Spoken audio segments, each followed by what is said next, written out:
Hello? Again. Ich sag einfach nur Hello again. Sagt mir bitte, dass es wieder geht. Aber es gab keinen Neustart oder was? No way. Ohne Neustart?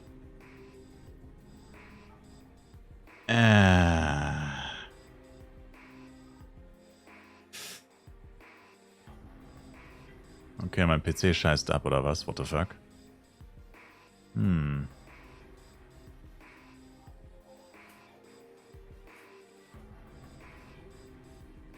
Kein Neustart.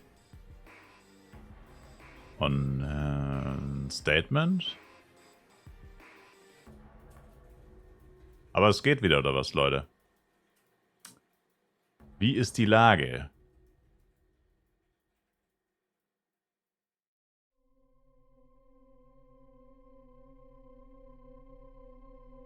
Nicht wirklich.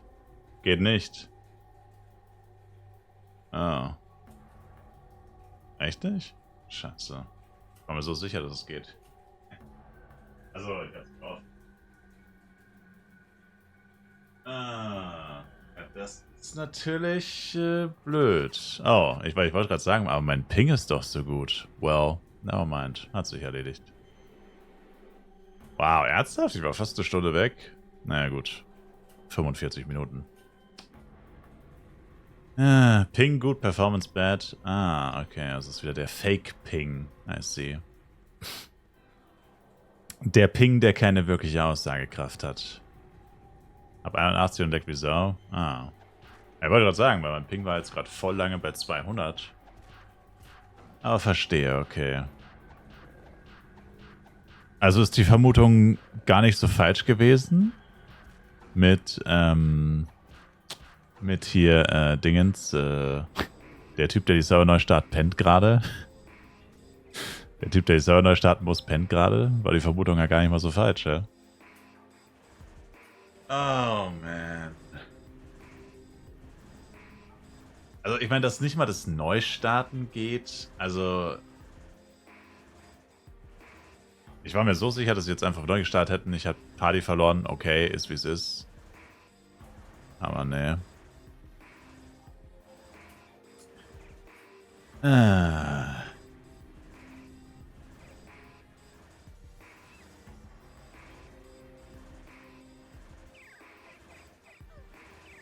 Ja.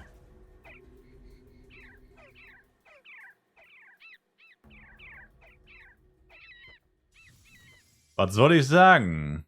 Kann man wieder spielen? Nope. Also doch, ja, schlecht halt, ne? Also ich kann es jetzt selber noch nicht sagen, ich bin gerade erst wiedergekommen. Aber wohl irgendwie nicht so wirklich. Man kann halt leicht spielen. Catcher farmen, vielleicht ein bisschen questen. Also ich meine, jetzt ist wahrscheinlich der perfekte Zeitpunkt, um ein bisschen Low-Level-Quests zu machen, weißt du? Weil es geht ein bisschen, aber man hat keinen Bock zu sterben und Power-Ups zu verschwenden. Also machst du irgendwas, wo du zumindest nicht sterben kannst. So ungefähr, weißt du? Das ist wohl... Also es war vor einer Stunde so und jetzt scheint es immer noch so zu sein. Sie haben ja auch nichts gemacht. Und wenn sie nichts machen, ändert sich ja auch anscheinend nichts. Es ist, ja. Vielleicht werden sie echt gededost. Vielleicht ist es doch DDoS. Aber wahrscheinlich nicht. Ja, aber ich meine, das kann man schon erwarten, dass da ein Hampelmann ist, der halt... Und wenn es das Einzige ist, was geht, ich verstehe nicht, was das Problem ist. Warum konnten sie vor 2 Stunden... Schwachsinn, ist mittlerweile schon 4 Stunden her. Warum konnten sie vor 4 Stunden neu starten, aber jetzt nicht? Ich meine, dass es nicht instant ist, okay. Ich meine, ja, aber ich meine, das ist jetzt ja... Wann haben die Lags angefangen? Vor weit über einer Stunde. So 17:30 Uhr, 17:40 Uhr vielleicht. Also ich meine, da ist jetzt so viel Zeit vergangen, also da muss einer da sein. Kann ja nicht wahr sein. Ich meine, einfach aufhören zu probieren. Ich meine, klar, vielleicht suchen sie die Lösung. Ich meine, vielleicht suchen sie die Lösung. Zugegebenermaßen, yeah.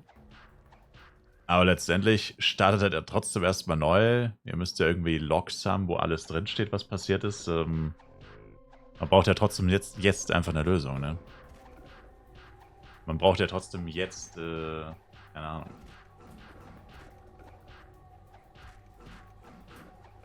Wo ist der andere Typ, der sein One-v-One-Night spielt? Der ist sympathischer. Hater. I got bad news for you, Evoli. I got bad news for you. Soll ich wieder gehen? Ich kann da eh nicht spielen. Ich meine, das nächste, was ich machen könnte, wäre schlafen gehen. Jetzt habe ich was gegessen. Ich meine, gut, nach dem Essen sollte man eigentlich nicht schlafen, aber... Ja. Was bleibt einem groß anderes übrig, war? Ich meine, Catcher-Farmen ist schön und gut, aber... Will ich jetzt auch nicht stundenlang machen. Ah, ist das ätzend, ey. Ich finde es eigentlich, so ist es eigentlich schlimmer. Also so wie es gerade ist, das ist... Es ist spielbar, aber halt nicht so gut, dass du richtig spielen kannst. Ich finde es eigentlich schlimmer, als wenn es gar nicht geht, echt. Wisst ihr, was ich meine? Also, ich glaube, das brauche ich euch nicht erklären, was ich meine. Ihr wisst wahrscheinlich genau, was ich meine. Also, dann habe ich es eigentlich lieber, dass es gar nicht geht, weil dann kann man ganz weggehen. Dann kann man sagen, okay, jetzt geht's halt nicht, ich mache was anderes. So denkst du dir so, ja, es geht ja fast. Wenn es noch ein bisschen besser wird, dann geht's ja wieder so ungefähr. So, Also so zwischen ganz und gar nicht finde ich schlecht. Also dann einfach gar nicht. Dieses Zwischenkacke hier, das braucht ja echt keiner. Das ist richtig kacke, wie gesagt. Ist jetzt eine neue Party, damit die dann wahrscheinlich beim Neustart verloren geht. Ja. Ist aber wieder ein bisschen besser. Also es ist nicht unspielbar, aber es ist sehr schlecht, sagen wir es so. Ich glaube, das trifft es ganz gut. Immer wieder Lag-Spikes, Port-Bugs, aber du kannst machen. Was machen. 1v1-Level sollte ganz gut gehen.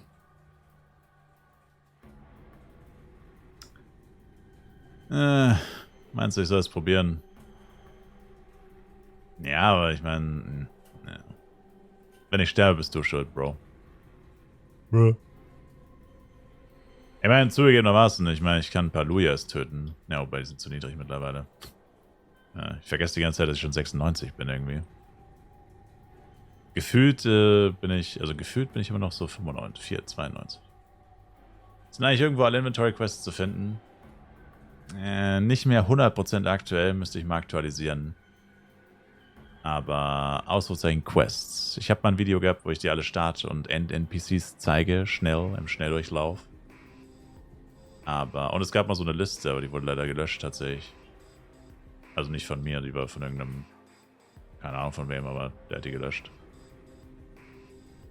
Dann kommen 2 Agros, ist man tot. Das ist auch immer mein Grundgedanke. Ja, oder halt questen, weil ich eigentlich nicht wirklich questen will. Ich will gar nicht questen eigentlich. Also ein bisschen Inventarplatz, immer geil, aber questen ist halt eigentlich auch ultra arsch, vor allem mit Lags. Also vor allem, wenn du irgendwo hinfliegen musst oder so. Kommst halt niemals an. Mein Catcher-Farm ist halt eine gute Alternative. Man macht Kohle und man hat eigentlich mehr oder weniger nicht viel zu befürchten. Ja, da hätte ich auch noch ein bisschen AFK bleiben können, ey.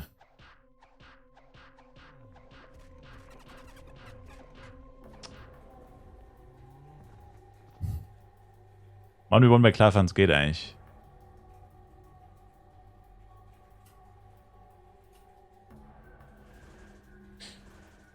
Ach Mann, was machen wir jetzt?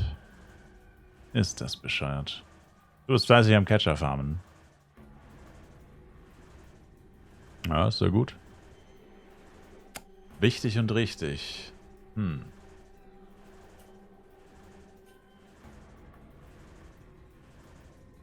Über eine Stunde schon.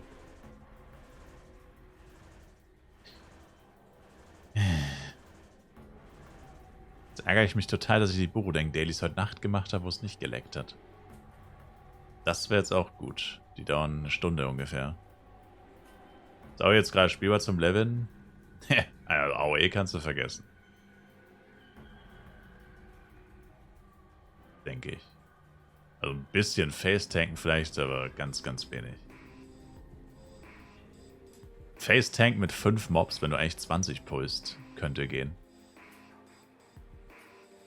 Oh man, ist das ätzend, ey.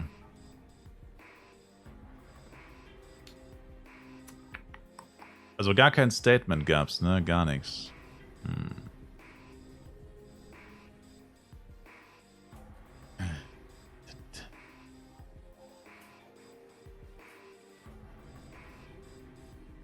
Meinst du Liste von Navi? Nee, das war irgendwas Heroku-App. Die hat es sehr gut aufgelistet. Sapchi, yo, was geht? Bisschen laggen. Bisschen lecker. Kannst du mal meine Gilde einladen? Jörg Stöppel... Was zum Teufel? Jörg Stoppelacker. Channel 6, please. Comet-Teile immer noch total zu kaufen? Comet? Comet ist saugünstig, bis auf die Suit. I can't no more, dieser Name. Jörg Stoppelacker, Baby. Mich lädt er nicht eine Frechheit. Er ist schon in der Gilde, Syntax. Es ist sein Ringmaster, Sir. Ich habe ja gesagt, wir müssen ein paar Plätze frei halten für Ringmaster, Sir. Ja, ganz ehrlich, dann bin ich nochmal kurz AFK. Ich stoppe auch den Timer. Keine Ahnung, nur ein paar Minuten wahrscheinlich erstmal. Mal gucken, ob es dann wieder geht. Ich entscheide, wie lange ich AFK bin, ob es wieder geht. Ich komme einfach alle 5 Minuten wieder. Nee, Spaß. Ja. Ja. Mal gucken. Wir werden sehen.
Und?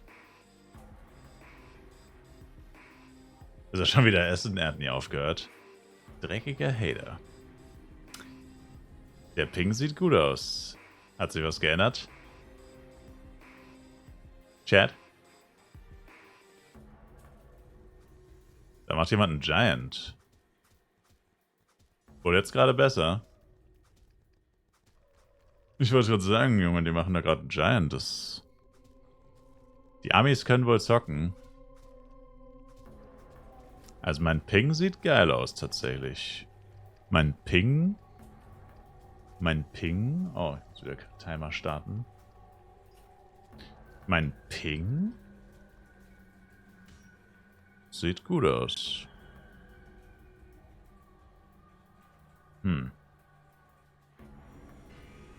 Ja, Amis können wohl zocken.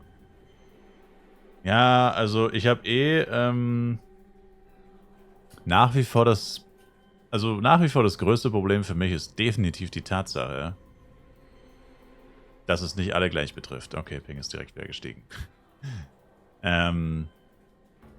Das fuckt mich eigentlich am meisten ab.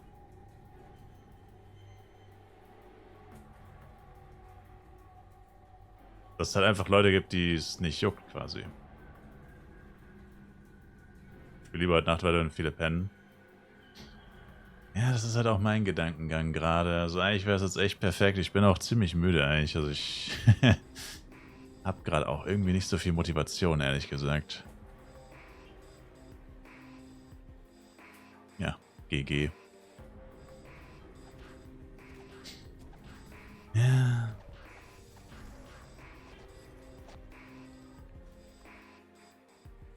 Ist einfach eine Scheiße.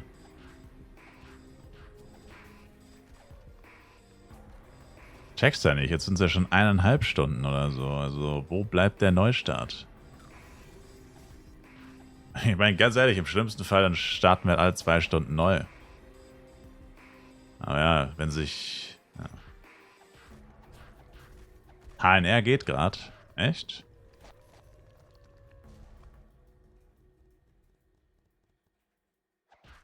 Die geschätzte Lieferzeit bei Kartmarke hängt doch damit zusammen, wenn die Leute die Ankunft bestätigen war.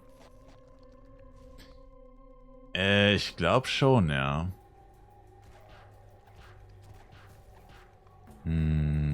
Ich glaube schon, ja.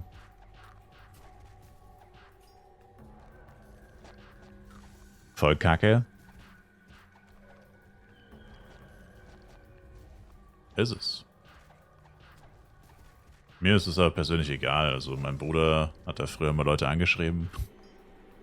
Aber mir war das schon immer egal.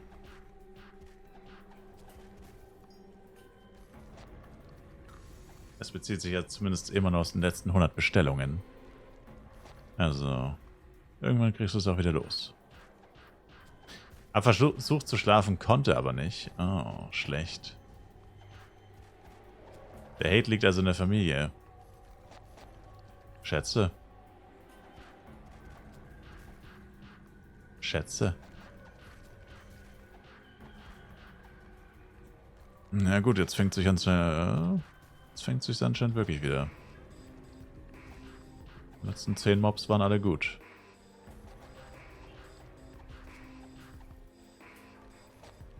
Na, wo kaufen die Leute eher bei einem, wo es bis 7, 8 Tage dauert, oder bei einem, wo 1, 2 Tage dran steht? Ja, grundsätzlich stimmt das schon, ja. 7 bis 8? Holy shit. Also bei mir ist es, glaube ich, momentan 4 oder 5. Also besser als 3 geht gar nicht. Also ich habe noch nie was Besseres als 3 gesehen. Also 3 ist gut. 4 ist okay. Ab 5 ist eher nicht mehr so gut. Ich habe, glaube ich, auch 4 oder 5 zuletzt gehabt. Ja, ich schreibe die Leute halt auch nie an und fordere das, ne? Gibt natürlich auch Leute, die schreiben dann immer direkt, bitte Ankunft bestätigen. Habe ich auch mal gemacht. Aber irgendwann war mir das dann zu blöd. Aber ja, klar, du hast recht. Wobei mein Card-Market-Account ist gerade im Ferienmodus. Weil ich jetzt ja eh keine Zeit dafür hätte. Wobei, gut. Man könnte auch mal kurz ein paar Bestellungen machen, theoretisch. Aber egal.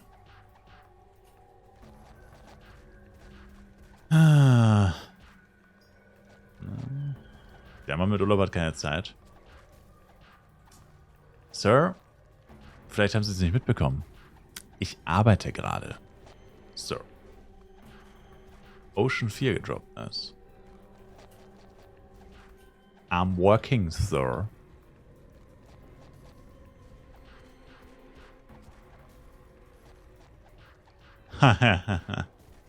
Yes, Sir.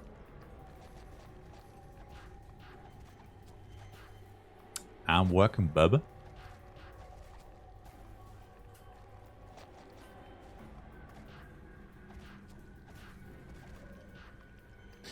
Ja, der Ping hat gerade auch irgendwie nicht so eine große Aussagekraft. Bei mir ist gerade 369. Ändert nicht wirklich viel.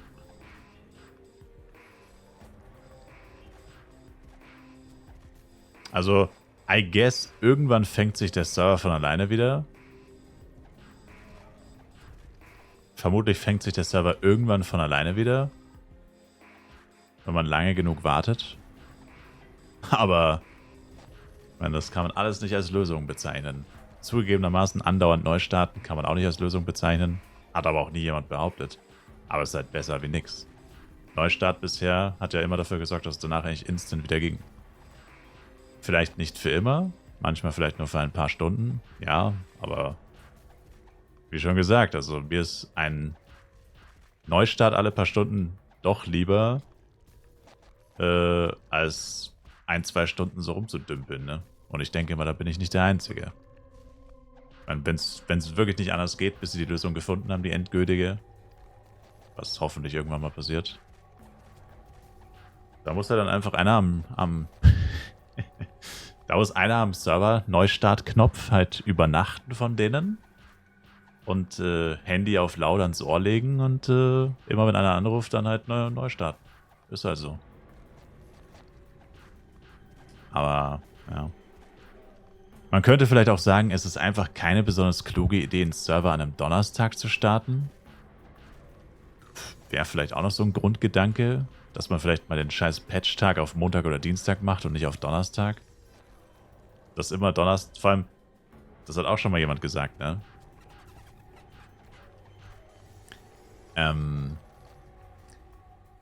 In Korea,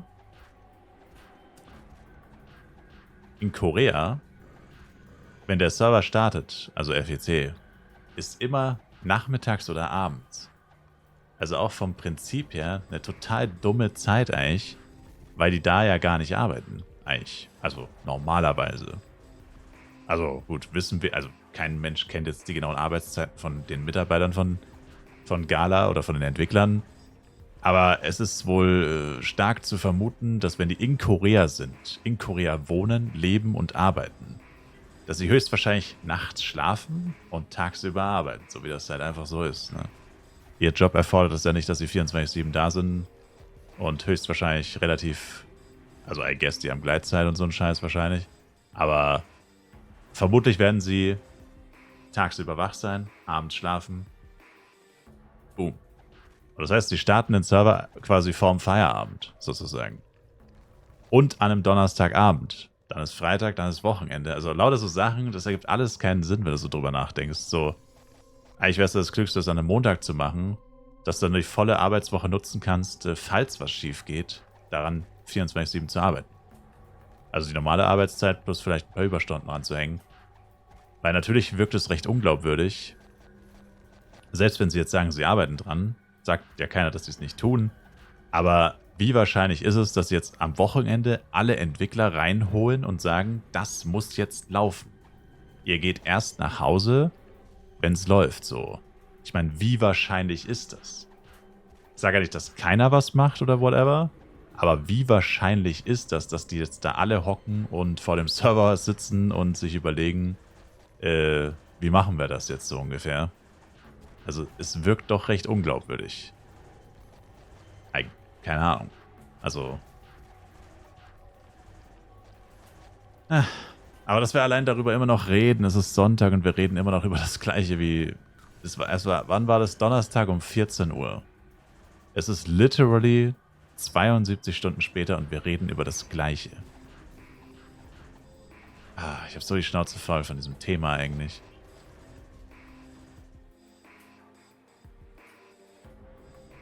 kann es echt nicht sein.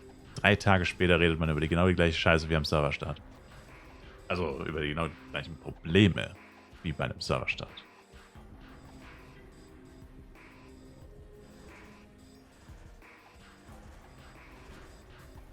Nach wie vor bin ich froh, dass ich nicht cache. Wobei, das, was ich mache, ist auch nicht sehr viel besser. Da könnte man auch argumentieren, Cashen ist nicht sehr viel schlimmer als das, was ich mache. Oder was heißt schlimmer, aber ja, egal. Meinst du schon zu spät für 8-Char-Taktik? Nö. Wieso zu spät? Was soll daran zu spät? Also, was meinst du mit zu spät? Inwiefern sollte es zu spät sein? Ja? Also 8-Char-Taktik geht immer. 8-Char-Taktik geht immer. Also der Typ fängt jetzt hier an, mit einem AOE-RM zu spielen. Läuft. Für Spaß ist es nie zu spät. Du alter Fuchs. Bei den Legs 8 Chars. Ja, wie gesagt, also ich bin froh, dass ich nicht Hit and Run und nicht AOE spiele bei dem Server, muss ich sagen. Ausnahmsweise war die richtige Entscheidung getroffen, sozusagen. Ja, weiß ich nicht. Excuse me? Ey, JG, du spielst wenigstens Ranger. Du kannst jederzeit ein bisschen 1v1 leveln, ohne große Probleme. Und du hast Blockrate, das heißt, du bist nicht zumindest nicht instant tot. Wenn mal was ist, lag-technisch. Du kannst auch ein bisschen was überleben. Elle hat es dann nochmal ein kleines bisschen härter, Sir. Heißt der Typ AOE? Ich glaube, der Typ heißt einfach AOE. Damn. Let's check that. Der heißt echt AOE. Ah, mit einem Sonderzeichen. Mit Sonderzeichen. The one and only area of effect. Der allerecht. Einziges Problem ist nur, dass man, solange die Server nicht gefixt sind, keine ANR gescheit spielen kann. Ja, die Elementor werden so krass sabotiert. Hat doch auch jemand gesagt, irgendwie Top 10 sind 9 Psykeeper oder so. Ja, Bro. Das sind alles Face-Tags und die Elementoren werden GF-punktet. Die Elementoren liegen 24/7 tot am Boden, weil sie nicht spielen können. Unfair. Das ist Anti-Elementor-Propaganda. Das ist Sabotage. Einfach Sabotage. Elementor werden sabotiert. Ja.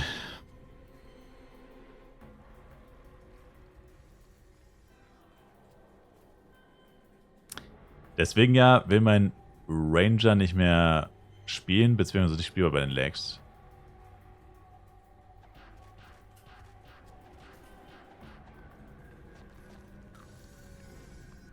Verständlich. Ich musste kurz verarbeiten, was du gesagt hast. Ich bin jetzt geistig nicht mehr so auf der Höhe, sag ich mal. Bin schon wieder 19 Stunden wach. Geistig nicht auf der allerhöchsten Höhe. Ja, also, ja, zu spät ist für 8-Char-Taktik nie. Aber jetzt natürlich nochmal neu anfangen. Das machen jetzt einige Leute mit so Überlegungen. Envy-Defts, was vorhin Hisswaffenfarmer. Dann habe ich gesagt, mach lieber Envy-Defts, was fast das gleiche ist, aber ein bisschen anders. Also vom Prinzip her ist es fast das gleiche.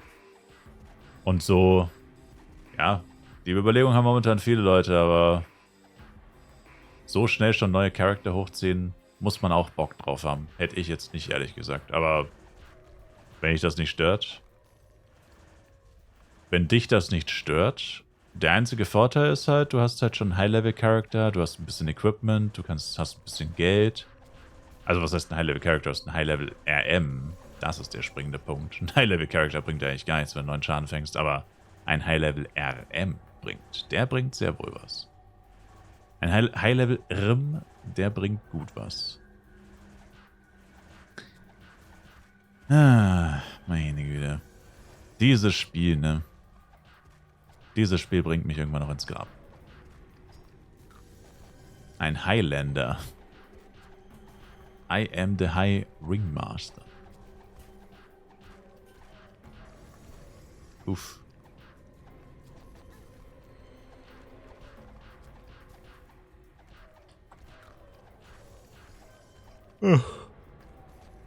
Und selbst im Grab hättest du noch ein Leppi auf dir liegen. Hm. Vermutlich. Hast du ein Problem damit? Sir? Haben Sie ein Problem damit?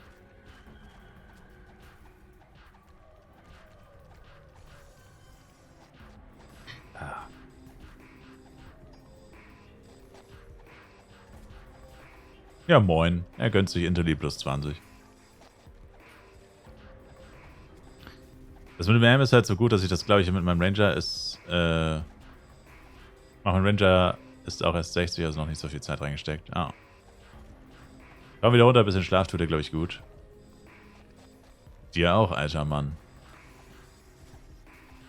Dir auch, alter Mann.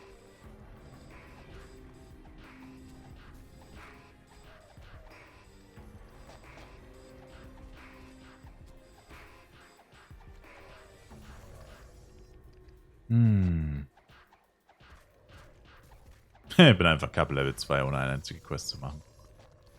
Chillig.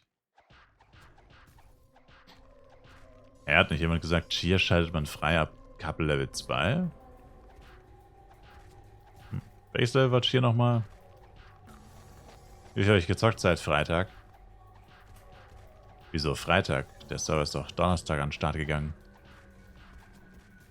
Also ich bin jetzt seit 82 Stunden live.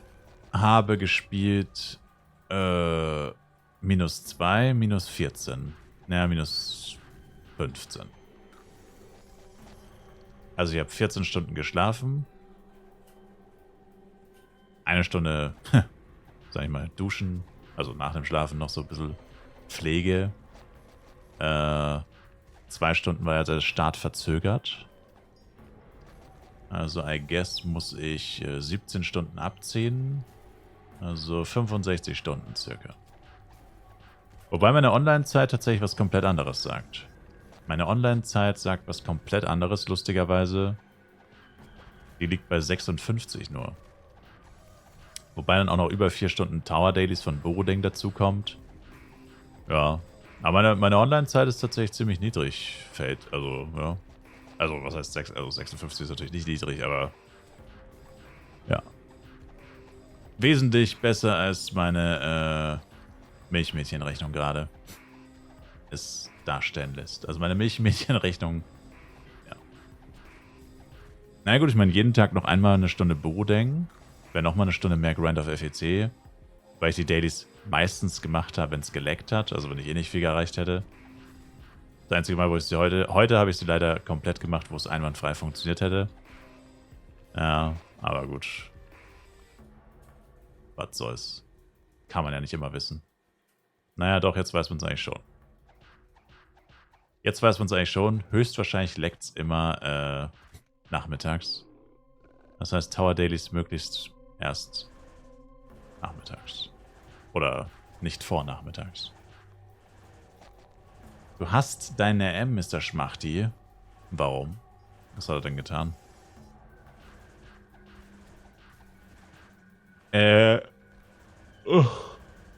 Entschuldigung.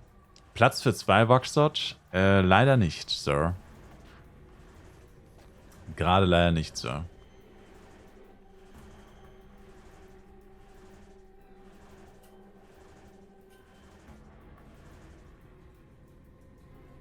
Lecken am Mittag, was mache ich da mit den Kindern so lange?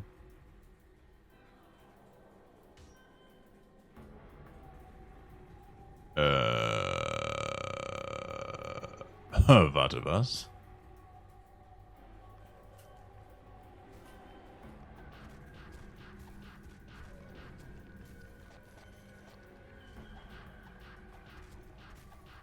How much you cash on this FWC?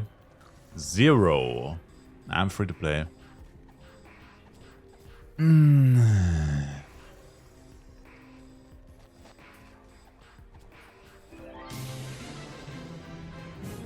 Free to play, baby. Hams, thanks for the follow. Willst du Couple AM und Elle machen oder AM und Blade? Würdest du Couple AM und Elle machen oder AM und Blade? Vermutlich AM und Blade, weil du den Couple Skill, der einzige Couple Skill, der relevant ist, ist ja, ach so. Ehrlich gesagt, würde ich sogar Elle und Blade machen, wahrscheinlich. Elle und Blade wahrscheinlich sogar. Sollten das Couple sein. Du musst das Couple so betrachten. Der einzige Couple-Skill, den du eigentlich benutzt, ist Drop. Ne? Da ist ja eigentlich egal, wer den jetzt hat. Also, ich meine, von den 3 Charts, die du genannt hast, ist ja eigentlich der einzige, der Bosse und Giants töten wird, wahrscheinlich der Blade. Elle tötet normalerweise keine Bosse und keine Giants. Und Ringmaster in der Regel auch nicht. Also ist schon mal wichtig, dass auf jeden Fall der Blade den Skill hat. Also Elle und der M wäre nicht gut, weil hat der Blade den Skill nicht. Also Blade muss ihn eigentlich haben, weil er der Giant-Bosse-Töter ist. Also er ist eigentlich unverhandelbar. Und das andere, was du überlegen musst, wäre Couple Housing, falls das für dich in Frage kommt. Und Couple Housing wäre quasi NPCs, ne? Und das ist ja auch wieder Drop, XP, PvE Damage. Was will der Ringmaster damit? Also, eigentlich Blade und Elle. Scheiß auf den AM. Also wenn du deine AM nicht aktiv spielst, scheiß auf den. Der hat in dem Couple eigentlich nichts zu suchen.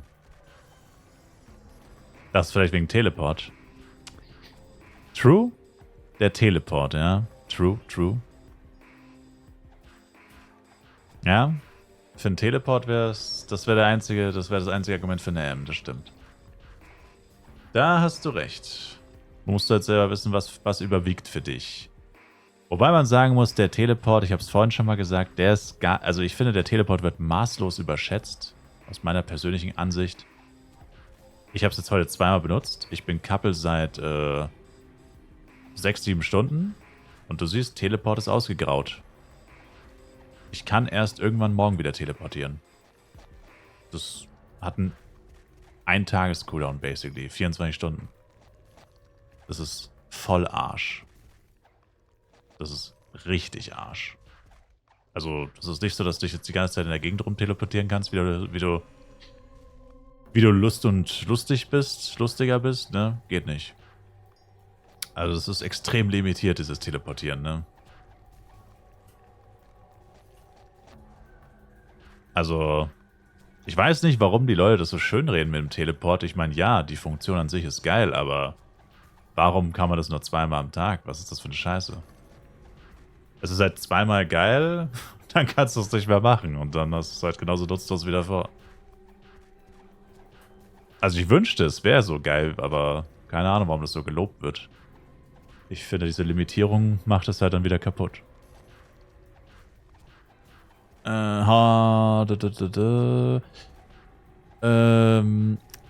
Giant with free-to-play gear, is 1 versus 1 Knight, Ranger, Jester or Blade best?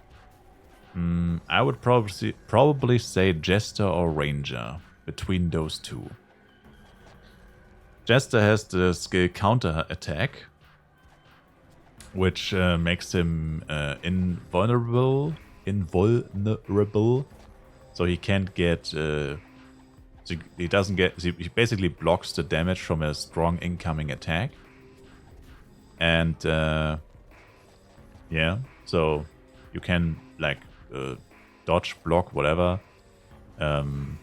Strong giant AOE, boss monster AOEs.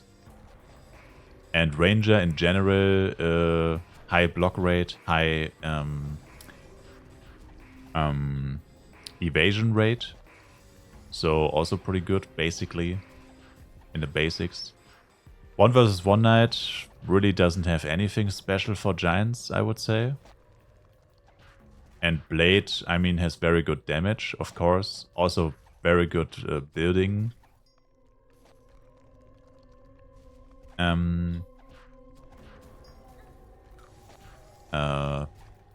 Like you have a lot of options because you have 2 weapons and stuff like that. But in general, I would say definitely Ranger and Jester. Between those 4. Jester seems cool. Yeah, for giant hunting, he should be very good. I'm not the biggest fan. I'm playing it for the first time, really. I'm just getting to know the Jester. We are just starting to... We just started dating, basically. It's a very new relationship. We have to figure things out first before we can make a deeper connection.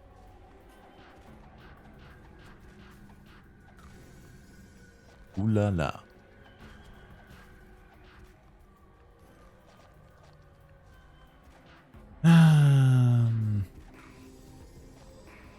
Wie viel Crit-Rate ich habe? Freak 92.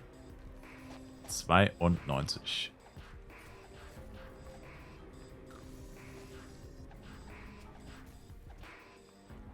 Das ist eine längere Frage. Ich werde jetzt 6 weitere Chars machen. Würdest du die 6 Chars mit einem Magician hochziehen und dann mit einem Ranger Level 60 weiter oder direkt Merc für den Knight dann direkt als Main mit dem die anderen 6 hochziehen?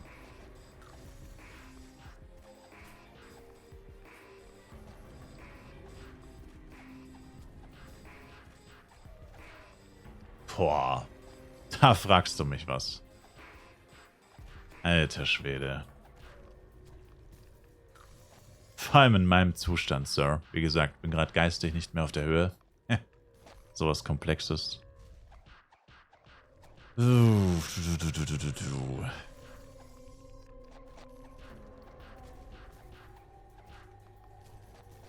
Also rein vom Prinzip her, ja, schon eigentlich Magician. Ist ja nichts anderes. Ich meine, ob man jetzt 6 oder 8 Chars hat, vom Prinzip her ändert sich ja nichts an der grundsätzlichen Vorgehensweise für schnelles Leveln.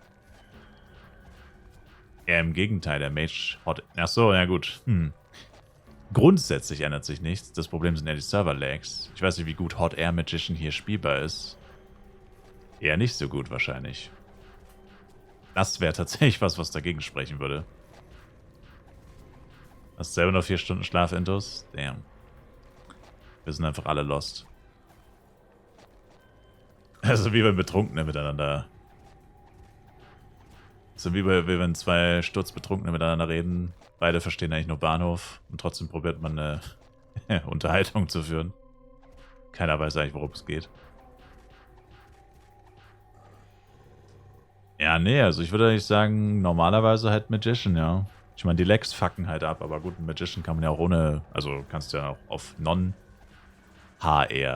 changen. Wenn es halt laggt, musst du halt 1v1 machen. Und wenn es gar nicht geht, dann geht es halt gar nicht. Habe ich sturzbetrunken gehört? Exakopter ist wieder da. My man. Sie haben richtig gehört, Sir.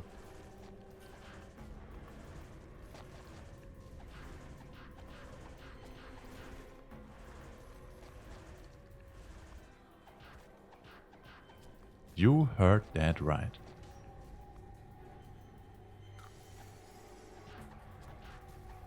Gehe ich nach Klarfahren-Wüste? Ja, Klarfahren wäre jetzt so die nächste Station, ne? Ich habe aber überhaupt keinen Bock dahin zu gehen, weil es immer so viel los ist. Hab schon einige Albtraumgeschichten gehört.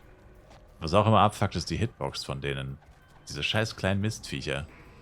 Also wie so kleine nervige Insekten oder Parasiten oder so ein Scheiß.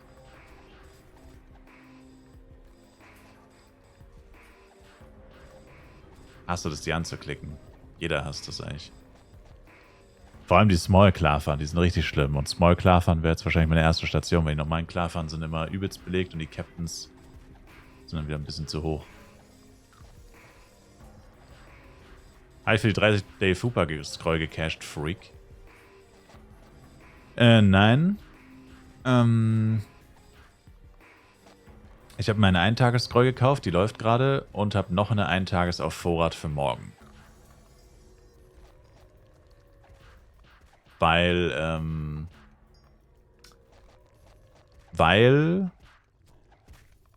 ich mir schon dachte, dass ich es wahrscheinlich nicht schaffe, 5500 F-Coins zu farmen.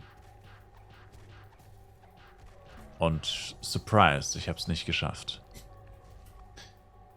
Aber ich habe jetzt eigentlich alles. Ich habe jetzt Housing, was ich by the way nicht aktiviert habe. Ich habe die Housing-NPCs nicht aufgestellt. Aber ich meine, gut, seit ich die Housing-NPCs gekauft habe, habe ich nichts mehr gemacht. Tatsächlich.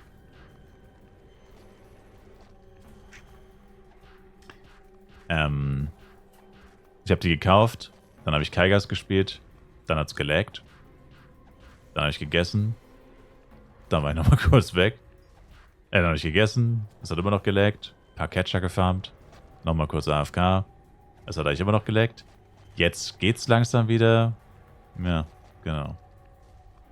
Deswegen habe ich die Housing-NPCs jetzt gerade nicht stehen und habe, ja.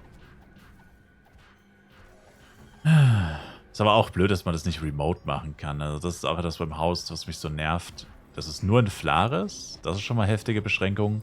Nur Flares. Und du kannst es nicht remote machen. Ich muss wirklich jedes Mal in dieses scheiß Haus gehen, um die... Oh. Zombie! RIP.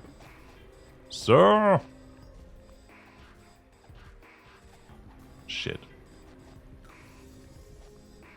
Woher habe ich die FEC-Flask? Gekauft. Mit meinem Geld. Blutgeld.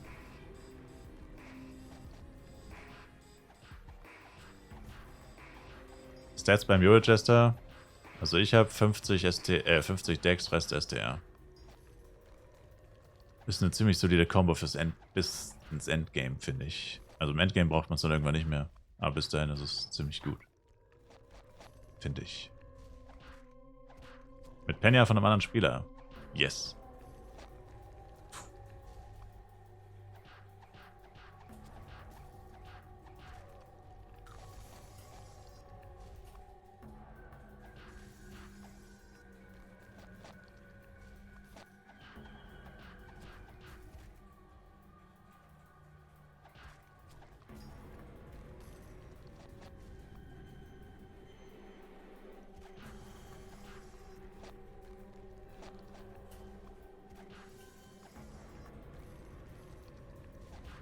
Alex wird für 3 Mio gefunden, aber keinen einzigen Alex für unter 10. Ist die noch so teuer, ey. Ist crazy.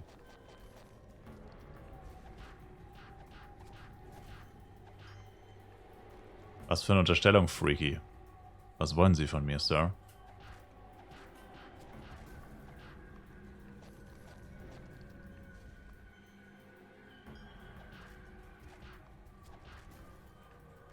Refreshen sich diese Search Shop TPs täglich. Steht beim Battle Pass dabei. Ich glaube schon.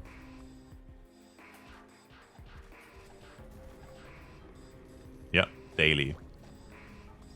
Yep. Daily. Die sind daily.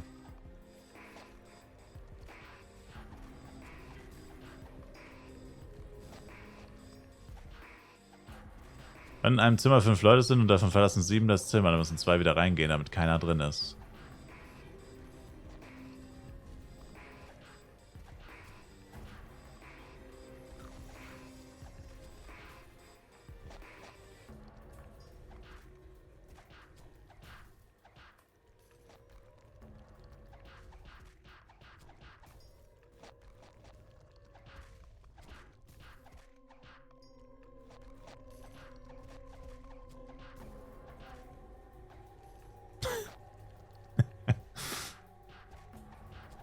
Okay, danke. Danke dir. Schönen Abend. Ich wünsche dir auch einen schönen Abend. Doch Schlaganfall, oder wo liest du das? Ja, das hat doch Kenneth in den Chat geschrieben.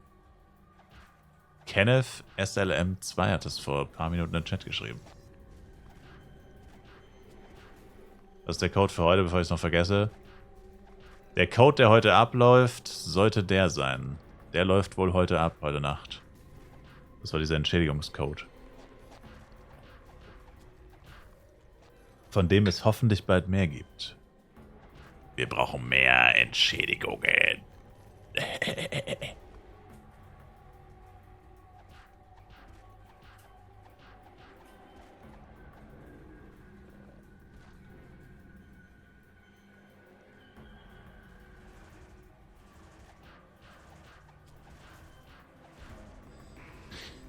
Cheer Nation, sagt Levi. Cheer Nation, Leute. Vergesst nicht eure Cheer Nation. Das ist ein guter Call. Wie würde ich 1v1 statten? Wahrscheinlich ähnlich. Also mein Free-to-Play-Bild ist eigentlich für alle Klassen gleich, tatsächlich. Full 50 Decks, Rest STR. Free-to-Play würde ich wahrscheinlich alles so statten, tatsächlich. Auch Blade, yes, auch Blade. Ehrlich gesagt alle. Außer Ranger natürlich. Weil ich Ranger niemals 1v1 spielen würde. Ich würde immer Hit and Run spielen. Aber grundsätzlich ist das eigentlich das, ja. Das ist so mein Standardding, sag ich mal. Auch ein AOE-RM. Ich sagte alle 1v1-Klassen, Sir. Außer Ranger. RM ist... AOE-RM ist keine 1v1-Klasse. Mhm. Reskin, Staten, 50. Also 50 verstatten. Also damit meine ich nicht Dex auf 50, sondern 50 auf Ding. Sicher auch Psy. Psy ist für mich keine 1v1-Klasse. 1v1 Psy gibt es für mich eigentlich nicht wirklich. Wieso kein 1v1 Ranger? Wieso ich einem 1v1 Ranger nicht 50 Dex Reste STR geben würde?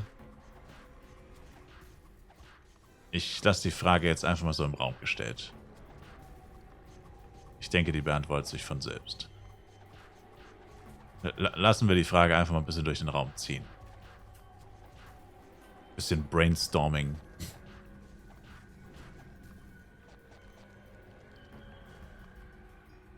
Warum schließt der 1v1 Ranger? Oh, ach so. Ach, weil 1v1 Ranger einfach kacke und langweilig ist. Alle 1v1-Klassen finde ich eigentlich eher langweilig. Ich spiele lieber etwas, was ein bisschen anspruchsvoller ist und dafür halt auch mehr Rendite in Form von XP bringt. Und ja. Macht mir persönlich einfach mehr Spaß. Ist der Server jetzt fein? So langsam, ja. Scheint wohl wieder. Also ein paar Mal, also der Ping spiked ab und zu noch ein bisschen. Aber man kann wohl wieder spielen, ja. Der Ping ist nicht stabil, aber man kann spielen.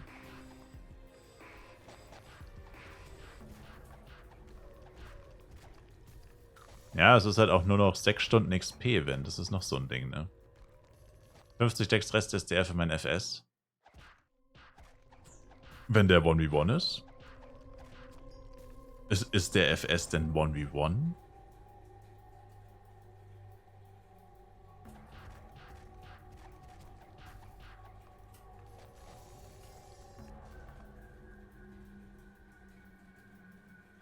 Sagt er und drescht im Jojo's drauf los. Ja, ich muss sagen, ich bin gerade an dem Punkt, wo man nicht viel Überzeugung braucht, um aufzuhören.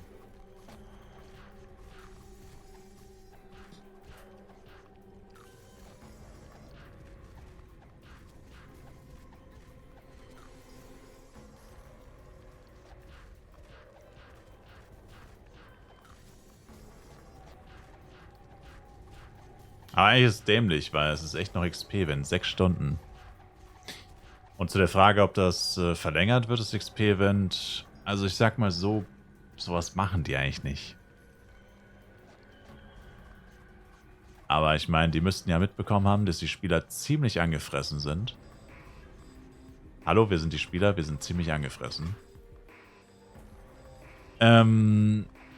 Das sollten sie ja mitbekommen haben. Und ich meine, gut, okay, du kannst nicht auf jede Forderung von angepissten Leuten eingehen, das ist eh klar. Aber ja. Ich meine, was verlieren sie, wenn XP, wenn es einen Tag länger geht? Ich meine, ja, habe ich vorhin auch schon mal gelesen. irgendwie so quasi... Also ich meine, das hat vorhin nur jemand als Scherz geschrieben, glaube ich. Das war sarkastisch gemeint, bin ich mir ziemlich sicher, aber ist ja egal. Vor allem meinte irgendwie jemand so nach dem Motto, ja, es hat ja nicht die ganze Zeit nicht funktioniert. Also warum soll jetzt ein ganzer Tag XP-Event kommen, wenn es immer nur für wenige Stunden nicht funktioniert hat? Ist ja dann dein Problem, wenn du immer dann gespielt hast, so ungefähr, weißt du? Was ja an für sich actually true ist. Ich meine, die meiste Zeit hat es ja funktioniert. Es ist ja immer nur stellenweise, so für ein paar Stunden höchstens, dass man nicht wirklich oder gar nicht spielen kann, ist ja kurz. Plus wir Europäer sind größtenteils gefickt. Die Amerikaner und die Asiaten haben ja aus irgendeinem Grund öfter keine Probleme als wir. Manche haben gefühlt gar keine Probleme. Also gefühlt, ich meine, gar keine Probleme hat wahrscheinlich niemand, aber ich denke schon, bei ein paar läuft es besser als bei anderen, aber ist ja egal. Letzten Endes stimmt das schon, dass jetzt nicht ein ganzer Tag XP-Event weg war. Aber darum geht's ja nicht. Ich meine, es geht ja einfach darum, zuzugestehen, ja, es ist echt kacke. Wir verstehen, dass es echt kacke ist. Mal ganz davon abgesehen, niemand spielt 24/7. Also theoretisch soll es zumindest davon ausgehen. Also wäre ein ganzer XP-Event-Tag von der Logik her gesehen immer sinnlos, weil, ja. Aber wie gesagt, war ja sowieso sarkastisch gemeint, das Ganze. Und also eigentlich müssten sie schon einsehen, dass es einfach Kacke ist und so, whatever. Und sie könnten auch sagen, ja, aber ihr habt ja schon einen Couponcode bekommen für die Entschädigung. Aber das war ja die Entschädigung für den Serverstart. Dass es jetzt 3 weitere Tage jeden Tag Lags gegeben hat und so. Das haben wir jetzt ja nicht. Also du kannst ja nicht einen Coupon geben. Niemand spielt 24 Stunden durch, Kappa. Ja, außer ich, 3-mal in a row. Du kannst da nicht einen Couponcode geben und dann einfach sagen, ja, damit sind jetzt alle Probleme, die waren und vielleicht noch kommen, abgegolten. Also ich meine, so funktioniert es ja eigentlich auch nicht. Weißt du? Also, keine Ahnung. Also ich bin gespannt, ob es da nochmal irgendwie Statements gibt und so weiter. Ne? Aber ich denke mir halt so, ey, als ob das die so viel kostet, einen Tag länger XP-Event, plus vielleicht noch ein Coupon-Code mit ein paar Power-Ups und so. Da reißen die sich echt kein Bein aus, da verlieren die kein Geld. Also wüsste ich jetzt nicht, was da jetzt dagegen sprechen würde. Also was sollte daran das Problem sein? Ergibt keinen Sinn.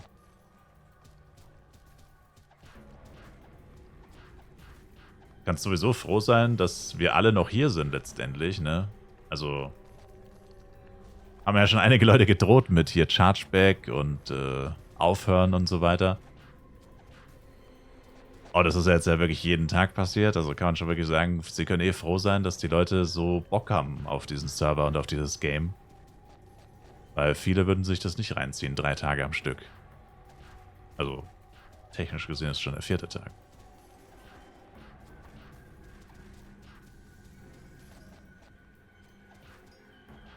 Aber wie gesagt, wir werden es sehen. Wochenende ist jetzt halt ruhige. Da schieben die leider meistens eine ziemlich ruhige Kugel bei Gala. Also vor morgen wird es da keine großen Announcements oder irgendwas geben. Und auch Server, also falls sie nochmal eine Serverwartung machen, also abgesehen von einem kurzen Neustart, eine richtige Serverwartung, wird wahrscheinlich auch vor morgen nichts passieren.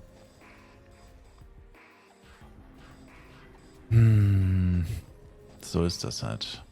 Mit denen.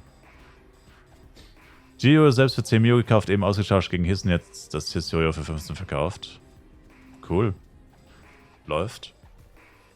und jetzt das Hiss-Jojo gegen ein LG-Jojo getauscht. Und danach das LG-Jojo gegen ein Bloody-Jojo. Und das Bloody gegen ein Hernes und das Hernes gegen ein Tuzakas Crystal. Ich habe ein Penny gegen ein Haus getauscht. Bruh. Mit einem Penny gestartet und gegen ein Haus getauscht.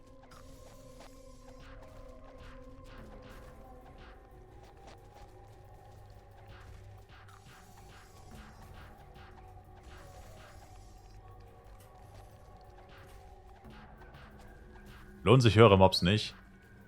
Alter, ich dümpel hier gerade übelst rum. Ich bin gerade total unproduktiv, aber ich packe einfach gerade nichts anderes. Meine Invis sind auch gleich voll. Danach probiere ich mal wieder ein bisschen produktiver zu sein. Jetzt gerade bin ich übel am Rumdümpeln. Ich weiß. Aber ich pack's gerade nicht irgendwie. Einfach nur atmen überfordert mich gerade. Bei mir hittet gerade diese Grenze, weißt schon, wenn du 24 Stunden wach bist, du hast doch immer so einen Punkt, wo du irgendwann so voll Energie, also das habe ich gerade. Wo gar nichts geht, wo du komplett Matsch im Kopf bist. Das ist mir gerade alles zu komplex. Irgendwie ist mir das gerade alles zu komplex, dieses Spiel. Das simpelste Spiel im Universum ist mir gerade komplex. Zu komplex. Außerdem muss ich ja noch im Chat lesen. Das ist auch ziemlich anstrengend. Schwerstarbeit. Warum für Jester entschieden? Weil ich mich gegen den Bill-Poster entschieden habe. Ich kann es nicht oft genug sagen. Ich bin keine 24 Stunden wach. Das ist richtig. Ich bin erst seit 18,5 wach. Ich meinte aber, wenn du 24 Stunden wach bist, bevor du die 24 Stunden erreichst, gibt es immer diesen Breaking-Punkt, wo viele Leute einschlafen oder halt aufgeben. Und an diesem Breaking-Punkt bin ich gerade. Wenn ich den überwinde, sind die 24 ein Klacks. Dann sind auch 26, 27 drin. 30 will ich nicht. Ich will nicht 30, aber die 24 sind ein Klacks, wenn du den Breaking Point überschreitest. Und ich überschreite ihn jetzt zum 4. Mal in a row. Schon 3 24er hinter mir. Dienstag auf Mittwoch 24, Donnerstag auf Freitag 24, Freitag auf Samstag ein 24er. Und gut, jetzt bin ich Sonntag um 0 Uhr aufgestanden. Also eigentlich ist es Sonntag auf Sonntag jetzt quasi. Also der Samstag auf Sonntag gibt's nicht, weil ich Sonntag erst aufgestanden bin sozusagen. Aber ja. Das ist jetzt der 4. 24er in a row. 4 mal 24 Stunden in a row. Also mit Schlaf zwar, aber 4 Tage in a row immer 24 Stunden war. Ich skippe einfach Tage. Ich reise in die Zukunft.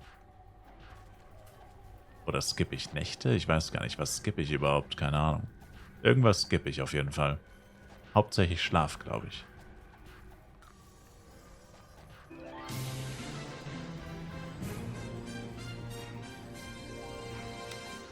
Adi? Oder Ad Innocent. Nein, Moment. Ad Innocent. Danke für den Follow. Der Adi. Und zu der Frage nochmal wegen Jester entschieden. Also ich habe mich eigentlich nicht wirklich aktiv für Jester entschieden. Ich habe mich mehr aktiv gegen Bill-Poster entschieden. Und dabei kam halt dann der Jester raus. Weil ich gesagt habe, Jester oder Bill-Poster. Also als ich mich aktiv gegen den Bill-Poster entschieden habe, blieb halt nur noch der Jester übrig. Why are you making a yo-yo, Jester? You told me 1 week ago it's worst class. No, I told you it's the most unpopular class. That's a difference. I did not really say worst class. I did say most unpopular. That's a different thing. That is a different thing, sir.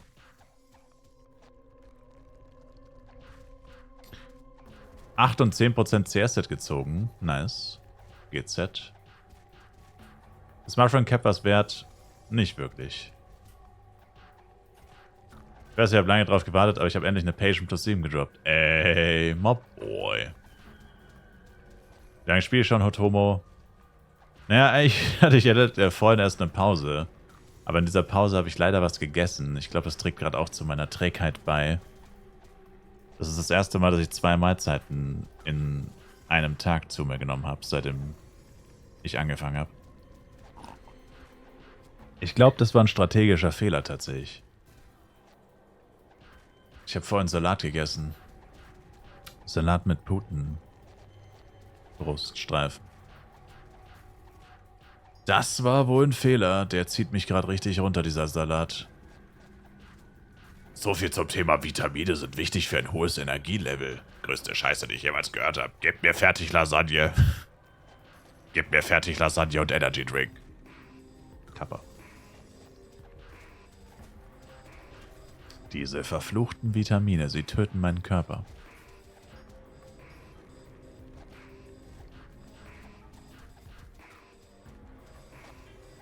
Was ist die nächste geplante Anschaffung? Neues Jojo.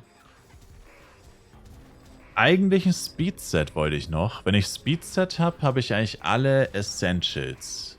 Also ich habe ein Haus, ich habe Couple, ich habe FEC-Flask, für morgen zumindest noch Party Scroll.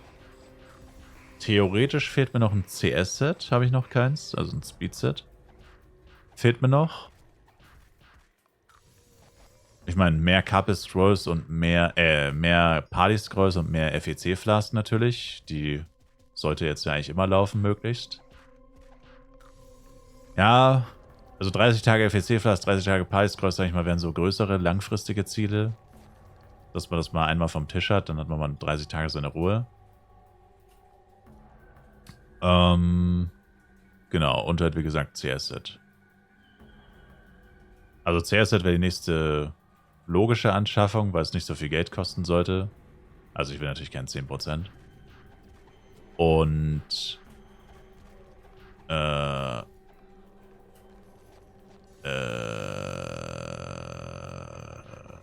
genau. Danach mal gucken. Also wenn ich mal den ganzen kleinen Scheiß erledigt habe, dann kann ich mal auf was Größeres sparen. Allerdings mit einem Blick auf mein Level 97, 105 ist nicht mehr weit. Ja, dann... Oh, bei 8 Level sind es halt schon noch einiges. Und AGO ist eh ziemlich günstig. Aber ja, AGO 105er Set wäre natürlich noch was. Aber auch erstmal low upgraded. Da will ich jetzt auch nicht so viel Geld reinstecken erstmal. Genau.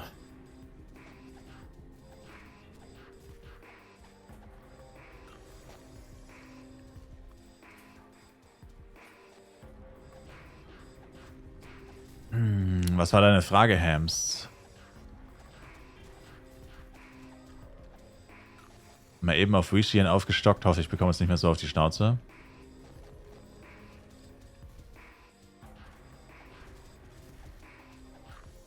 Wie viel ist Lightning 4 wert?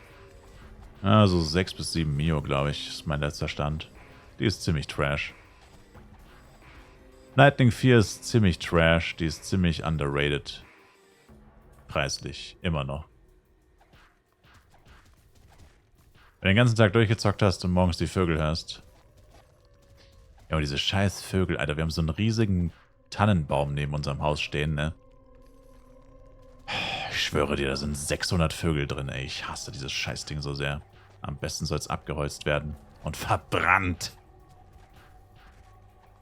Zum Kotzen. Da sind 6 Millionen Vögel drin im Scheißbaum.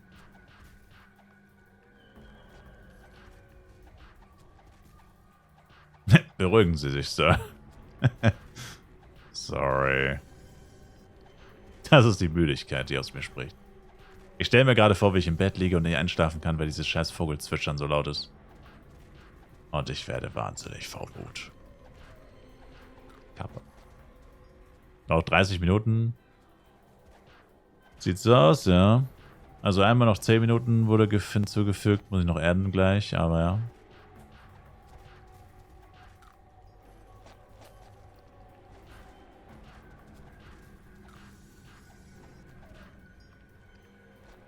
Vom Salat schrumpft der Bizeps. Was du nicht hast, kann nicht schrumpfen, Sir. Ich glaube, du spürst eher die Fertiglasagnen. Das glaube ich nicht, Sir.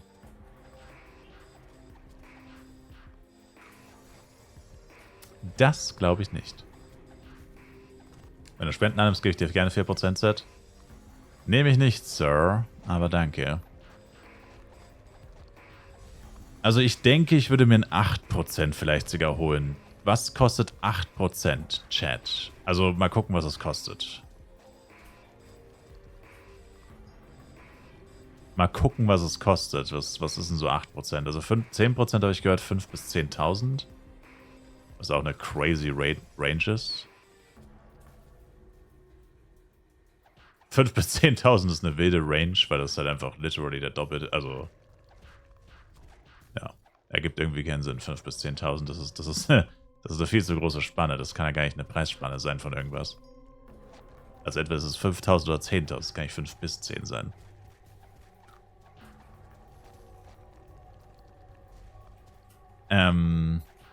Genau. Wie viel Schaden mehr macht Link gegenüber Global? 20. Wie viel Stamp plus 7 wert? Ich habe vorhin einen für eine Mio verkauft. Vermutlich mehr. 5 bis 10k Kuchen, Euro. F-Coin. Ärsche. Sumpfärsche. Nur noch 22 Minuten. Erstmal die 100er Sub bezünden. Sir.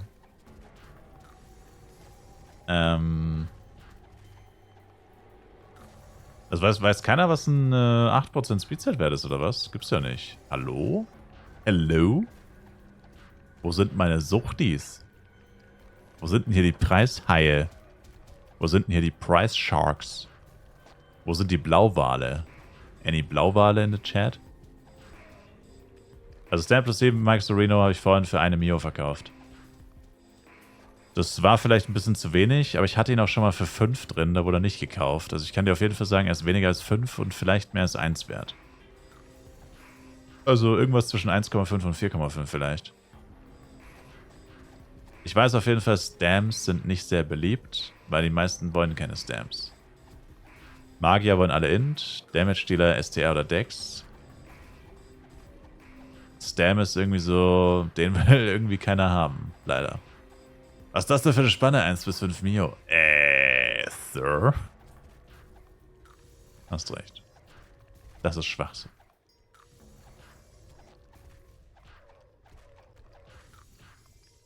Vögel sind alright, aber Tauben sind Katastrophe. Sind Tauben nicht Vögel?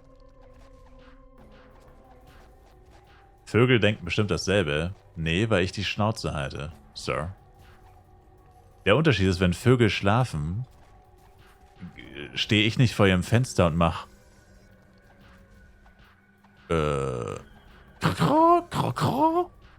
Sir. Nein, ich halte einfach meine scheiß Fresse. Bruh. Ich halte einfach meine verdammte Fresse, wenn die schlafen. Ich habe keine Ahnung, wann die schlafen. Wahrscheinlich halte ich da nicht meine Fresse, keine Ahnung.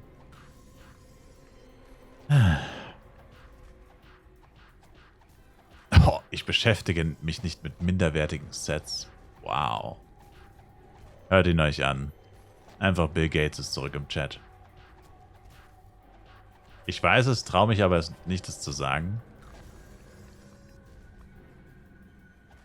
Also Envy hat sein Stamp seit 4 Stunden für 1,2 drin. Das hört sich nicht gut an. AOE Knight will Stamps oder nicht? Ja, Face Tank AOE wäre eigentlich schon so. Die würden das grundsätzlich eigentlich schon nehmen, ja. Aber es wird halt nicht so viele AOE Face Tank Leute geben, weil AOE Face Tank halt schwierig ist.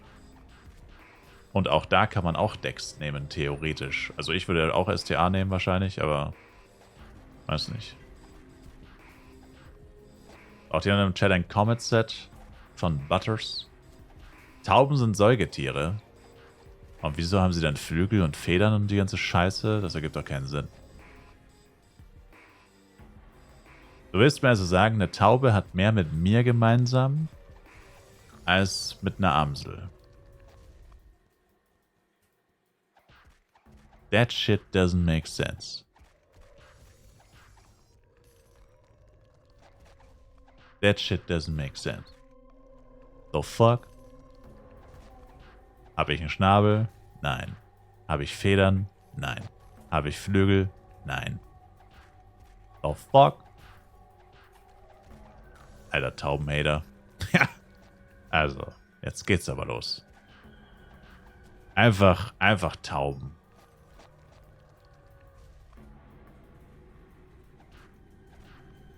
Wie sieht meine STR-Dex-Verteilung aus? 50 Dex, Rest STR. Habe ich keinen Sub-Alert? Doch, aber es hat niemand gesubbt. Der Sub-Alert kommt nur, wenn jemand subbt, Sir. Deswegen heißt es ja Sub-Alert.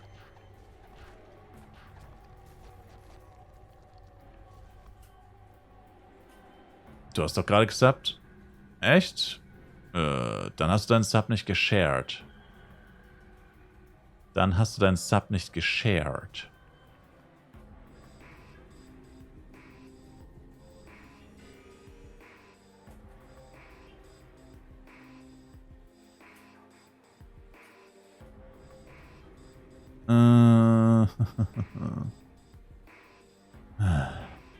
Scheiße.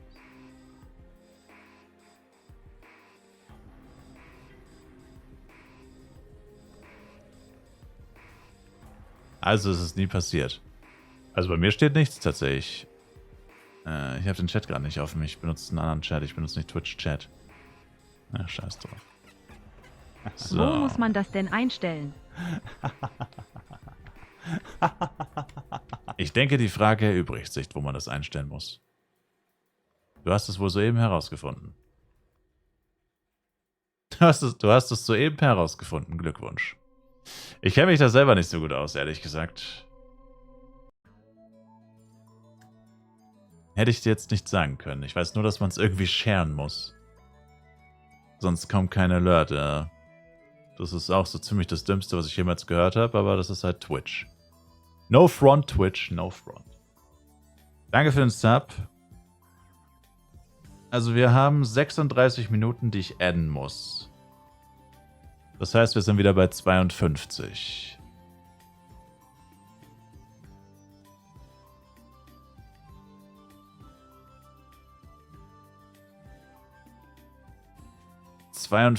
It is. Okay, jetzt. Yay! Roll it back. Roll it back, baby.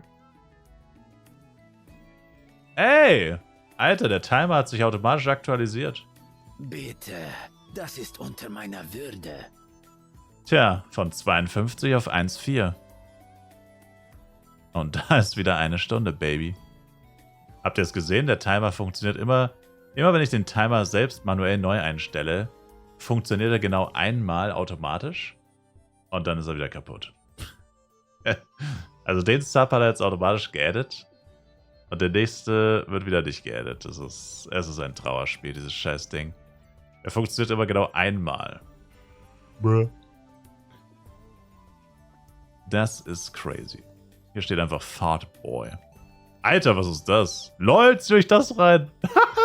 Ey, das sieht voll geil aus. Ey, schaut mal, wie geil das aussieht. Da könntest du voll das Anime-Intro draus machen. Go, go, Power Rangers. Meines Talents. Zieht euch das rein. Wie geil das aussieht. Holy shit, sieht das geil aus. Das sieht voll, das sieht aus wie so ein Anime-Opening oder so. Sieht voll geil aus. Ah, ich muss näher ranzoomen. Damn, zieht euch das rein. Das ist voll cool. Ich frage mich, ob er das mit Absicht gemacht hat oder ob das an den komplett kaputten Servern liegt. Das habe ich so auch noch nie gesehen. Die laufen alle in eine andere Richtung. Power Rangers aber kein Anime. Okay, Mr. Power Ranger Super-Experte, tut mir leid. Ich finde, das sieht cool aus. Ich finde, das sieht ultra cool aus. Ich dachte, Fartboy sieht cool aus, aber dann habe ich noch was viel Besseres gefunden als Fartboy. Das ist halt ultra nice. Timer hat sich wieder automatisch aktualisiert. Nee, also ja, aber da fehlen wieder 3 Subs. Serafine, danke dir vielmals für die 5 Subs. Vielen Dank. Also der Timer ist jetzt von 1,4 auf 26 gesprungen, oder? Ne, von 2 auf 26. Das heißt, 24 Minuten wurden hinzugefügt, aber es hätten 60 sein müssen. Ich check's halt nicht, ne? Warum macht der... Ich check's einfach nicht. Ich check's einfach nicht. Bruh. Also da fehlt jetzt auch wieder 44. Nee. Das ist unter meiner Würde. Aber der wurde wieder hinzugefügt. Jetzt ist 1,37. Ich bin zu alt für diesen Scheiß. Er nimmt immer noch 1 ab scheinbar an, egal wie viele es sind. Nee, bei dir waren es 2. Aber ja, keine Ahnung. Vielleicht zählt es nur bei normalen Subs, auch nicht bei Prime. Ja, aber es waren doch 5 Gifted. Da war überhaupt kein Prime-Sub dabei. Am besten mal wäre 100 Subs zum Testen. 100, also 100 wurden jetzt noch nicht getestet. Da weiß man nicht, was da passiert. Du hast recht, bei 100 wissen wir gar nicht, was passiert. Könnte man mal testen. Kappa. Nee, also da fehlen jetzt 3 Subs, also 36 Minutos. Ja. Das heißt, 2:13 sind wir dann wieder. 2:13. Also nochmal Pause. Reset. Scheiße, was habe ich gesagt? 2:14. 13. Na, ich weiß nicht mehr, ich glaube es war 14. Hier.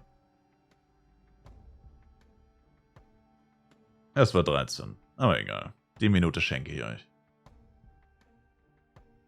Danke euch auf jeden Fall, wirklich. Danke, danke, danke. Danke schön. Ich hätte es wahrscheinlich sowieso so gemacht. Okay, vielleicht soll ich das lieber nicht sagen. Strategisch wahrscheinlich nicht klug, wenn ich das jetzt sage. Jede Stunde um 1 Stunde verlängern. Ach, ich sag's euch trotzdem. Mein Plan wäre jetzt sowieso gewesen, wenn es wirklich der Timer abgelaufen wäre, hätte ich gesagt, ich mache noch so lange ich kann, beziehungsweise XP-Event. Aber dann hätte ich halt den Timer weggenommen und selbst wenn dann jemand 100 rausgehauen hätte, wäre er trotzdem vorbei gewesen. Es bleibt so, wenn der Timer 0 hittet, dann könntet ihr auch 10.000 Subs spenden. Dann ist vorbei. Stream ausgemacht und um 21 nochmal gestartet. Nee, ich hätte das XP-Event noch genutzt, weil ich meine, jetzt pennen gehen lohnt sich auch nicht mehr. Ich meine, scheiß auf die 5 Stunden, die packe ich schon noch irgendwie. Also jetzt muss man noch das XP-Event irgendwie nutzen. Habe ich jetzt die Housing-NPCs aufgestellt? Yeah. Ja.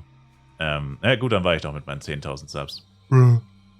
Genau, also das hätte ich jetzt als nächstes dann irgendwann mal gesagt. Also jetzt gleich dann wahrscheinlich, weil ja. Das wäre jetzt meine Gedanke gewesen. Aber wenn ihr es schafft, den Timer am Laufen zu halten, bis nach XP-Event Ende, dann wäre es wie gestern. Dann würde ich halt den Timer pausieren und pennen gehen und dann geht es ja dann nach dem Aufstehen mehr oder weniger direkt weiter. Also wenn der Timer überlebt, dann geht die Party so lange weiter, wie halt der Timer überlebt. Aber sonst würde ich halt sagen, Timer läuft ab und dann ist halt, je nachdem, halt Ende Gelände irgendwann. Und dann kommen halt wieder normale Streams. Irgendwann. Dann werde ich wahrscheinlich irgendwann mal für 16 Stunden verschwinden. Und richtig lange schlafen. Aber irgendwann kommen dann wieder normale Streams, ja. Aber mal schauen, also wie gesagt, es ist von euch abhängig. Mir ist es letztendlich tatsächlich egal. Ich habe Urlaub, ich habe keine Verpflichtungen, ich habe keine also Familie habe ich schon, aber die können für sich selbst sorgen. Mir ist es wurscht, ihr habt Zeit. Ich habe Urlaub. Ich habe Zeit. Okay. Ach so, ich wollte jetzt zu Klarfahren gehen, ne? Ach Mann, warum kann man in Darkon 3... Warum kann man in Darkon 3 nicht auf seine scheiß Bank zugreifen? Das ist so fucking nervig.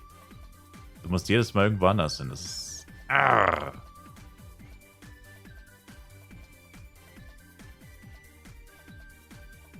Meine Elle-Karten sind alle auf der Bank. Die Servermeldung. Whale, ein Whale hat Vigoring auf plus 20 geupgradet. Nice. Das ist ein geiler Charname tatsächlich. Das ist ein geiler Charname. Also ich brauche Feuer auf dem Jojo. Feuer. I say fire to the rain. Oh, ich habe gar keine Metz. Die Metz hat mein Rm. Die Metz hat mein Rm.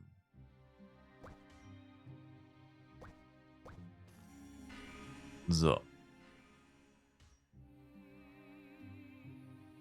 Danke euch für den Hype-Train. Appreciate it. Let's go. Was ist in meiner Hype-Kiste? Oh, ich habe das gleiche bekommen. Was ist das? Was soll das sein?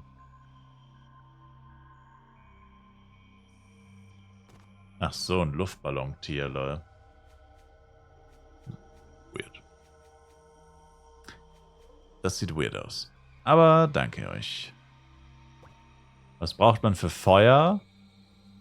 Muss ich wieder in meine kluge Liste gucken? Hi, beteilige mich nur mehr passiv. Meistens, aber fein's gut von dir, wie aktiv du für die Community bist und wollte hiermit mal die 12 voll machen. Danke dir, Sheldon. Lange nichts mehr gehört, Sir. Vielen Dank, Sir. Wurde der jetzt hinzugefügt? Ne, jetzt hat es wieder nicht funktioniert, ne? Jetzt hat er einfach wieder gar nichts gemacht. Den Sub hat er wieder einfach gar nicht hinzugefügt. Das ist doch wie verhext. Jetzt hat es gerade mal wieder ein bisschen funktioniert und dann macht er einfach wieder gar nichts. Ja. Naja. Ich mache jetzt nicht hier alles einzeln, es läuft zuerst mal wieder 2 Stunden. Aber das heißt, im Nachfüllpot sind wieder 12 Minuten. Also Feuer ist Eron und Krasek.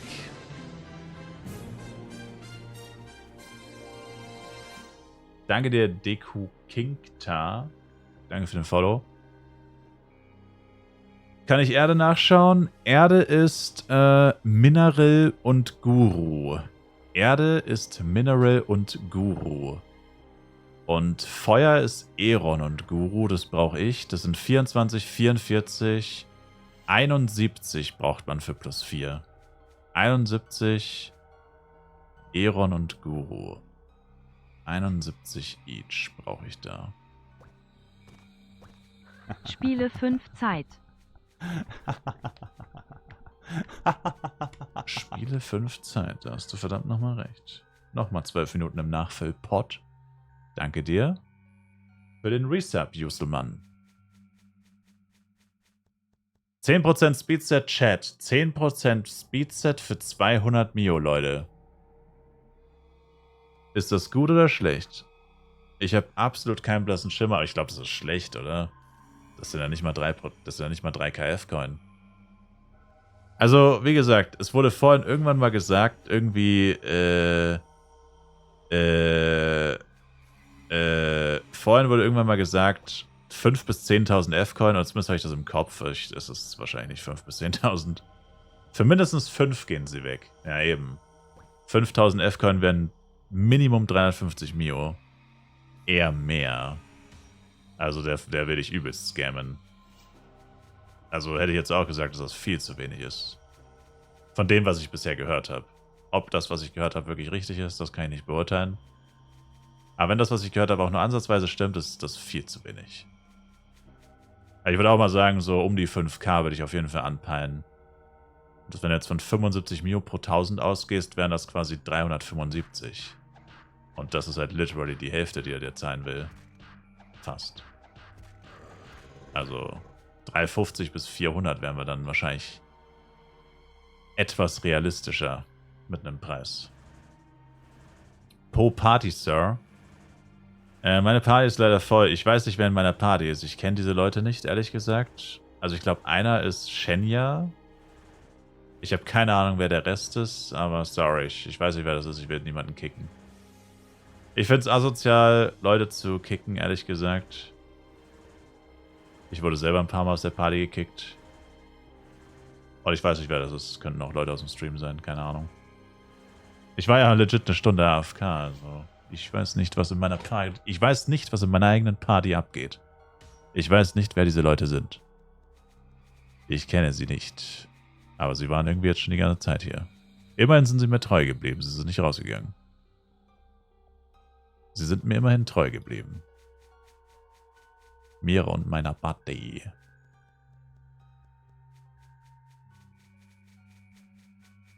Und, wo löst man diese Live-Coupons sein? Taste U Coupon. Taste U Coupon. Alex Dude für 8 Mio gefunden. Ist es endlich Zeit? Wieso ist BP so teuer? Ich habe Drastras Dude First Try. Erster Shop, den ich angeguckt habe, 5 Mio. Also ohne Verhandeln, ohne irgendwas. Also wenn ich verhandelt und mehr gesucht hätte, hätte ich es vielleicht auch für 3 oder 2 bekommen. Wieso ist BP so teuer? Ich check's nicht. Jester ist wie zu erwarten scheiße günstig. Genau wie es zu erwarten war, wenn niemand Jester mag. Also Jester ist tipptopp, arschgünstig. Genau wie ich es erhofft oder vermutet hatte. Ey, Gio wird auch schon verschenkt gefühlt. Das ist genau mein Ding. Schön günstig. Genauso wie ich es gern hab. Eine Klasse, die niemand mehr. Kappa.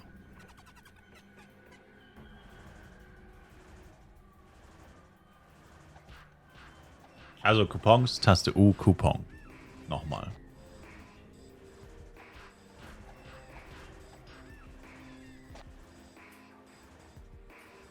Alles deine Schuld, eindeutig. Tja. Aber ich rede viel öfter negativ über Jester als BP.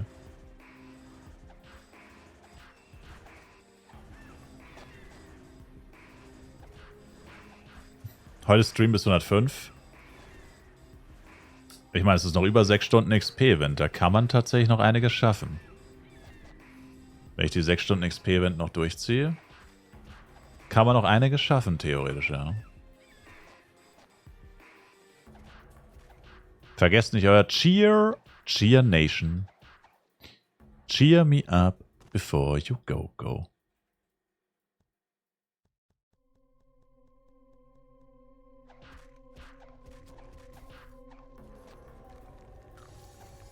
Gab es wohl einen zweiten Code?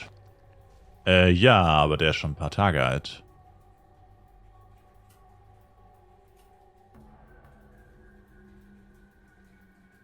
Also das hier ist der zweite Code, der sollte heute ablaufen. Ich poste nochmal den ersten rein. Checkt mal, ob ihr beide eingegeben habt. Also die meisten werden es... Die meisten Leute sollten diese Codes schon 5 Millionen Mal gesehen haben. Also die sind immer die gleichen beiden. Aber der erste, den ich gepostet habe gerade, der läuft heute ab. Heute Nacht. Also der wird wahrscheinlich bis Sonntag 23:59 Uhr gültig sein. Also ich weiß nicht genau welche Uhrzeit, also welche Zeitzone, aber so wird's wohl sein. Oh nein, die Lava! Oh mein Gott, die Lava! Wir sind in der Lava. Der Boden ist Lava. Der Boden ist Lava, die Decke ist Lava, alles ist Lava. Lava Land. Ich bin in einer Lava Lamp. Danke für den zweiten, auf heute hast du angefangen. Nice.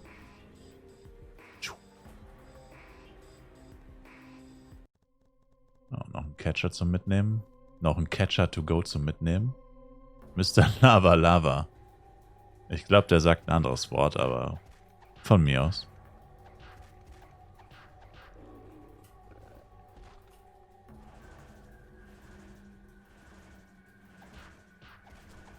An dir ist ein Rapper verloren gegangen. Echt? Glaube ich nicht. Wohl eher ein Klassenclown oder so ein Scheiß.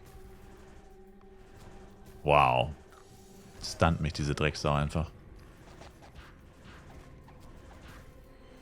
Habe ich einen Partyplatz. Das ist interessant. Vorhin musste ich betteln darum, dass jemand meine Party joint und jetzt wollt ihr alle rein, ne? So. Jetzt wollen sie alle rein. Nee, habe ich gerade nicht.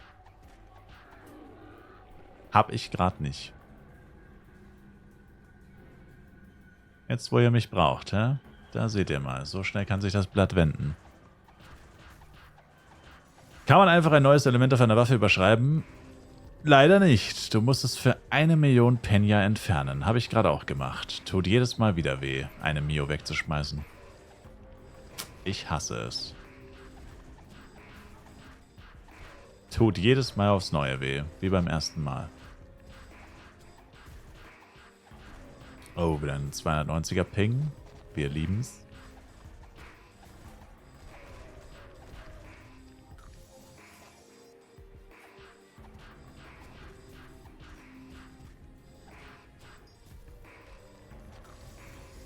Uff. Wenn ihr runterfallt, wird euer Account gelöscht. Wer hier runterfällt, Account gelöscht, by the way. Oh! Oh! Oh, Mann!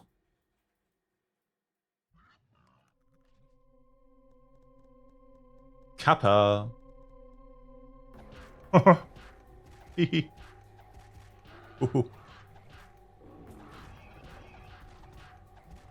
Ich alter Scherzkeks.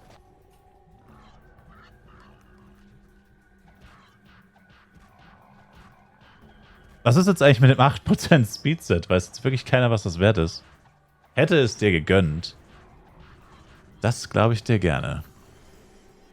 8% Speedset auf FWC. Schon Equip geupgradet? Nö, ist immer noch cleanes 90er Zeug. Das werde ich auch nicht upgraden, das ist Geldverschwendung. Macht halt überhaupt keinen Unterschied, ob das plus 0 oder plus 3 oder plus 5 ist. Macht für mich gerade keinen Unterschied.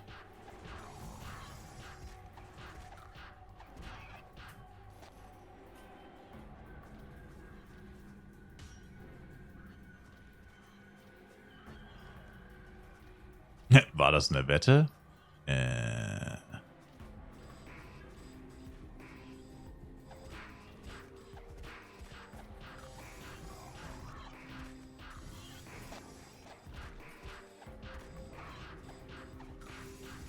Nein, nein, nein, nein, nein, nein, nein, nein, nein. Oh, shit. Junge, kannst du den nicht mal töten? Was geht ab? Jesus. What the fuck is happening? Also hier will ich nicht sein. Mich haben gerade 2 Agros zeitgleich angegriffen. Schnell weg hier.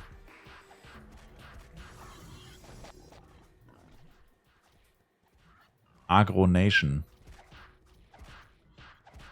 Die machen tatsächlich leider wieder arsch viel Damage, die Mistviecher.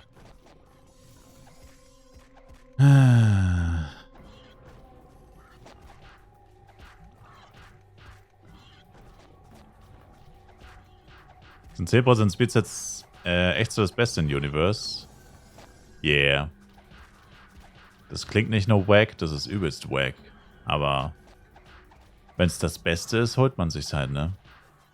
8% meine ich so 2 bis 250, 2,5 bis 3 KF-Coin. Das ist halt so teuer. Auf Borodeng ist 8% echt sehr günstig. 8% auf Borodeng ist halt richtig günstig. Ja, und was kostet dann 6%? 6% kostet dann über 1000 oder was? Was ist das? Der übelste Scam. Wieso ist denn das hier so teuer? Verdammt nochmal.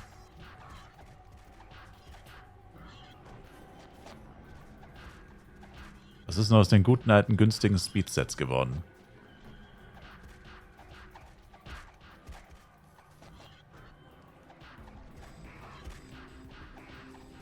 Was ist nur aus den guten alten günstigen Speedsets geworden?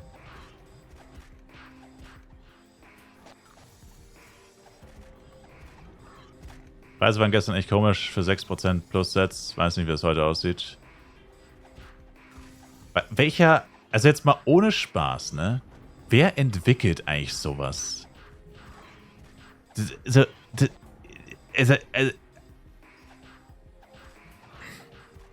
Schaut euch das mal an. Wenn du die Kamera über die Decke machst, sodass du gescheit sehen kannst, ne? Dann klickst du einfach auf den Boden der Decke. Und kannst quasi keine Monster angreifen, beziehungsweise dich wirklich laufen. Und wenn du nah ranzoomst, dann siehst du nichts mehr. Dann siehst du keine Agros mehr. Dann siehst du halt nie, wenn Agros spawnen, erst wenn sie dich angreifen und so. Also wieso zur Hölle macht man sowas? Vor allem in Flive PC ist die Decke halt einfach 5-mal so hoch. In Flive PC ist die Decke halt hier. An dem oberen Ende der Würfel. Und sie haben sie absichtlich nach unten verlagert. Und der einzige Grund, der mir einfällt, ist, um dich so richtig abzufacken. Weil was ist der logische Grund dafür? Das ist so ein übelster Abfuck hier und deswegen levelt hier auch eigentlich nie jemand. Ich bin surprised, dass hier 3 Leute sind. Aber manchmal frage ich mich echt, das machen die doch mit Absicht. Das hat doch nie jemand getestet. Das haben die gemacht, weil es cool aussieht.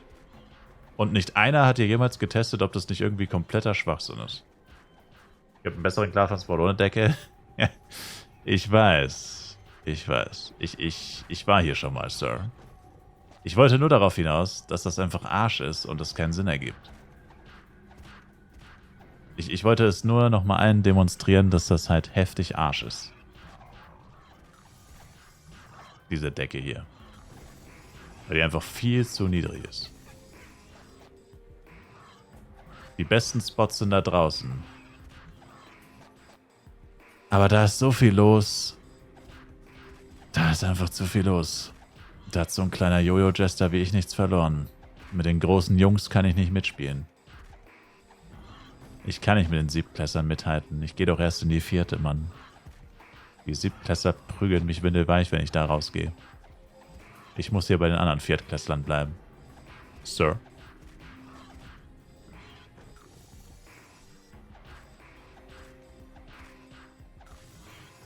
Wo steht eigentlich der Lifestyle-NPC in Flares? Den gibt es nur in St. Morning.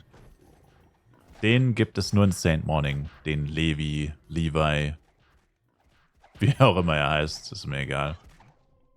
Der steht nur in SM. Was es in allen Städten gibt, sind die Werkbänke und Feuerstellen zum Kochen und so ein Scheiß.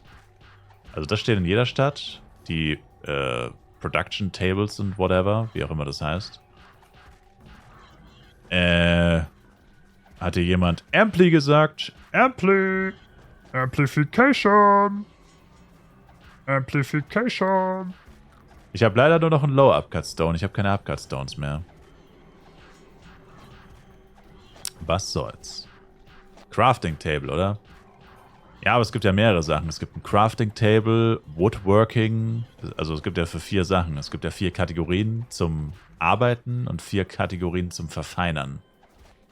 Und in jeder Stadt gibt es alle 4 theoretisch. Also das eine ist eine Feuerstelle zum Kochen. Dann gibt es ein Gem-Table oder so ein Scheiß. Ein Alchemie-Table. Und so ein Woodcutting-Table. Keine Ahnung. Hab mich ja selber nicht wirklich damit befasst bis jetzt. Also eigentlich schon und ich habe es als Arsch empfunden. Bis 0 Uhr heute, Nick. Der Stream geht so oder so bis 0 Uhr. Aber ob der Sabaton endet oder nicht, das entscheidet ihr. Sir. Also der Stream, sofern ich nicht sterbe oder irgendwas anderes passiert, geht bis zum Ende vom XP-Event auf jeden Fall. Aber er könnte auch noch länger gehen. It is your choice to make. It is your decision. The future is yours to take. Einen besseren Spot traue ich nur, wenn er Elementor spielt. Ja, Elementor kann nur an den anderen Spot. Wie soll ich ihn hier als Elementor spielen? Das wäre absoluter Selbstmord. Elementor braucht freien Himmel. Elementoren sind Freigeister. Uns kann man nicht einsperren. Wir lieben die Freiheit, die Luft, die Natur, die Elemente. Frischer Regen, der uns ins Gesicht prasselt. Ein Pferd, das uns ins Gesicht pupst. All das zählt zur Natur und das lieben wir. So. Bist du nur neidisch? Okay, Avatar. Wir heißen nicht umsonst die Herren der Elemente. His Sword und Crit and X, was packe ich in die Mainhand? Uff, das musst du ausprobieren, das weiß ich nicht. Vermutlich das His Sword tatsächlich in dem Fall. In dem Fall sollte das His Sword besser sein. Also glaube ich. Bis plus 4 ist 100% auf FEC. Ja.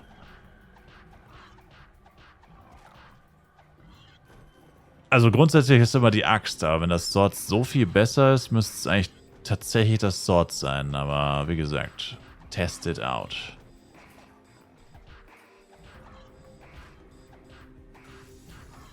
Das muss man tatsächlich mal manchmal muss man es auch einfach mal ausprobieren. Das ist zu random, um das pauschal zu sagen. Wenn ich 30 bin, soll ich den Mist... wo habe ich Mist gelesen? Soll ich den Assist direkt dran lassen, auch wenn er erst 25 oder so ist? Ab 30 bekommt man ja Doppel-XP, da wird der Abstand ja noch größer.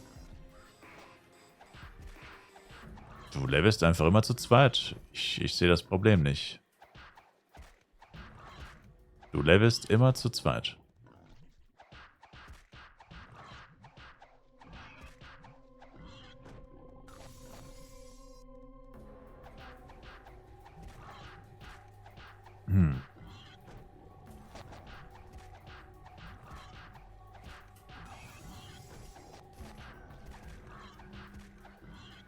Und Party auf Schaden.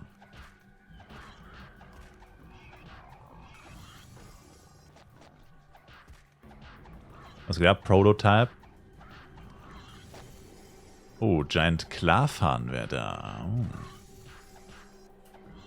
Ein bisschen Salsa tanzen mit Giant Klarfahren.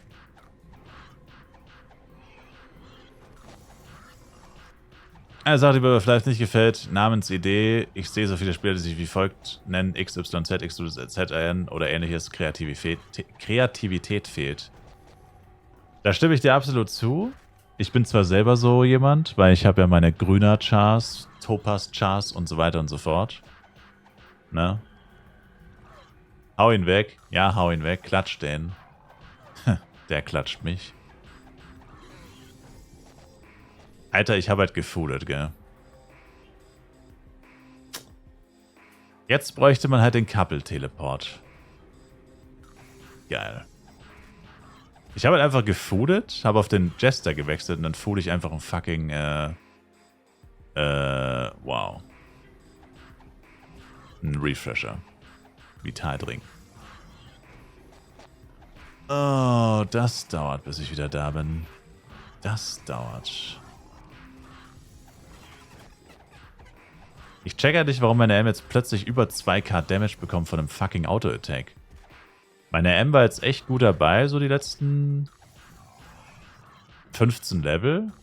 Und plötzlich wieder komplett zerfleischt von diesen Drecksklavern. Also die ganze Zeit war es tipptopp, also er war relativ beefy.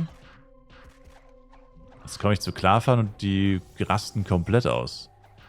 Machen plötzlich doppelt so viel Schaden wie alle anderen Monster bisher. Mistviecher.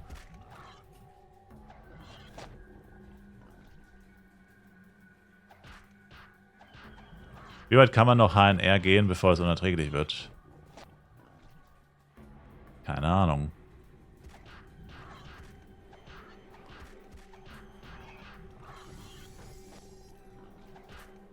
Patient.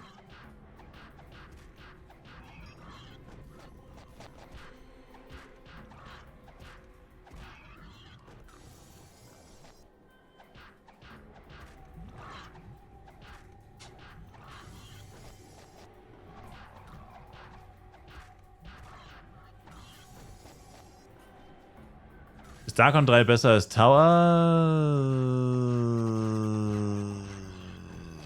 Ja.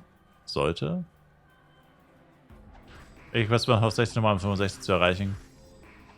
Rotvihil, Luder, Reonan und alle Quest-Verwaltungsquests wären das. Rechtzeitig zum Finale hier, Mr. Max. Maybe. Wir werden sehen, Sir. Ist der Abstand egal? Der Abstand ist egal, Rikuba. Ist nicht Flive PC. In Flive PC hat der Levelabstand zwischen Leveler und Leecher tatsächlich viele Bedeutungen oder viel mehr bedeutet. In Flive Universe spielt das so gut wie keine Rolle. Also in Flive Universe spielt es keine Rolle, besser gesagt. Stimmt der Timer? Fast. Halbe Stunde fehlt. Fast. Ja.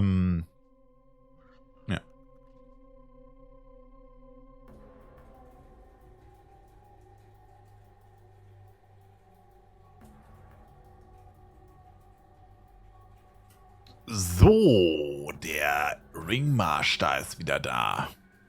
Der Ringmaster of Disaster.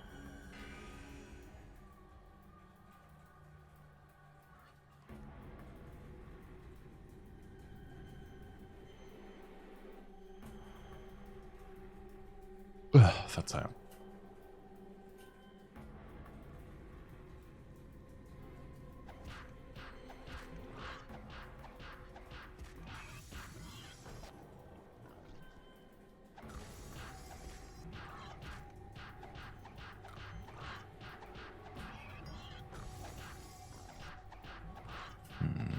Das hat sich aber auch gerade nicht gut angefühlt. Also in-game. Die Lags.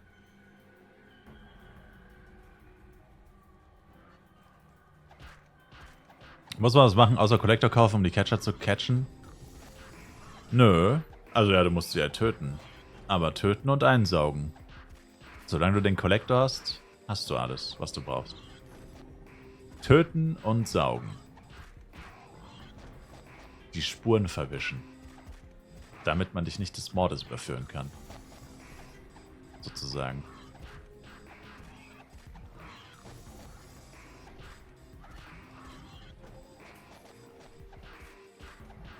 Nur 2% Karten kann ich nicht beim Pet rausfiltern, oder?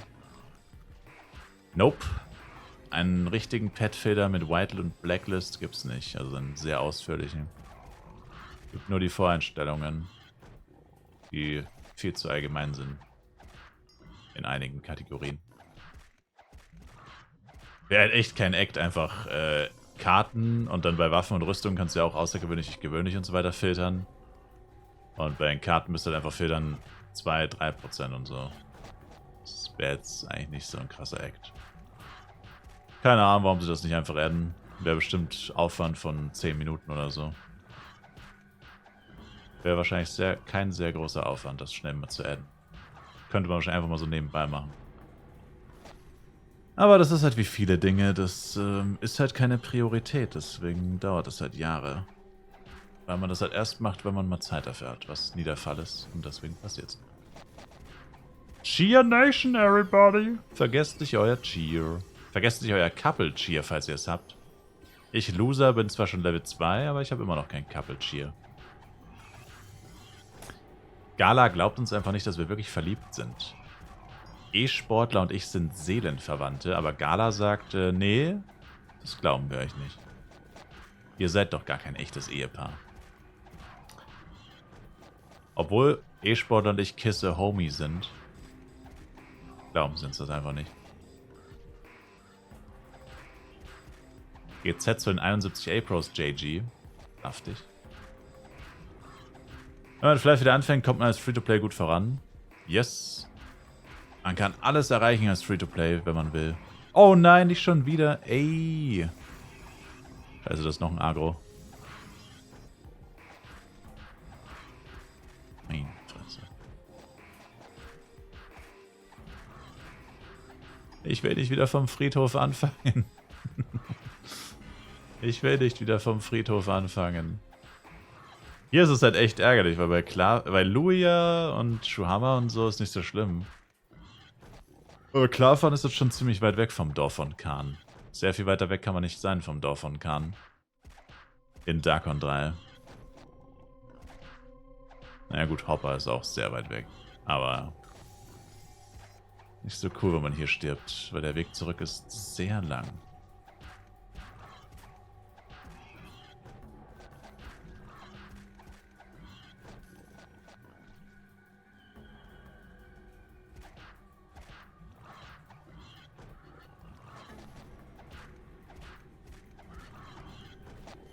Jetzt Res auf Level 10. Let's go. Res auf 10 und Cats auf 16. Wo findet man eigentlich diese Event-Easter Egg-Dinger? Meinst du jetzt die Easter Eggs oder die Chrome Ores? Chrome Ores sind überall und aus den Chrome Ores kommen die Easter Eggs. Und dafür brauchst du die Spitzhacke. Die du immer wieder ins Inventar bekommst, einmal am Tag.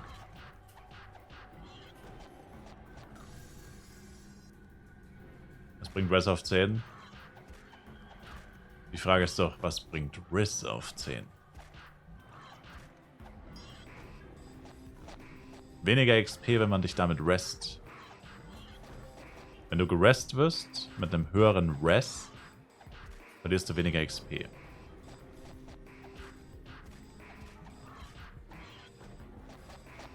Also wenn mein Jester stirbt, nicht rest mich, dann verliere ich nicht so viel XP.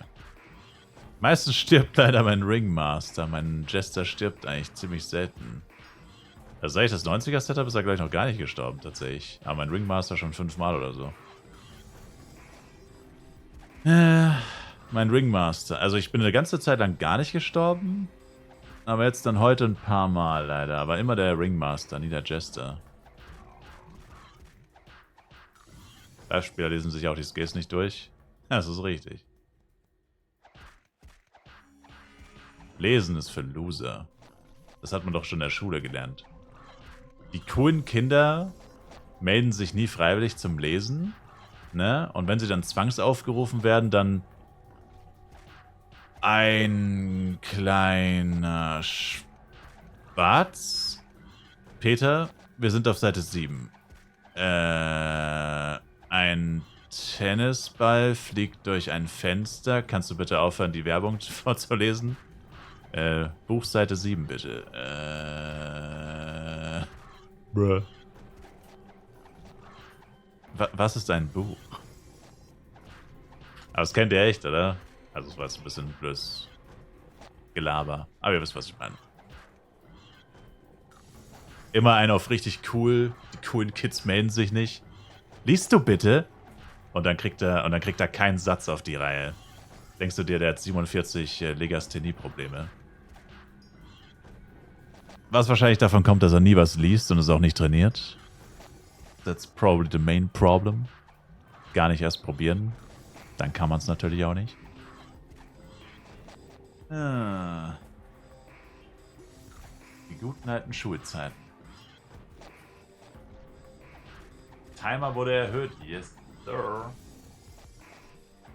Arek, das ein Trash. Man muss nicht schlau sein, um cool zu sein. Das ist richtig. Na gut, mit schlau hat das eigentlich wenig zu tun, ob man lesen kann oder nicht. Naja, vielleicht ein bisschen, aber... Ging mir eigentlich mehr um den Cool-Part.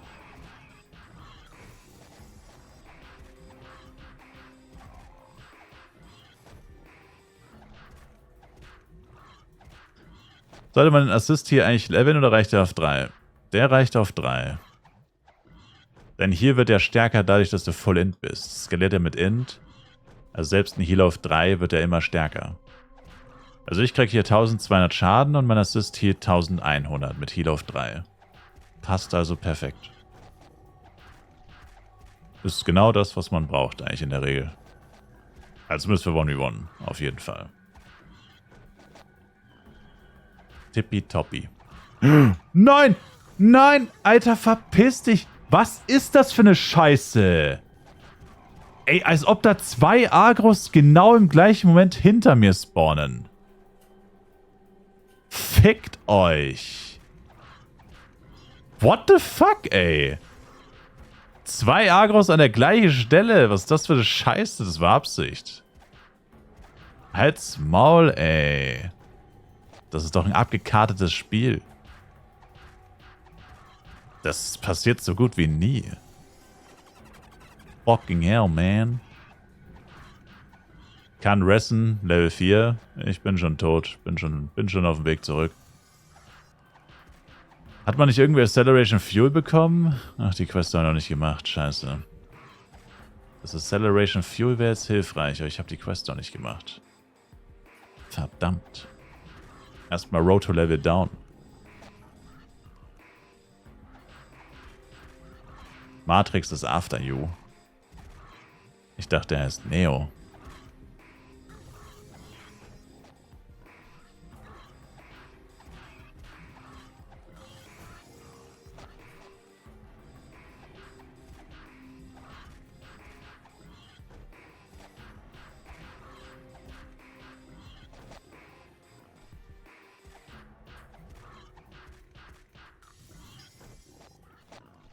Kann man die Monster auch mit einer Taste anvisieren, wie mit Tab im PvP?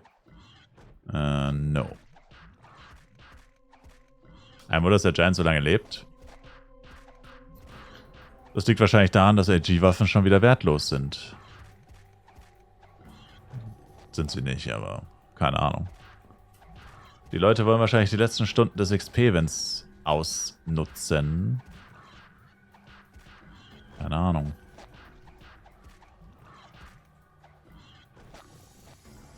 Wieso gibt es diese Funktion noch nicht? Takuya? Weiß ich nicht. Ich bin leider nicht Teil des Development-Teams von diesem Spiel. Mein Freund. Ich gehöre leider nicht dazu, Sir. Ich gehöre leider nicht zu den coolen Kids. Da sind wir wieder beim Thema coole Kids. Ich gehöre leider nicht dazu. Die sitzen in der Cafeteria immer an dem coolen Tisch und ich sitze immer ganz hinten in der Ecke. Bei den Losern. Deswegen kriege ich nicht mit, worüber sie so reden.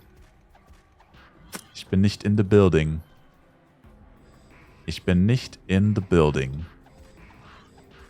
Soll ich mal zu Captain Klarfan gucken? Weil das ist ja eigentlich der beste Spawn für 1v1. Das ist ja eigentlich der beste Spawn. Da will man eigentlich hin als 1v1. Da ist die Decke auch nicht so niedrig, weil es keine Decke gibt.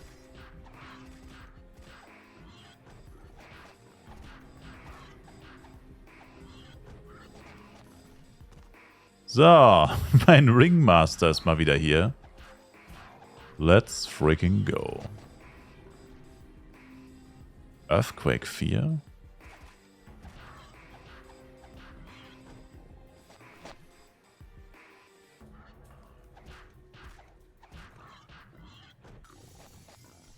Ja, bist du nicht hier gestorben? Ah, da.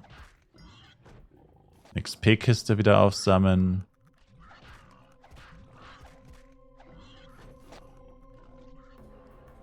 Woher hast du den geilen Wurlitzer hinter dir?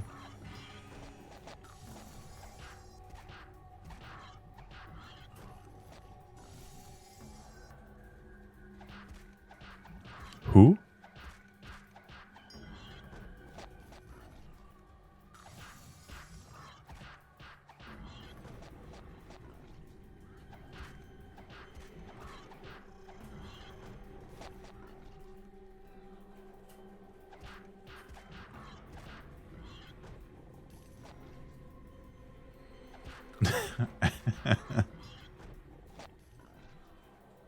Wurlitzer ist die Jukebox, die nennt man in der Szene so.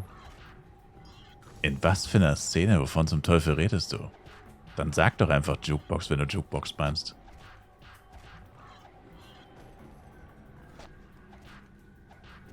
Dinge haben einen Namen, damit man diesen Namen sagt. Sir. Bruh. Kappa.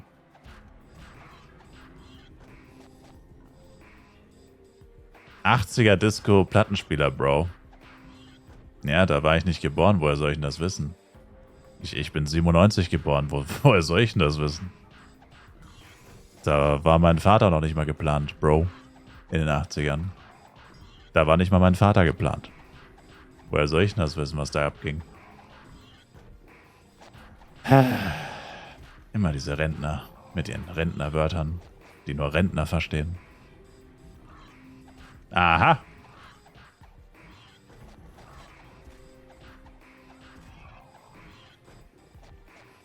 Woher ich den habe, den Wurlitzer, habe ich so einem Typen aus Holland abgekauft. Er meinte, nimm noch 10 Kilo Gras als Gratislieferung obendrauf. Und ich habe gesagt, okay, warum nicht? War ein duftes Geschäft. Ich habe ihm ein paar Tipps in Live gegeben und er hat gesagt, nimm einfach. True story, by the way. True story.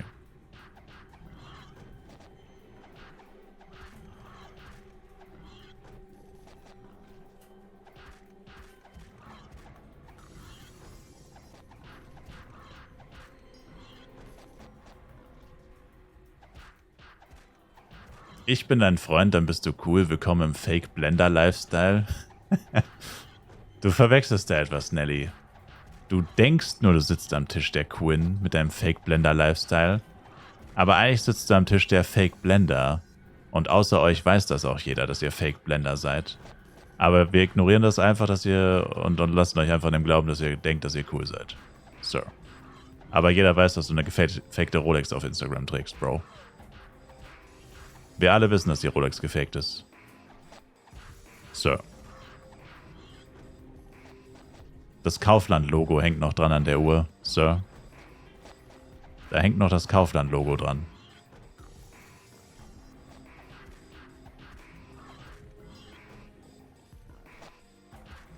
chille gerade im Altersheim. Damn. Oh, sheesh. Watch Party im Altersheim. Flive Watch Party im Altersheim. Altersheim wäre eigentlich geistesgestörte Viewer-Base. Ich habe mal im Altersheim gearbeitet als Hausmeister. Für 10 Monate. Da läuft in jedem zweiten Zimmer läuft den ganzen Tag ZDF, Alter. Ich wette, ZDF hat am Tag so Peak 1 Million Zuschauer und 950.000 sind im Altersheim, ich schwöre. Das heißt, Imagine, die checken das doch gar nicht mehr, was da läuft, die meisten. Machst du einfach überall Twitch an, meinen Stream, die hören ja eh nicht zu, die hören ja gar nichts mehr, die meisten von denen, die hören ja gar nicht mehr, was da überhaupt gesagt wird. Und instant 5.000 Zuschauer. Permanent. Und das Geilste ist, die schalten auch nie aus, die lassen auch einfach nachts laufen. Kaboom! Die checken das doch gar nicht, was da läuft. Und wenn sie doch mal hingucken, Flive, das habe ich vor 30 Jahren auch mal gespielt, als ich noch jung war. Boom, die perfekte Zielgruppe. Actually, ich sollte wieder ins Altersheim zurückgehen. Hat mehr Spaß gemacht als mein aktueller Job. Aber, okay. Und wieder tot. Es ist unmöglich, dass ihn beide angreifen. Es ist unmöglich, dass beide meine M angreifen. Ich habe den einen Agro instant angegriffen und er geht trotzdem auf meine M. Das kann doch gar nicht sein. Der Agro spawnt, ich visiere ihn an, er ignoriert meinen Jester komplett und tötet trotzdem den RM. Ich begreif's nicht. Wie? Einfach nur wie? Crazy. Zieht der AOE-Skill dann eventuell? Ja, dann habe ich erst ab 100. Habe ich einen Stun-Skill? Nur mit einer gewissen Wahrscheinlichkeit. Ne, Stun glaube ich gar nicht. Counter-Attack stunt, aber das ist Trash. Counter-Attack stunt glaube ich, aber Counter-Attack dauert jetzt 10 Sekunden oder so. 6.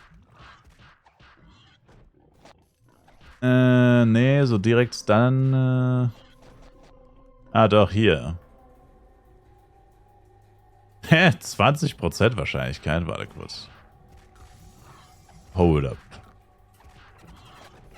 20% Wahrscheinlichkeit ist hier, aber das heißt, auf 20 ist wahrscheinlich 30%. 40. Also einen garantierten Stun glaube ich nicht.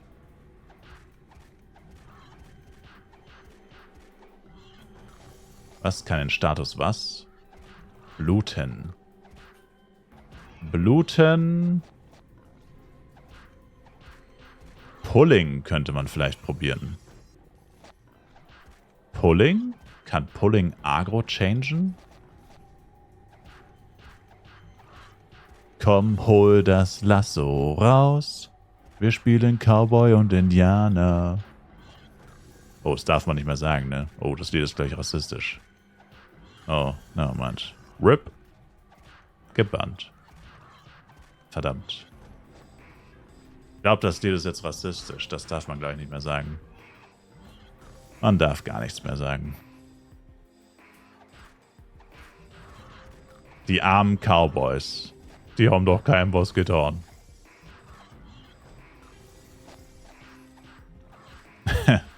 Schön für dich, Nelly.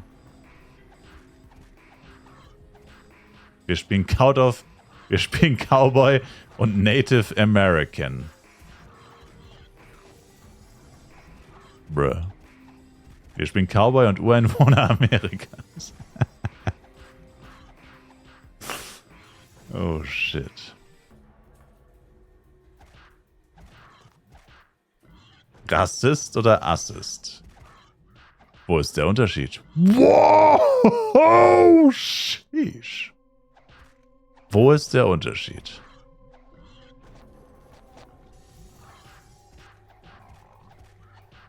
Tell me.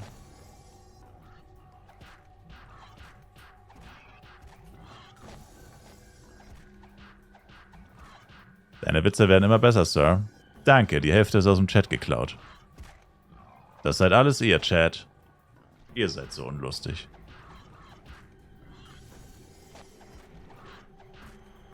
Die meisten Witze sind von euch geklaut.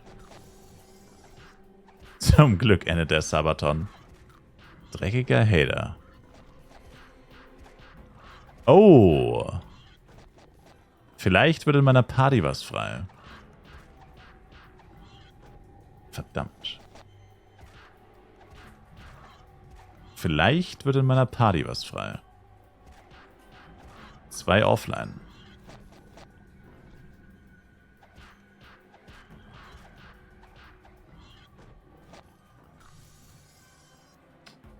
Verdammt, nochmal.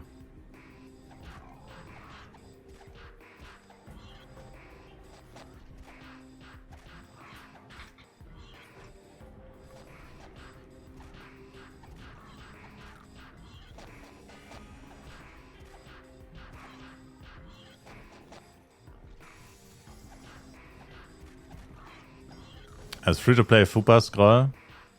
Ja. Problem damit?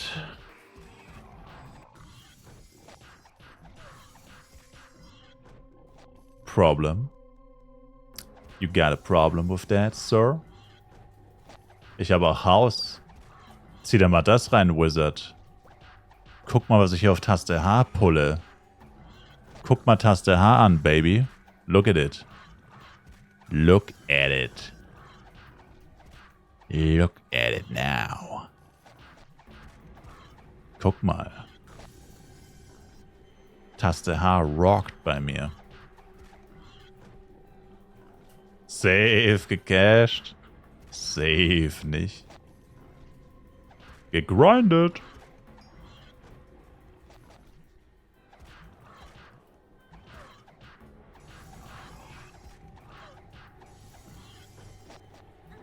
Verdammt nochmal. Junge, die scheiß Hitbox von den Berries ist größer als die von den Monstern.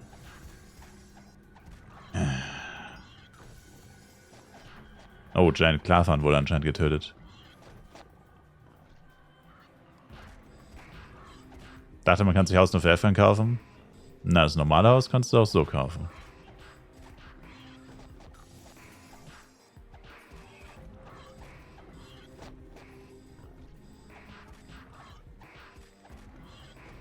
Junge, diese scheiß Agros. Geht doch mal weg hier, Mensch.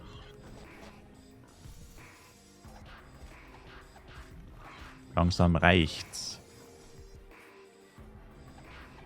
So zerfleischt wurde meine M echt schon lange nicht mehr. Was ist das für eine Scroll, die du anhast, die noch 8 Stunden geht? Das ist diese Pink Scroll. Kombinierte Party-Effekte ist das. Das sind alle Party-Scrolls merged into one, außer Permanent Party.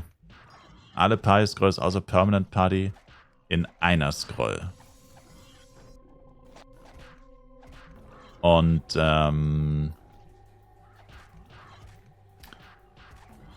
kostet 311 Coin. Also ich habe es mir jetzt zweimal für 300 gekauft. Das ist aber ziemlich dämlich. Ja.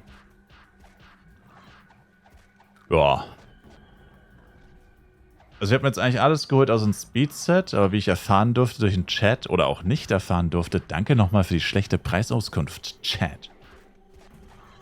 Wie ich erfahren durfte, ist es so, dass Speedsets wohl ziemlich teuer sind tatsächlich. 8 und 10% vor allem. Also 10% hätte ich eh nicht angepeilt, ich hätte mal 8% angepeilt. Aber das scheint auch extrem teuer zu sein. Finde ich dann auch, dass es sich nicht wirklich lohnt. Das heißt, ich müsste dann wohl tatsächlich auf 6% runtergehen. 6% scheint auch ziemlich teuer zu sein. Ja, vorhin gesehen 8% für 125. Was ist 125? 1500? Bisschen mehr. Okay, gerade hier ist es noch 2 bis 3K, glaube ich. Also das ist auf jeden Fall zu viel. Unter 2K ist schon eher gut. Wofür kann man den Reparaturhammer nutzen? Für Angeln, Spitzhacken, Kräuter, Sicheln und so ein Scheiß. Für die Life-Skill-Werkzeuge. Die stellen Durability von den Life-Skill-Werkzeugen wieder her. Die Hammer. Das ist nutzlos. Pretty nutzlos. Dynamite Deluxe, welcome back. Wie geht's? Wie steht's? G-Knuckle wird hier verkauft im Chat. G-Knuckle. Und wo du das Haus für F-Coin kaufst, in Flares. Oh mein Gott. 3 Agros. Was ist Klarfahren eigentlich für ein scheiß Höllenloch? Hier spawnen einfach 3 Agros. Was ist das für ein Höllenloch? Wo bin ich denn hier gelandet, Alter? Was ist das? Ich war noch nie auf der Seite. Ich gehe nicht immer ich gehe jetzt raus. Es reicht, ich gehe jetzt raus. Es reicht. Draußen ist es viel schöner. Raus in die Natur. Hier drin ist ja absolut madig. Kein Wunder, dass hier niemand levelt. Wobei, ich wollte noch zu den Captains gucken, tatsächlich. Aber Captains sind auch ziemlich gefährlich. Die Capitanos sind auch ziemlich harte Burschen. Harte Seemänner.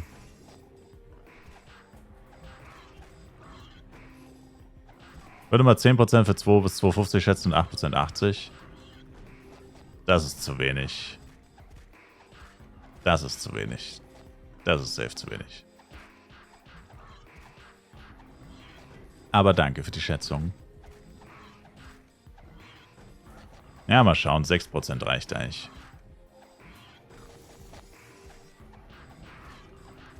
Wie wär's mit einer schönen Wette, Knack? Wie oft stirbt meine M noch in den nächsten 24 Minuten oder was?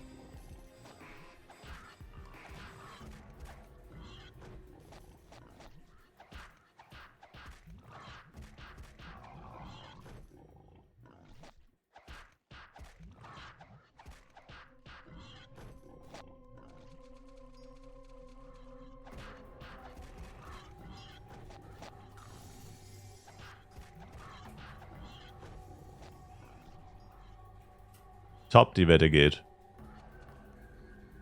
Oder AOE't jemand. Ey, da ist einer Mod Nation. Der eine Typ heißt Mod Nation. Mods! Wo sind die Mods? Wie war der Ping die letzte Zeit? Man kann spielen, der Ping ist aber nicht gut. Ich brauche jetzt 2 Chiller-Filler auf Channel 6. Bis wann? Knack? Bis meine MPs vorbei sind. 23 Minuten.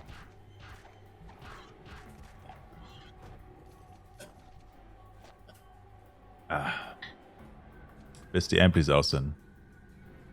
Oh oh. Jetzt leckt's wieder richtig heftig. Geilomatico. And here we go again. Time to lag the fuck off, man. Also wer auch immer gerade nach den Lags gefragt hat, danke, sie sind zurück. Dankeschön.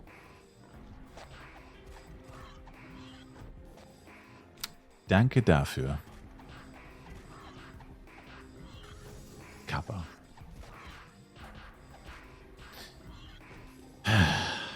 Okay, es war vielleicht nur ein kurzer Lag-Spike. War vielleicht nur ein kurzer Lag-Spike, aber er war ziemlich brutal. Habe ich jetzt 600 F-Coins gecached? Ja. Yes. Ich dreckiger Cacher, habe 600 F-Coins gecached. Vor 8 Minuten alles für eine Session angeworfen. Nutzen Sie die Zeit, solange Sie noch Monster töten können, Sir. Man weiß nie, wie lange es anhält.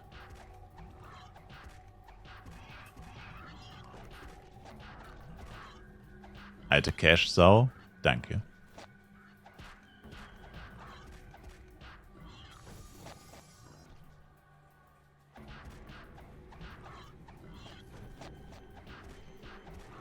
Ja, 380er Ping. Und der Ping steigt immer weiter. Und kurzes Standbild. Auch immer chillig. Kurz Standbild.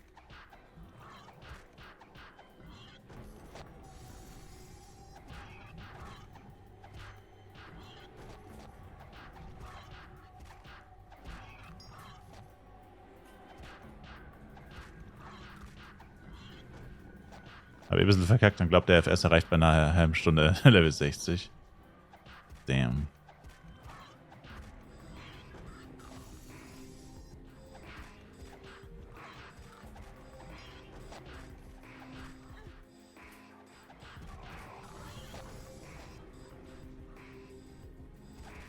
Der Level-Spot mit den Scheiben oben drauf so toxisch gemacht. Wem sagst du das?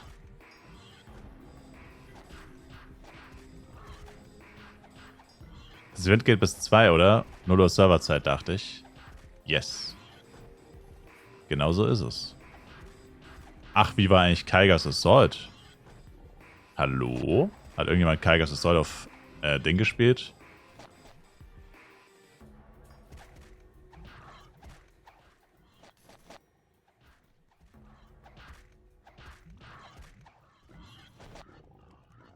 Eins.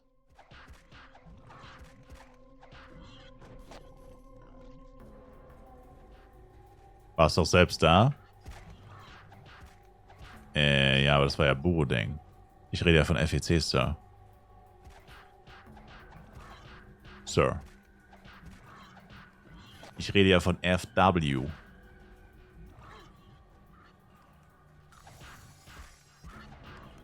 Wo kann man Mining lernen? Saint Morning bei Levi, links von der Church. Links von der Church.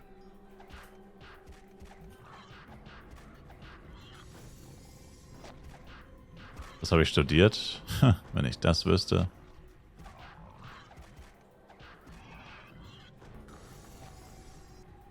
Als du vorhin geschaut hast, waren es 0 Anmeldungen. Aber Kaigas das heute schon vor 2,5 Stunden angefangen. Wann hast du geschaut? Du hast wahrscheinlich geschaut, dass es schon vorbei war.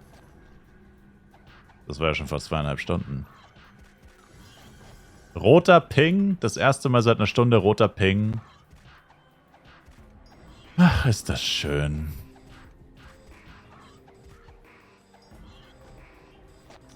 Beautiful, beautiful thing.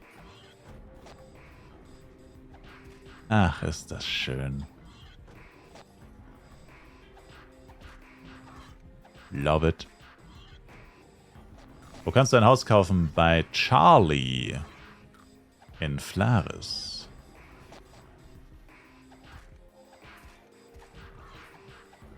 Good FWC character hit and run cancel. Yeah, hit and run is really impossible on the server. Shit server. Can't play hit and run on shit server.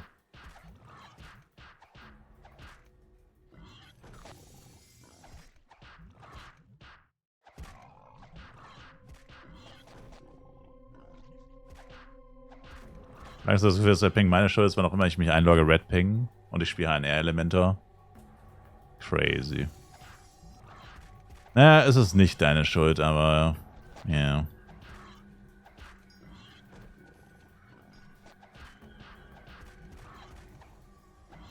Das Gefühl haben wir alle. Glaubt mir, das Gefühl haben wir alle.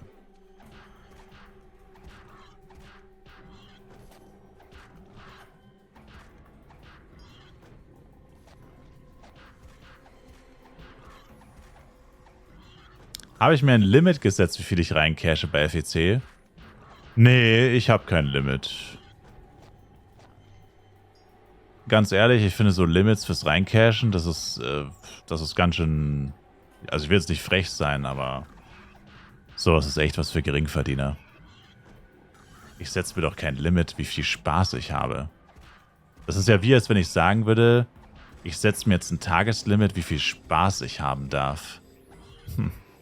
Sowas mache ich nicht.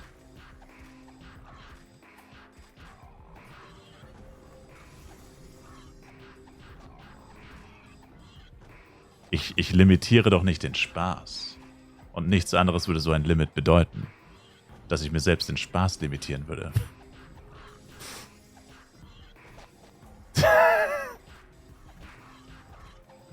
Das Tageslimit setzt die Bank. Ja, mein PayPal-Account. Wenn mein PayPal-Account nichts mehr macht. Wenn PayPal die Transaktion ablehnt, dann ist wohl das Limit erreicht.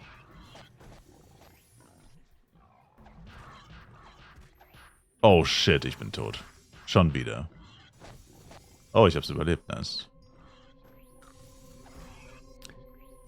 Captain Klarfahren versus RM. Captain Klarfahren gewinnt. Sagen wir es, wie es ist.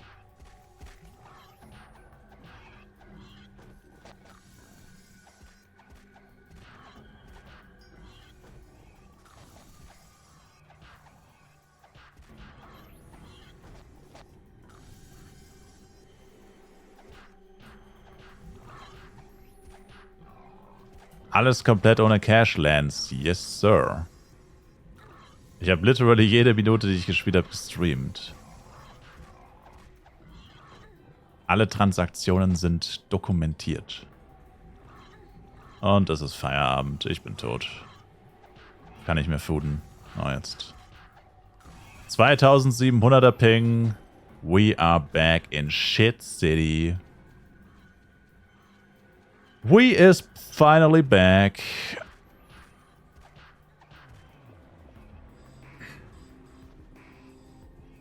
Was für eine Wow. Verschwendung meines Talents. Nope. Ist dope. Danke dir. Nope ist dope. Mit 10er Sub. Bombe. Danke Ihnen, Sir. Vielmals.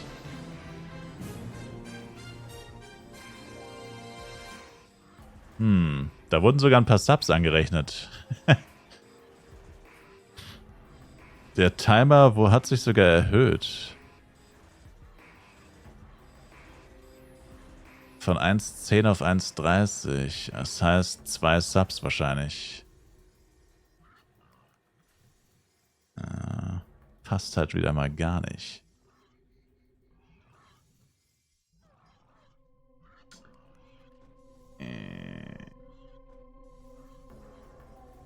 Crazy. Vielen Dank, Nope ist dope. Vielen Dank. Ach Mann, ey, es nervt so, diese scheiß Lags, ey. Dass man im Jahr 2025 noch mit sowas wie Verbindungsproblemen zu tun hat, ist wirklich Geistes. Ist solchen... Oh? Dachte wirklich, daran sind wir vorbei. Oh. Also habe zwischendurch gepennt, seit ich weg war. Das letzte Mal geschlafen habe ich vor 21 Stunden. Vor 21 Stunden bin ich aufgewacht. Kannst du mit deinen 1900 Stylecoins den Timer hochballern? Nö. 30.000 ist das Minimum. 30.000 ist das Minimum. Sorry, nur für reiche Leute.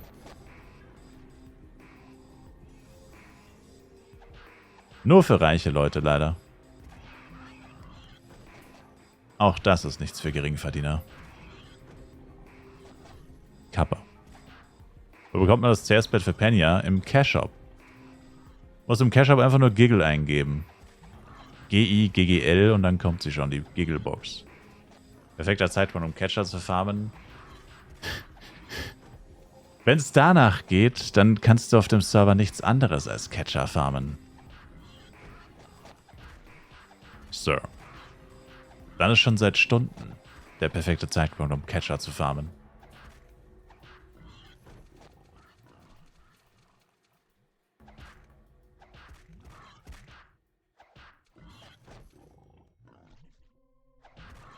Seit Release.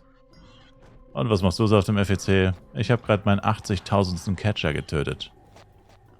Oh, coole Sache. Sind die Server wieder am Arsch, Olaf? Wir sind gerade am Breaking Point. Noch können wir ein bisschen spielen, aber es kam gerade kurz schon 1000er Ping, also Entweder bricht gleich alles zusammen oder es beruhigt sich wieder. Du kannst live dabei sein. Du kannst live dabei sein, wie entweder alles zusammenbricht oder wie es doch nochmal minimal bergauf geht.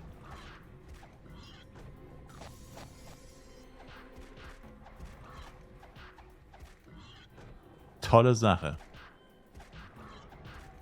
Wo habe ich die Cobra herknack? Die ist aus gesamte Verbindungen. Die ist aus gesamte Verbindungen. Taste U, Spielzeit, gesamte Verbindung. Nicht wieder Server-Lagging, ich wollte gerade wieder anfangen. Ja, weil Sonntagabend ist und noch 5 Stunden XP-Event. Natürlich fangen die Leute jetzt nochmal an. Und da geht jetzt auch keiner offline. Und schwupps, didelup. Außerdem wurde der Server auch nie gerestartet. Also die ersten Serverlags, oder die letzten Serverlags haben so vor 4 Stunden angefangen. Und seitdem hat auch kein Restart mehr stattgefunden.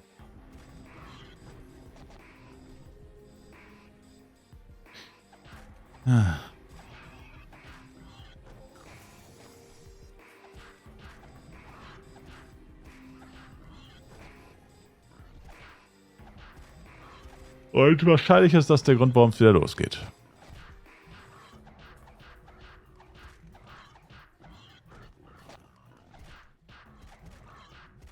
Soon Cash Up minus 50% Lag. Ja, dann wird es ein Rollback geben. Darauf kannst du Gift nehmen. Dann kommt der Rollback.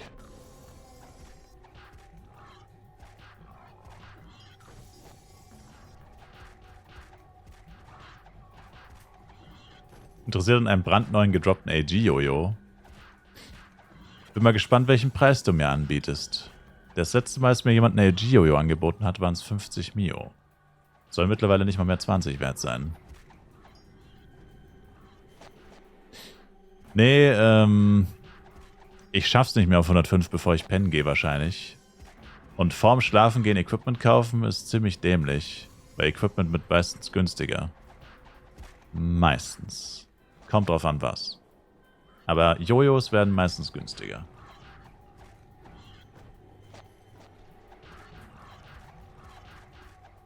Jojos werden meistens günstiger. Meiner Erfahrung nach. 30 Mille? Ich kauf's morgen für 10. Gonna get it tomorrow. Aber danke für das Angebot, Sir. Ich kauf's morgen für 10. So, jetzt muss ich nochmal Envy lernen. 8 Minuten Amplis. Perfekt. Envy full. Der Jester hätte halt auch mal sterben sollen, ne? Bringt halt nicht viel, wenn immer nur einer stirbt. Oh. Cooles Blinkwing. Es bringt mich nirgendwo hin. No mind. Mal schauen, ob ich es rechtzeitig zurückschaffe.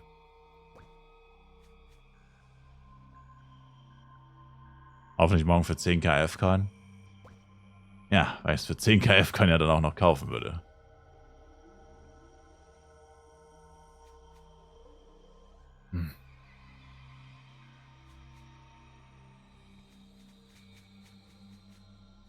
Meine M hat einfach 99,80. Wow. Das wäre wahrscheinlich ein Mob gewesen. Ach, Mann. Es ist ja schlimm genug, dass einmal am Tag laggt, aber das ist schon das 3. Mal. 14 Uhr, 17 Uhr, 21 Uhr. Bro. 3 Mal ist halt echt too much, Mann. Das ist ja schon fast wie am Release-Tag. Das ist echt wie am Release-Tag.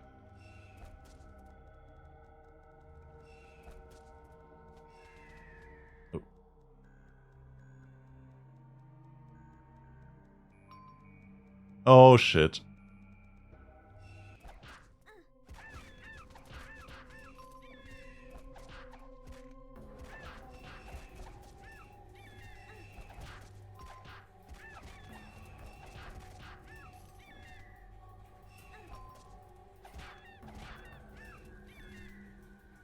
Gut, dass sie nur Agros sind.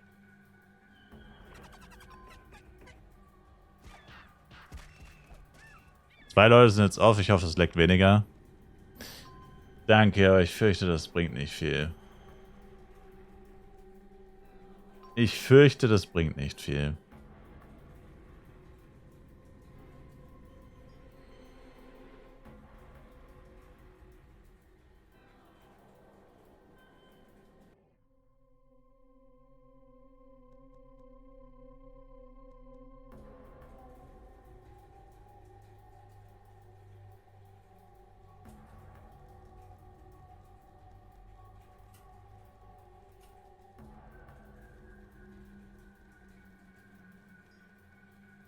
Uff, hier sind auch so viele Argos.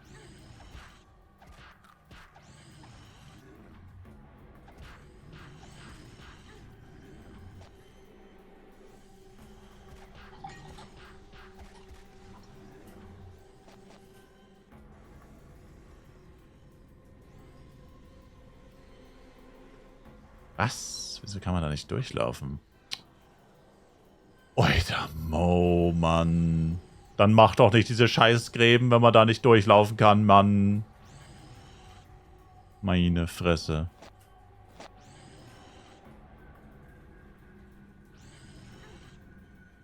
Habe ich dann auch hin, aber meine Chars bleiben auch nicht, während ich das andere Progress machen können, während ich schlafe. Hater. Aber verständlich. Und ich glaube, ich schaff's nicht mehr zurück. 2800er Ping. Ich glaube, ich schaff's nicht mehr zurück.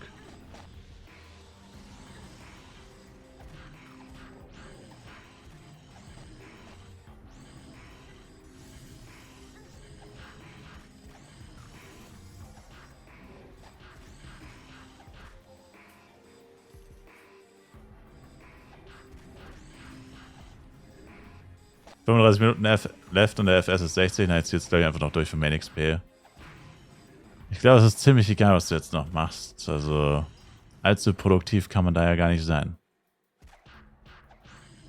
Das macht, glaube ich, alles keinen großen Unterschied.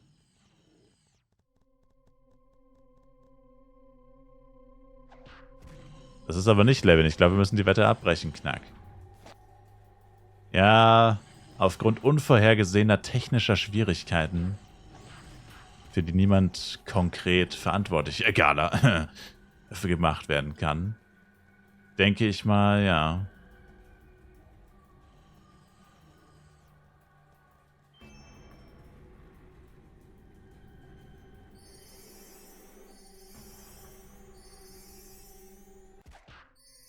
Noch ein paar Stunden, dann gehen viele schlafen und es läuft wieder. Ja, aber was bringt's, wenn es läuft nach dem XP-Event? Deswegen läuft's jetzt ja nicht, weil noch XP-Event ist. Und Wochenende.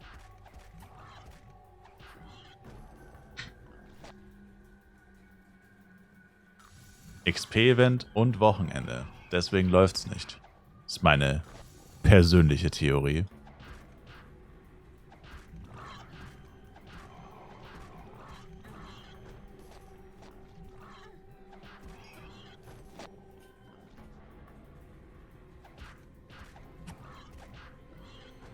Bei dir geht es eigentlich noch so 1 Sekunde Delay. Ich sag mal so, ja, der Ping sagt etwa, oder der Ping zeichnet ein deutlich schlechteres Bild als das Gefühl. Das stimmt, aber es ist trotzdem Arsch.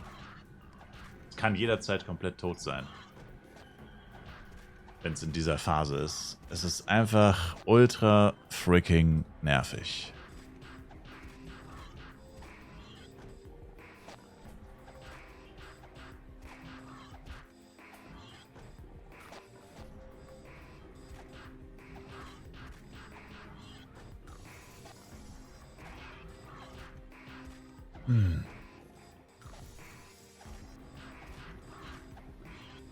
Level ich schneller mit meinem BP, bin nur mit einem FS oder würde der schneller leveln, wenn ich einen L nachziehe mit einer 8er Party, denke ich.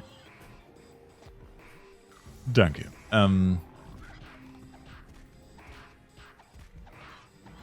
Mit 2 Chars sollst du schneller leveln, trotzdem. Bis du die ganzen Chars nachgezogen hast, na, das dauert zu lang. Mach einfach dein BP weiter.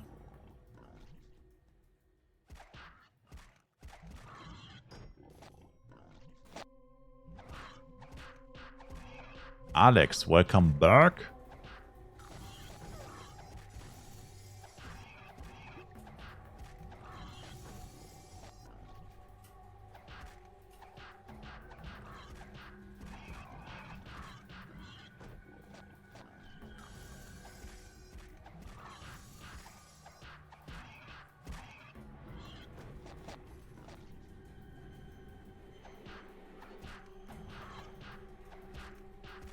Sagte die Ampli-Box 1 bis 100 was kann da rauskommen?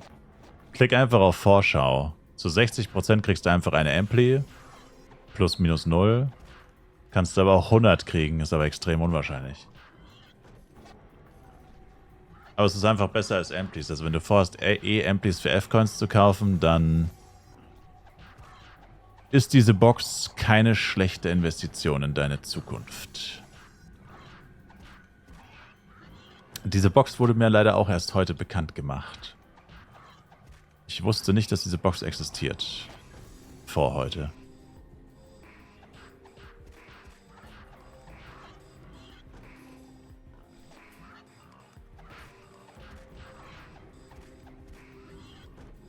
Was will ich für Waffen bei Blade spielen?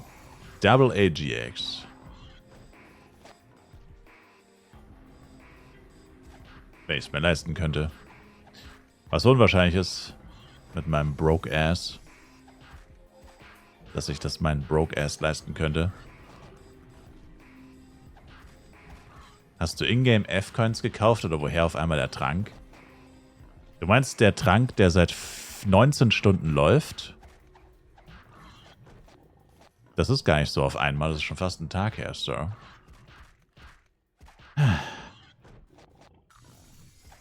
Entschuldigung, Mister, ich bin den ganzen Tag im Real Life unterwegs und krieg deswegen nichts mit. Liebst du, wie alle so geschockt sind, dass du dir das Free-to-Play-Spieler was leisten kannst? Gäh? Als ob das so ungewöhnlich ist. Was. Die erwarten, dass ich hier am Boden krieche und mich von Maden und Insekten ernähre, Pfandflaschen sammle und vorm ID Leuten die Scheibenwischer sauber mache. Für ein bisschen Kleingeld. Geistesgestört. Immer dieses schockierte, vorwurfsvolle. Du musst gecasht haben. Du hast eine Sache gekauft. Scheiß Casher. Crazy. Aber, was ich dazu abschließend sagen kann, ist auf jeden Fall, Mr. Takuya, darf ich Ihre Scheibenwischer sauber machen? Nur 25 Cent. Dürfte ich bitte Ihre Scheibenwischer sauber machen, Sir? Danke Ihnen, Sir. 25 Cent, bitte. Spielst du geht ein leere Vitaldrinks sammeln? Oh, Junge. Bruh. Habe ich die Event-Quest gemacht? Lohnt die sich? Yeah. Scheibenwischer Bolt. Ja. 25 F-Coin. Wenn deine Scheibenwischer dreckig sind, beziehungsweise alt, abgenutzt, dann ziehen die Schlieren. Da muss man sie entweder mal reinigen oder whatever, von Schmutz befreien, oder man kauft neue, wenn sie zu im Arsch sind. Aber das verstehen Leute wie du nicht, Sir. Das verdienen nur Leute, die Lamborghini fahren wie ich und ihre Windschutzscheibe beschützen wollen. Kappa. Lamborghini. Das verstehen nur Lamborghini-Treiber. Wie ich einer bin. Oh. Ich spüre eine leichte Verbesserung des Pings. Oh shit, es wird langsam wieder besser. Oh shit, man kann wieder Monster töten ohne 10 Sekunden Verzögerung. Macht meine Werkstatt für mich. Ja, Scheibenwischer, Blätter austauschen, kostet halt auch nur 10 Euro oder so. Die sind nicht teuer. Meistens kauft man einfach neue. In der Regel kauft man einfach neue, wenn sie nicht mehr taugen. Meistens sind sie einfach alt. Meine haben die schon 5-mal gewechselt oder so. Dabei benutze ich die nie. Ich glaube, die scammen mich. almost there. Nachdem Sabaton ist die Versicherung und Straßensteuer für das restliche Jahr gesichert für ein Lambo. Ich glaube, die kostet mehr als das Haus, in dem ich wohne, Sir. Die Versicherung für das Auto. Ich glaube, die kostet mehr als das Haus, in dem ich wohne, Sir. Okay, nevermind, vielleicht doch keine Verbesserung. Hab's zu früh gecallt. Ist wieder Kaka. Ist wieder Kaka.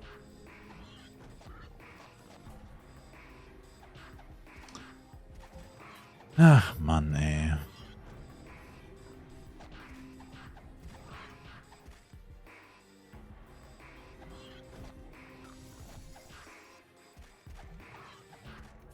Bin legit so froh, dass ich kein Elle gemacht habe.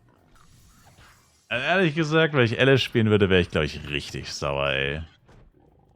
Ich glaube, da würde ich jedes Mal so ausrasten.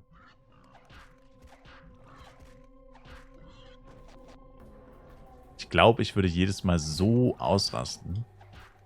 Wie sehr würdest du denn ausrasten? Ich würde so ausrasten.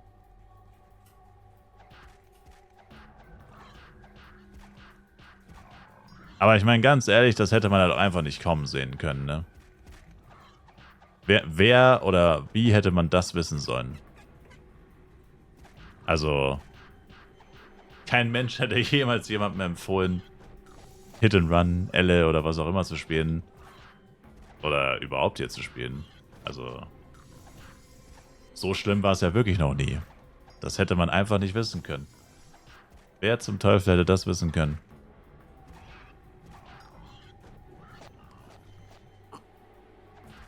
Also ich meine, wenn sie ein World Boss Event gestartet hätten, hätte ich sofort gesagt, das kann nur schief gehen. Aber die World Bosses sind gar nicht da. Aber die Lags sind da. Als hätten wir World Bosse.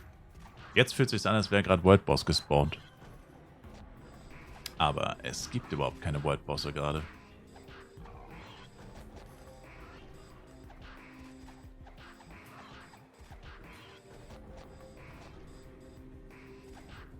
Sei es meine Lieblingsklasse und ich wollte erstmal Psy machen. Gott sei Dank habe ich es nicht gemacht.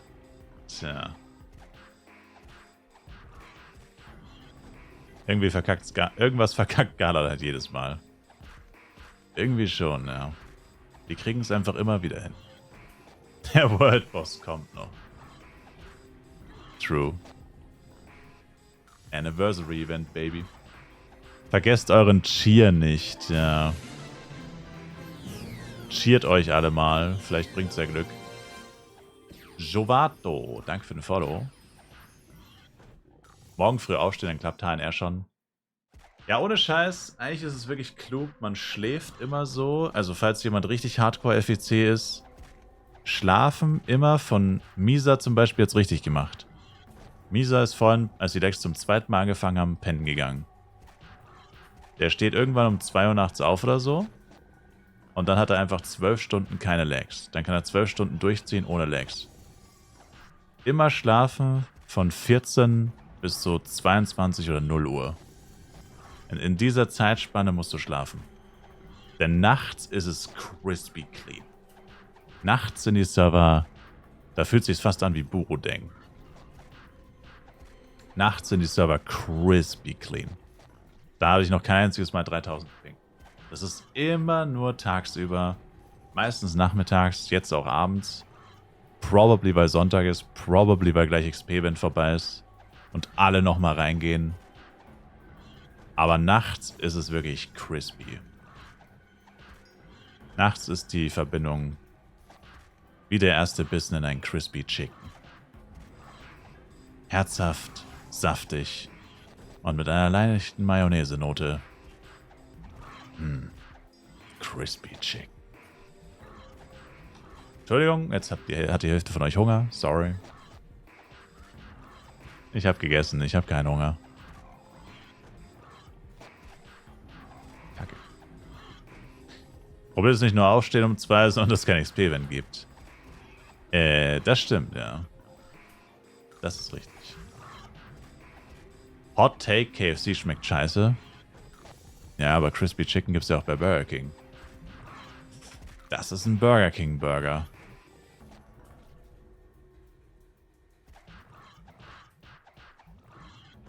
Ich fahre gleich nach Meckes, wenn du weitermachst. Du wirst nicht viel verpassen, wenn du jetzt fährst.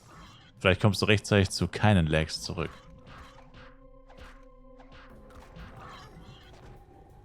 Weißt du zufällig auswendig, wie viele Vatanga-Quests man braucht? 55.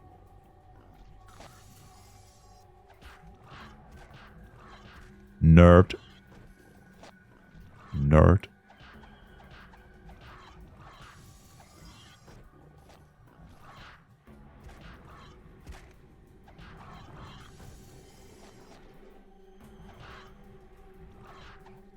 Noch wach, Pinguin? Hell yeah. Ich fahre mir jetzt Questies.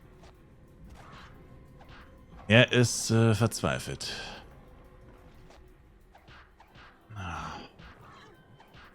Leider ist einer gestorben.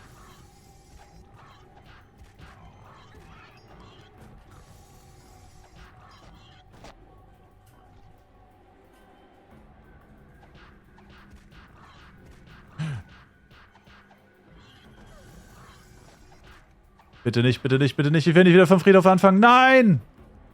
Oh mein Gott. Alter, war das knapp. Shit, war das knapp.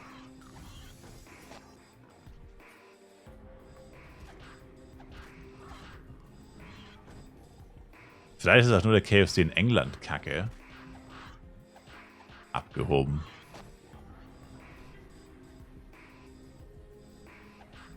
Wurde CW gemacht? Nee, Tower habe ich auch vergessen. Ich habe weder Tower noch CW gemacht. Ich habe übelst reingeschissen. Aber ich meine, eigentlich ist ja auch XP-Event. Also ganz ehrlich, eigentlich lohnt sich XP-Event grinden wohl auch mehr. Die XP wird halt ab morgen wieder richtig bad sein.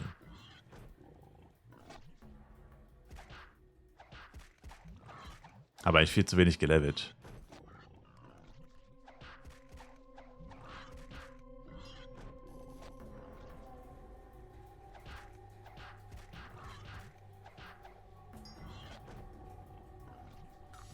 Oh. Sorry.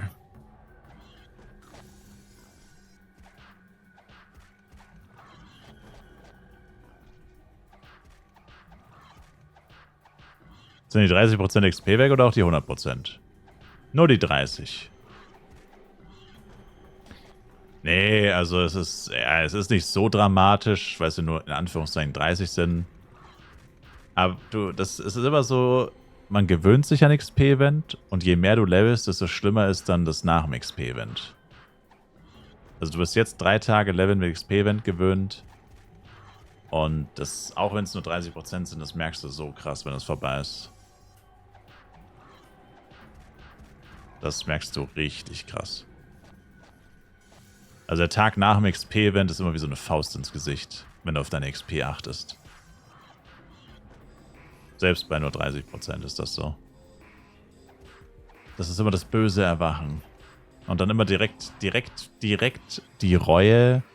Ich hätte mehr spielen sollen. Ich hätte mehr machen können. Ich hätte mehr machen können. Immer.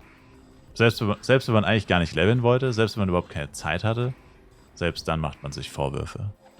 Hätte ich doch noch und wäre ich da nicht und immer. Also außer man ist Max-Level, I guess, dann nicht, aber auch einfach mal gar nicht schlafen für den Grind. Richtig. Was geht ab, Fatwa? Bin ich schon oder noch wach? Ich bin noch wach. Seit 21,5 Stunden. Servus. Ich arbeite gerade an meinem dritten 24er in a row.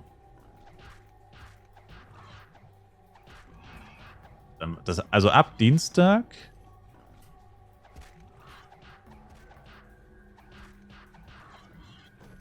Das ist echt verrückt.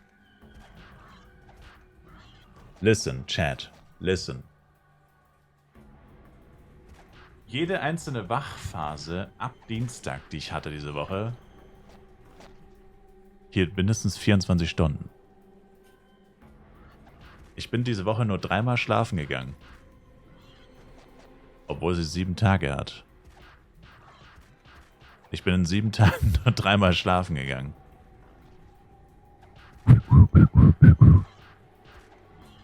das könnte einiges erklären, was ich in diesen 84 Stunden gesagt habe. Ich bin diese Woche nur 3-mal ins Bett gegangen. Das heißt, die Woche hatte nur 3 Tage für mich. Irgendwie. Könnte. Merkt man gar nicht. Nice. Das ist schön, dass man das nicht merkt. Sehr gut. Dann fühle ich mich nur so. Vielleicht etabliert sich das ja als neue, effiziente Lebensweise.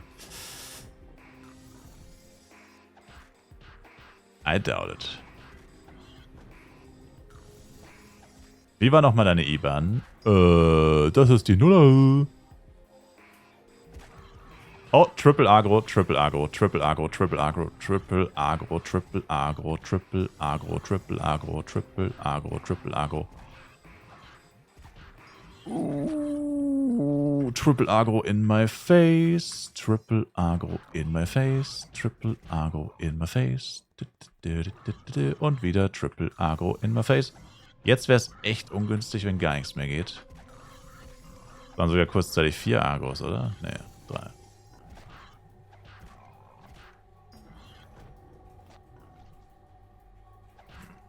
Ich glaube, ich bräuchte einen neuen Filler. Irgendwann ist gerade aus meiner Party geflogen und ich habe keine Ahnung, wer das war.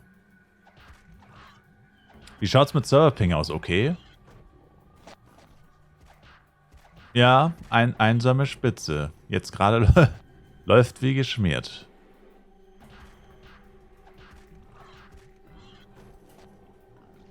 Läuft wie in einer Kettensägenfabrik, in der das Motoröl ausgegangen ist.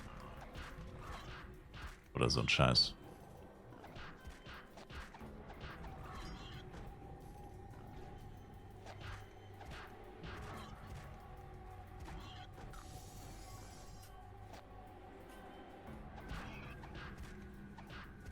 Welch schöner Vergleich. Ich danke dir, Knack. Ist der Timer aktuell? Nee, leider nicht. Da fehlen tatsächlich 2 Stunden. Wir sind tatsächlich bei 3 Stunden dank einer großzügigen Spende von Mr. Nope ist dope. Mann, ich will einfach gegen. Gegen kannst du vergessen. Catchern geht, Questen geht. Bisschen 1v1 rum, Dingsen geht. Bisschen 1 gegen 1 fighten. Gegen Monster, die nicht zu hoch sind. Aber sehr viel mehr kann man nicht machen. Man muss einfach warten, bis es vorbei ist. Bis der Schmerz nachlässt.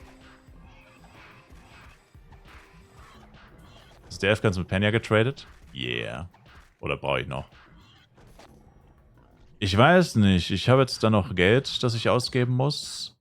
Mein nächstes Investment wäre ein Speed-Set gewesen.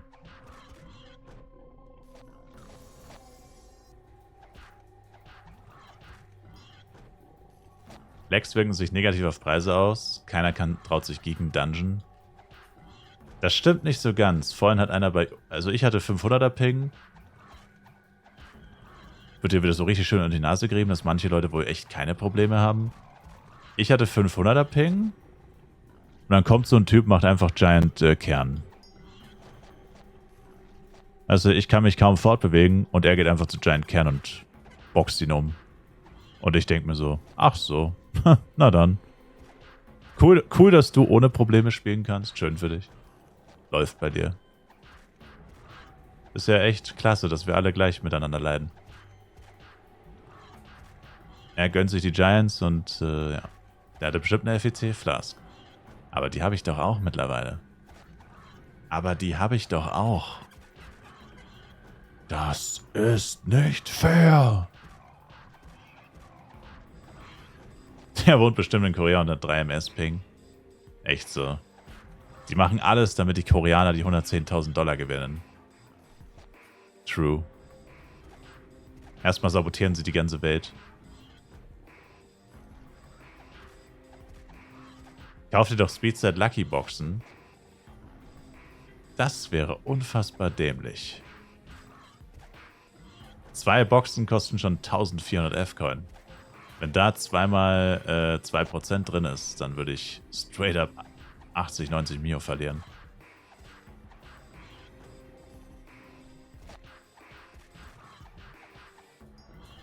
Sehe gerade, dass der Premium-Shop bei dir down ist. Liegt am Server, Red. Mein Premium-Shop ist down? Wie meinst du das? Ich war doch gar nicht im Shop drin. Der ist nicht mal down. Ich kann kaufen. Was meinst du?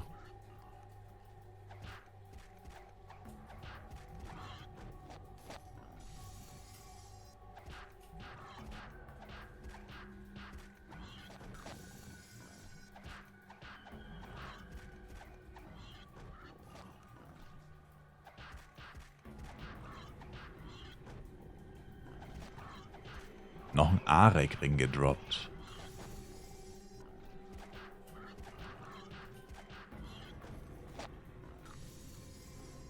Der Universe Premium Shop läuft perfekt. Das Einzige, das perfekt läuft. Leute labern aber auf, dass VPN helfen soll. Ja, habe ich auch schon ein paar Mal gelesen, aber ich habe kein VPN. Und irgendwie bezweifle ich das.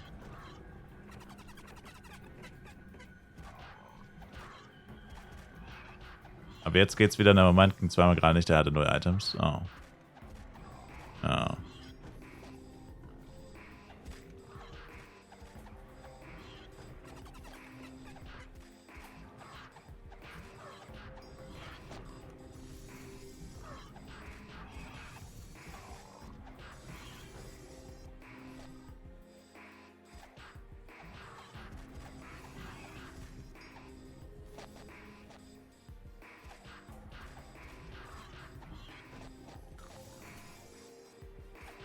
Destio 30 Mio, guter Preis. Glaub schon, ja. Kannst du den VPN als Free Browser Plugin runterladen. Und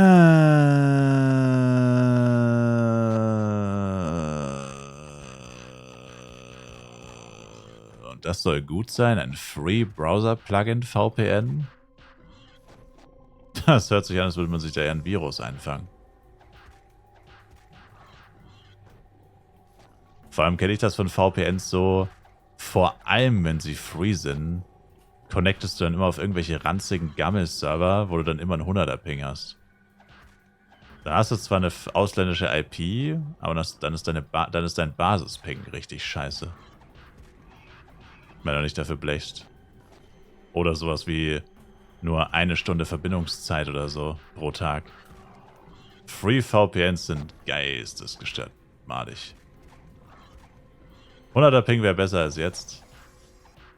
Das stimmt, ja. Theoretisch. Aber du wirst halt kein 100er Ping haben.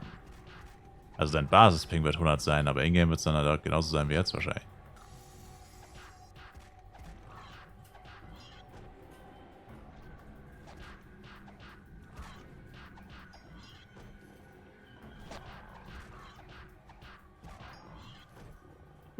Sorry.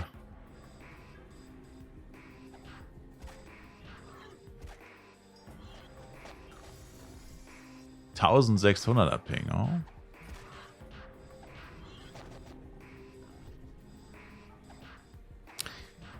Mann, die sollen jetzt einfach nochmal neu starten, wenn es nicht anders geht, Mensch. Derz doch mal was, Mensch. Uns läuft die Zeit davon. Versteht ihr das nicht? Uns läuft die Zeit davon. Die sollen doch mal den Telekom-Heini herholen. Der Telekom-Heini hat wahrscheinlich Feierabend. Hockt vorm Fernseher und schaut Tatort oder so.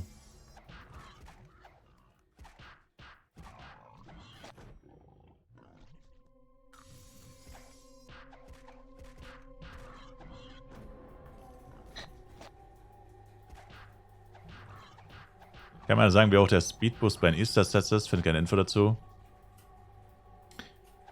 Geh einfach auf die Lucky Box und klicke auf Vorschau, da siehst du es. Also es gibt 2, 2, 4, 6, 6, 8, 8, 10, 10, glaube ich. Ne, 6, 6 gibt es nicht. Also es gibt 2, 2, 4, 6, 8, 8, 10, 10.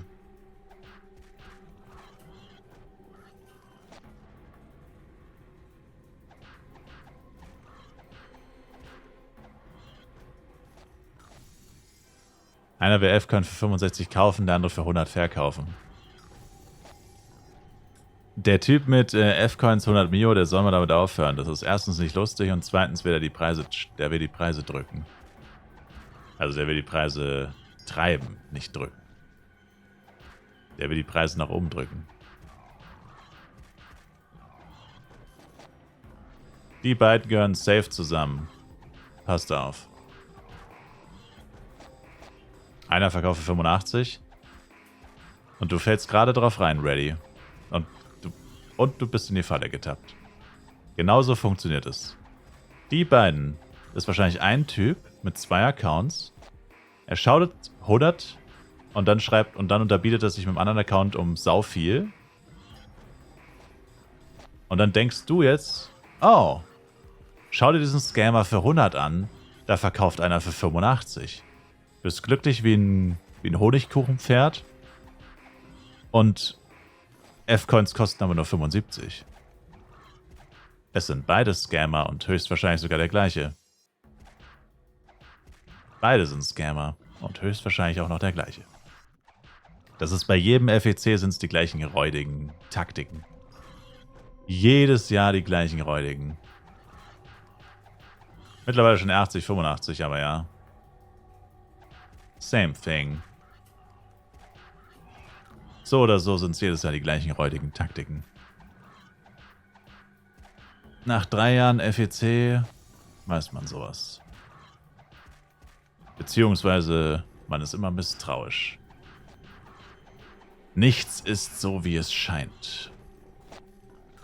Aber das ist jetzt echt anstrengend, ne? Also eigentlich seit 18 Uhr durchgehend Hyping. Mal eine halbe, dreiviertel Stunde war es mal wirklich gut, aber richtig gut war es eigentlich gar nicht mehr. Es ist anstrengend. Der Code, der heute abläuft, ist in the chat.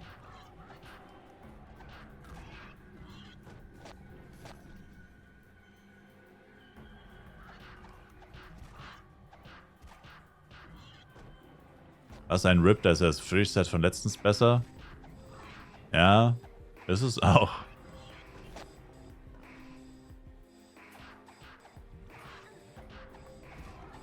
Der schaut deinen Stream und ergötzt sich an einem Elend, deshalb macht er nichts. Der Delegum-Techniker.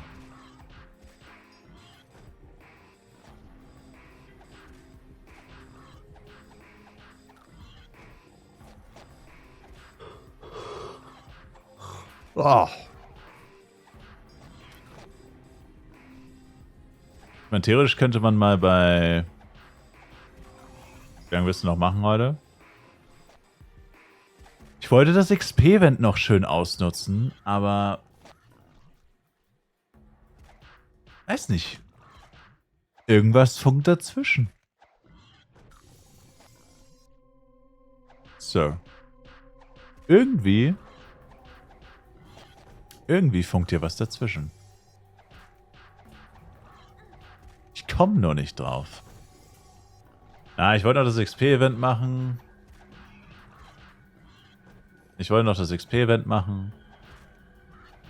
Und... Ja.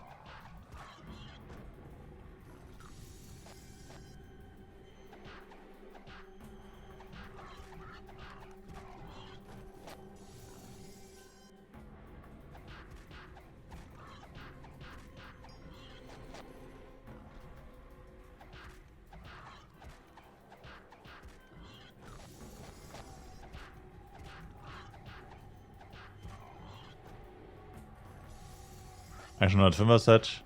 Nee. No. Hold up. Nee, doch nicht.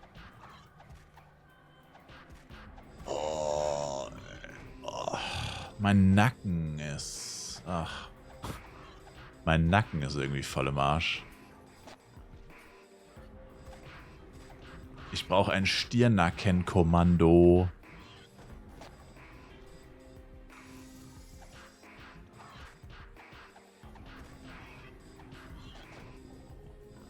Der Kopf wird zu schwer. Nacken, du sollst vor die Klavans kacken. Wieso willst du eigentlich immer irgendwo hin kacken? Pinguin. AOERM Pang Pang spielt ja auch genüsslich anscheinend. Tja, schön für ihn.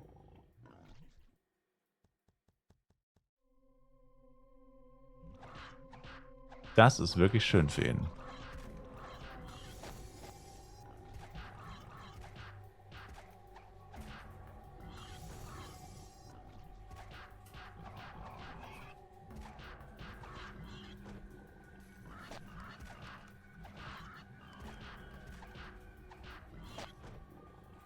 Ich würde auch sagen, ich nehme 30% weniger XP, dafür keine Lags. Ja.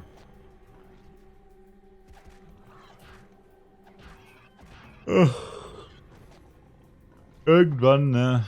Irgendwann ist halt einfach mal das Maß voll.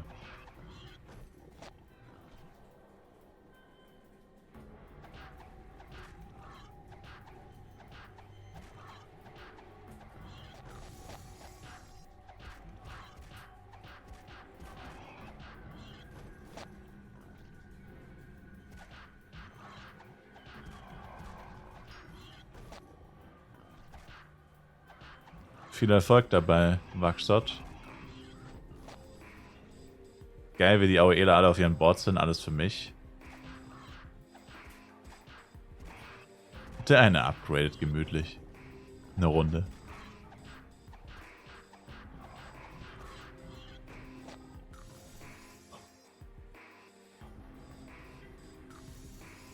Dann geht's wieder 5 Sekunden mit 147 und dann wieder 200, 300. Es ist all over the place gerade. Upgraden läuft auch reibungslos. Scheint wohl so, ja.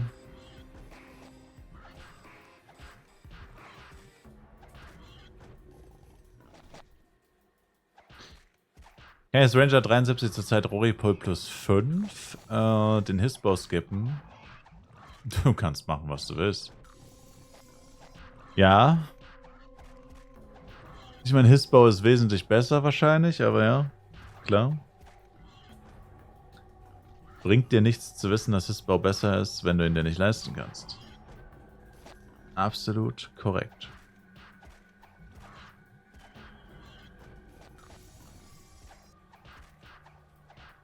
Oh, boah, damn. I'm sorry.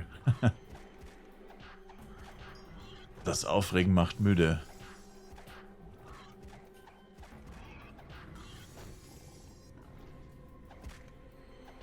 Gibt es das Ranger High überhaupt, wo den unbedingt braucht? Unbedingt? Nein. Gut wäre Angel. Weil der gibt 15 Decks oder so.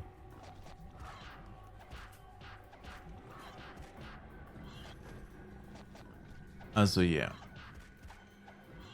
Angel. Angel mit einer saftigen Flame Arrow Erweckung. Die 15 Decks pissig. Naja, aber ein Angel Bow kann halt 25% Flame Arrow haben und deine NPC mögen maximal 15.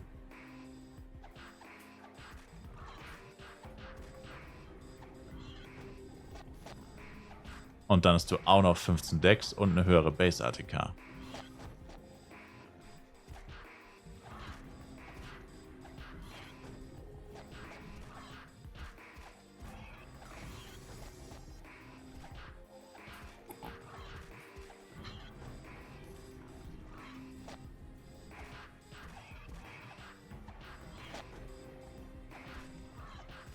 Ist jemand, was ein LG-Stuff wert ist, fragt Mr. Max.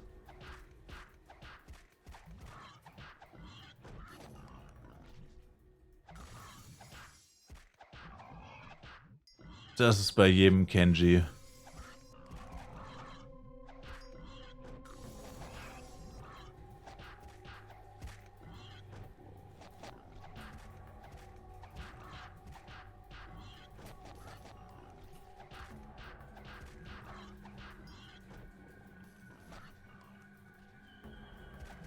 Imagine Server Chart zu fixen, zu wasten, um zu schreiben, fixt eure Server.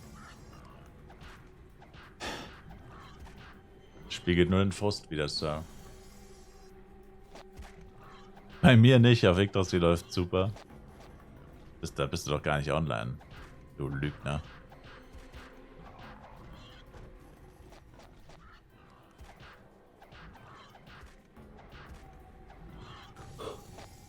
Oh. Ah, sorry. Ich kann es mir nicht mehr verkneifen. Ach, jo.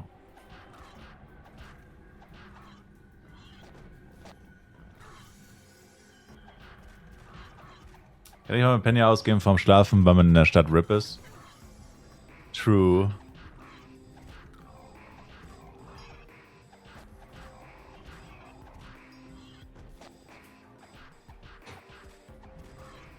Der Frust ist groß, aber kann man nachvollziehen.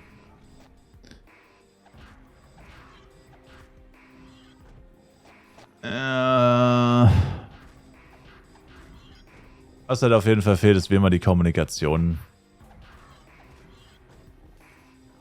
Jetzt mal einen knackigen Energy nachfeuern. Der wirkt dann wahrscheinlich genau, wenn ich schlafen will. Das wäre ungünstig. Das wäre doch verschwendete Batteriesäure.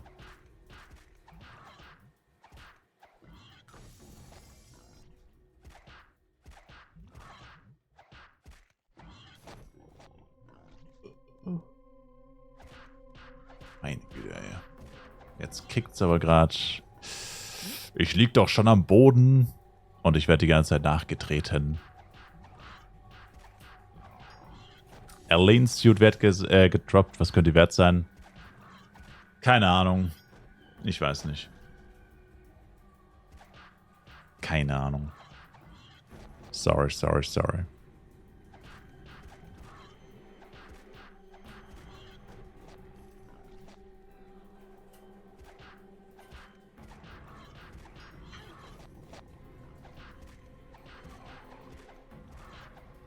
Wenn du so wenig geschlafen hast in den letzten 7 Tagen, dann gönn dir doch.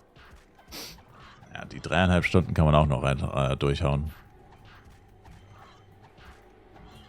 Die 3,5 Stunden kann man auch nur durchhauen. Ihr wollt doch nur, dass ich ins Bett gehe, damit es weniger lange. Ihr dreckigen Hater wollt, dass ich ins Bett gehe, damit 2 Plätze frei werden und es ein bisschen weniger laggt.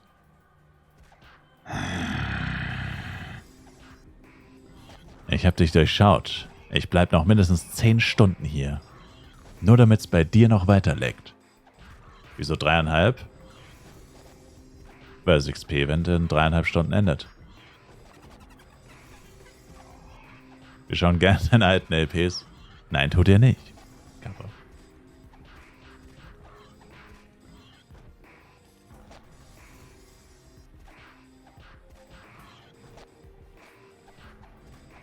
Ich bin seit Jahren selbst ein dreckiger Hater. Ich weiß genau, wie ihr euch verhaltet. Oh, Junge.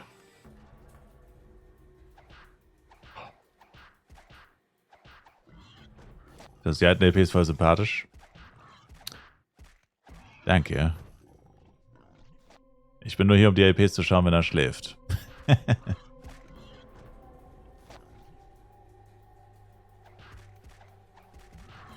Dachte, ich verpasse es komplett, aber dann habe ich ja noch 3 Stunden nach dem Raid Pork. Was für ein Raid? Wovon zum Teufel redest du? Oh, fuck.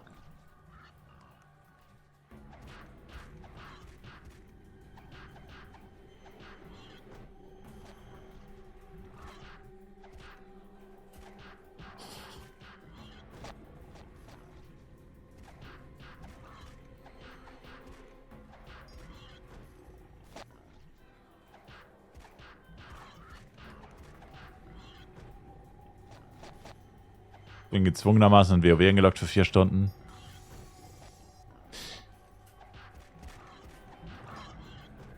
Das hört sich irgendwie ungesund an. Hey, lass ein bisschen WoW spielen. Okay. Wie lange? Mindestens 4 Stunden. Okay. What the fuck?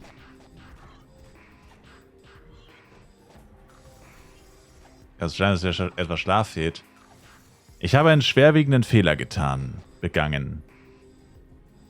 Wusste ich nicht, dass das so ist. Aber anscheinend darf man auf keinen Fall zweimal essen. So zerstört war ich tatsächlich die letzten 3 Tage nicht. Und das Einzige, was ich anders gemacht habe, war, ich habe heute zweimal was gegessen. Und ich glaube, mein ganzer Körper bricht gerade zusammen. Aufgrund dessen. Das und der Kodus hatte Schlafmangel. Aber ja. Das war das Einzige, was ich wirklich anders gemacht habe, objektiv.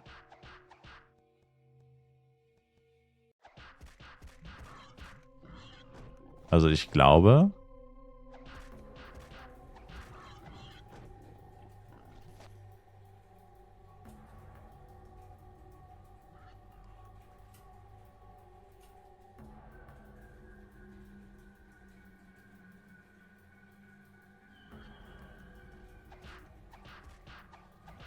Dann hau ich doch gleich nochmal einen Sub rein. Das ist nicht der aktuelle Timer, Sir. Wow, okay, jetzt geht's mal wieder richtig ab. 2,5er Ping.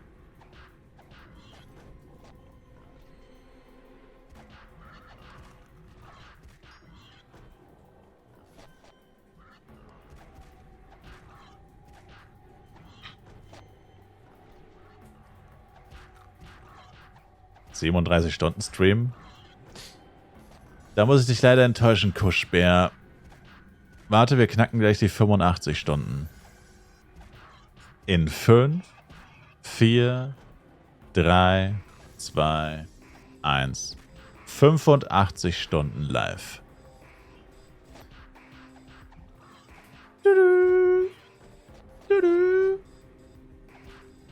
Stunde 86 hat gerade angefangen. GZ. Danke, I guess. 85 Stunden Schlaf, yeah. Und 90% davon geschlafen. True. Das ist, was mein arbeitsloser Freund am normalen Dienstag so macht.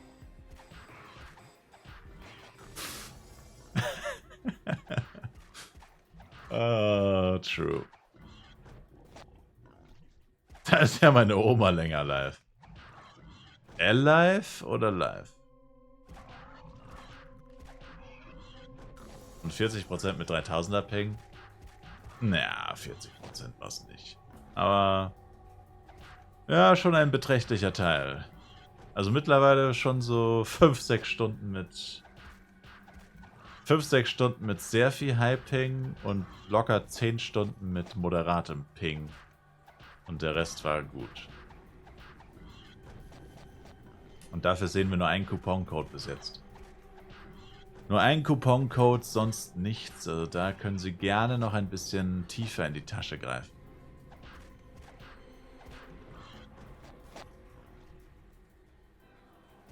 Bis bei 15 Euro, hoffe, dafür reicht's.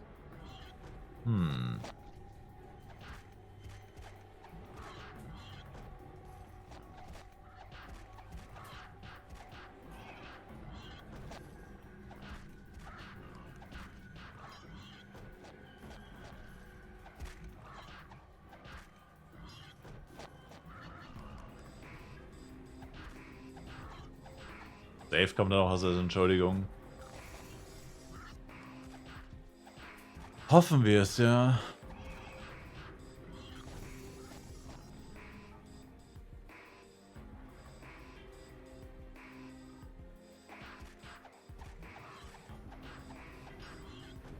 SP-Event extended. Ich glaube nicht, dass das kommt. Alter, was war das denn? Also... Wenn ich wetten müsste, würde ich nicht darauf wetten. Sagen wir es so.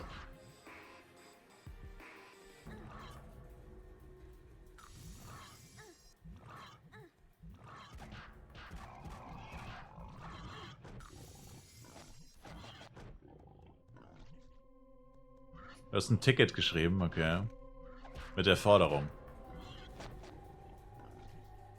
And now We want to thank Mr. AOH for the ticket he wrote us.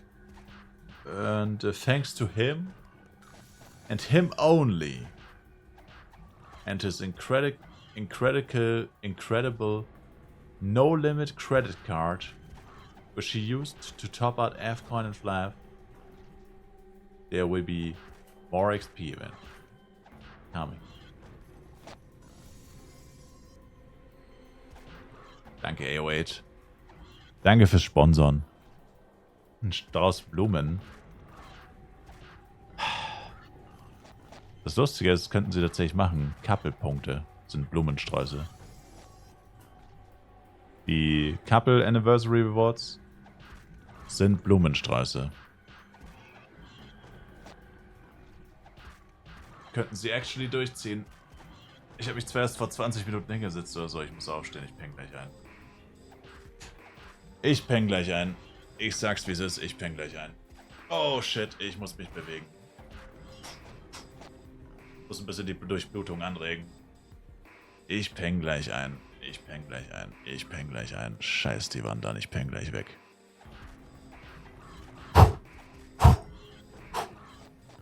Erzählt mir was Gruseliges. Erzählt mir eine richtige Gruselgeschichte. Niedrigen Ping. Ah!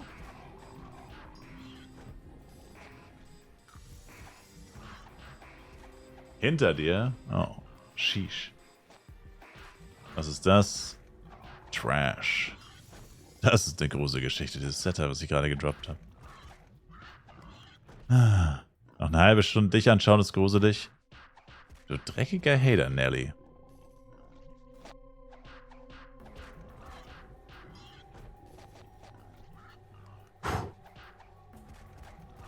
Ich hab mir eingeschissen.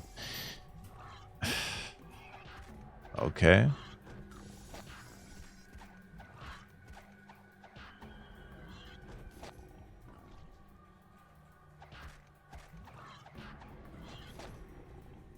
Gruselgeschichte, Flive wie USA schließen, aber die asiatischen bleiben.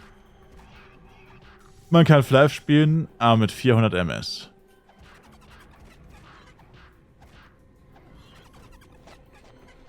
Ich habe was morgen mit Flive das abgeschafft wegen Serverkosten, die sie nicht zahlen können. Oh oh. Das wäre wenigstens mal glaubwürdig, ja.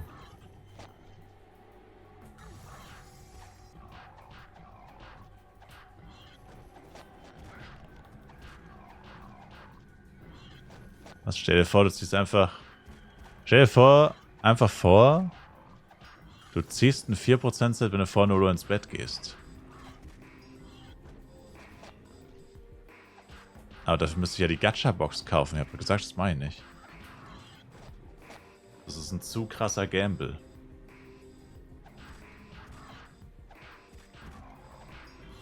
Das ist ein viel zu krasser Gamble. 30er Flask aus, da geht nach einer Woche aus. Du aktivierst am letzten Tag vom FEC eine 30er FEC Flask. Und checkst dann, dass sie nicht übertragen wird. Transferiert. Whatever. Uff, mein Inventar ist tatsächlich gleich voll.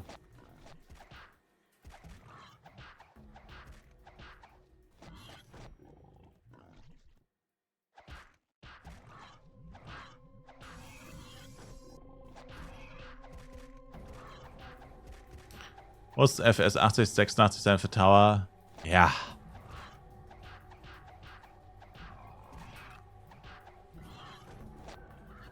Yeah.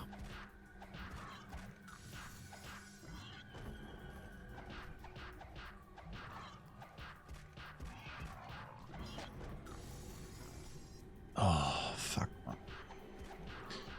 Mein Nacken und meine Schultern, oh, die tun richtig weh. Das heißt, sie tun weh, aber es sind so richtig so Muskelkater-mäßig. Fühlt sich einfach nicht gut an.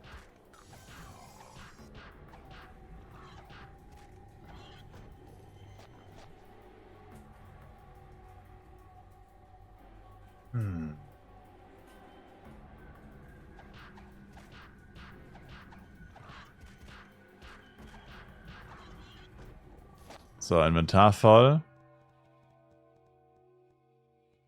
Gib nach, dein Körper will ins warme, kuschelige Bett. Ja, danke, das ist sehr hilfreich. Jetzt bin ich topfit.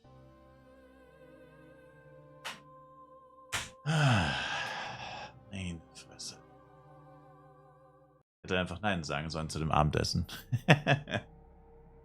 Es war einmal ein hässlicher Blaubarsch. Der war so hässlich, dass alle Leute gestorben sind. Ende. Danke.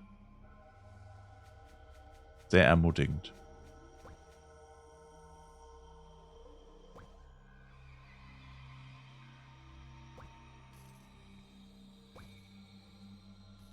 Frische Luft. Fenster ist offen. Fenster ist leider offen.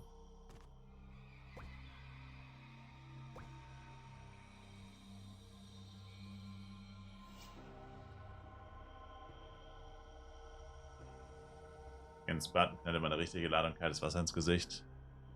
Ach, diese Pseudo-Tricks, die helfen doch nichts. Das sind alles so Pseudo-Sachen. Wenn du einmal richtig arschmüde bist, das geht nicht so einfach weg. Das war wirklich dieses scheiß Essen. Ich hätte es nicht tun sollen. Seitdem geht's mir richtig dreckig. Kurz darauf, seitdem geht's mir richtig dreckig. Das hat keine halbe Stunde gedauert, seitdem ist dreckig.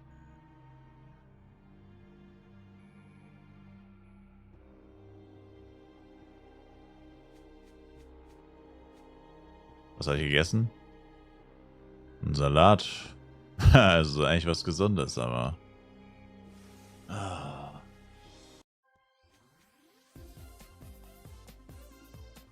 Kein Wunder, wenn dich nur von Lasagne ernährst. True.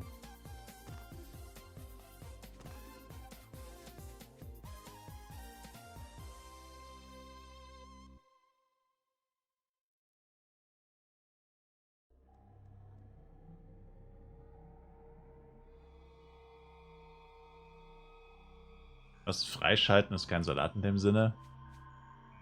Freischalten? Hm? Damit weiß dein Körper wohl nichts anzufangen. Offensichtlich nicht, ne? Ich habe 6500 Minerals in der Stunde gefarmt, ist das gut? 65 Catcher in der Stunde.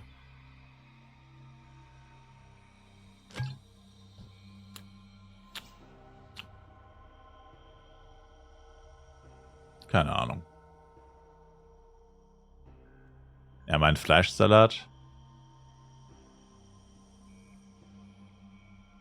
Freischalten ist kein Salat. Uff. Und deswegen deaktiviert man Autokorrektur.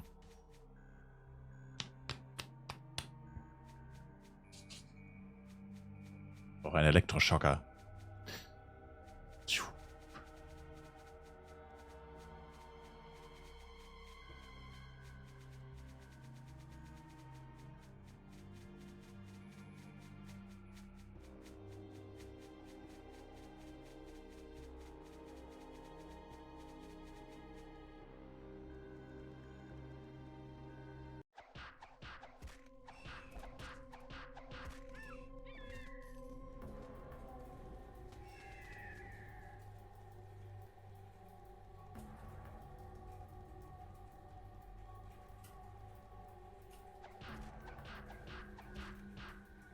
Vom Elektroschocker Halsband und für jeden Stab gibt es einen Minischock.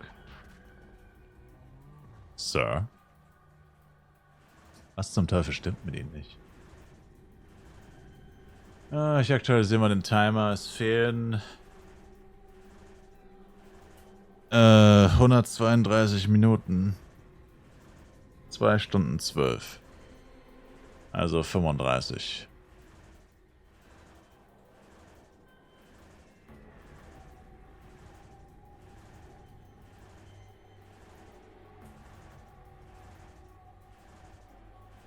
Zwei Stunden 35. Achso, da fehlen noch die... Oh. Kanalpunkte-Dinger fehlen noch.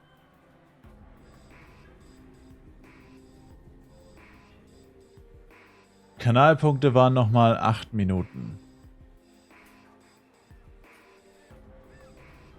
42.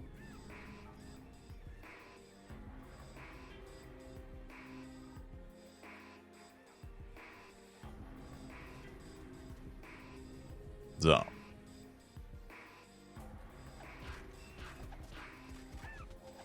Wie Knack? Das ist halt schon vor einer Weile passiert, Knack. Du weißt doch, wie das ist. Der Timer ist doch kaputt, Mensch. Der macht, was er will. Er hat tatsächlich heute mal wieder einige Sachen angerechnet von alleine. Aber leider nicht alles. Nope ist dope. Knack G hat vorhin nochmal 10 Gifted rausgehauen. Und 10 Gifted ist ja bereits 2 Stunden. Und das waren jetzt noch 108 Minuten davon. Weil einer wurde angerechnet. Dann waren es noch 2 einzelne Subs. Und dann waren es noch 8 Minuten von Kanalpunkte. Die Zeit reicht auch nicht. Da reicht die Zeit auch nicht. Den Gifted. Bitte, das ist unter meiner Würde. Hey, es hat funktioniert. Da wurden gerade Subs hinzugefügt. Zeit, meine ich. Da wurde gerade automatisch Zeit hinzugefügt. Ich habe es genau gesehen. Jetzt sind wir bei 2,52, Baby. Danke dir, Nick. Appreciate it. Und der Timer macht auch wieder mit. Was ist jetzt los? Nicht zu nah an den Giant dran. Nein, nein.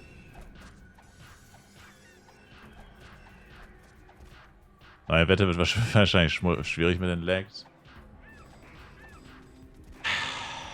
Alles, für das man eine stabile Verbindung braucht, wird gerade schwierig sein, Sir.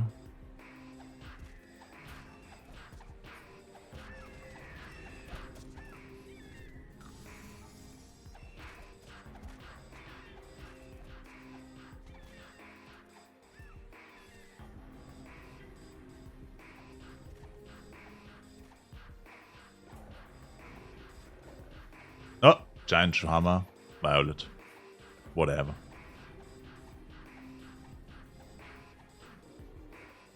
Ich check ja nicht, wo der Restart bleibt, ey. Haben sie es jetzt aufgegeben im Restarten?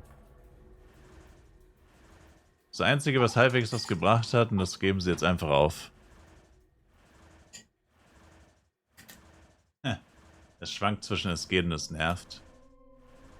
Das bedeutet mehr oder weniger, dass es einfach nur nicht geht.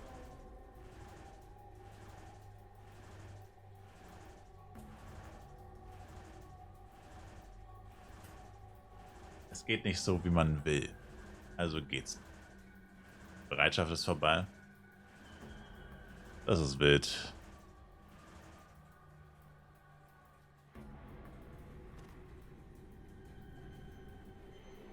Die sollten den Server einfach in Reis legen.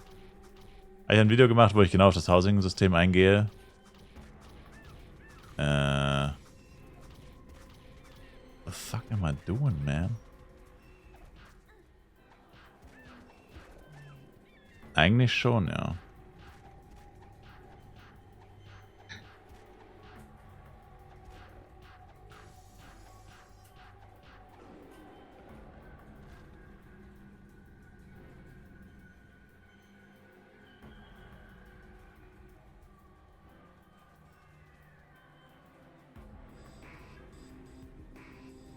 Discord beschwert sich auch schon nicht mehr, die Leute haben es einfach aufgegeben. Ja, was willst du da auch noch zu sagen? Es ist denen einfach nicht wichtig, ja, tatsächlich.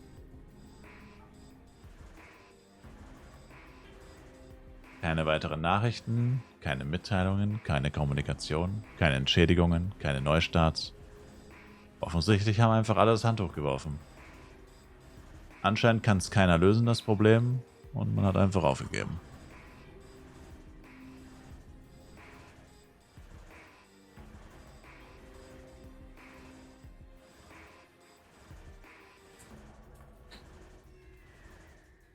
Könnte ich Fulltime-Streamer sein, wenn ich jeden Tag so viele Viewer hätte wie FEC-Start? Vermutlich nicht, nein.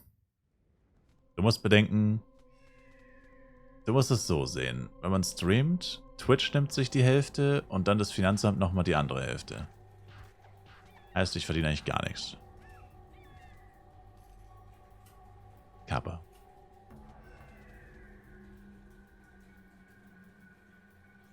Du kannst alles sein, was du willst. Zum Beispiel ein Seestern. Patrick, du bist ein Seestern. Oh, na dann siehst du mal, wie das klappt. Was ist dein Lieblingslevelbereich?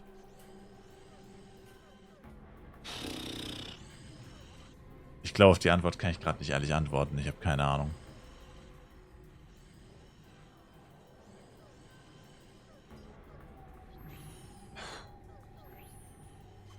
Habe ich Patreon-Link?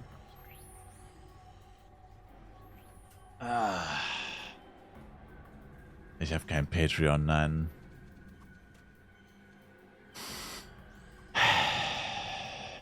Junge, wieso werde ich nicht wach, Alter? Müdigkeit, verpiss dich. Ich will nicht mehr müde sein. Geh weg.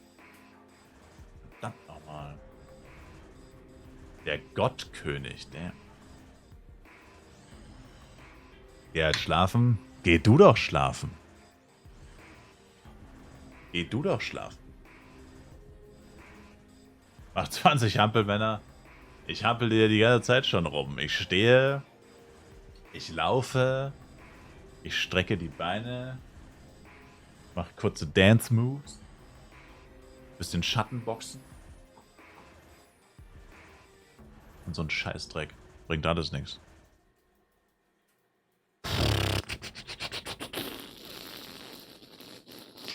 Du gehst ins Bett, Bomber. Du bleibst gefälligst hier. Du bleibst gefälligst hier. Freundchen. Wer hat dir das erlaubt? Noch 3 Stunden und 10 Minuten XP-Event. Kalte Dusche. Als soll ich jetzt duschen gehe? Entscheiden Sie sich mal, Sir. Ich dachte, wir produzieren uns jetzt ein bisschen gegenseitig. Ich dachte, wir schaukeln uns gegenseitig ein bisschen ich dachte, wir schaukeln uns gegenseitig ein bisschen hoch.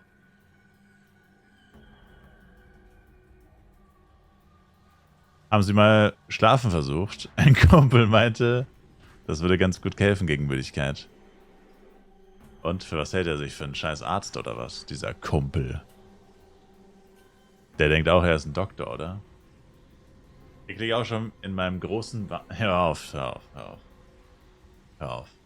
Hör auf. Hör auf.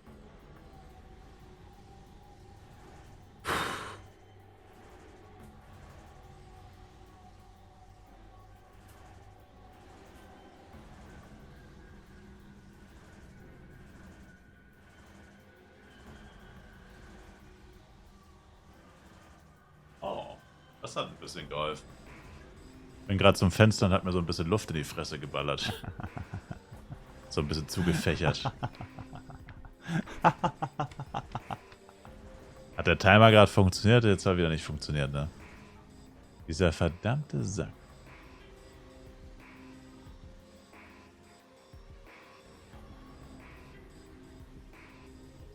Na, hat nichts gemacht.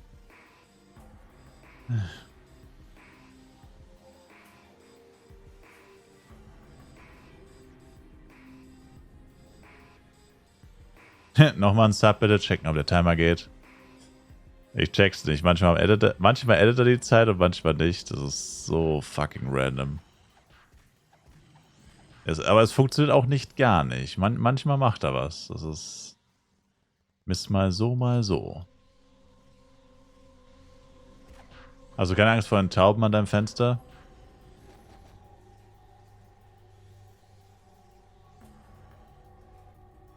Hä?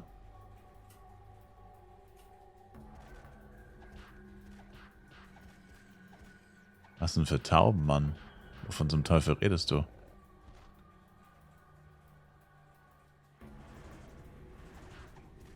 Wie soll ich morgen früh wieder arbeiten gehen? Als ob du morgen arbeiten gehst, mach dich doch nicht lächerlich.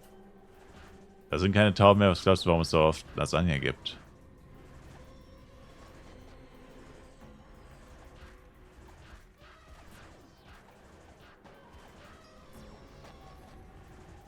War ich irgendwie ein paar Stunden AFK? Ich habe keine Ahnung, wovon ihr redet.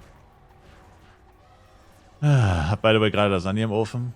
Die von Lidl oder was? Nice. Nice. Psyche bei AOE Face Tank oder Hit and Run? AOE Face Tank ist der beliebtere Spielstil, Sir. Und wahrscheinlich auch der effizientere. Hit and Run Psy ist Trash. Fürs Feeling. Ja, aber du hast die falsche gekauft, Mann. Ich weiß gar nicht, wie die von Lidl schmeckt. Vielleicht ist die von Lidl ultra trash. Weiß ich nicht. Anscheinend macht man das so als Flive Gamer. Also ich mach das so. Und ich weiß von ein paar anderen Boys und Grills auch, dass die es so machen. Aber du hast ja die falsche gekauft. Du kaufst halt Lidl. Lidl lohnt sich oder so ein Scheiß. Und, du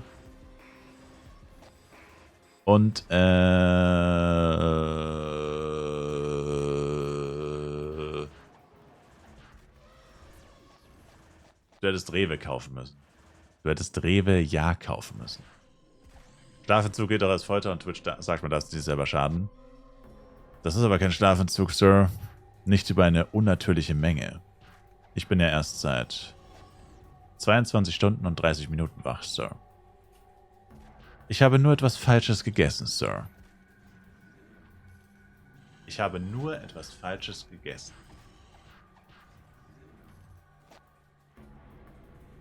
Einmal 24 hintereinander.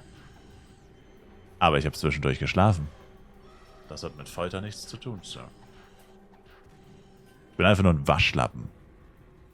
Das ist das Problem. Ich bin nicht hart genug. Ich komme so nicht in den salzigen Spucknapf, Sir. Stell dir mal vor, du scheißt dir auf der Isomatte ein. Okay. Wieso? Wieso? Wieso? Whale hat Vigoring plus 20 geupgradet. Das hätte doch was.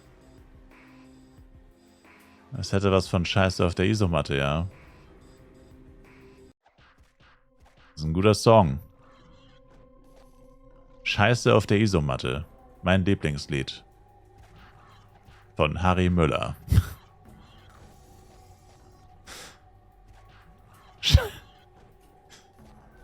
Ich hab mir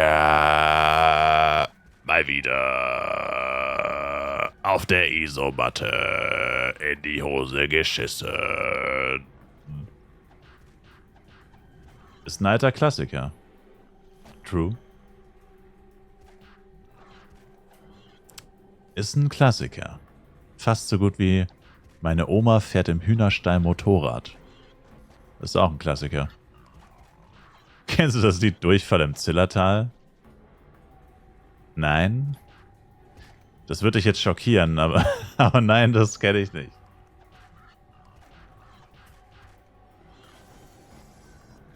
Durchfall im Zillertal ist mir leider nicht bekannt, dieses Stück. Von welchem Interpreten ist das denn? Das höre ich mir jetzt an. Vielleicht wäre ich dadurch wach.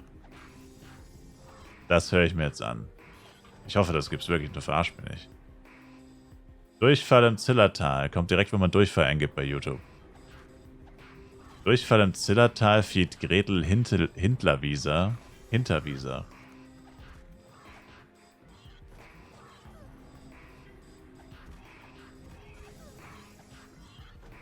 Durchfall im Zillertal hätte fast mein Name gekillt.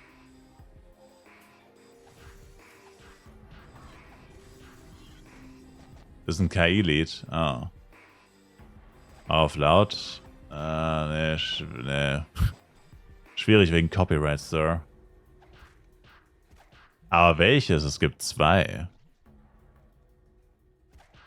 Feat. Ficke Saufkeult oder Gretel Hinterwieser? Which one?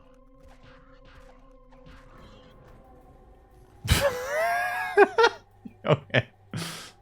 Du gibst Durchfall im Zillertal bei YouTube ein. Das dritte Video ist einfach Bauchschmerzen und tierischer Durchfall. Das geht 6 Sekunden und ist ein Clip von RTL.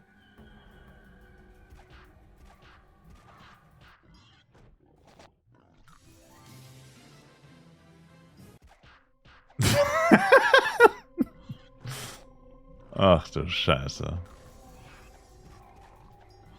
So eine Frau, die weint und sagt einfach, in dem Clip bin ich zu sehen zu hören. In dem Clip ist eine Frau zu sehen, Pinguin. The link ist in the chat. Es geht 6 Sekunden. Das ist aus irgendeinem Grund auch dabei. Egal, ich klicke jetzt einfach das erste an.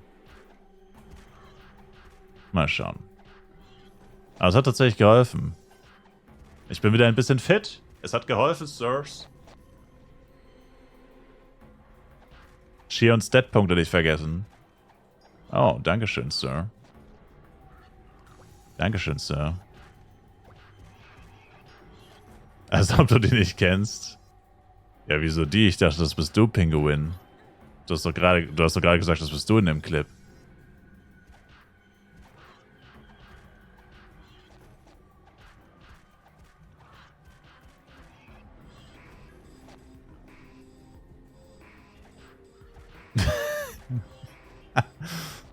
Alter, diese Lyrics.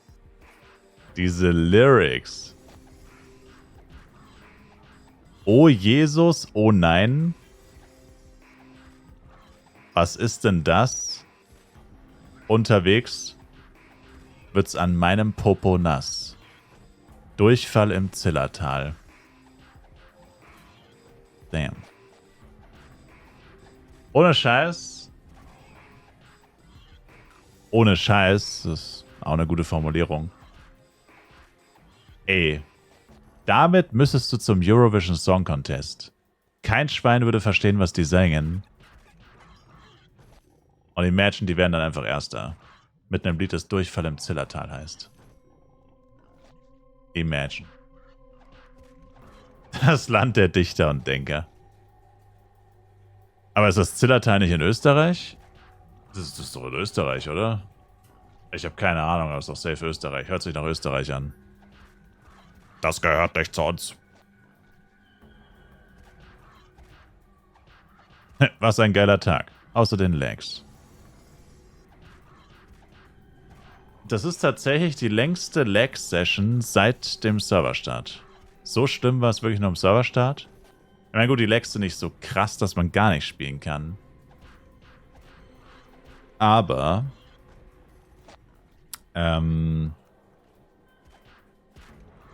so lange halt. Also, es ist literally seit 17:40 Uhr eigentlich durchgehend. Ja, du kannst noch was machen, aber halt irgendwie auch nicht richtig. Keine Ahnung. Als Mage geht gar nichts. Ja, Mage ist kacke.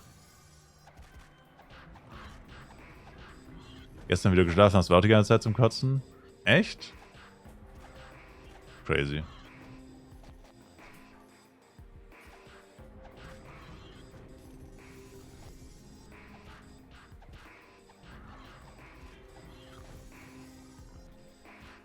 Meine Frau hat eben auf Try 3 einen Bloody Bow gegambelt, ist an einem von Astral für 9,5 KF-Con weggegangen. Einfach Wahnsinn, was die zahlen. Aha, ein Ranger von Astral, ja.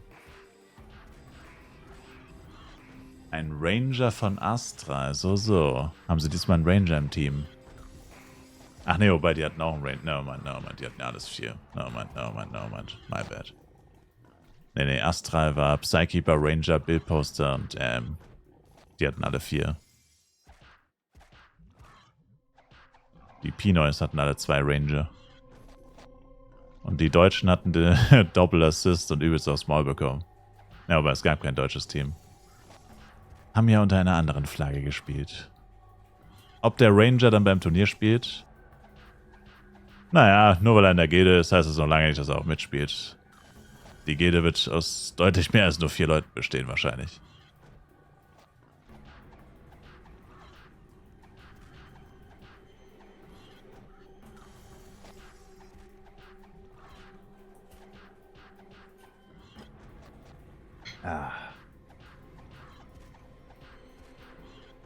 Oh man. Ich frage mich gerade, wofür tue ich mir das eigentlich an? Dafür, um noch XP-Event mit Lags zu machen. Ich bin verrückt. Ich muss vollkommen Mischugge sein. Ihm muss vollkommen Mischugge sein. Wenn jetzt schon so drin, dass wenn die Legs weg sind, ich traurig bin. Doubt it. Kann ich nochmal die Codes bekommen? Code 1 und Code 2 ist in the Chat.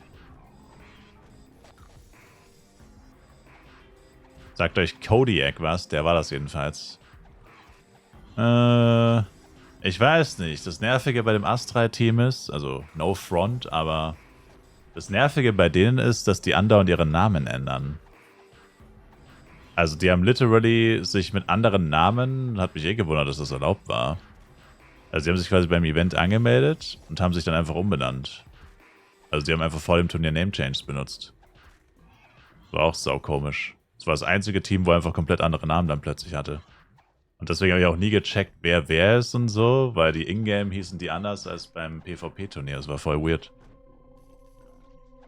Das war ziemlich nervig. Also, um es halt nachzuvollziehen. Hat mich gewundert, dass Gala das erlaubt hat. Aber wahrscheinlich haben sie es einfach gemacht und die haben es gar nicht richtig gecheckt, dass sie das gemacht haben. Weil die Caster haben auch die Namen andauernd falsch gesagt am Anfang in der ersten Runde. Erst ab der zweiten Runde. Hatten wahrscheinlich auch die falschen Namen vor sich liegen. Wenn ich mich richtig erinnere. Oder nicht die Caster, sondern die Moderator oder irgendwie so. Irgendjemand hat auf jeden Fall die Namen auch falsch gesagt. Aber ist ja auch egal. Letzten Endes, Kodiak hieß keiner von denen, die mitgespielt haben. Bin ich mir ziemlich sicher. Also wird es wohl einfach irgendein so ein Typ sein, der auch in der Gilde ist.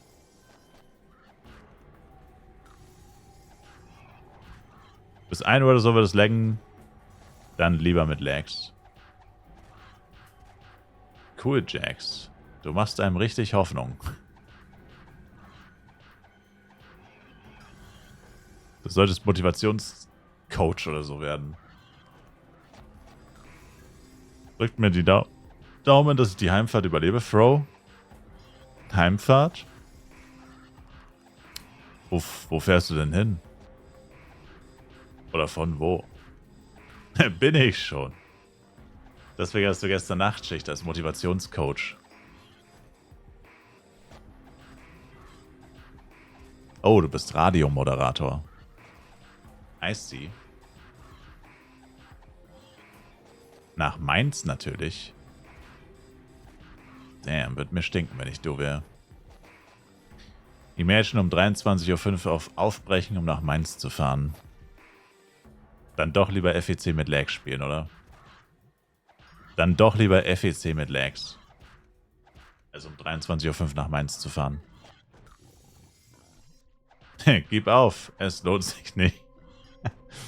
Hier steht gerade einer von Gala.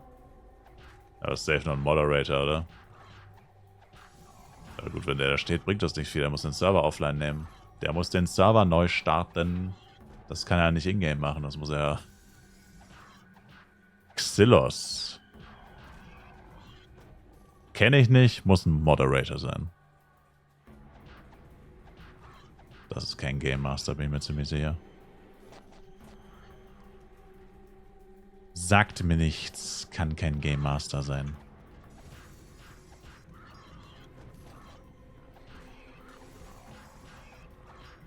Ich würde den Weg laufen, um nicht FEC spielen zu müssen. Ja, du weißt ja gar nicht von wo, Pinguin. Was ist, wenn er gerade in Abu Dhabi ist? Mal schnell nach Mainz latschen, oder? Mal schnell 7.500 Kilometer nach Mainz latschen, oder? Und es ändert nichts. Er ist ein Generational Hater. Pinguin mit dem Generational Hate. Einmal um die Welt. Hauptsache nicht FEC mit Lags. Bin Mittwoch hierher in die Heimat und habe es eben bei einem Kumpel gechillt. Ach ja, stimmt. Bei Subg. Hattest du ein ganzes Setup dabei oder so ein Gammel-Laptop?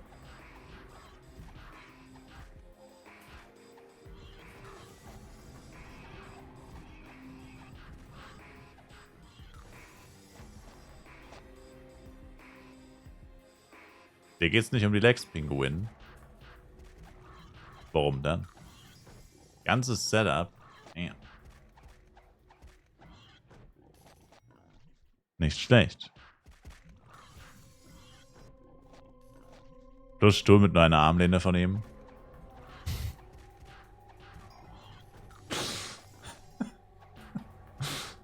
Das ist so typisch.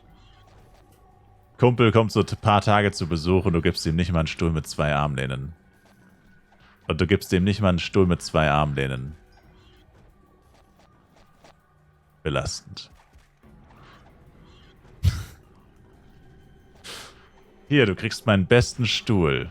Und so ein komplett halb zerbröselter, komplett vermoderter Holzstuhl mit nur einer Armlehne. Komplett vergammelt. Die Maden quillen raus. Danke, sieht super bequem aus. Ich freue mich schon 3 Tage darin zu verbringen. Yes. Nice.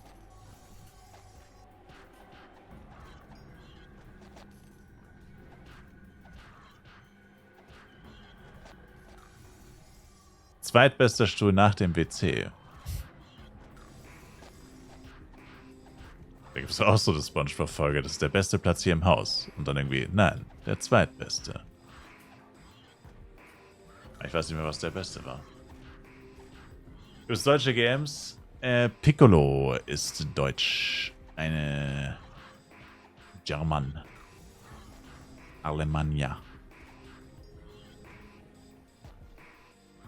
You can't download a game because it is browser-based. It is a HTML5 game. So you have to play in the browser or in the app. There is a app. An Android iOS app.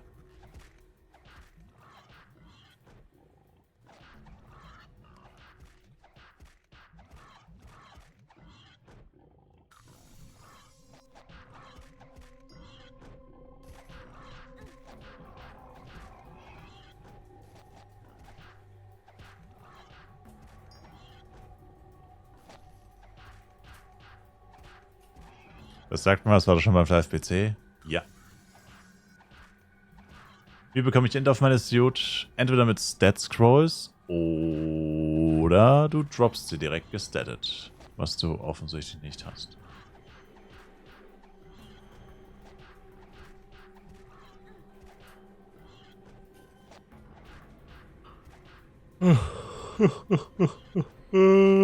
Vergesst nicht euer Cheer. Cheer to the motherfucking nation. Amplification.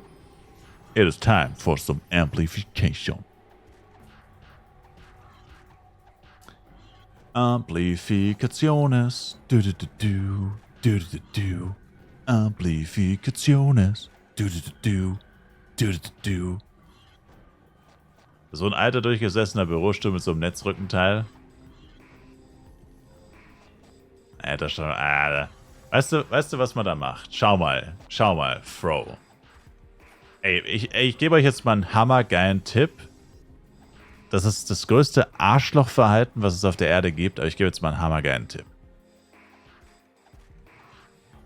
Das nächste Mal, wenn Fro zu euch zu Besuch kommt, über mehrere Tage, und ihr habt keinen guten Stuhl für ihn, ihr habt nur so einen gammeligen alten Bürostuhl, der nur eine Armlehne hat. Ne? Ihr wisst ja, wann Fro zu euch kommt. Fro könnt ihr durch jede beliebige Person ersetzen. Ist ja vollkommen egal. Aber wir nehmen jetzt einfach Fro. Dann geht ihr vorher ins Internet auf einen beliebigen, x-beliebigen Möbelstore und bestellt euch online einfach einen Top-Stuhl, einen Markenstuhl. Der wird fertig montiert zu euch nach Hause geliefert von einer Spedition. Ja.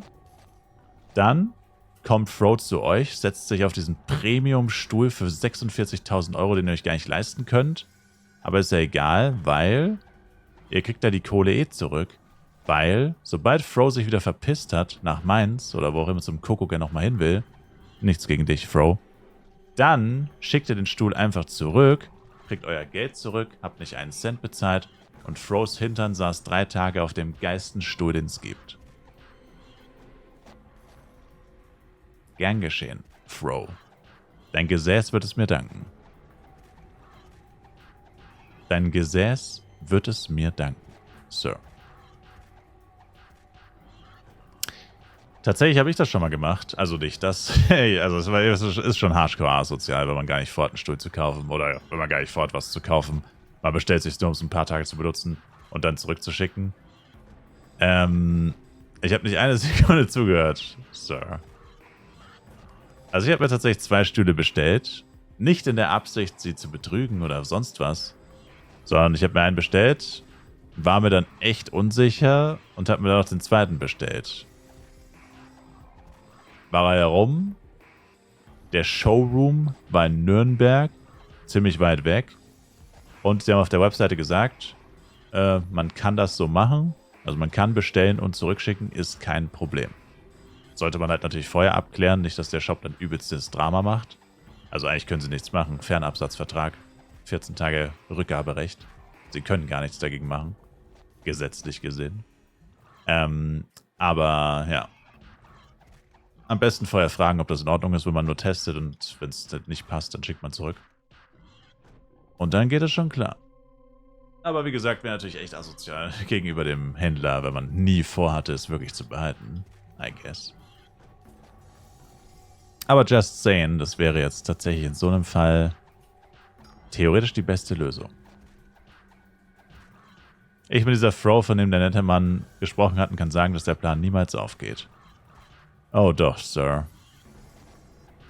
Das ist idiotensicher. Woher ich das weiß? Ich bin der Idiot. Sir. Gute Nacht, Alex. Danke für den Support, danke fürs Zuschauen. Schlaf gut, gute Nacht. Denn Fro wird sich hier... Was zum Teufel? Idiotensicher, weil es nur Idioten machen.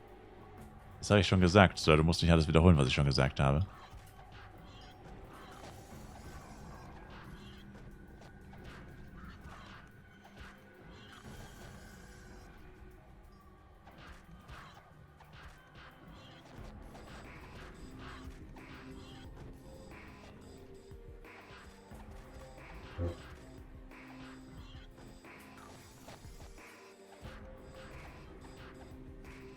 Du hast erstmal nur gesagt, dass du es machst. Kommt doch aufs Gleiche raus.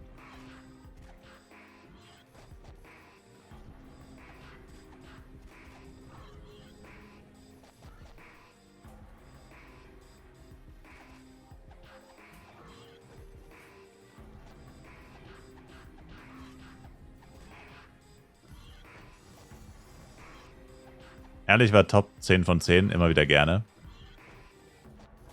Schön, schön, schön. Ist aber gerade so schlecht, oh Mann. Ja, wem sagst du das? Haben wir mitbekommen, haben wir mitbekommen. Leider. Ah. Gerade ein KF gekauft für 75, also Preis ist noch nicht explodiert. Easy, baby. Verkauft eigentlich irgendjemand von euch Speedsets? 6%. Was sagt der Ping JG? Arsch. Also mein lieber Freund Jax Irish meinte, es wird nicht besser bis 1. Ja, aber habt nur 2x2%. Oh. Ja, ich wäre eher an einem 6% interessiert. Als ob immer noch. Also Jax meinte bis 1 durchgehend. Wird nicht besser bis 1.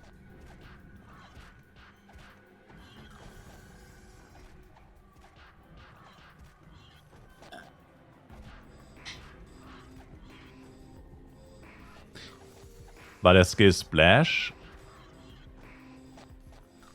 Erst Splash, dann Shield Strike. Yes.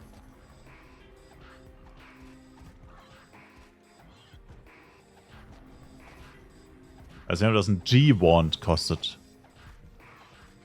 Fragt Waschbär.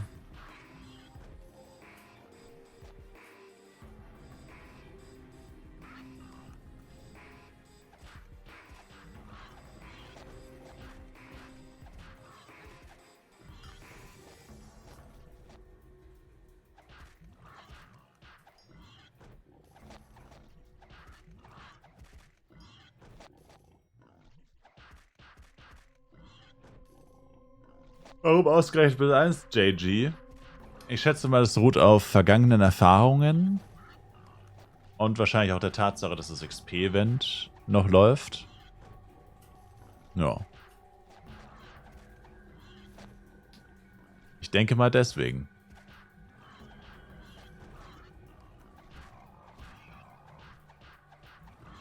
Lohnt sich Questies für irgendwas zu beiten in Universe? Nö.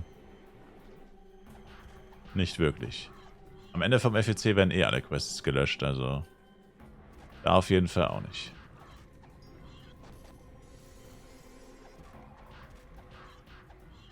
Tipps fürs Violet Farmen?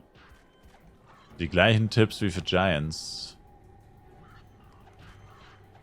Möglichst den roten Kreisen ausweichen und genug HP haben. So viel HP, wie man nur haben kann als Damage-Dealer. Und ja. Irgendwie so.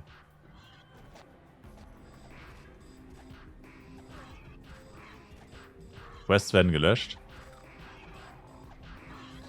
Ach, leck mich.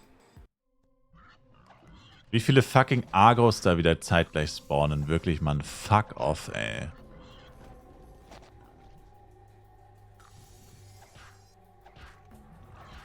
Einfach wieder 26.000 Millionen Agros zur gleichen Zeit, Mensch. Wie soll man denn da rechtzeitig reagieren können?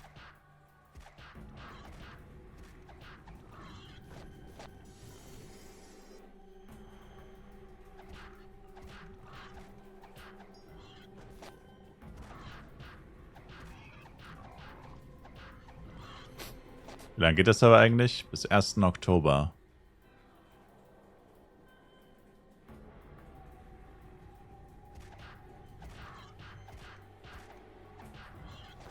Mit M&M kann ich aufs Board. Was ist denn das? Wie viel Decks auf Jesterstetten? Also ich habe 50. Fahre damit bisher sehr gut.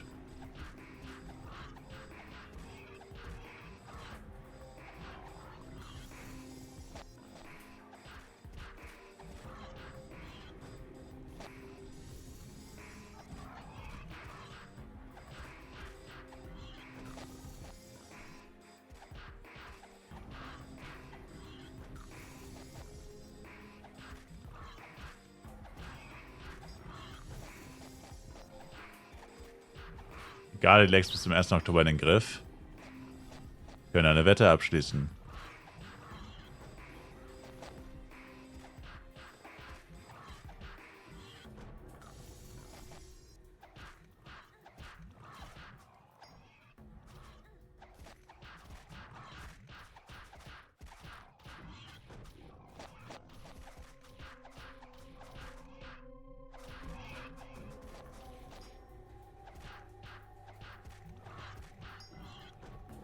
Oder morgen anfangen zu spielen. Gibt es Sachen, die ich beachten muss, weil ich zu spät bin?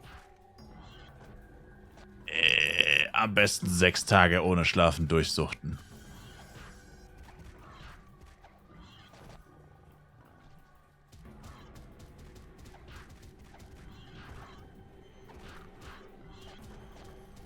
Smitty, Verben, Jaggerman, Jansen?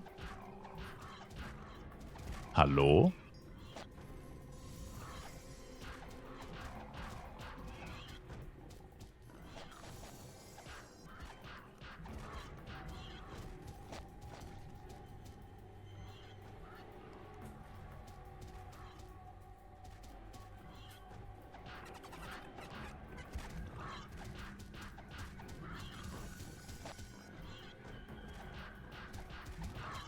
Spirit Room gar nicht mehr von Mana-Stand abhängig. Doch. Doch ist es.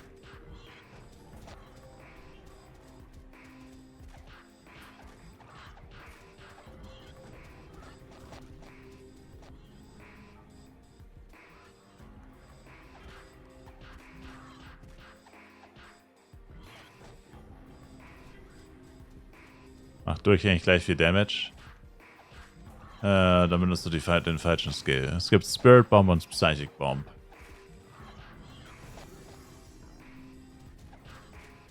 Nein, Spirit Bomb macht immer den gleichen Damage.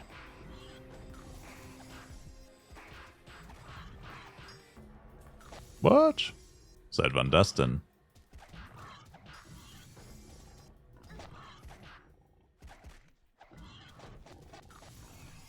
Hatten sie geändert vor 6 Monaten? Oh. Das habe ich wohl vergessen. Ja, sehr voll unfair. Deswegen spielt plötzlich jeder Psy.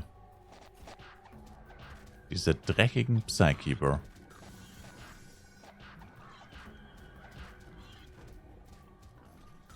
Steht aber noch ein Tooltip drin. Ah, okay. Ja, das ist natürlich sehr hilfreich, wenn du sowas Bahnbrechendes änderst und dann änderst du nicht mal die Beschreibung vom Skill. Das ist natürlich, das sorgt natürlich überhaupt nicht für Verwirrung, ne? Das ist auch wieder ein Life Classic. Der Skill ist einfach, der hat Skill einfach eine falsche Beschreibung, ne? GG. Das ist ja überhaupt nicht verwirrend. Vor allem nicht, wenn du etwas änderst, was halt wirklich 20 Jahre Bestand hat.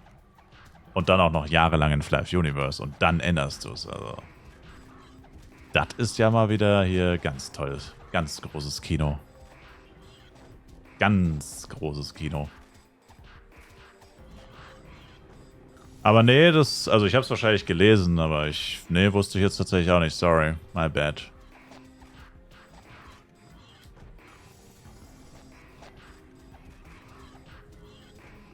Kannte ich mich jetzt gerade nicht dran erinnern, ehrlich gesagt. Das ist schon, ja.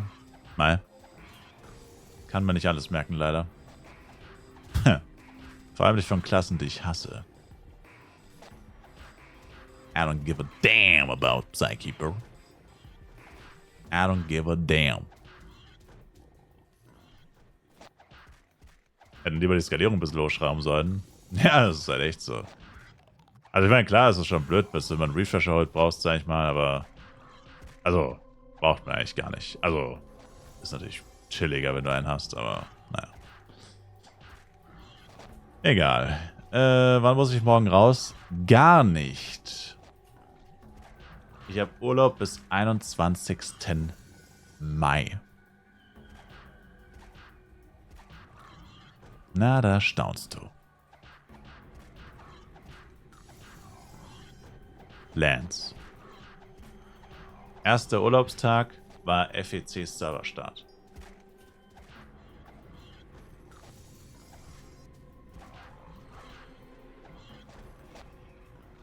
Darüber habe ich ein Video gemacht, Schachtstar. Vor 3 Monaten. Sir. Echt? Ja. Könnte sogar nur 2 Monate her sein. Warum nur so kurz der Urlaub? Server geht auch bis Oktober.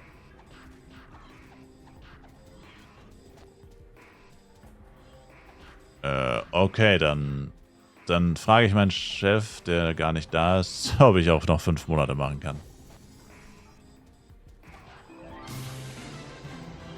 Hast recht, ich Dummerchen. Habe ich vergessen. Sauermauf. Danke für den Follow. 4 Wochen Urlaub sind auch hart. Das Schlimme, also nein, es ist hammergeil, so lange frei zu haben. Das Problem ist, das Zurückkommen. Nach so einem langen Urlaub wieder arbeiten ist wie wenn du auf deine eigene Beerdigung gehst. Das Gefühl. Oh. Es ist so ekelhaft. Du fühlst dich, als wäre irgendwas in dir gestorben. Guter Vergleich, fühle ich. Das ist echt räudig. Also so richtig lange Urlaub ist das Geilste, was es gibt. Aber dann zurückgehen. Oh, shit. Und da hast du keinen Urlaub mehr fürs Jahr. Ich weiß nicht, wie oft ich das noch erklären soll. Ich weiß wirklich nicht, wie oft ich das noch erklären soll. Ich habe immer noch 19 Tage.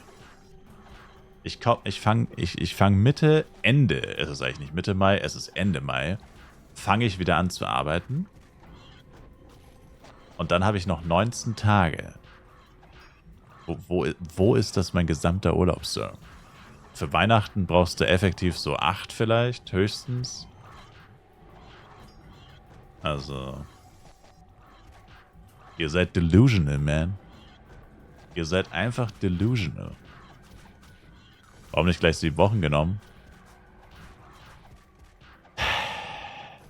Bro, also bevor ihr mich hier fertig macht, ey, schaut mal lieber oben rechts in die Ecke. Der Timer läuft nur noch 2 Stunden, also... Wofür hätte ich mir da 7 Wochen freinehmen sollen, Sir? 2 Stunden Timer. Bei solchen... Oh? Nicht 200 Stunden. Beleidigst du gerade Leute, die dich finanzieren? Ja, das war eine heftige Beleidigung, Sir. Schau mal links da oben in die Ecke die MS-Zahlen. Beide Zahlen sind deprimierend. Kappa. Nein, nicht sterben, nicht sterben, nicht sterben. Run. Warum ist denn jetzt eigentlich plötzlich so viel los, ey? Was soll denn das? Oh.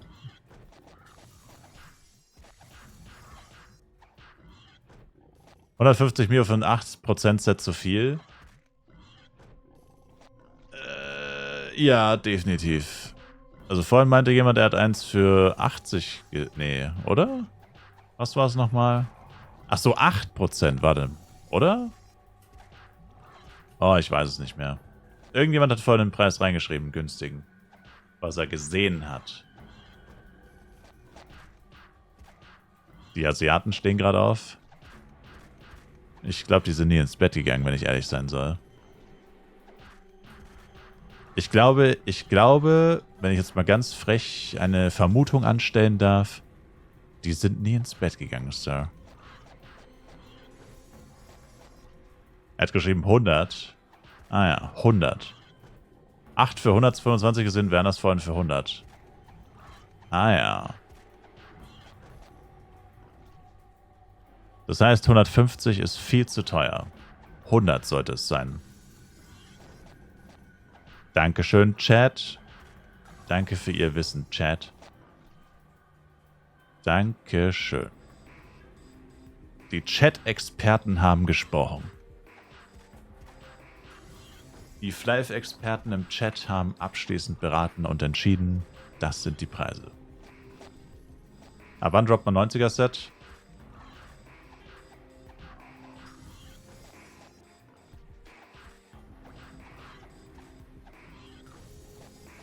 Ab 96, glaube ich. Spätestens ab 96 müsste es sein. Oder 95. 95, 96, sowas.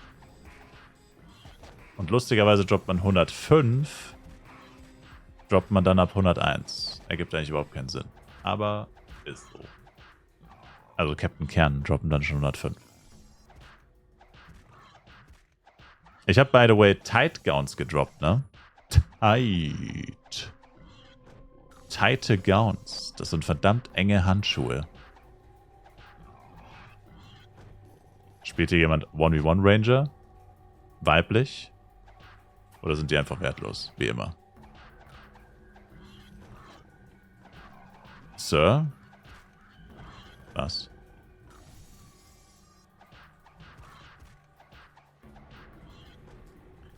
Was ist denn jetzt schon wieder, Sir?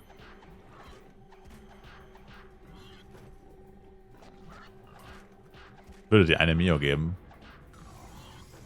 Das hört sich heftig an, als würdest du sie resellen.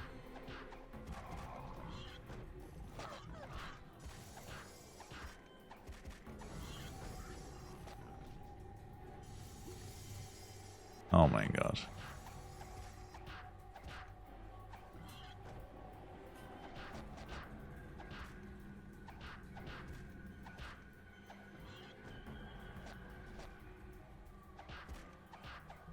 Nein, so etwas würde ich nie tun. Oh doch. Die Ranger müssten sich so sehr verkaufen, da ist nichts mit Tide. Ah. Das heißt, ich hatte tatsächlich mal Glück. doubt it. Das doubt ich irgendwie. Dass ich mal was Gutes gedroppt habe? Unbelievable.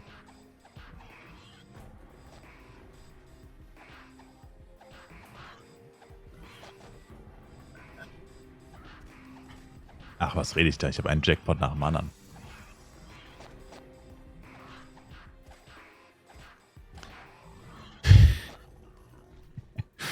Es ist so geil, wie einfach die ganze Zeit die gleiche Fragen gestellt werden und man immer nur diese enttäuschenden Antworten geben kann. Sind schon neue XP-Events angekündigt? No. Keine neuen Coupons, keine neuen Events. Aktuell herrscht Totenstille von Galas Seite. Kein Server-Neustart. Keine Entschuldigungsposts. Es ist einfach Totenstille gerade.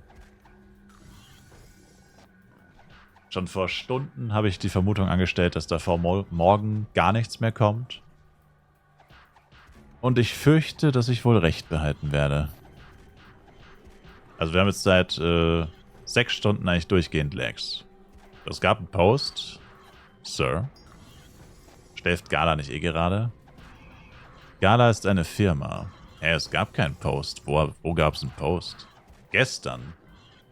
Ja, aber wir reden doch jetzt von heute. Hä? Wir reden ja auch von heute. Heute gab es gar nichts. Ich sag doch, Totenstille heute.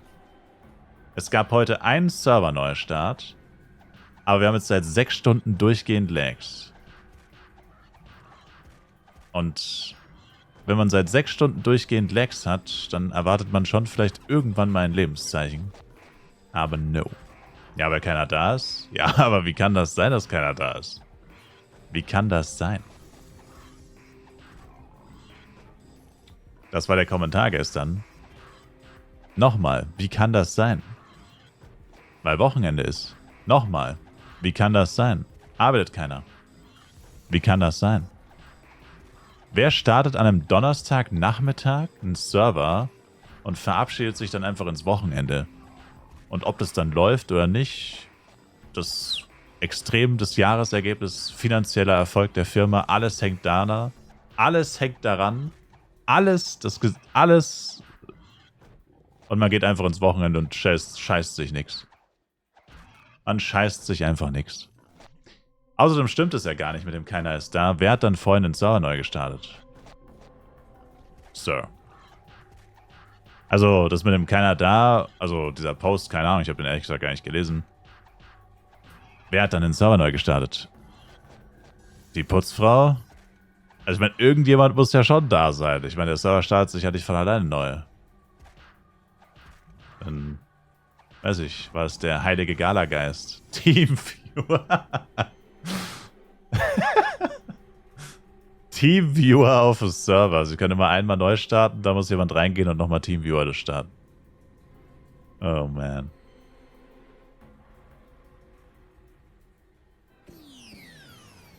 Das ist verrückt. Ich dachte, das war der Dude von der Telekom. Stimmt.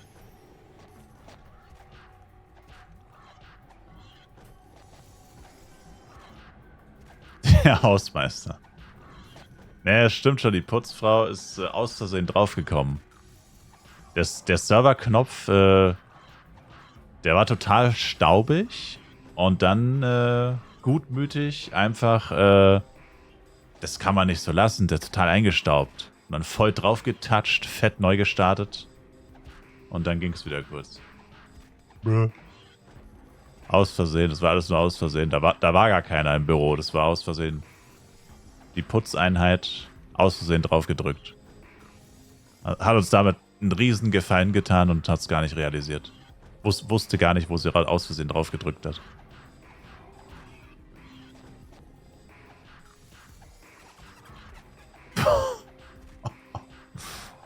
Ratten. So richtig fette Ratten, die laufen ab und zu einfach über den Aus- und Einschalter. Deswegen ist es so random. Manchmal kommt Neustart, manchmal kommt kein Neustart. Weil die Ratten halt zufällig darüber laufen. Das kann man nicht kontrollieren. Das ist so scheiße, währenddessen hauen Leute 5.000 € an Bloody auf 10. Ja, das ist auch eigentlich echt genau mein Humor. Seit die Lecks sind, 3-mal Schmuck plus 20 von dem gleichen Typen. Tausende Bloody-Waffen plus 10. Es ist eigentlich so geil. Server komplett am Arsch und alle cashen und upgraden und einfach... Life is crazy.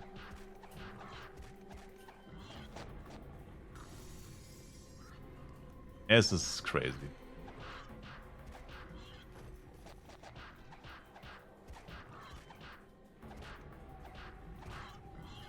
Die Leute lernen es einfach nicht. Gala noch mehr Geld zu geben, macht es auch nicht besser. Cup.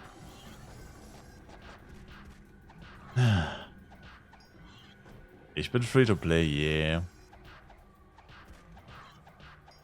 Habe ich mit 60 Quest-Reihe gemacht? Nö. Die denken sich, wenn ich schon nicht leveln kann, dann upgrade ich.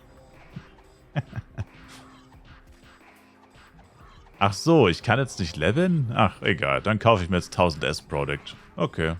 Passt schon. Das dauert eh ein bisschen, bis sie durch sind. Bruh. Dann lasse ich mal kurz 3000 A-Product durchlaufen. Passt schon. Dann upgrade ich halt mal. Was soll's. Hilft ja nicht. Hätte ich ja eh irgendwann machen müssen.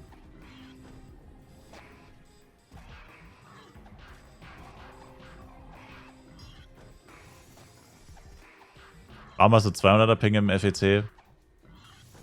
Weil die Server gerade am Abkacken sind. Gerade seit 6 Stunden. Die Server sind seit 6 Stunden in einem kritischen Zustand. Und es scheinen, wir haben kein Glück, die Ratten laufen gerade nicht über den Neustarter. Wir müssen hoffen, dass eine von den Ratten im Büro über den Aus- und Einschalter läuft. Wenn wir Glück haben, wird neu gestartet.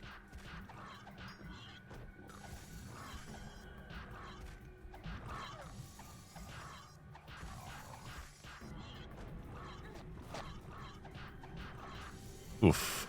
Uff. Ich habe 70 Grad. Ja, aber es springt immer wieder auf 400. Das ist immer nur kurz. Ich hatte jetzt auch gerade 100 und jetzt habe ich 400. Das ist... Das Spielgefühl bleibt ja gleich kacke. Das Spielgefühl bleibt gleich kacke. Die Zahl, die da steht, die hat so gut wie keine Aussagekraft.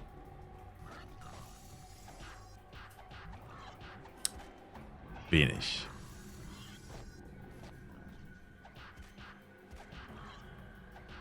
Ganz grob kann man sagen, 3000 ist schlecht und 100 ist gut, aber ansonsten ist das bedingt. Zur Strafe, weil ich das gesagt habe, kriege ich 817. Bietet jemand mehr? Oh, ich muss mich nochmal hinsetzen. Ich hoffe, die Müdigkeit kehrt nicht wieder zurück.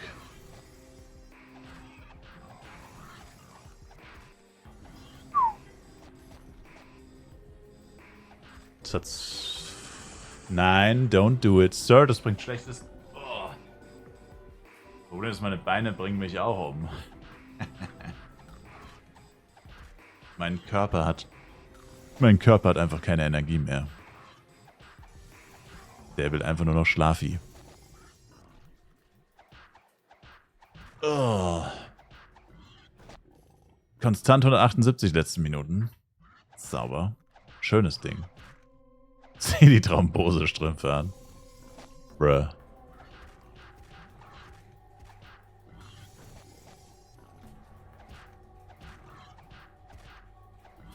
Warum habe ich mich dagegen entschieden, nicht den Huni zu cashen? Weil ich Free-to-Play sein will? Ich habe nie gesagt, dass ich einen Huni cashen will. Ginas Helmet gedroppt. Wer zum Geier ist Gina? Und warum habe ich ihren Helm?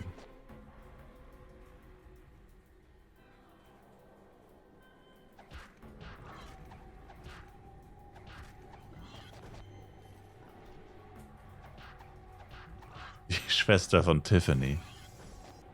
Uff. Dann kann sie ihrer blöden Schwester ja gleich eine Nachricht ausrichten.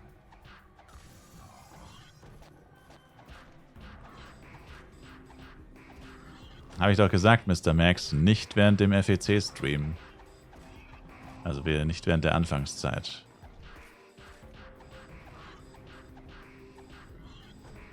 Und vor allem nicht, da alle das gleiche gewählt haben, nämlich keine F-Coins.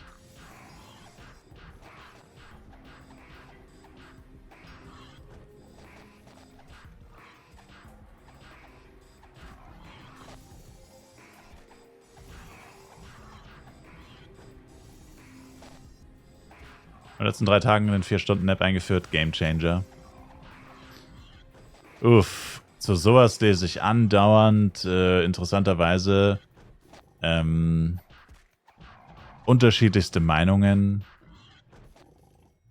Es gibt Leute, die sagen, man sollte niemals länger als 30 Minuten schlafen, wenn man solche Zwischenschläfchen plant.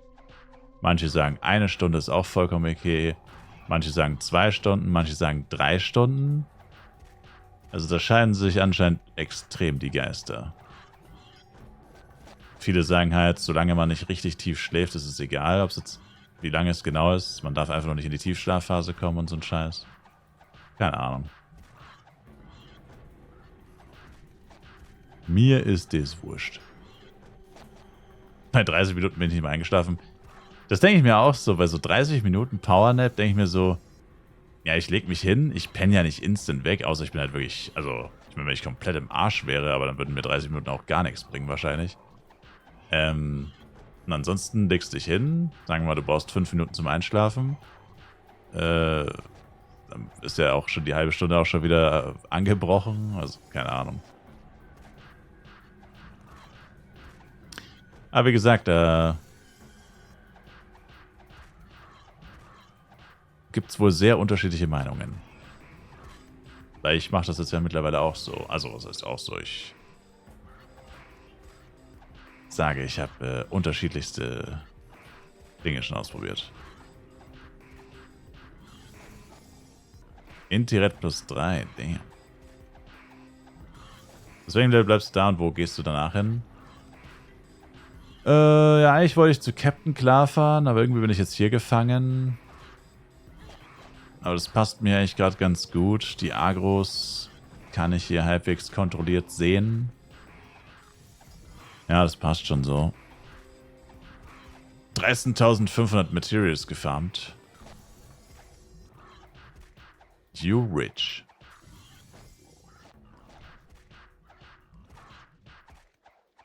He rich. Also keine Ahnung, mal schauen. Aber wahrscheinlich schon relativ lang, weil die Wüste ist echt heftig. Aber wann gehe ich in die Wüste? Sir, ich wollte gerade weiter so reden. Also die Wüste ist echt hardcore, vor allem was Damage angeht, aber auch so. Also ich werde es wahrscheinlich auch so machen wie viele andere. Ich werde halt so lange wie möglich bei Klarfahren bleiben. Also hier, wo ich jetzt gerade bin, könnte ich theoretisch bis 103 bleiben. Dann zu den normalen Klarfahren oder Captains. Und bei den Captains könnte man bis 105 bleiben, weil die sind ja 104. Das heißt, auf 104 kannst du bei Klarfahren, wenn du 104 bist, kannst du bei Captain Klarfahren 105 machen. Und dann bist du 105 und müsstest dann erst mit 105 in die Wüste, theoretisch. Und dann kannst du halt in der Wüste alle Quest-Items sammeln für die Quests. Bisschen leveln. Und dann halt relativ schnell nach Asria weiter. Nach 3-4 Leveln oder so.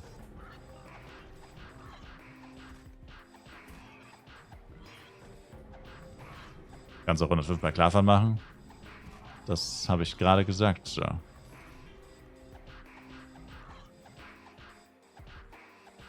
Oh, fuck. Wie lange geht das XP-Event noch? 2 Stunden und 12 Minuten.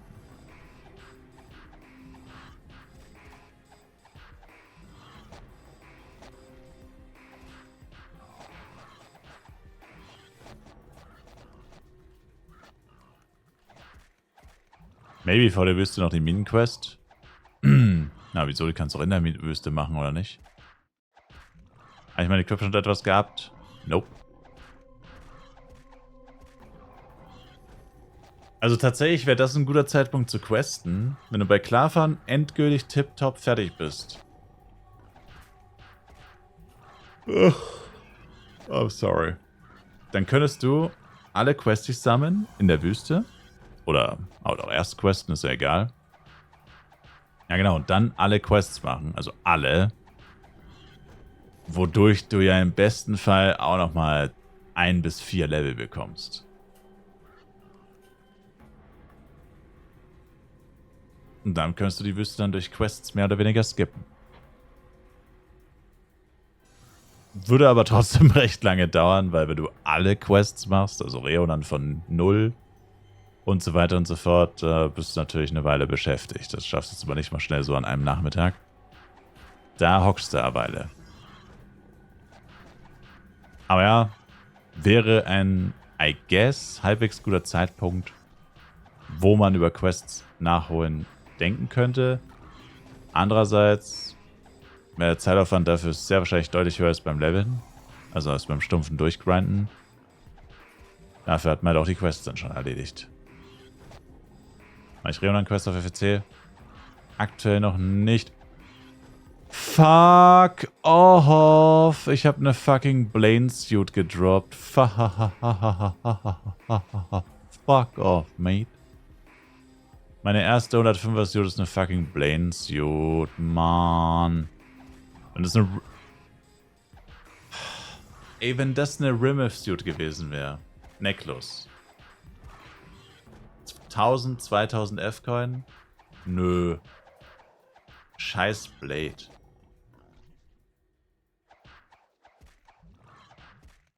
Und dann auch noch die falsche Blade.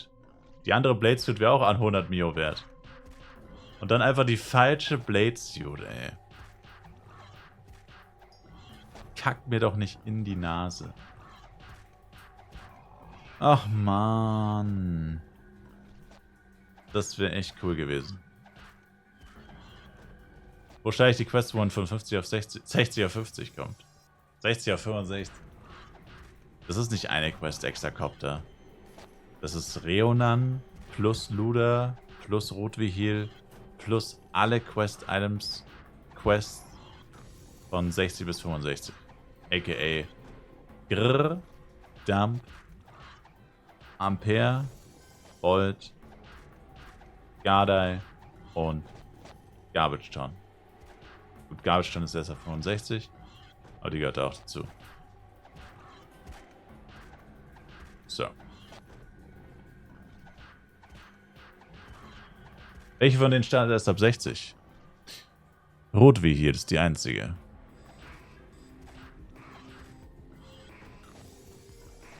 Rotwihil ist die einzige, die auf 60 startet. Die anderen sind alle niedriger.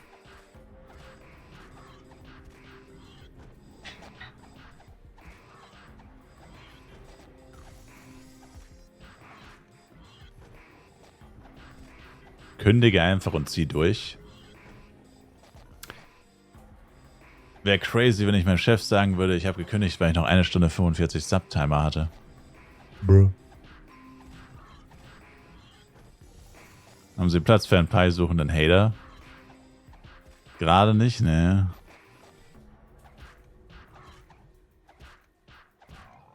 Warum bist du ein Sub? Na, du hast ein Geschenk bekommen wahrscheinlich, du Glückspilz. Du glückliche... Oh. Oh, sorry. Oh. Holy moly. Weil du gebufft wurdest. Ich hasse dieses Game, wenn man gegen und dann geht Ping nur noch hoch, nur gestorben ganze Zeit. Shit.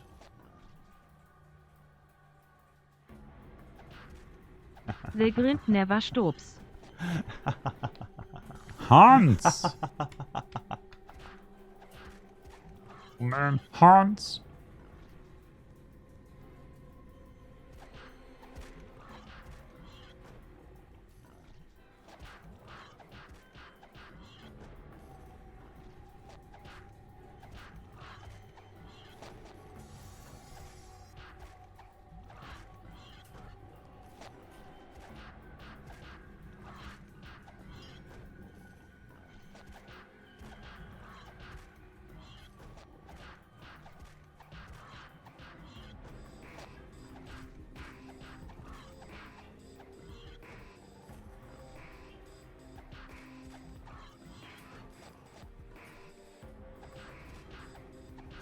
Und wenn ich bis 1 zocken dachte, ich pack mal einfach 16 bis 12. Ich gebe den Geheimtipp. Guck einfach auf die Ingame-Uhr. Da ist 21:54 Uhr.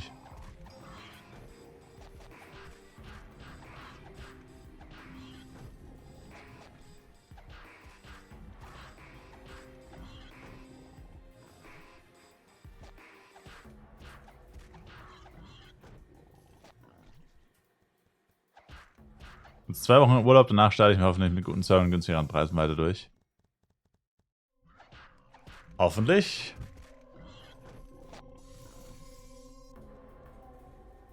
Kann aber nicht nach der Ingame-Uhr morgen zur Arbeit fahren.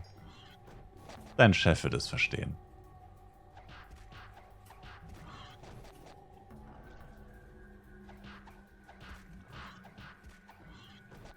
Sag ich meinem Chef morgen auch, Stream Game war es nicht so spät. Ja. Du solltest halt sagen, welches Game, damit er es versteht, ne? Er wird so erst so reagieren, so, hä? Das soll jetzt ein Witz sein, oder? Dann sagst du, also in Flife Universe war das. Und er, oh, ach so. Dann tragen sie hier bei Verstetung einfach Flife Universe ein und dann wird das alles schon gebombt. Für sie. Keine Sorge. VIP. Jeder, der Flash spielt, wird zum VIP. Firmenpartner.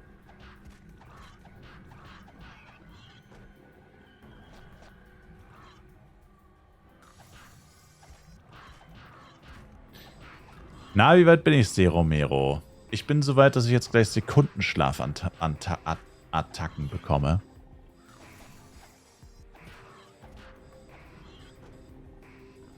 Ah, meine Fresse, ey. Hey, du Bros, nichts gegessen. Das ist nicht gut. Ah, mein Körper macht seit einer Stunde schlapp oder so. Der dumme Sack.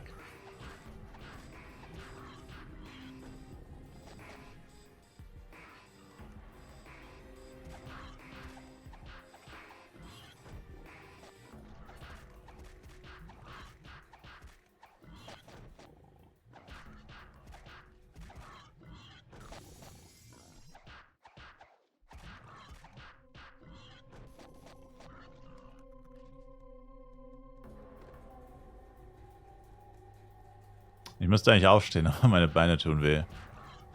Ach, leck mich. Es hilft nichts. Im Sitzen packe ich es gar nicht. Ich habe mich hingesetzt und war instant todmüde. Im Stehen ging's eigentlich. Im Stehen ging's... eher. Also wenn, dann muss ich stehen. Wenn, dann muss ich stehen. Anders geht's nicht. Zu viel gegessen? Nee. Versuch's mit Hydration. Ich habe schon ein ganzes Wasser getrunken. Seit wann wach? Seit wann ich wach bin? 23,5 Stunden. War ein legendäres AOE-Jester-Gameplay. Wie wär's mit niemals? Scherzkeks. Hm? Wie wär's mit niemals?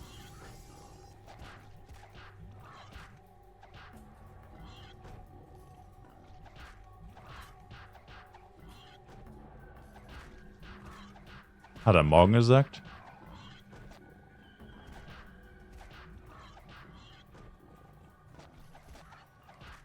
Probieren wir das klassische kolumbianische Backpulver gegen die Müdigkeit. Kolumbianisches Backpulver? Ja, wo kriege ich denn das? Kannst du mir vielleicht noch kurz sagen, wo ich das jetzt genau finde? Sprich bitte laut und deutlich ins Mikrofon.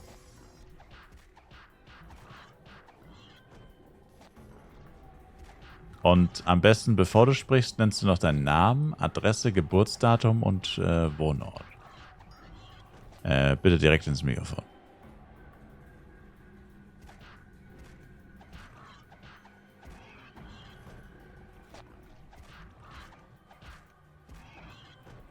Kolumbianischer Disco-Schnupfen.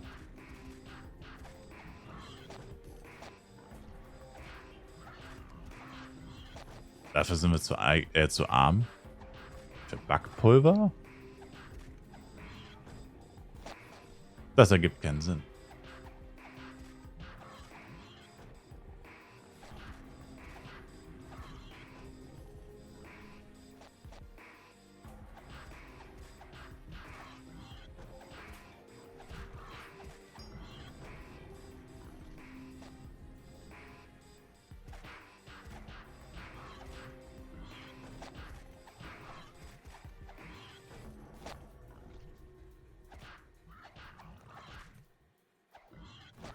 Schaffe ich Second Job in 20 Minuten?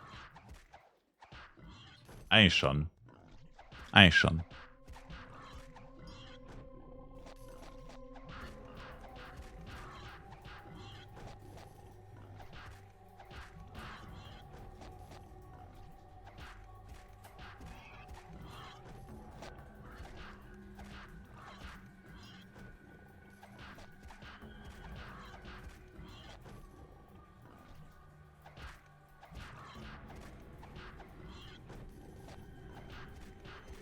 Diese verdammten Envy-Farmer. Was ist mit denen?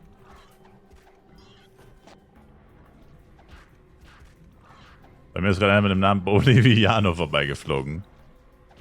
Der hatte wahrscheinlich eine Ladung Backpulver dabei. Hinterher. Police Set, Police Cup und dann hinterher. Stehen geblieben, Sir. Polizeikontrolle.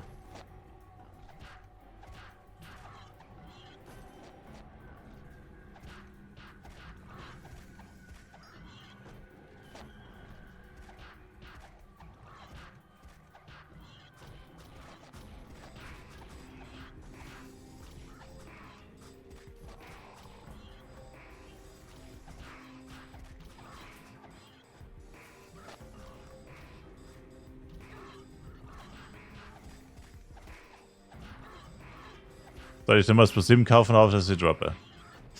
Ich würde sie jetzt nicht kaufen, die werden sehr viel günstiger werden langfristig.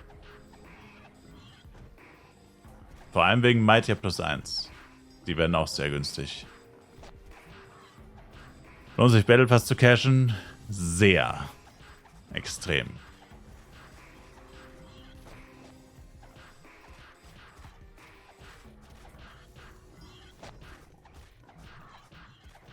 Immer noch alles so am Längen. Es leckt tatsächlich jetzt gerade nicht mehr. Ich glaube, die Lecks sind vorbei. No joke, ich glaube, es ist vorbei. Es ist 0 Uhr, deutsche Zeit. Es ist vorbei.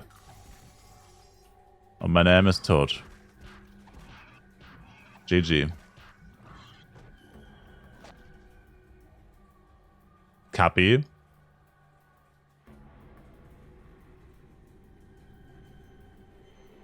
Das ist eigentlich nur Durchfall im Zillertal. Das ist eigentlich nur Durchfall im Zillertal. Bedanke dich bei der Reinigungsfachkraft von Gala. Kappa. Ah.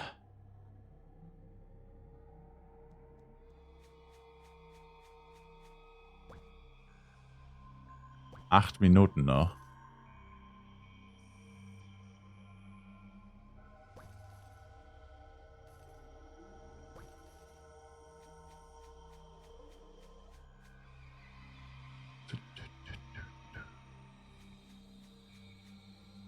Nee, aber no joke. Die Lags sind halt echt besser.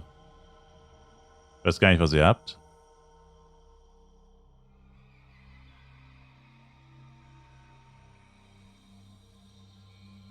Dreckige Hater.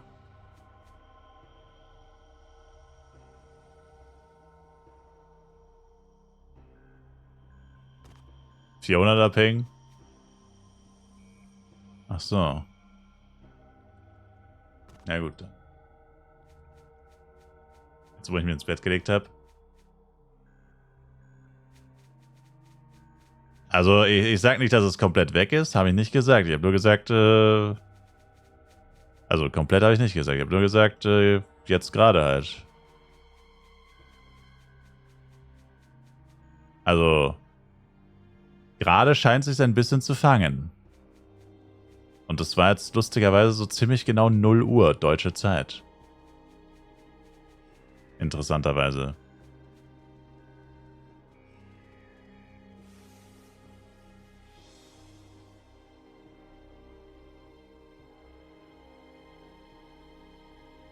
Oh, na gut, jetzt steigt's wieder.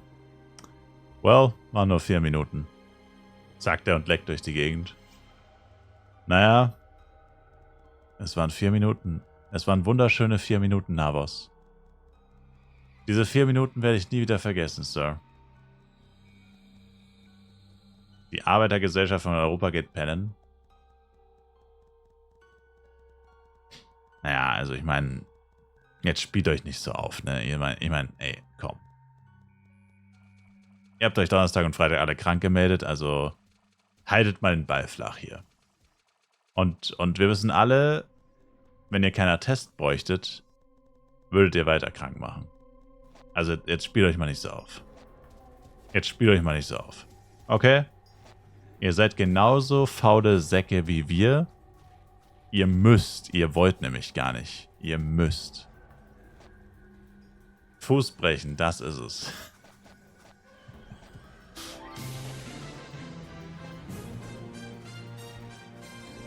Tut mal nicht hier so auf ehrenvoll und was auch immer. Das ist alles nur, weil ihr es müsst. Keiner von euch würde freiwillig jetzt ins Bett gehen, wenn er nicht absolut müsste. Keiner von euch. Ihr würdet alle weiter zocken. Heineken Cito. Damn. Die spanische Heineken-Sorte. Und Steff Issel. Danke euch für die Follows. Ach komm, leck mich doch.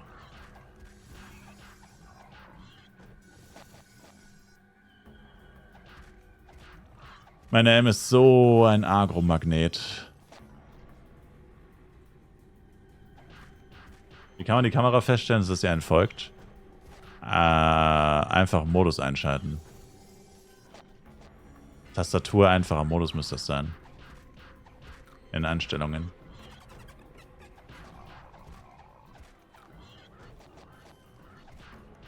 Ich muss morgen eine Schulung für 150 Leute halten. Ich muss diese auch noch morgen früh vorbereiten. Trotzdem keine Ausrede, um schlafen zu gehen. Ist halt echt so. Ist halt keine Ausrede. Wenn überhaupt, ist das eine Ausrede, jetzt richtig viel Alkohol zu trinken. So wie du das gerne machst.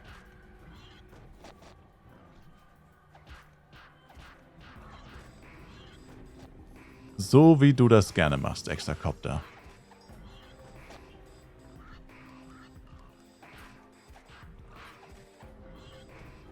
Sir? Hä? Extracopter ist meistens betrunken. Einen Reinsödern. Ist nicht ein Reinsödern in Indien Durchfall bekommen?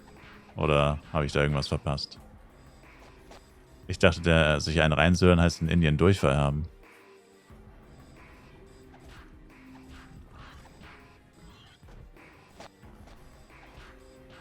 Ich söder mir gleich in die Hose, heißt quasi, ich habe explosionsartigen Durchfall.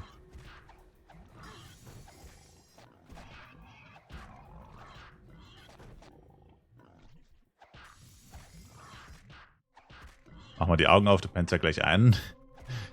Ja, Gespenst. Guten Morgen, Gespenst. Gut geschlafen, Gespenst. Also, ja, Gespenst. Das ist normal, wenn man 24 Stunden wach ist und das jeden Tag in der Woche. Außer Montag. Ich bin diese Woche nur 3-mal schlafen gegangen. Ich bin Montag schlafen gegangen. Dann... Ne, 4-mal bin ich schlafen gegangen. 4-mal. Montag. Dann Mittwoch. Freitag. Und Samstag. Montag, Mittwoch, Freitag, Samstag bin ich schlafen gegangen. Wie oft bist du schlafen gegangen? Sir. Ja? Warum Dienstag nicht? Warum wurde der Dienstag geskippt? Ja, um die Scheiße hier vorzubereiten, Sirs. Um garantieren zu können, dass ich zum Start des FECs top ausgeruht bin, habe ich schon von Dienstag auf Mittwoch einen 24er gepullt. Ihr hört nicht zu, ihr hört nicht zu. Ihr hört nicht zu. Ihr hört nicht zu. Um das Ganze hier vorzubereiten und am Donnerstag zu garantieren, dass ich tipptopp, fit und ausgeruht bin zum Serverstart, musste ich ja quasi mich extrem ermüden. Morg. Danke für den Sub. Da wurde, glaube ich, gerade sogar Zeit hinzugefügt, oder? Warte mal. Ich glaube, da wurden sogar 12 Minuten hinzugefügt beim Timer. Tatsächlich, da wurden gerade 12 Minuten hinzugefügt. Hat funktioniert. Sehr gut. Dankeschön.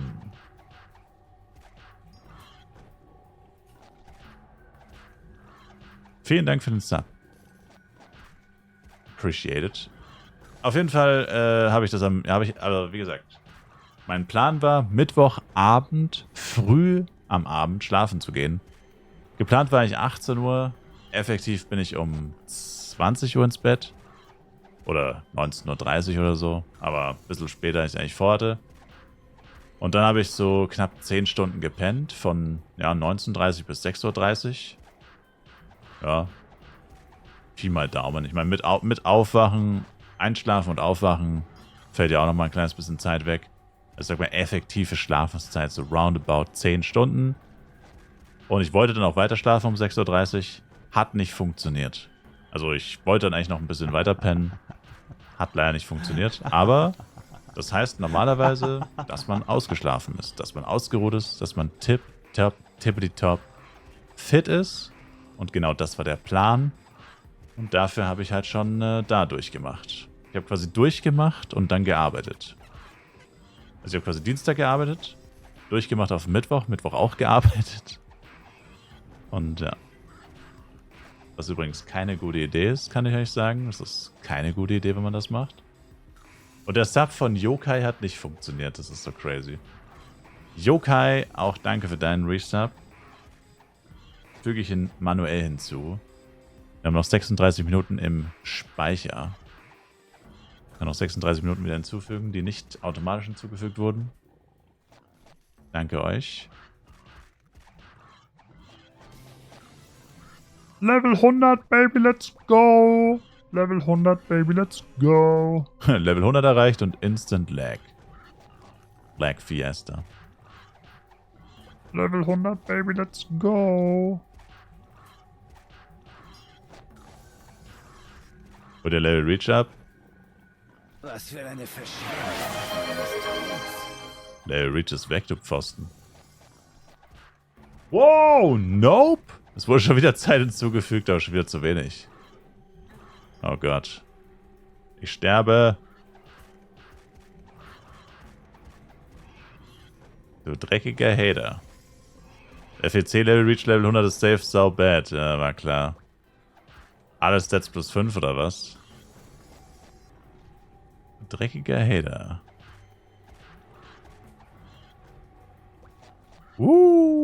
Alle Statuswerte plus 2. Let's go. Oh boy.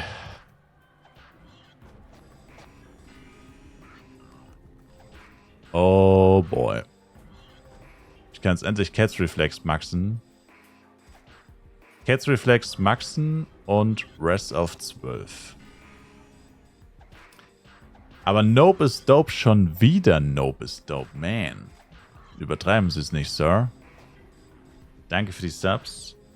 Aber es wurde das schon wieder hinzugefügt. Meine Güte. Von 37 auf 11. 34. Okay, 3 Subs wahrscheinlich wieder. Also bei 10er Gifted macht er 3 Subs auf den Timer. Und lässt einfach 7 weg, aus irgendeinem Grund.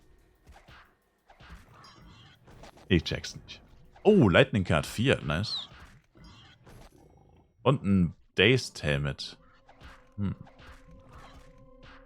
Reicht auch.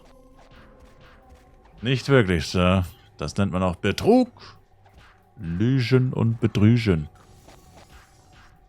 Also auch nochmal 84 Minuten. Heißt, wir haben nochmal 2 Stunden im Speicher. Heißt, wir haben nochmal 2 Stunden im Speicher. Ah, die Ampli ist eh weg. Okay, ich wollte gerade sagen, nach der Ampli füge ich es hinzu, aber die Ampli ist eh weg. Brauche neue Penya Flasks für meinen dreckigen AM. Für meine AM-Mindestlöhner.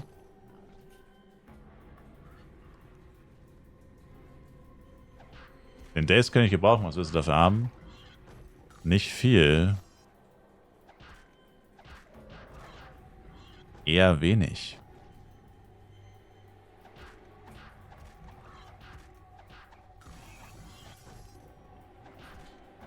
Also genau 2 Stunden. Also 4 Stunden 10 sind wir wieder.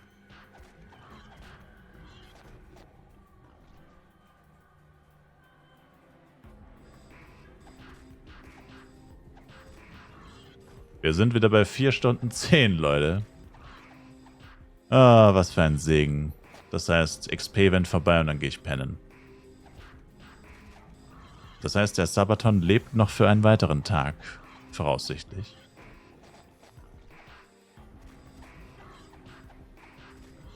Zwar nicht allzu viel, aber er lebt noch ein bisschen weiter.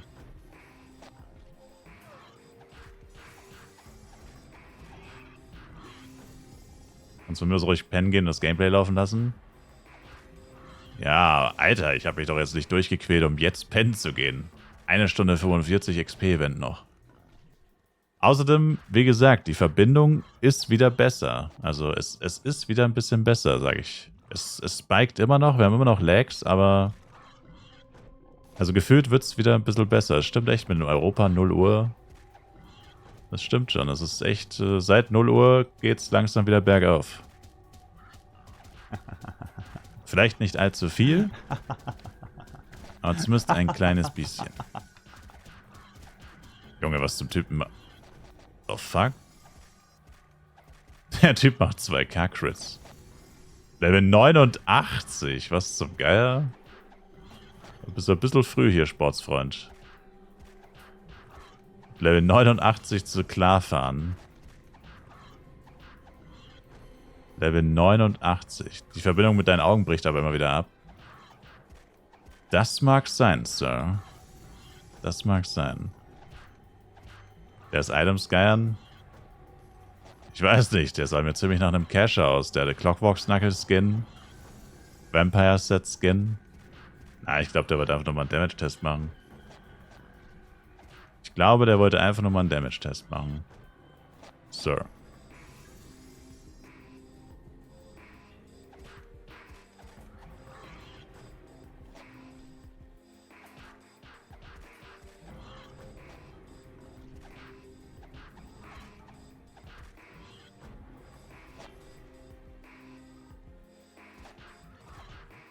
Danke für den Hype-Train. Nope is dope is the man of the man. Man of the day. The man of the Sabaton.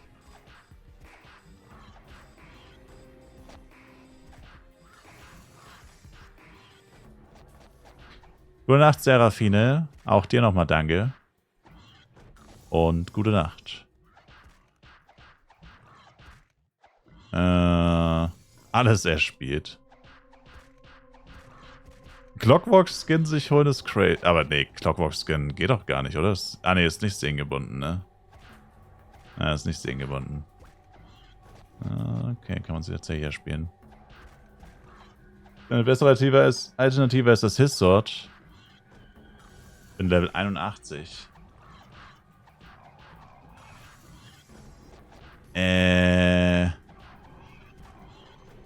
Nee. Also, also eine GX, ein His Sword sollte best in Slot sein. Bräuchte aber tatsächlich mal wieder was zu trinken. Ich bin schon seit längerem auf dem Trockenen. Jetzt werden wir FEC auch wieder eine Sponsored-App geben mit Auszahlung auf dem FEC. Das kann ich dir jetzt noch nicht sagen, Star. Ich hole mal ganz schnell was zu trinken und gehe vielleicht auch mal kurz aufs Klo für die letzte Zeit. Wird Zeit für eine Bullet.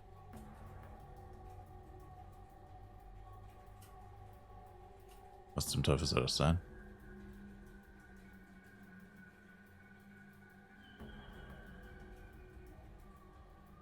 So, kurz was zu trinken holen.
So.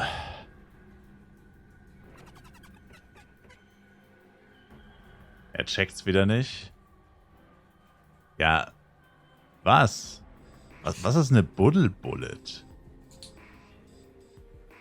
Was soll man da checken? Was heißt das? Red doch einfach Deutsch mit mir, Mann. Deutsch. Sprechen Sie Deutsch.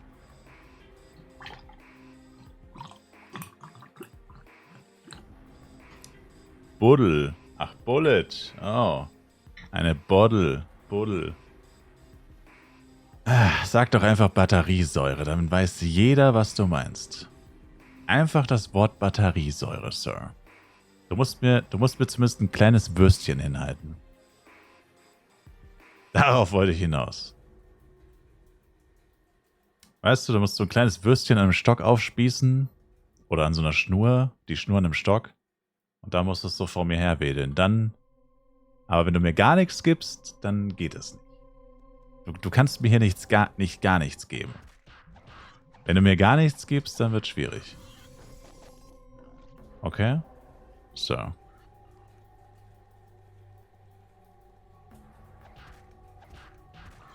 Also. 1 Stunde 37 noch XP-Event. Hat zufällig jemand Lust, 6 Leecher von 9... Schon wieder jemand, der seine Leecher verloren hat. Cachito, du bist nicht der Erste. Hat jemand zufällig Lust, 6 Leecher von 39 auf 41 zu leveln? Nope. Kann ich auch gar nicht.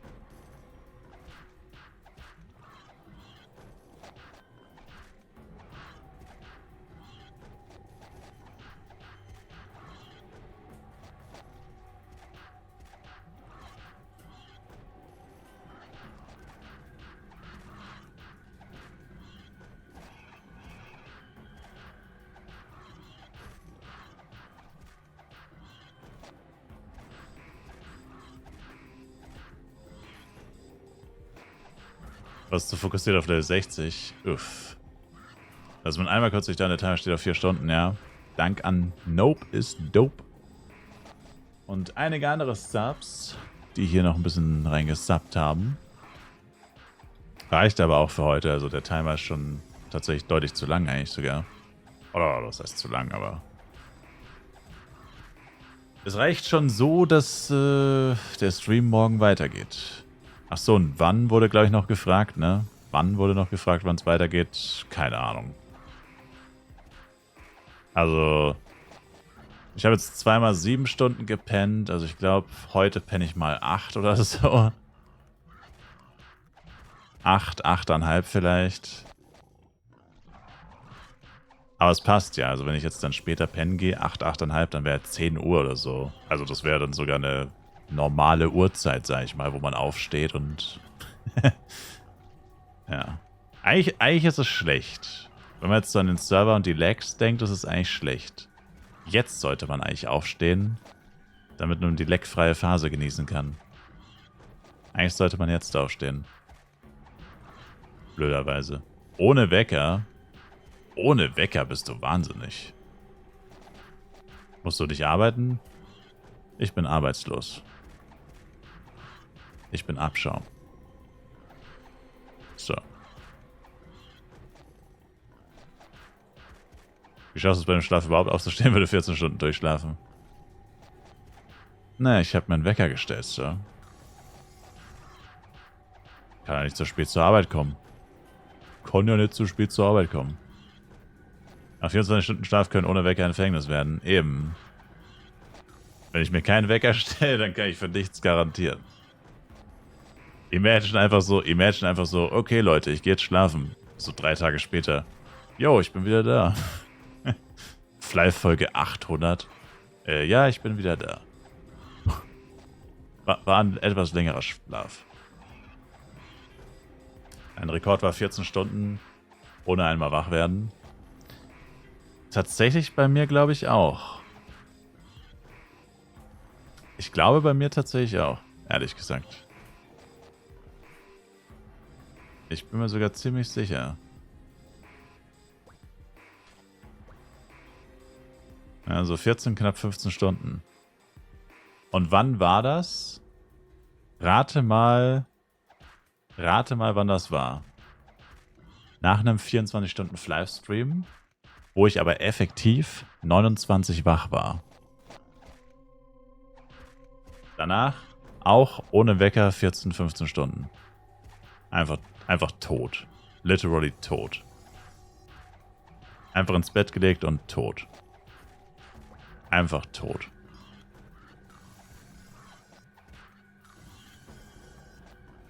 Ja, so war das. Das war so 2019 vielleicht.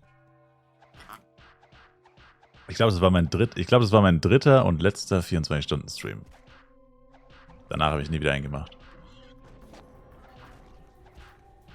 Weil ich habe die Sinnhaftigkeit in Frage gestellt.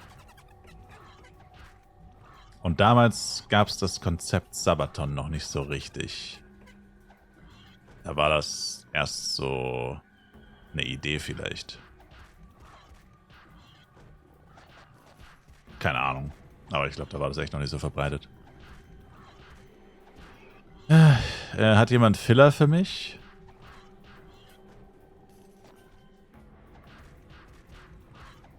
Wobei ich gleich hier eine neue Party mache.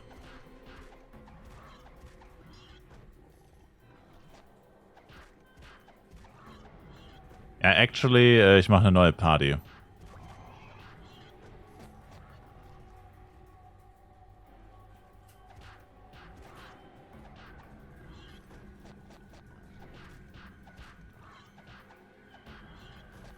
Ich weiß nicht, wer da noch in der Party ist, überhaupt aus dem Stream.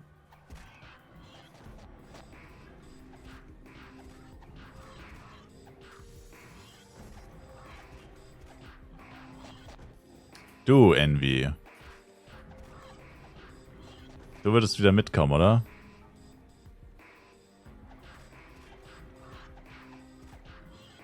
Und Shenya, genau. Dann nehme ich Envy und Shenya nehme ich mit. Und dann kann noch einer mit 2. Ja, aber ich würde es gleich machen, weil ich würde noch meine Ampli aktivieren. Aber jetzt ist irgendwie kacke, weil die Skills halten maximal noch so 20 Minuten. Da wäre es jetzt blöd, eine Ampli noch mal reinzuklatschen. Bist danach raus? Also willst du nicht mit rein, oder was? In die neue?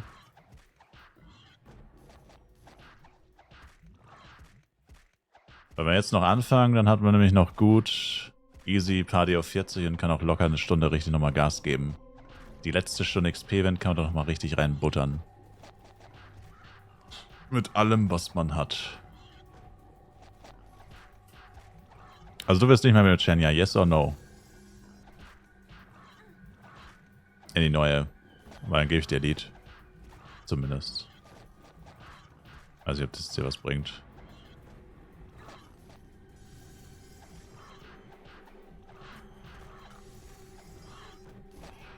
Einmal ist gleich 60? Okay. Hast Lied.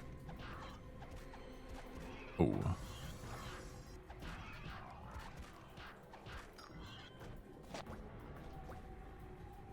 Dann bin ich raus. Und Channel 6.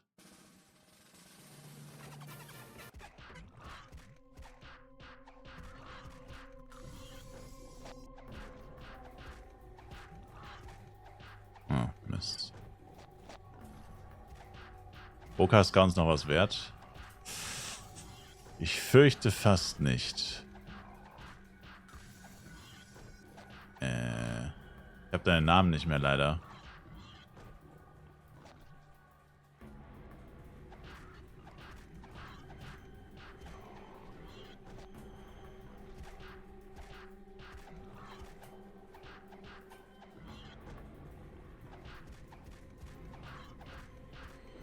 So. Also, sorry. Jetzt. Metesi und Death Ray Man waren die ersten, oder? Ah, ne, sorry. Cons und Metesi. Wenn ihr wollt, Channel 6.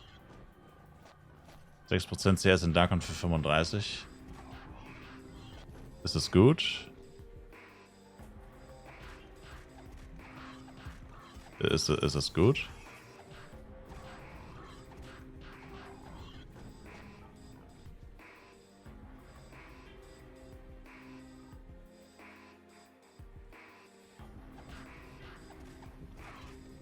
Norm? Ist halt irgendwie geistes. Ich finde das irgendwie so teuer, keine Ahnung. Also Borodeng Speedsets sind viel günstiger. Ich meine, ja gut, aber Borodeng gibt es Speedsets wie Sand am Meer. Das wird der Grund sein, warum sie so günstig sind, aber trotzdem. Uff, hab eben den Wecker eingeschaltet, die Sau sagt 4 Stunden 23. Oh, shit. Wachs dort einfach auch am Hasseln. Wie viel Decks habe ich, Akatoro? 50. Hab gerade einen Carrier Bomb Wand gedroppt, ist das was wert? Ist ein Skin richtig? Ob der was wert ist, das bestimmen die Leute, die ihn kaufen wollen. Das bestimmen die ihn kaufen wollen. Ah, ich vermute nicht, ne. Also, nicht viel.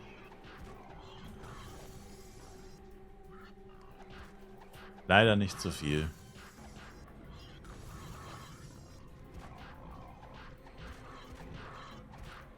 Habe ich das jetzt schon gehabt oder clean?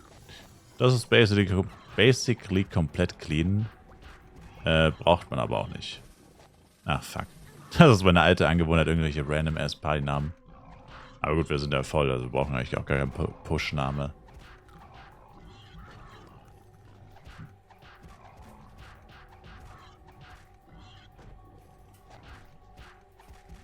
Naja, Party auf Schaden.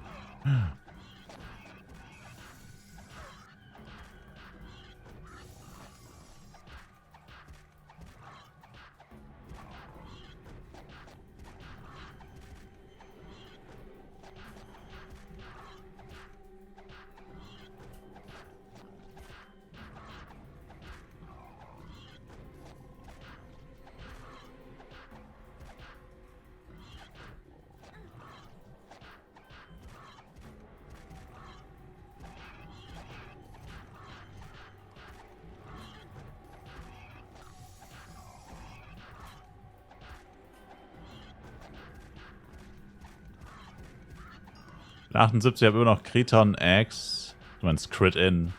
Hast du eine Idee? Irgendwo ist doch sogar NPC X besser.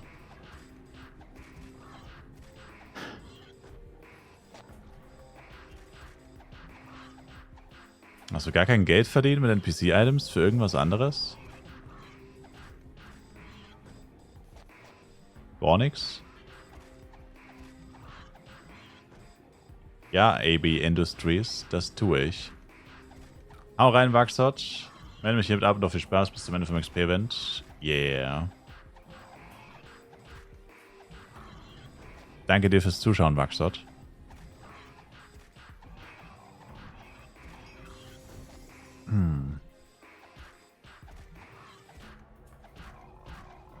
Komplett verdrängt, was für ein Hair-Silver-Grant bis 15 ist, in terms of food.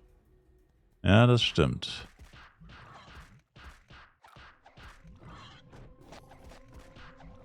Gibt es irgendeine gute Levelroute von mir? Naja, eigentlich nicht wirklich. Ich habe kurz vorm FEC ein Video hochgeladen, was ganz interessant ist. Wie sich dein Schaden zum Monster-Level verhält. Das kannst du dir vielleicht mal anschauen, das ist sehr interessant eigentlich. Wissen, glaube ich, viele Leute auch, oder wussten viele Leute nicht. Und ja, aber nee, so direkt, also ich hangel mich eigentlich immer an den Quest-Items entlang. Das ist immer so mein Way eigentlich. Das ist eigentlich nothing special, to be honest. Einfach purer Grind.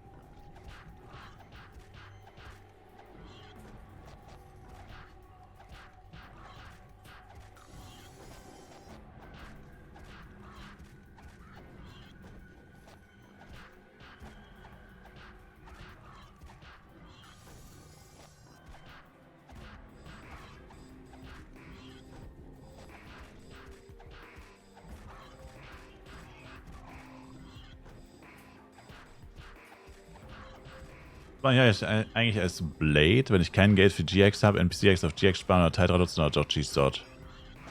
Also G-Sword bringt gar nichts, weil es ein HP-Item. HP-AOE. Das bringt dir gar nichts.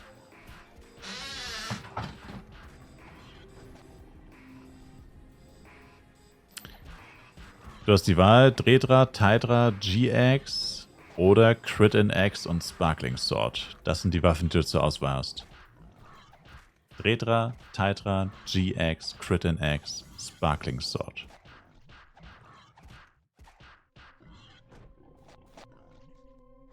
Mit fast 90 habe ich 57er X und eine His X. Ist das ein 8-Dex-Umhang? Yeah. Stehst du ernsthaft die ganze Zeit, tut dir der Rücken nicht weh? Wenn ich mich hinsetze, schlafe ich ein.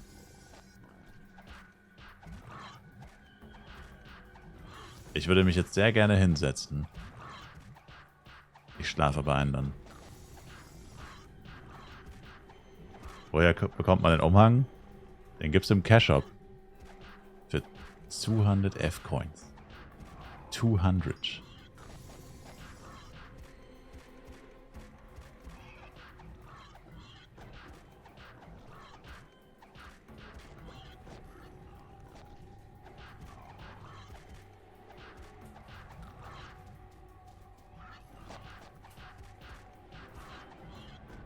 Habt ihr nicht gefunden, nur alle anderen?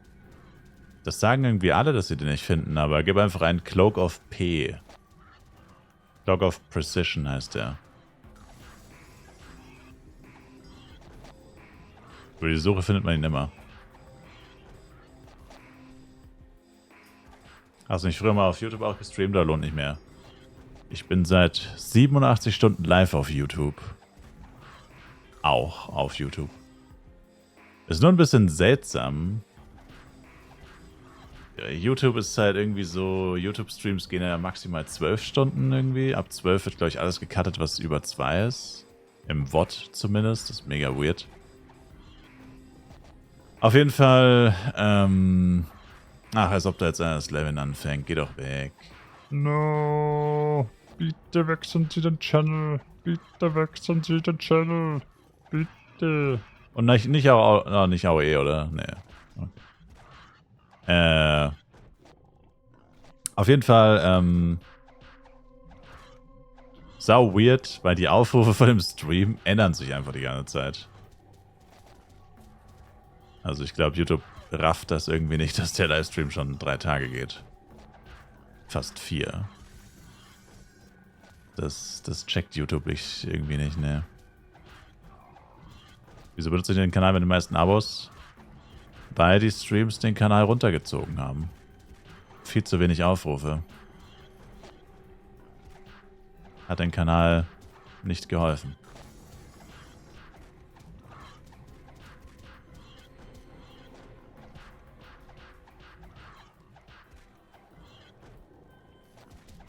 Hat dem Kanal eher geschadet als geholfen. Oh mein Gott. Hauptsache, das sind wieder 46 Agros und die sind alle bei mir, aber nicht bei dem BP. Das gibt's doch nicht. Wisst ihr, was hilft? Turtle to the motherfucking beach. Apropos, vergesst nicht das Giveaway. Giveaway, die letzten Tickets. Gibt nicht mehr viele Tickets. Ausrufezeichen Store.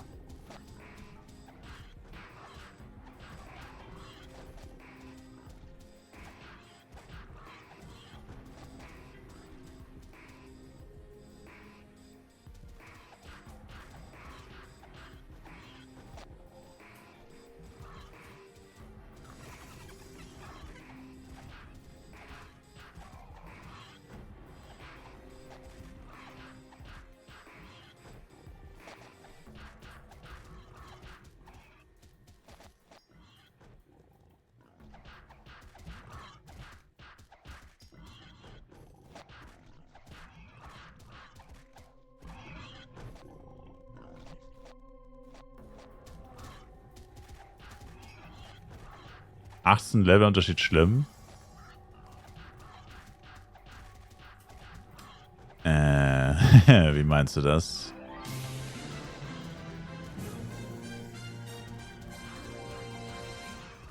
Xeros, danke für den Follow.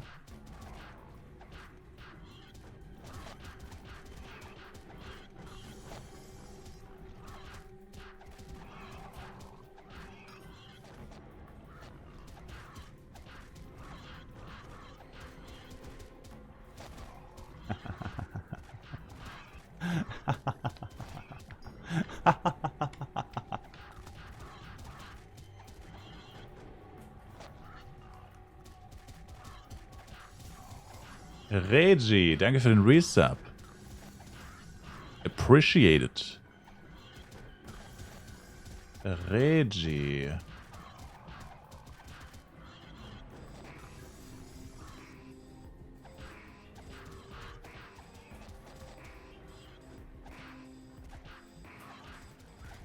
Vielen Dank für den Resub.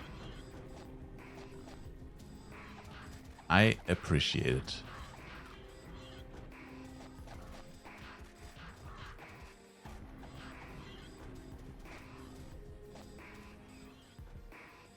Es gibt einfach schon Level 440er.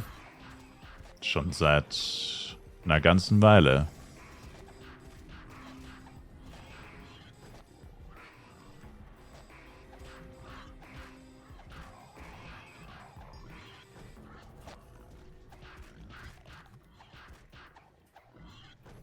Schon ziemlich lange, soweit ich weiß.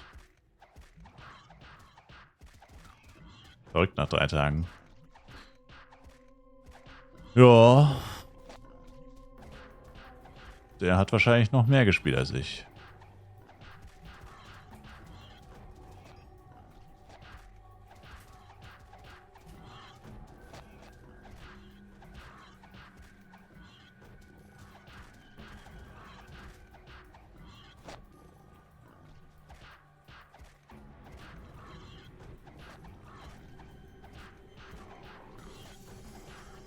Wenn das kein Multi-User ist, fresse ich einen Besen. Ja, Account-Sharing ist jetzt nicht so unüblich. Machen schon manche.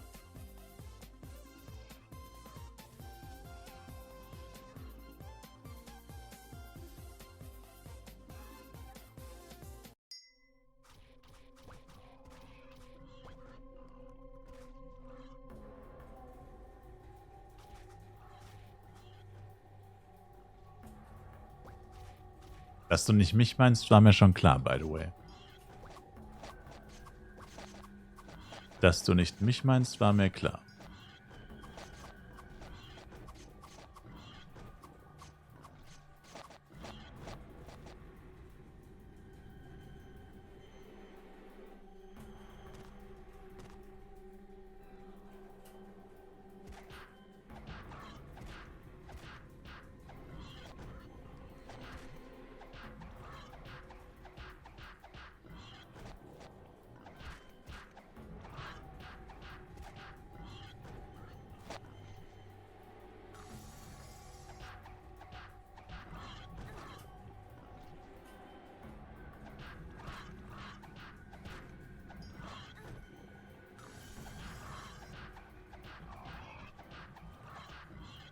Das ist so. Sprechen kann auch echt eine Herausforderung sein. Der höchste Spieler vom Server wurde gestern gebannt. Ja. Das fasziniert mich aber immer wieder, warum man das macht. Also, ich meine, dann verstößt man schon gegen die Spielregeln. Hat wahrscheinlich viel von seinem Erfolg nur dessen zu verdanken. Und dann streamt man das auch noch. Also, ich meine. Also, mir ist das echt egal. Aber. Schon crazy.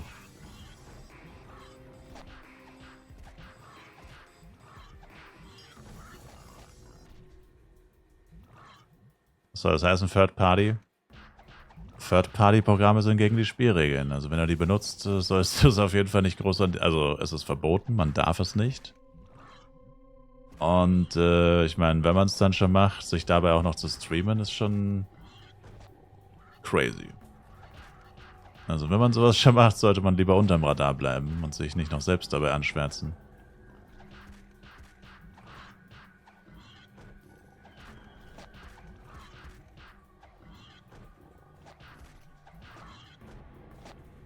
Ich weiß nicht, was das heißt. Achso, ja, einfach Third-Party-Software halt. Also ein Programm, das Fly für dich leichter macht.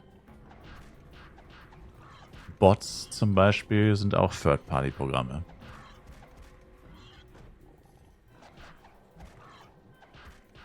Also einfach alles, was das Spiel für dich automatisch kann man da in den Raum werfen, ist da meistens das, was Scala nicht gerne hat. Alles, was irgendwie automatisch vonstatten geht, wofür eigentlich ein Mensch nötig ist. Der das macht. All das mag Gala nicht, dass du das tust. Falls oder wenn du es tust. Also auch Maus-Software. Im Endeffekt müsstest du fragen. Also eigentlich müsstest du fragen. Also Maus-Software, keine Ahnung. Ich meine, ich bin einfach nur ein Spieler. Ich kann dir nicht sagen, was du darfst und was du nicht darfst. Das ist nicht meine Aufgabe. Müsstest du theoretisch Gala fragen. Aber ja, nicht so Makros und so sind eigentlich auch nicht erlaubt, was du das jetzt meinst. Eigentlich.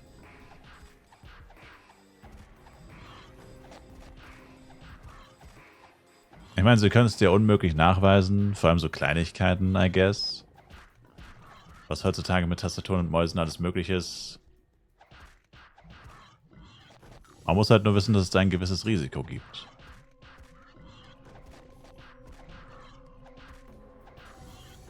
Ich bin da zum Glück so oldschool, ich weiß gar nicht, wie sowas funktioniert. Will es auch gar nicht wissen und mir passt es so. Also so wie ich spiele, das reicht mir.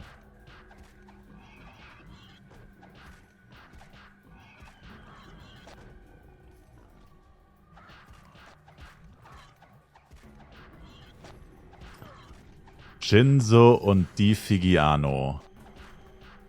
Di Figiano. Italiano. Bruh. Di Figiano.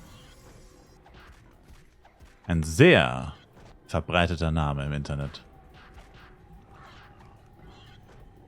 Ich bin immer schöne Gefühle an Italien. Komm da hoch. Das ist so crazy, wie Dev einfach gar nichts bringt. Figiano. Ja, aber die Figiano. So.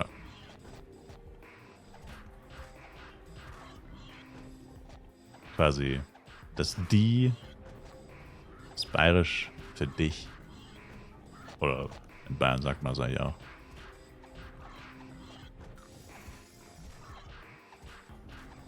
Das ist quasi eine Abkürzung für dich. Und wenn du das mit dem anderen kombinierst, dann weißt du, was es heißt.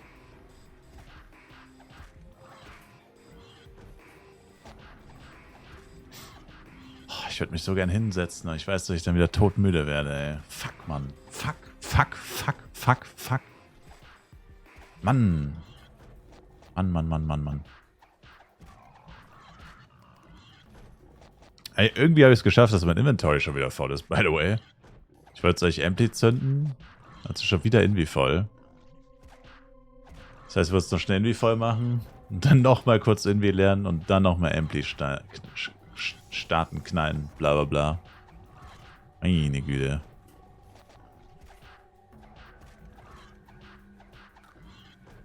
Bin jetzt gleich raus, am besten 2 neue Filler.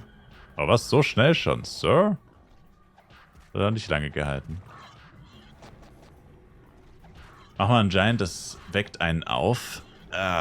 Danke für den Tipp. Pinguin. Danke.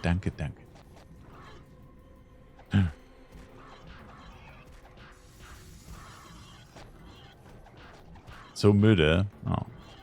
Hat er jetzt sehr Lucky Box gegönnt und 8% gezogen. Okay.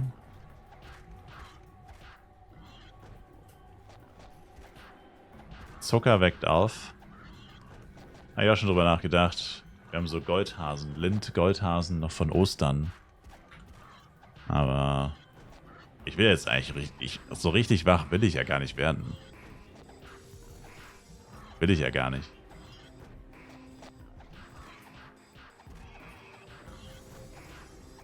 Weißt du? Kaffee mit Zucker und zockst 3 Tage noch. Ja, aber ich hasse Kaffee und will ich ja gar nicht. Ich will ja gar nicht die ganze Zeit wach bleiben. Also, schon viel natürlich. Das ist ja, sag ich mal, der Sinn auch hier von dieser Session.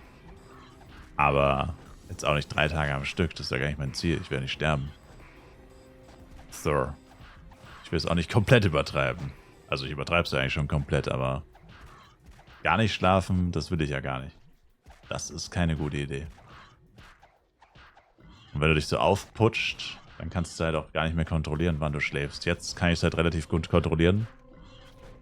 Indem ich halt, dann bin ich schon am Stück wach. Jetzt bin ich mal wieder 24 Stunden wach. 24 Stunden und 20 Minuten gerade.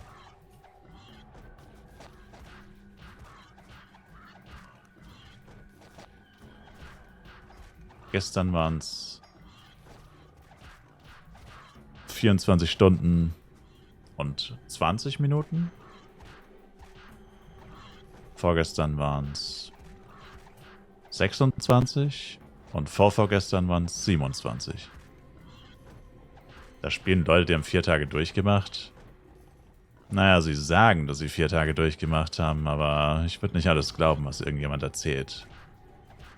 Wenn du wirklich 4 Tage nicht eine Minute schläfst, hast du eine extrem hohe Gefahr, dass du einfach stirbst.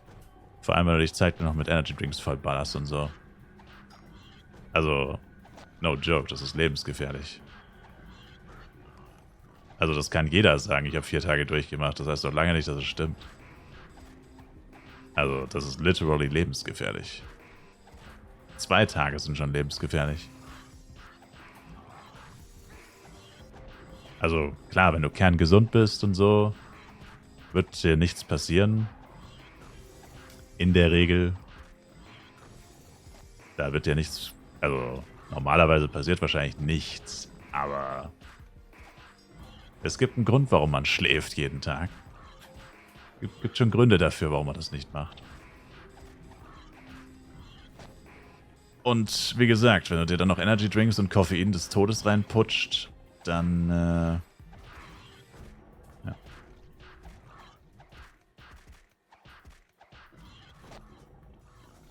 Sagt das mal den Rave-Arzten im Berghain. Ja. Ich meine, wie gesagt, es gibt auch Leute, die rauchen seit 70 Jahren jeden Tag 5 Schachteln Zigaretten und leben noch. Ich meine, man sollte sich vielleicht nicht an den Negativbeispielen orientieren. Ne? Heißt ja nicht, dass jeder stirbt. Das kann auch keiner sterben, theoretisch. Aber irgendwann passiert's halt mal. Irgendwann passiert's halt mal und dann, ja. Dann ist halt unlucky, ne? Also eigentlich nicht, weil man hätte es ja wissen können. Man hätte es wissen sollen. Also ich will eigentlich wirklich darauf achten, nicht über 30 Stunden. Also ein Tag plus ein bisschen ist noch okay, würde ich sagen. Das ist noch im Rahmen. Da fühlt man sich auch noch halbwegs okay. Der Chat wird gelesen, Markus. Ja, ja. Da fühlt man sich auch noch, sag ich mal, halbwegs menschlich. Und dann will ich aber schon immer Minimum einige Stunden schlafen. Also 7, 8, sowas in dem Dreh. Kannst auch beim Kackensterben zu stark drücken und dann platzt der Kopf. Also ich glaube jetzt nicht, dass dein Kopf platzt, aber ja. Gut, wenn du es so siehst, kannst du immer und überall sterben. Aber das Risiko ist da jetzt schon stark erhöht. Was jetzt beim Kacken, glaube ich, nicht der Fall ist. Ich glaube, da ist das Risiko jetzt nicht so stark erhöht. Wieso landen wir eigentlich immer beim Kacken? Wir reden 10 Minuten über was anderes und sofort geht es wieder um Kacken. Irgendwas stimmt hier nicht. This has to stop. Dudes. What is happening?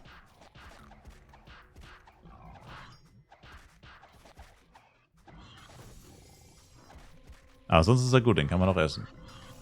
Für wie viel werden Vigos plus 4 vertickt? Keine Ahnung. Keine Ahnung.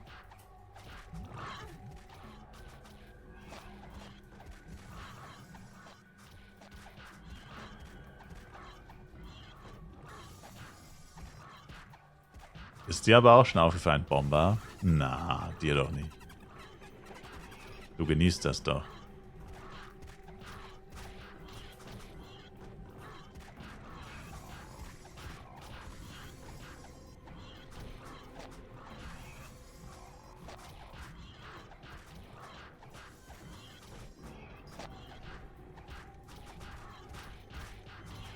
Oh man. Nicht von sich selbst auf andere schließen, Sir.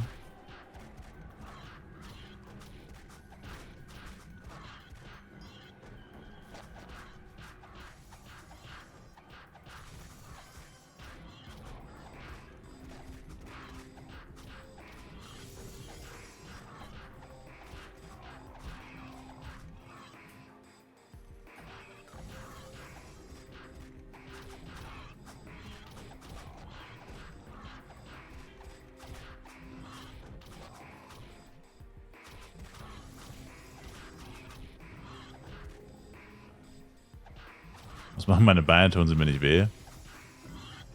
Naja, was heißt, tun sie mir nicht weh, ist das falsche Wort. Ich habe jetzt keine aktiven Schmerzen, aber es ist halt unangenehm.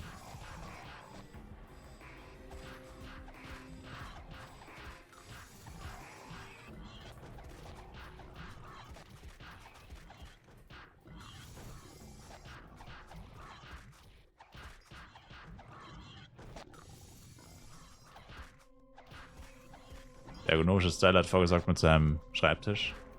Ah, nein, nein, sie tun mir wie, weil ich stehe, Sir. Ich habe mich zwar in den letzten paar Stunden auch ein paar Mal hingesetzt, aber immer nur so für 10 Minuten oder so. Da bin ich so todmüde geworden, dass ich wieder aufstehen musste. So, Level 39 erreicht, das muss FEC-Rekord sein. Damn. Stream ich Vollzeit? Nein. Das ist meine Vollzeit-Nebenbeschäftigung. Das hier ist nur meine Vollzeit-Nebenbeschäftigung.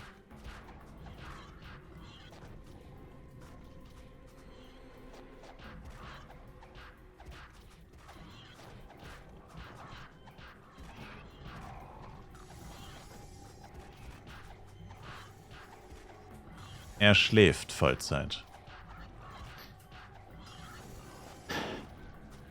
Dirty ass hater. Letzte Stunde XP-Event ist angebrochen, by the way. Letzte Stunde XP-Event.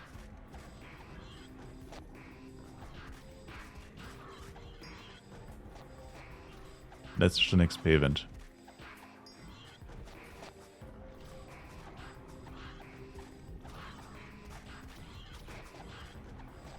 Darauf erstmal schlafen gehen. Ist es nicht schon um? Nö, noch eine Stunde.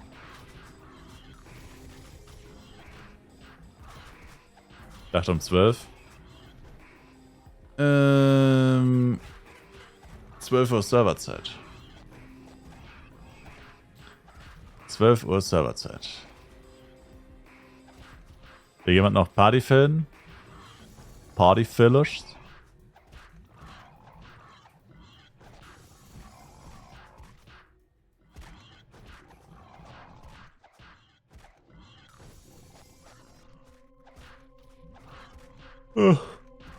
Channel 1 bin ich gerade. Noch. Ich werde wahrscheinlich gleich nochmal Channel wechseln. Fuck mir jetzt ultra ab. Ich bin extra Channel gewechselt, war leer und dann kommt nach 2 Minuten der Typ hier. Das ist mal wieder typisch, ne? Ich meine, ich brauche zwar eigentlich den Channel für mich, aber es nervt einfach. Und hier waren jetzt eigentlich echt nicht so viele Leute.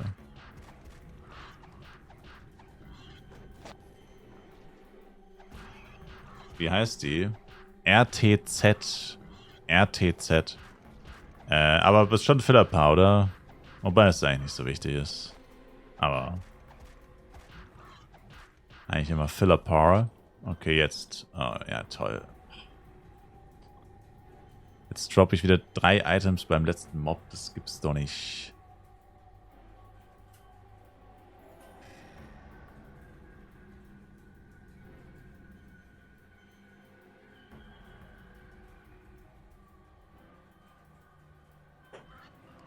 Eben testen Hot Air. Oh.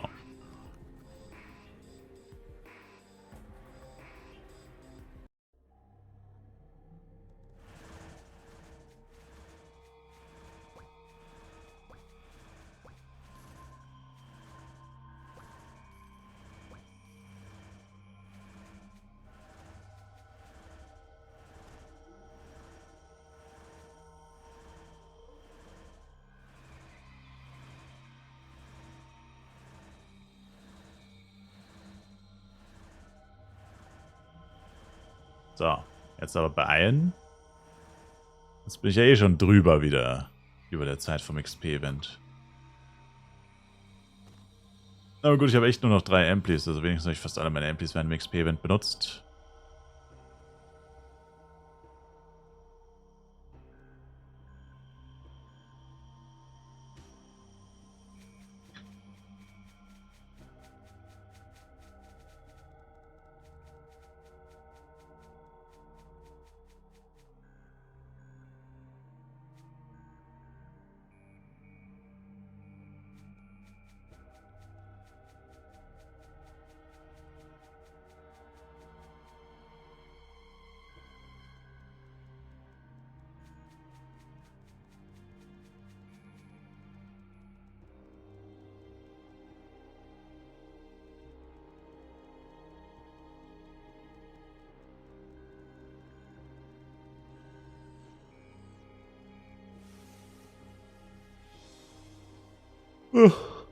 Sorry. I'm sorry. Puh.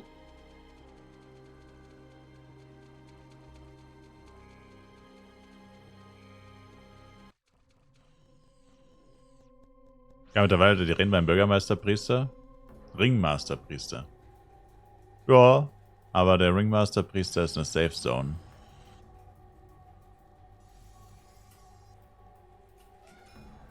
Der Priester ist eine Safe Zone.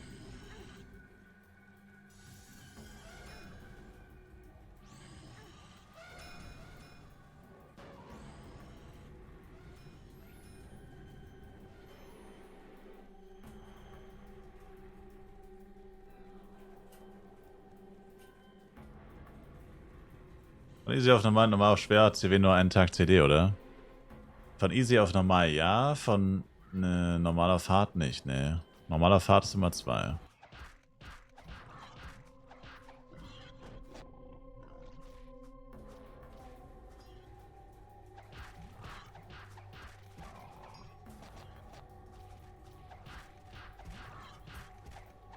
Ja, nochmal ganz kurz gucken, ob hier irgendwo Fry ist.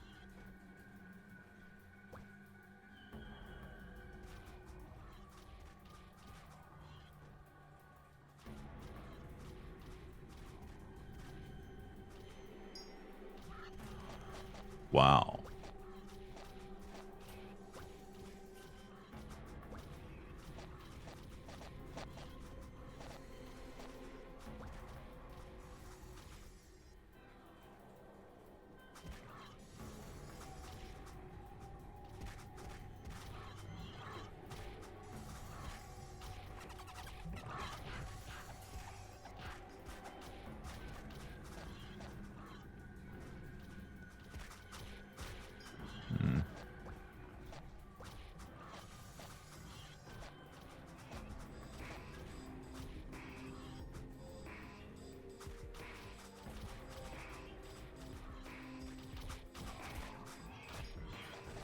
Okay, ist tatsächlich auf jedem Channel belegt. Ja, dafür, dass gar nicht so viele Leute auf dem Level sind, also nur so 1000, ist schon gut was los.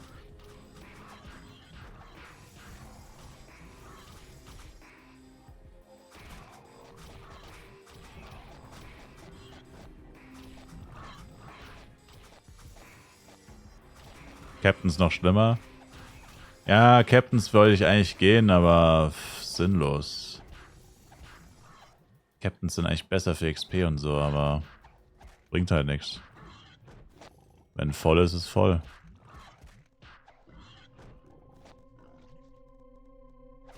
Wenn voll ist voll. Ne?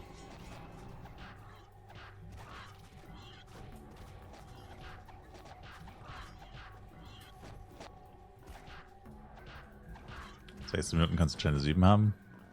Naja. Ich bleibe jetzt hier. Ich bleib jetzt hier. Aber danke. Actual Damage ist insane, nicht mal 20% Artikan. Tja. Ja gut, ich könnte noch einen Low Upcut kaufen, I guess. Hast du eigentlich recht. Das ist zwar echt ziemlich dämlich, weil für den Preis kriege ich wahrscheinlich fast einen richtigen Upcut. Aber ich bin jetzt halt unterwegs, ne? No way. Oh, mein erster Jackpot-Drop. 105 Ranger Suit männlich. Damage. 105 Ranger Suit Damage. Die muss doch was wert sein. Beliebteste Klasse im Game. 105. Die muss doch Minimum 50 wert sein. Minimum. Eigentlich sogar mehr wahrscheinlich.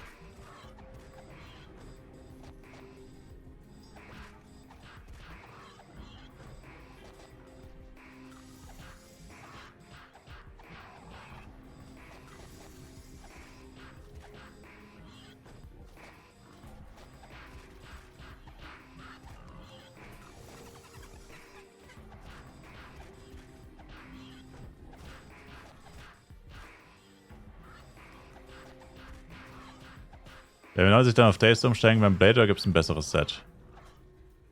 No. Dazed ist bestens Slot bis 105.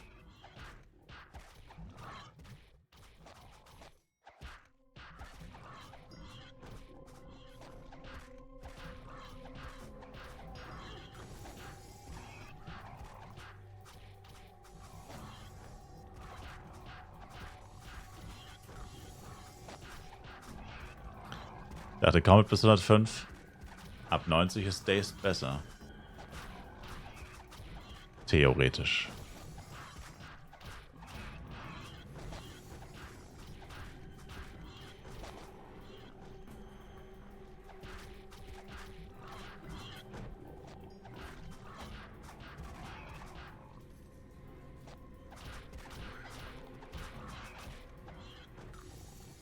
Wieso hebt er eigentlich seine Items nicht auf?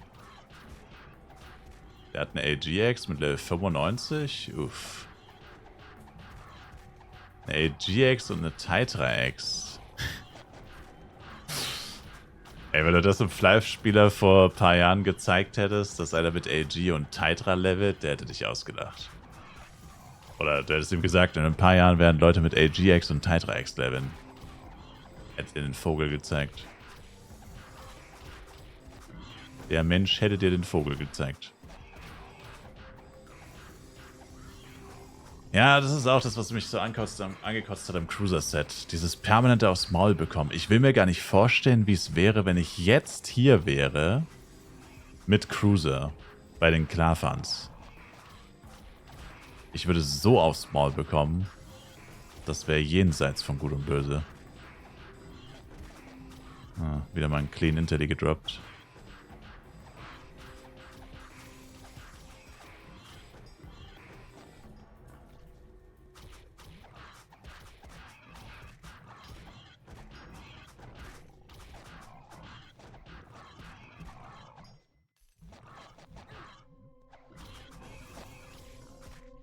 Mit Cruiser bei den Klarfans. Wie gesagt, ich will es mir nicht vorstellen. Für mich wäre das nichts. Mein Beileid.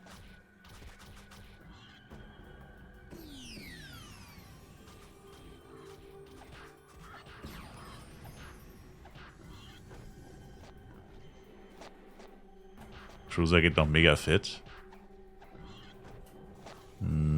Nö. Du kriegst halt 2k Damage durch Normal Attack. Das geht halt überhaupt nicht fit. Das macht halt einfach zero Spaß, wenn man so viel Damage bekommt.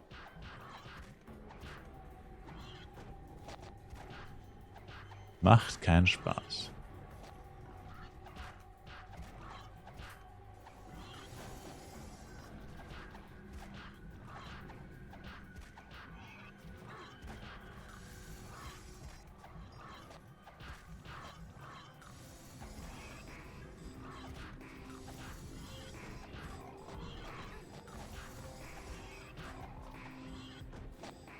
Dann benutzt er den Lifesteal-Skill.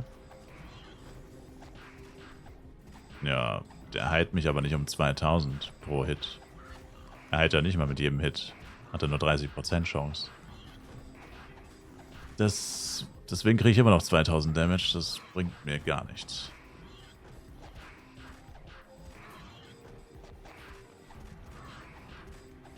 Kanaran 5. Teil jetzt insgesamt gedroppt. Unlucky, Sir. Ich habe die Suit beim NPC verkauft. Channel 1 Flares Race Suit für 5 Mio. Zum Glück habe ich nicht die Race Suit gedroppt.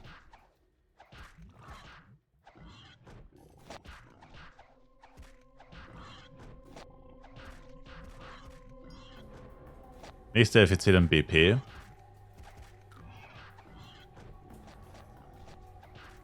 Also ich will nichts versprechen, aber vielleicht. Vielleicht. Will nichts versprechen, Sir. Will nichts versprechen.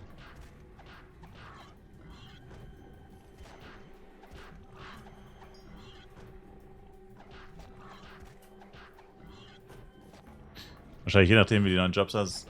Ja, also ich meine... Soweit plane ich sowieso nicht voraus.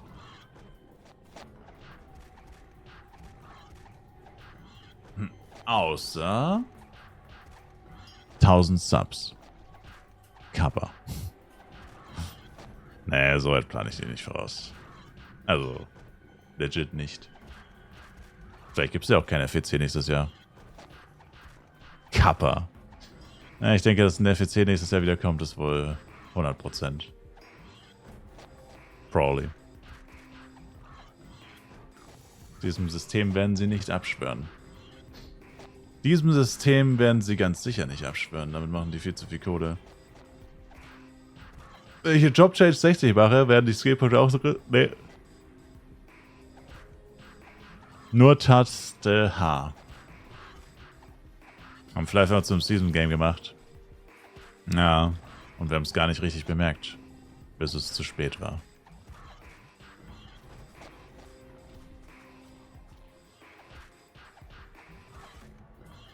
Einfach sneaky.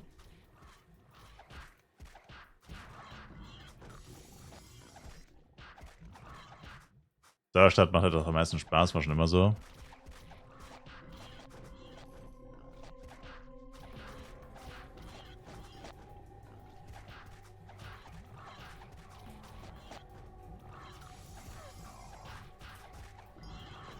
Alter, what the fuck, Mann? Der killt mich auf 20 Meter Distanz, dieser dumme Wichser, ey. Sorry, aber das gibt's doch nicht. Scheiß Agro, ey. Diese scheiß Piss-Agros, Mann. Das geht mir so auf den Sack.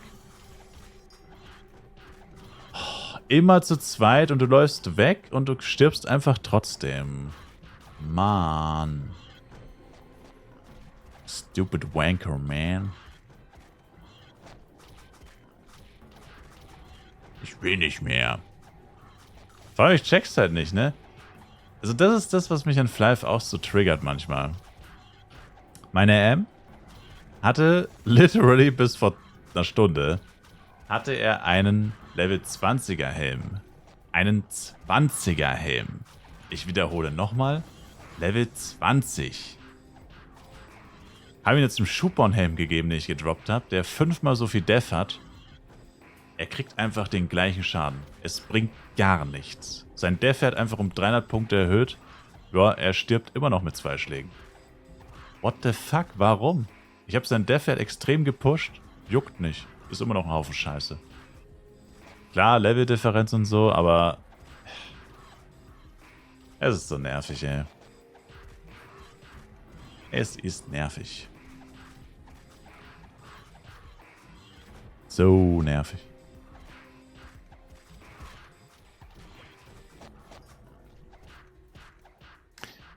Glücklicherweise ist mir der Helm nicht so wichtig, weil ich ihn mittlerweile echt outlevelt habe, leider. Aber ist ja klar, ich habe permanent 100% mehr, 50% mehr Erfahrung als er. Das macht einen geistesgestörten Unterschied. Also was heißt permanent, aber seit 22 Stunden. Seit 22 Stunden. 16 Level heute reicht. Also ich habe am ersten Tag 67 Level gemacht. Am zweiten... Ups. Tag 1 67, Tag 2 14.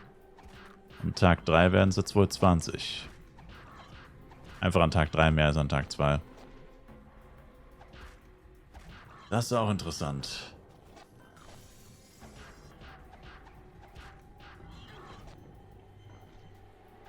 Gut, eigentlich ist er irgendwie schon Tag 4 oder so. Ich blick selber nicht. Ich blick selber nicht mehr durch.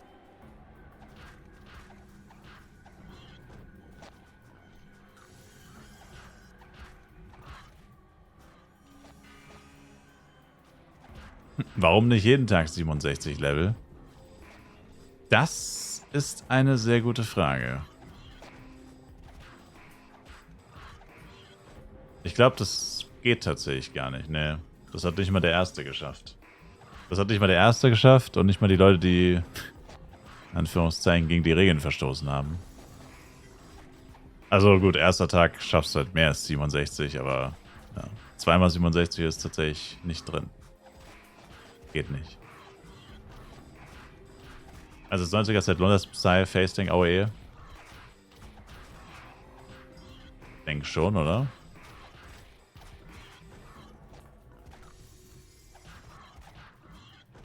Such nach gestatteten Settern.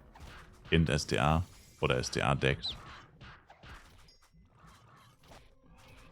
Dann lohnt es sich noch ein bisschen mehr. Aber das gestattete Set-Teile sind so selten.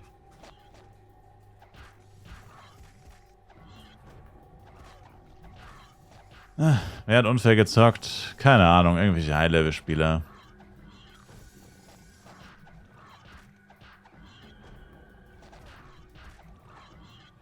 Irgendwelche High-Levels.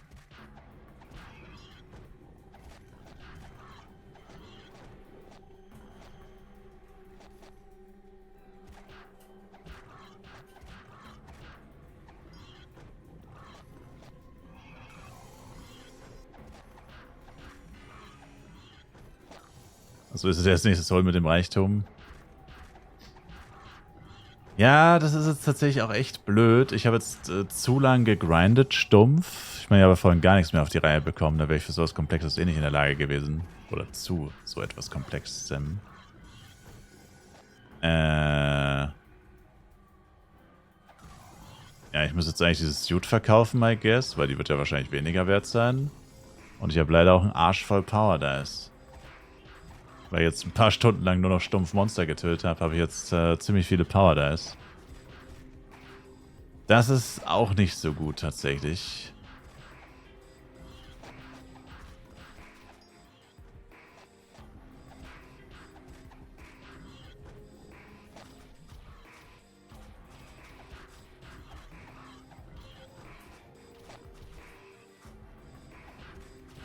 Und ja.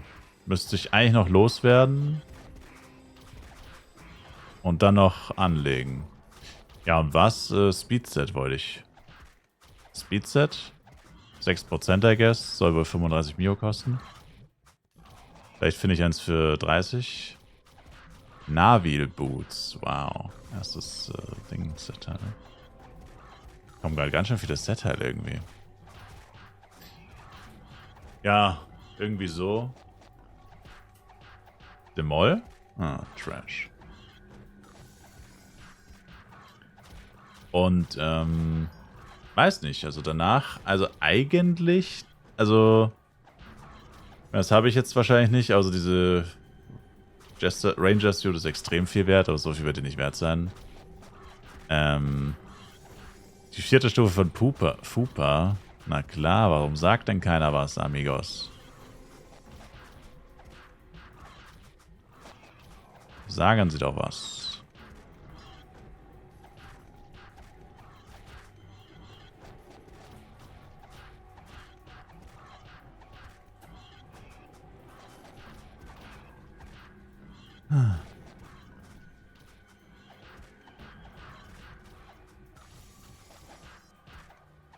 Ach so, du meinst, ich scroll, machst die 4 Stunden am Ende noch vom Fupa. Lol. Nee, Alter.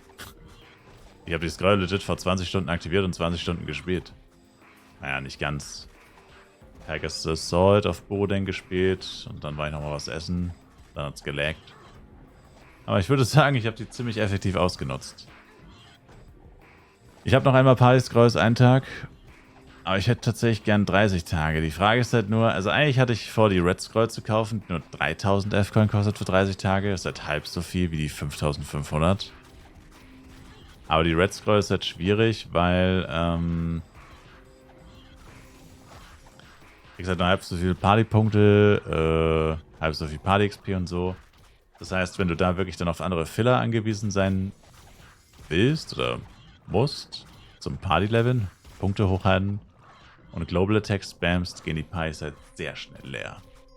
Also so eine Party mit Combined hält ja keine Ahnung, wenn alle aktiv sind, hält die ja, keine Ahnung, ewig. Also halt legit 6, 7 Stunden oder so. Mit Red Scroll hält sie halt so 2, 3 wahrscheinlich. Da muss man halt sehr oft neue Partys machen, kann keine Skills decken. Ach ja, stimmt, du kannst keine Skills decken. Was für Randoms auch schlecht wäre. Nee, da würdest du dann mit 8 eigenen Chars reingehen. So war auch der Plan. Tatsächlich mit 8 eigenen Chars dann wahrscheinlich reingehen. Hi Vano, danke für den Follow. Wahrscheinlich mit 8 eigenen Chars reingehen, das war so der Plan. Red Scroll, 3000 F-Coin. Aber die ist halt dann doch irgendwie kacke.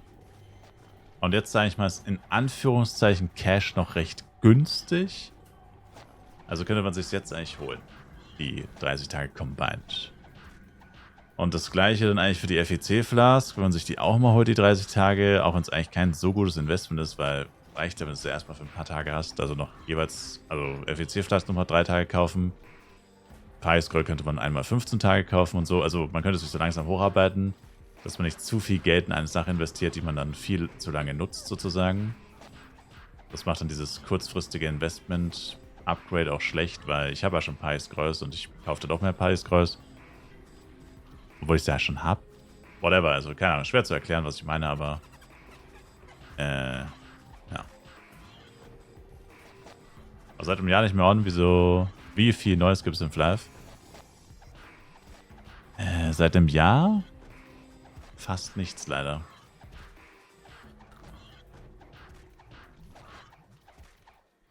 Neues Update kommt erst bald. Neues Update ist in the making. Neue Sets, Buffen, Third Job, Levelerweiterung, Behemoths, Dungeon, Kailun, Grasland. Aber noch nichts Genaues und alles noch nicht released.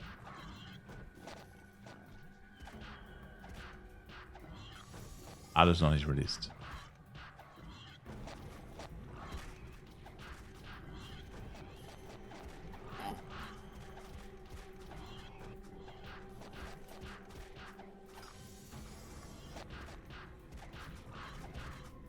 Was hast du da gedroppt? Days Tam? Mhm. Mhm.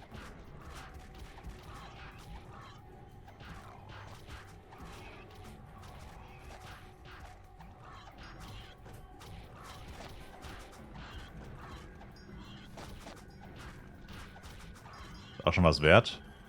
Nö. Nicht wirklich, ne.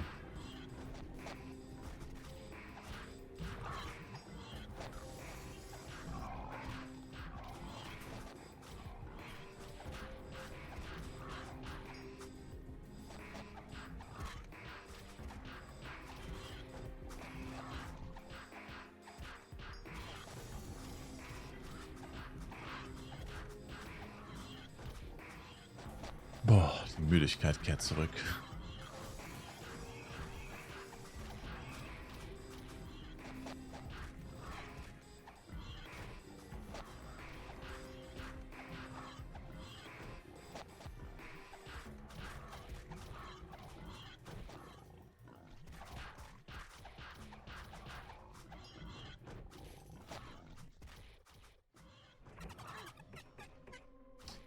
Oh oh.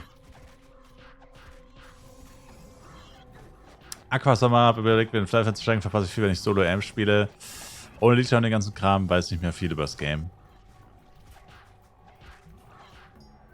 Ehrlich gesagt, ja. Also es gibt einige Leute, die spielen Solo-AM, vor allem in Asien. Aber eigentlich ist das Game halt wirklich so ausgelegt und vor allem halt auch wirklich finanziell gesehen viel besser, wenn man 2 Chars hat.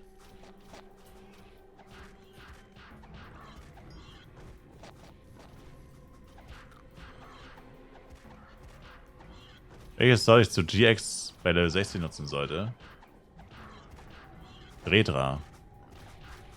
Oder Sparkling. Redra ist recht teuer, habe ich gehört.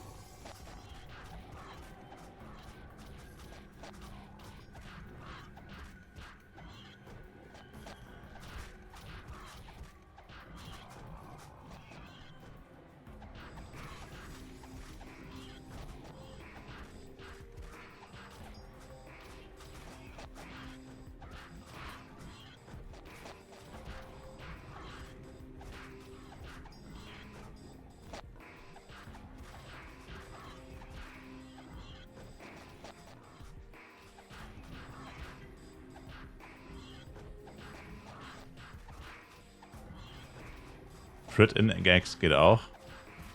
Eigentlich nicht, weil wenn du GX und Crit-In-X hast, hast du weder Attack-Speed noch Hitrate. Also eigentlich geht es tatsächlich nicht. Also geht schon, aber es wäre nicht so cool, weil dir fehlt dann Hitrate und Attack Speed.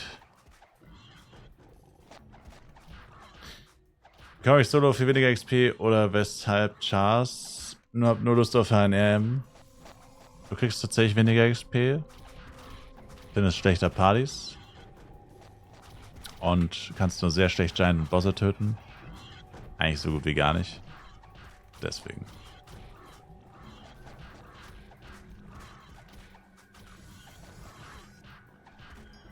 Ansonsten passt dein Plan. Also RM kann das Solo. Theoretisch.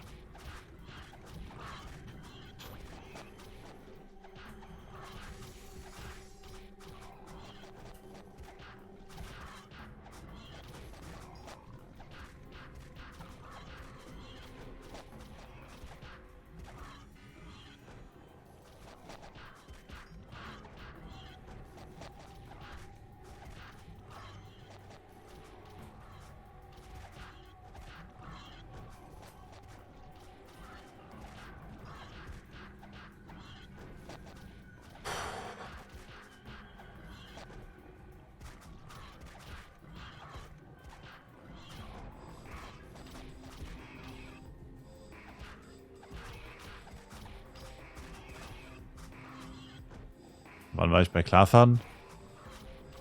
Ich glaube 98.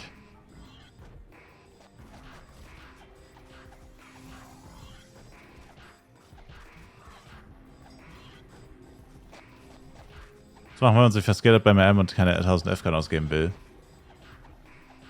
Reskill kostet nur 500. Du kannst einzelne Kategorien von Reskill benutzen. Also wenn du jetzt alles auf SDR gehauen hast bei einem RM, würdest du einen Reskill SDR kaufen. Restat. Ach so, oder meinst du wirklich Reskill? Die meisten Leute können es nicht unterscheiden. Oder eher schwierig. Das ist schlecht, ja. Hast du schon einen Reskill von 15 aufgebraucht? Das ist schlecht.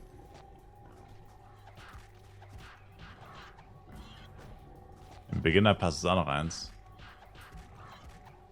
Ja, dann Beginner-Pass kostet nur halb so viel. Guter Tipp.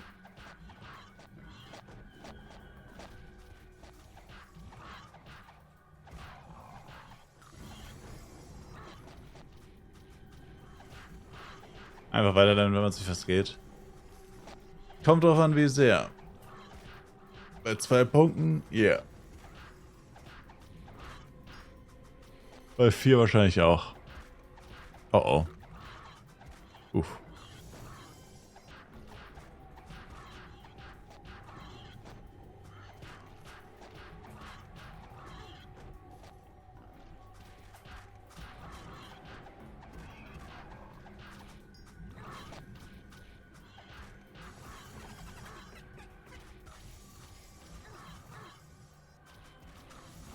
Was geht ab, Alter? Ich will nicht scheiß E-Sportler anklicken, Mann. Ach, die Hitboxen von diesen Viechern sind so beschissen, ey.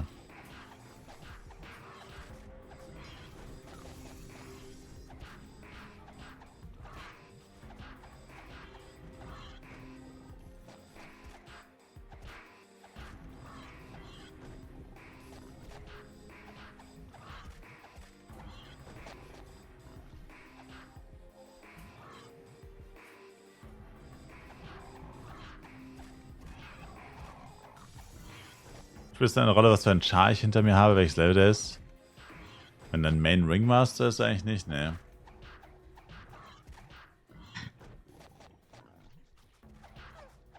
Aber es sollte wahrscheinlich ein 1v1 Char sein. Also einer, der hohen Schaden macht. Mehr oder weniger das Gegenteil von AOERM ist. Ein Blade zum Beispiel könnte sowas sein. Ich stelle meine M. 90. Oh, wieder Doppel-Agro. Das Problem ist auch, ich sehe die Viecher einfach nicht. Ich habe es jetzt literally eher gehört.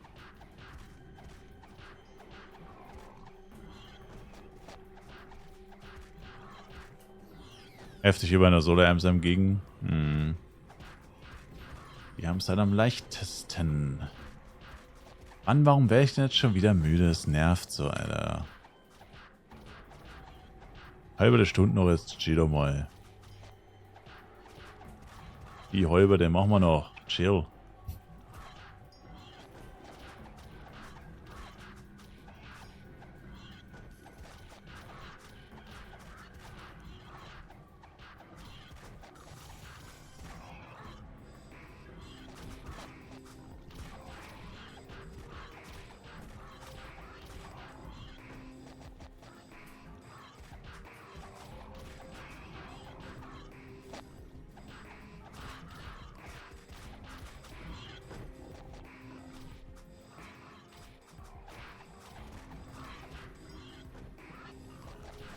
Also teuer eher einfach 2 Kaffee-X. GX? GX oder welche?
Hau rein, Shenya. Danke fürs Zuschauen. Und see you later, Alligator.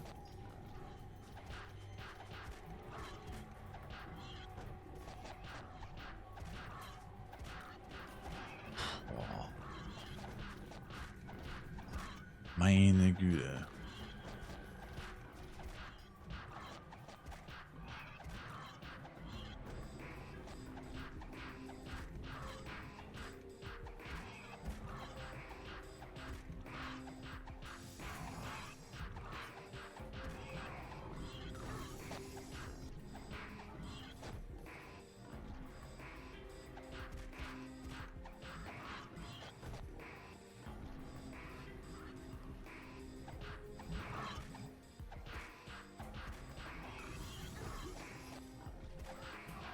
Konzentration ist halt wirklich absolut im Keller. Teilweise steige ich einfach auf den Bildschirm und check gar nicht, was abgeht. Der Noddle, was geht ab? Nee, Moment. Hau rein. Ja, das Weekend gewesen. Danke für die guten Tipps. Immer gerne. Gute Nacht und hau rein.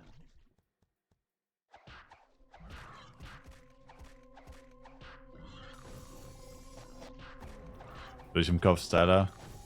Viel schlimmer. Ich bin Sekundenschlaf-Styler. Todesgefährlich. Ah, Sekundenschlaf-Styler bin ich gerade.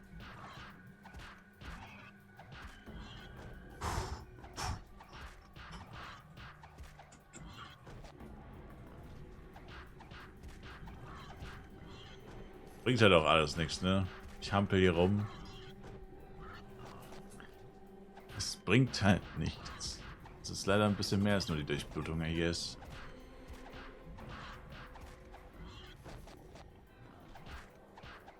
Ich sag ja, heute muss ich auf jeden Fall ein kleines bisschen länger schlafen, mindestens eine Stunde.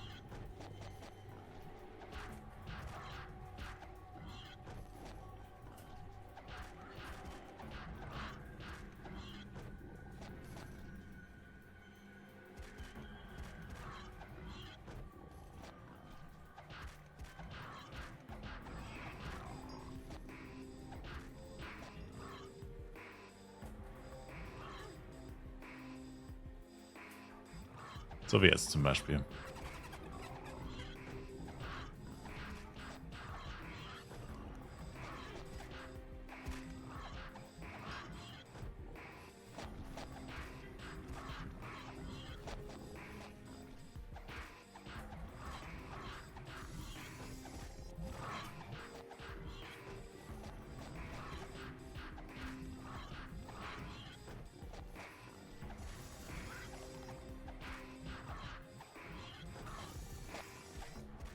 es 15 Uhr wird, dann wird es 15 Uhr.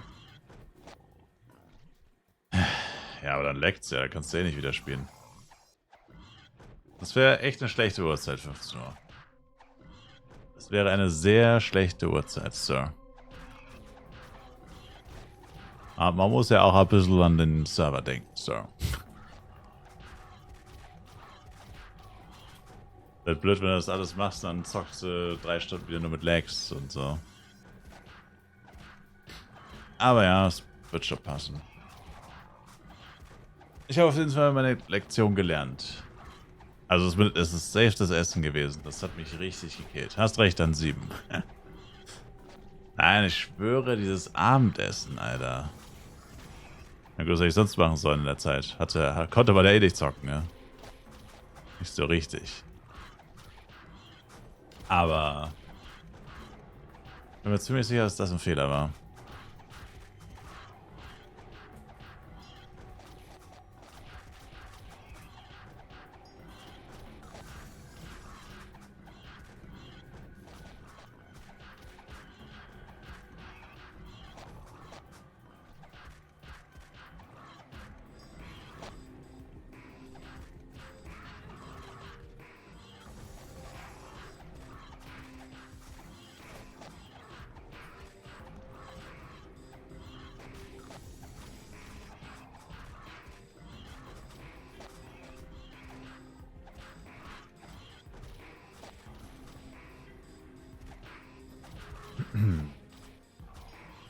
Morgen dann 3 Mahlzeiten?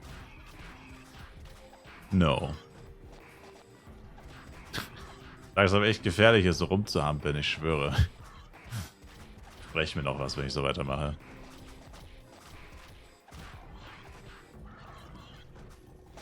...25 Minuten noch. Komm. Kurz noch mal einen letzten Powerschub von irgendwas. Dann haben wir's. Außerdem, heute hätte ich eh keine Lasagne gegessen, Professor. Das wären 3 Lasagnen am Stück gewesen. Das wären 3 Lasagnen am Stück gewesen. Also, so. Was heißt am Stück, aber... Du weißt, was ich meine. Nee. Vorhin hat jemand Pizza gesagt, also Tiefkühlpizza hätte ich wahrscheinlich gemacht. Streak, ja. Yeah. Nee, wahrscheinlich eine Tiefkühlpizza. Das ist das. Hey, Moment mal, Bomber. Moment mal. Wie war denn eigentlich deine Lidl-Lasagne? Die müsste ja schon längst vertilgt, verdaut und wieder ausgeschieden sein. Wenn du den Stoffwechsel einer Raupe hättest, vielleicht. Yum Yum. Ernährung muss ausgewogen sein. Yum Yum mit Bullet Energy Zero Energy zum Beispiel oder so. Batteriesäure mit Chlorwasser. Bruh. Batteriesäure im Salzwasser getränkt.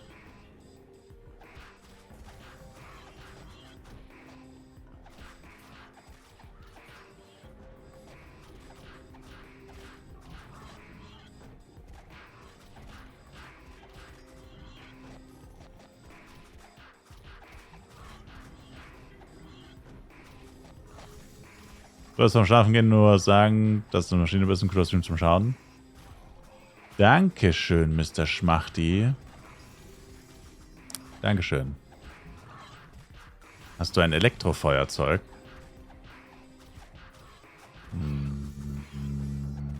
Nein. Also auf jeden Fall nicht hier. Wieso?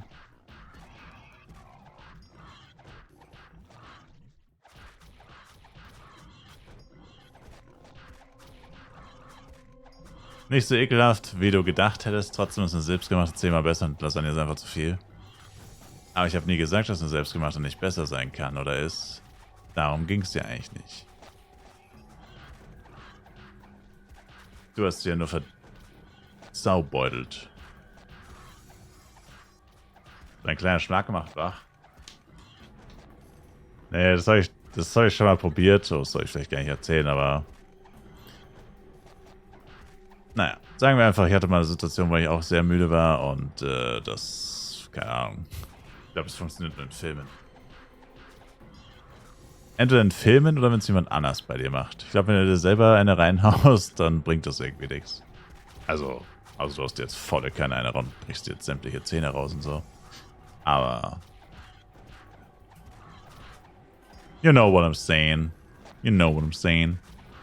Ich muss leider noch mein Inventar lernen, so blöd es auch ist, aber ich kann es nicht ändern.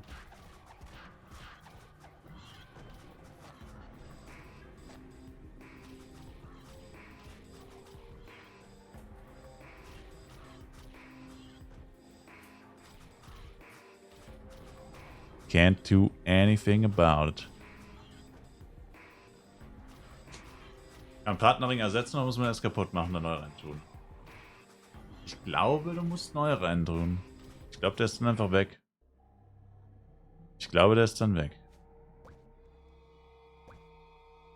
Aber bin mir nicht hundertprozentig safe.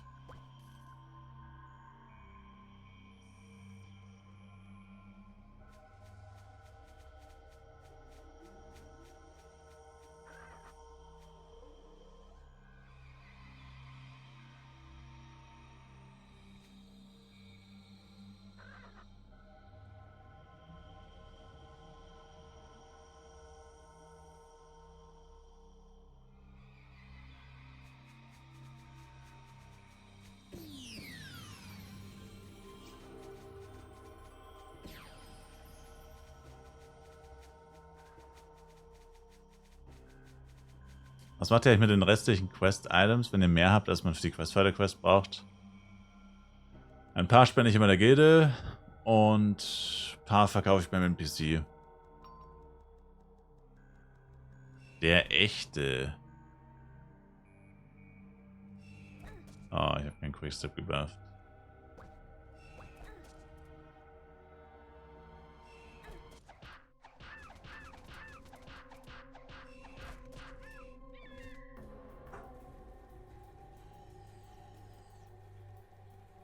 Cheer Nation, vergessen eure Cheers. Ich war die ganze Zeit auf Zero tatsächlich. Jetzt habe ich wieder 1.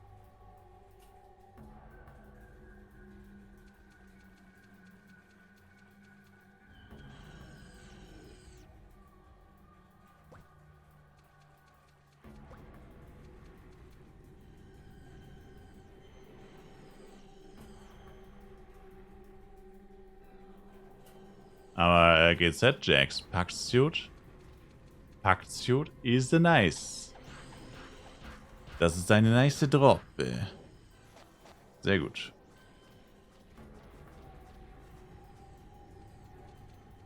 Also lange inaktiv in Flyf ist die Master Quest immer noch auf 120. 123, glaube ich, müsste es sein. Zwei Tage Progress von 100 F-Coin Ring opfern.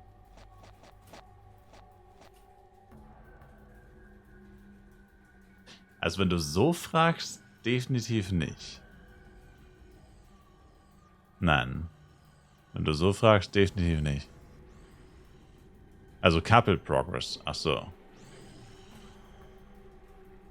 Nee, du kannst ihn ja aufheben, theoretisch. Also du könntest ihn jetzt günstig kaufen. Also mein Plan war vermutlich Couple irgendwann wieder auflösen. Also ich meine, auf Borodeng ist es eh anders, weil da habe ich so viele Chars und da ist es viel schwieriger, diese Couple XP wirklich hochzuhalten. Weil ich ja immer wieder Chars wechsle und nie zeitgleich mit allen online bin und was auch immer. Geht ja gar nicht bei 8 Chars, wo ich immer im Dreier-Ding durchrotiere. Und ich habe mal ausgerechnet, irgendwann, das dauert zwar sehr lange, jetzt zum Beispiel nicht, während ich auf FEC spiele und auf Borodeng gar nichts mache, aber irgendwann würden dir tatsächlich die Couple-Punkte ausgehen. Und ich bin mir nicht sicher, was man dann machen kann. Also du kannst halt warten, bis du durch Anniversary Gifts Punkte bekommst. Ich glaube, am Ende kriegst du irgendwie alle 10 Tage 20 Punkte oder so, was halt aber viel zu wenig ist. Man braucht theoretisch mehr, wenn man jeden Tag zum Beispiel Kreton farmt. Und hab dann halt mal so durchgerechnet und bin zum Schluss gekommen, okay, man kann es für Couple-Punkte im F-Coin Store kaufen, aber es lohnt sich natürlich nicht. Und dann ist eigentlich die einzige logische Schlussfolgerung, irgendwann das Couple wieder zu löschen und ein neues zu machen. Theoretisch. Oder man lebt halt damit, dass man einfach immer diese, ja, Man lebt halt mit dem Punktemangel und wartet dann halt einfach. Theoretisch. Auf jeden Fall, die Punkte an sich sind sehr knapp bemessen. Und das heißt, es könnte sein, dass du vielleicht irgendwann ein Free-to-Play-Couple nicht mehr brauchst. Und dann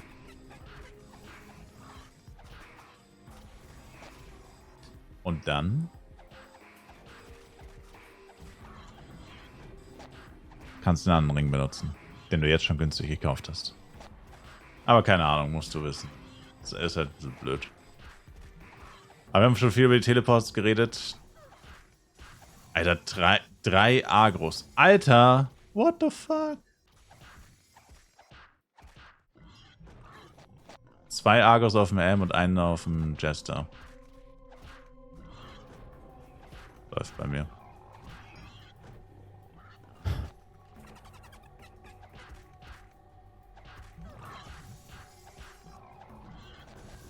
Dann würde der Ring schon Sinn machen. Maybe, ja. Du würdest ihn auf jeden Fall eine lange Zeit behalten. Also ich habe für mich ausgerechnet, Free-to-Play-mäßig, am sinnvollsten ist es, wenn das Couple mindestens für 100 Tage besteht. Nach 100 Tagen, Anniversary, also knapp über 3 Monate sind es ja, kriegst du quasi Ding geschenkt. Nach 100 Tagen kriegst du quasi 100 Punkte geschenkt. Und das ist jetzt insane. Leider halt erst nach 100 Tagen. Das sind diese Anniversary-Geschenke. Habe ich alle roten Quests schon gemacht? Nee. Nicht mal ansatzweise. Eigentlich nur Clockwalks. Clockwalks und Root Vehicle. Clockwalks und die zweite Root Vehicle Quest.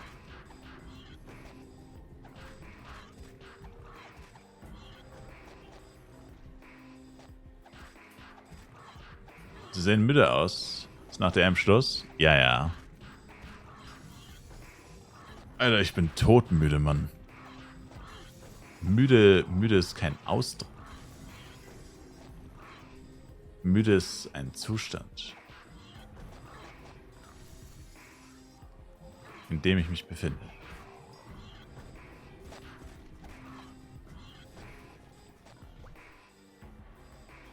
Okay.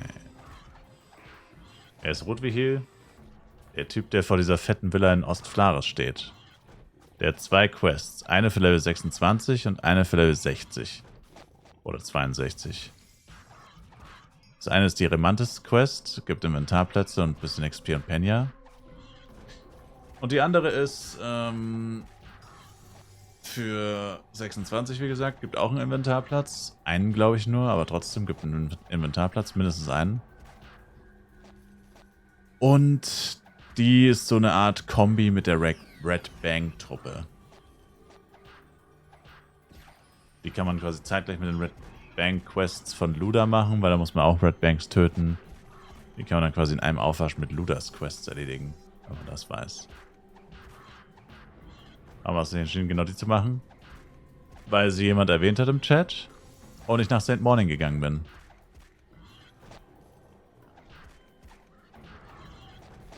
Jemand im Chat meinte, er hat sie gerade gemacht. Und dann wollte ich diese Levi-Quest machen, die ja auch in St. Morning ist. Und dann dachte ich mir, hey, hast recht, Helga-Quest geht ziemlich schnell, gibt ganz okay XP und dann habe ich sie schnell gemacht. Bin froh, wenn ich endlich von Comet of Days wechseln kann. Yeah.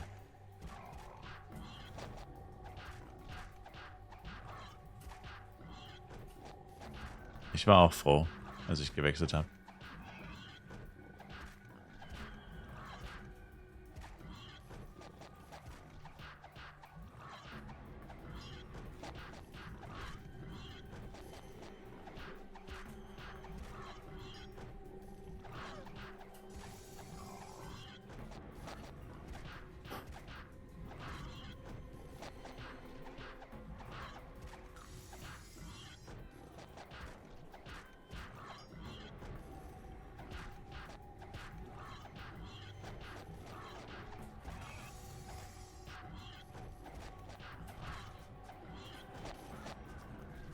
Muss ein Pre-Register sein, um auf den Servern zu spielen? Nein. Niro, du kannst einfach so spielen. Du kriegst nur keine Reward. Also es gab eine Pre-Registered Reward, die gibt es jetzt nicht mehr. Es gibt aber noch 2 Coupon-Codes, die sind beide im Chat. Wirst du beide mal einlösen. Ich kenne das Gefühl, so gut bist richtig am Kämpfen gegen die Müdigkeit. Das Problem ist, ich kämpfe seit 4-5 Stunden. Normalerweise überwindet man den Punkt ja eigentlich. Seht ihr, so wie ich jetzt bin, oder so wie ich die letzten 4-5 Stunden bin, so war ich immer bei den 24-Stunden-Streams bisher. Ich habe es einfach nicht geschafft, die Müdigkeit abzuschütteln. Und es war grauenhaft.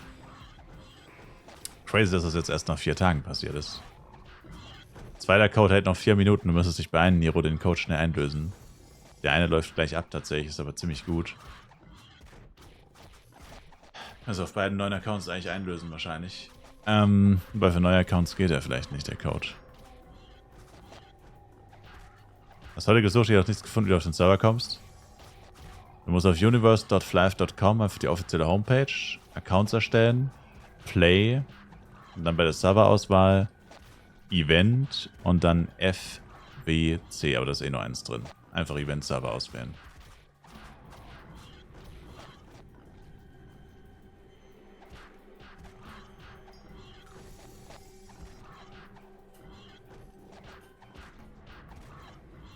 Auch bis gerade gezockt und muss um 5 aufstehen. Damn.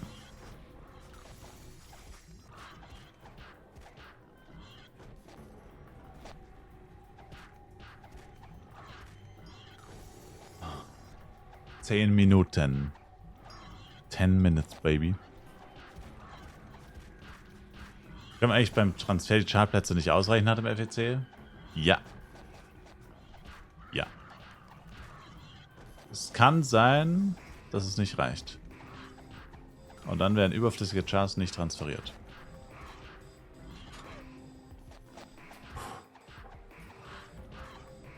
Dieser Code hier läuft gleich aus. Nein! Ach man, Jax. Jax. Jax. Jax. Jax. Jax. Jax. Jax. Jax. Jax. Jax. Jax. Jax. Jax. Jax. Jax, Jax, Jax, Jax, Jax, Jax,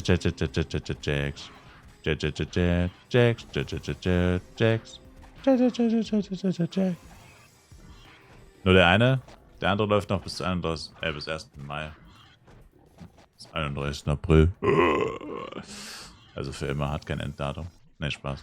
1. Mai. Oh, gestorben, weil ich mit dem Code abgelenkt war. Fuck my life.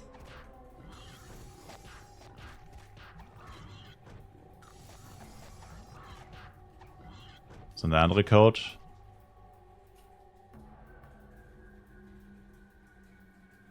Der andere Code ist jetzt im Chat. Da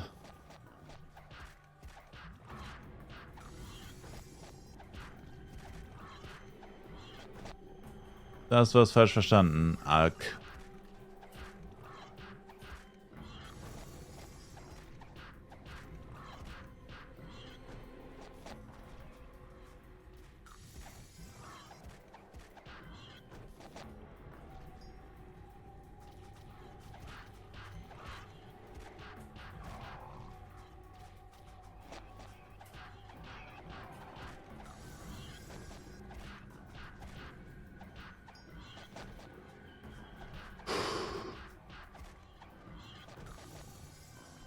Eight minutes.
7 Minutos.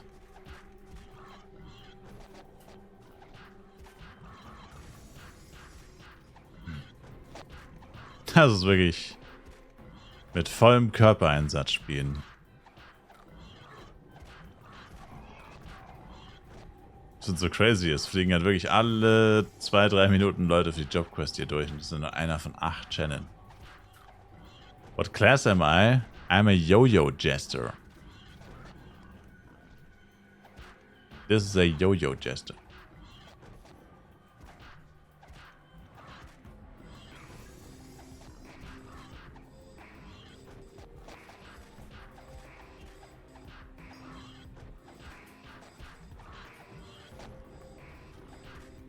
Lightning 4, okay.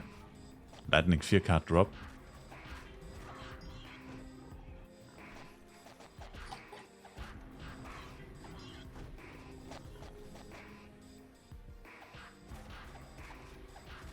Falls du das Klo musst, einfach laufen lassen. Nein, ich bin todmüde. Und diese spastischen Bewegungen, die ich gerade mache. Also bewegen heißt eigentlich Durchblutung fördern. Durchblutung fördern heißt eigentlich Müdigkeit vorschützen. Aber ich bin an dem Punkt, wo das alles nichts mehr bringt, leider.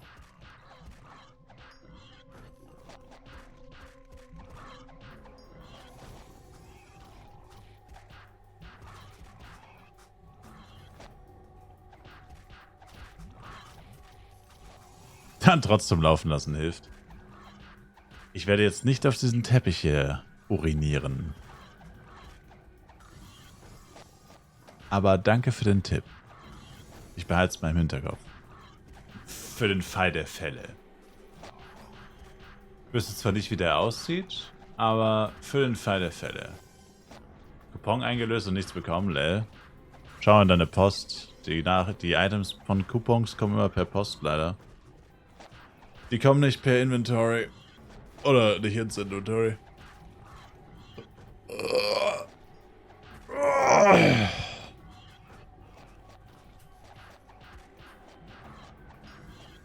Da kam nichts. Hast du den Code nach 0 Uhr eingesetzt? Also 0 Uhr Serverzeit. Da warst du ein bisschen zu spät dran. Hast du um 2 Minuten verpasst. Oder du hast den Code schon eingelöst, weil der ist eigentlich schon ziemlich bekannt. Also den haben wir hier alleine, als der Coupon nicht geklappt hat, einfach laufen lassen. Allein hier in diesem Stream habe ich den bestimmt 50 Mal gepostet. Also unübertrieben. Beide. Und die haben ja die Runde gemacht. Also auch Ingame und so gleich sind die gut weggekommen. Gute Nacht, Forever N4. Dir auch gute Nacht. Und danke dir fürs Zuschauen. Und danke dir auch nochmal vielmals für den Support. Und ja, dann sehen wir uns morgen wieder. Geht morgen weiter. Immer weiter, immer höher, immer länger. Das heißt, wir knacken eigentlich auch fast garantiert die 100-Stunden-Stream, by the way. Also 4 Tage durchgehend ist safe schon confirmed. Einfach, wenn ich jetzt 7 Stunden schlafe, haben wir schon 96 Stunden. Und ja.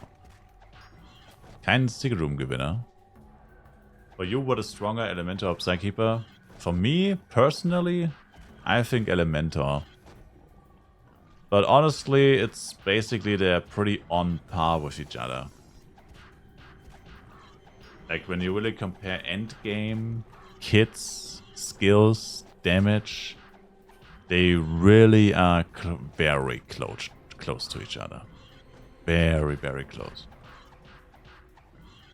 So it doesn't really make sense to compare them too much. I think the most obvious reason to go for the one or the other is just personal preference and also just the kit. Like what kind of skills or what kind of a player am I? What skills do I like more? Stuff like that.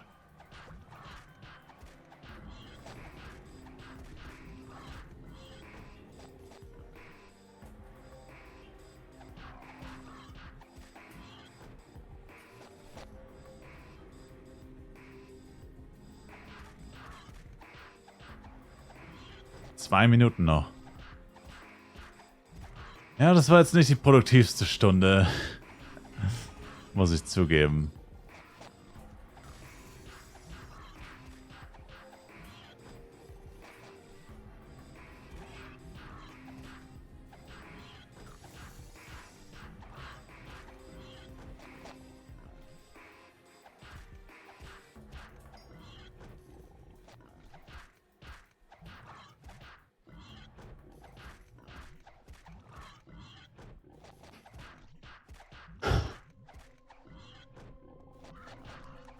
Aber hier hat man eine Pile 34 mit 244 Punkten.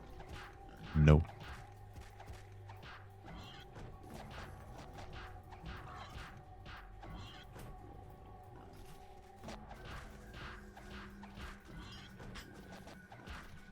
Eine Minute.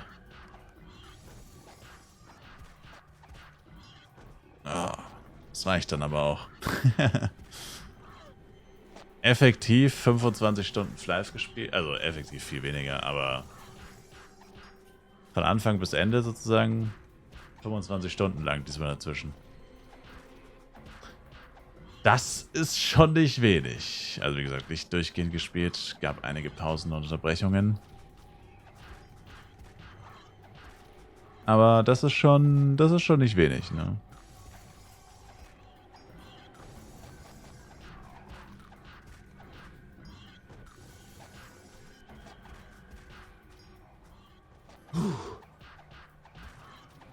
Also so fertig war ich jetzt wirklich die ganzen 3-4 Tage nicht.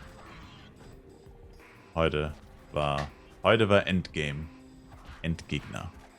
Endgegner ich selbst. Endgegner Müdigkeit. So, scheiß Empty ist weg. Ja, gut, Abkast doch noch 44 Sekunden.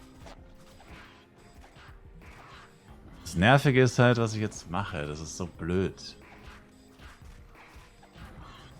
Ich darf jetzt, also jetzt ist eigentlich so ein klassischer Punkt. Das hatte ich jetzt auch noch nie, so viele Items zu verkaufen. Also eigentlich ist die Suit Power, da sind ein paar Materials.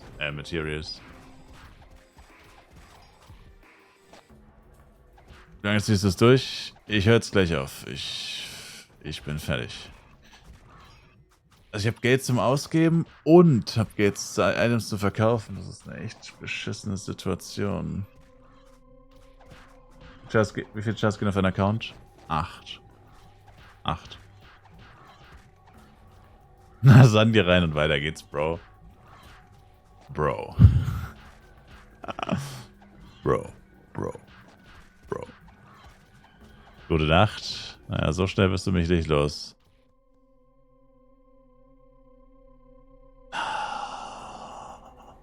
Weiß jemand, hat einer von euch mal eine Tight Suit gesehen? Tyrant. Hat einer von euch mal eine Tyrant Suit gesehen? Was gehen die über den Tisch? Boah.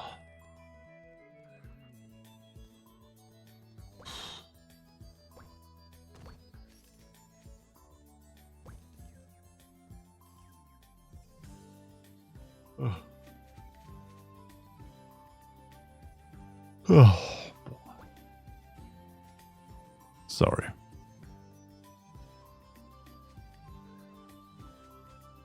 Irgendjemand irgendwas gesehen?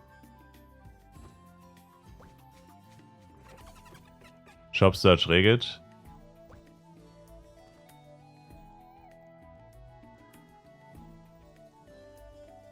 Keiner auf dem Markt? Na, oder? Achso, Suit. Okay, Instant 40 Mio Angebot von einem 30er Assist.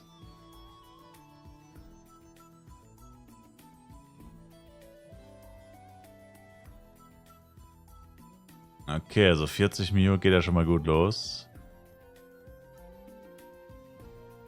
Circa 2k plus. Also 2k F-Coins. Echt? Also endlich ein Jackpot-Drop. Hatte nur 4 Tage gedauert, endlich mal ein Jackpot. Weil nichts, was ich bisher gedroppt habe, war auch nur ansatzweise mehr als 200 F-Coin wert. Endlich mal ein Jackpot. Jetzt muss ich den noch verkaufen. Oh Gott. Scheiße.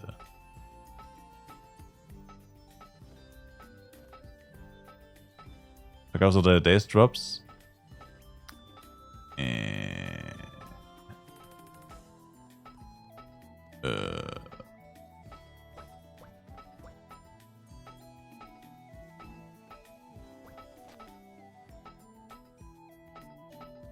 Diese Dazed Boots, ich weiß nicht, wo ich die hin hab, Sir. Ich fürchte, die habe ich im Brainfart verkauft. Aber du wolltest einen Helm, oder? Hatte ich überhaupt Dazed Boots? Also Tyrant Suit gedroppt, Tornado. Yeah. Frankie, was geht? Das Einzige, was sie hat, droppt sind die FPS bei dir. True. Tornado? Ja, ich habe eine Tyrant Suit, Sir. Boots hatte ich, echt? Dann habe ich die wahrscheinlich verkauft. Scheiße. Geht Rückkauf noch? Nee, ich habe mal geguckt, da war noch der Helm drin. Den Helm konnte ich dir noch retten, Sir. Du hast eine Nation? Ja, aber die Nation ist wertlos, Sir. Können wir ein Tauschgeschäft machen? Ich fürchte nicht, nein. Die Nation Steel ist nicht mal ein Zehntel wahrscheinlich wert von der Tyrant. I'm sorry, Sir.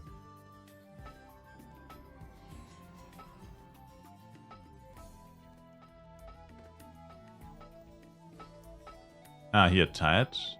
So ist nicht gut. Ah, ich baue die mal kurz in Darkon in Chat.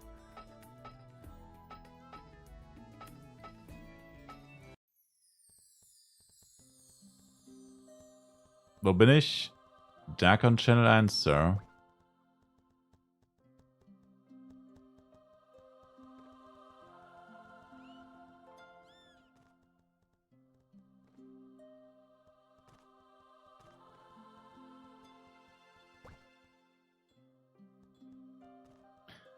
Das sind ja die ganzen reichen Europäer. Einmal Sir schaut und ab geht die Post. Hobby nicht. Ich hab keinen Server schaut nicht.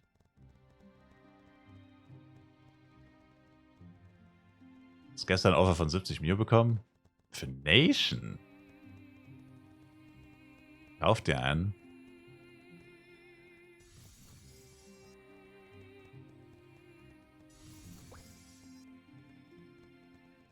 Oh, man.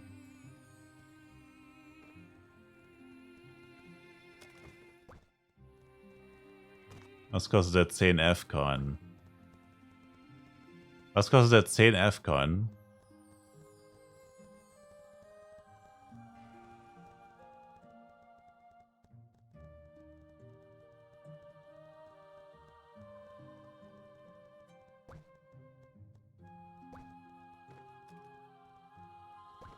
Verdammt, wer war das hier?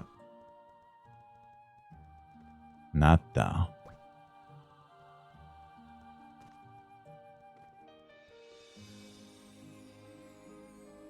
Der chillig für einen 100 Mio-Kurs verkauft der. Warum gibt es eigentlich nur Reseller in dem Game?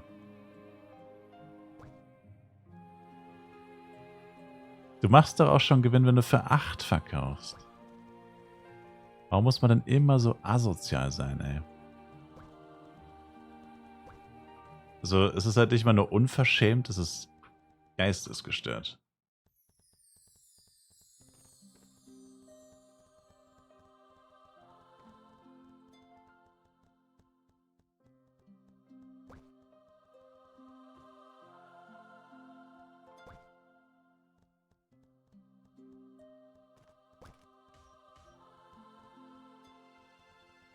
Zwei Mio.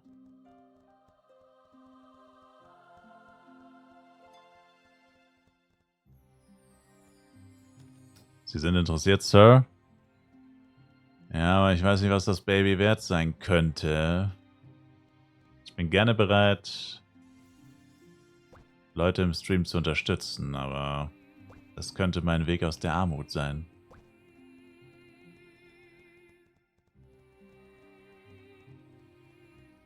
Rea Giant droppt nochmal G-Wand. Ne, das weiß ich leider nicht auswendig. Keine Ahnung.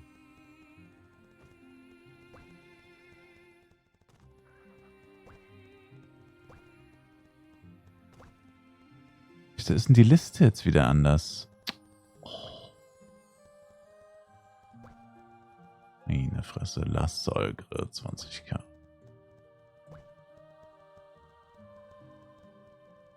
Server schaut für 8 Mio.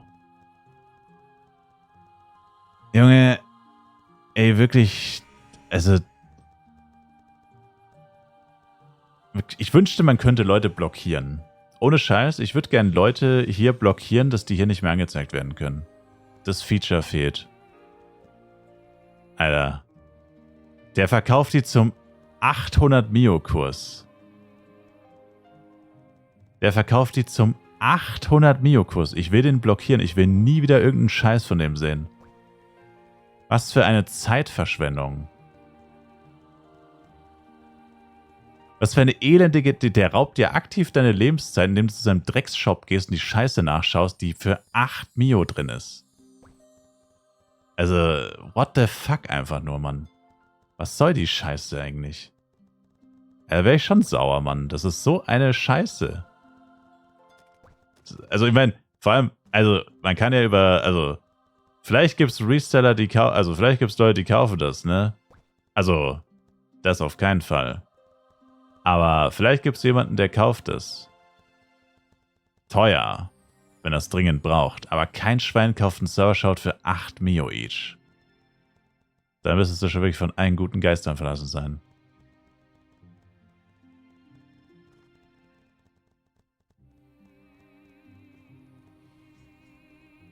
Oh, es ist so bad. Es ist so bad. Es ist so bad! Wo ist dieser scheiß Shop, Mann? Schlings, Pickup-Pad, irgendwas. Also dieses Feature ist so heftig verbesserungswürdig, Mann. Das ist crazy. Ich war sogar drinnen, lol. Hab's nicht gesehen.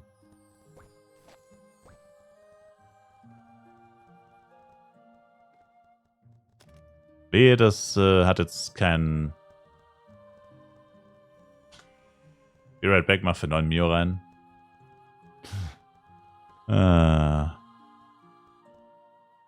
Wehe, da meldet sich jetzt keiner. Wow. Uff. Ich glaube, es ist gerade eine sehr schlechte Zeit dafür. Wow, es hat sich einer gemeldet, der 50 bietet. Die Mio habe ich weggeschmissen. Das hat gar nichts gebracht. Also doch kein Jackpot. Also doch kein Jackpot.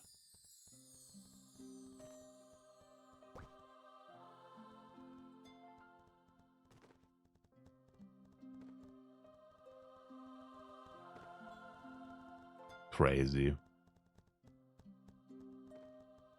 Für 80, 90 rein und Poker, sonst morgen 60, 70. Ja, das Problem ist echt, dass die ganzen Europäer jetzt weg sind.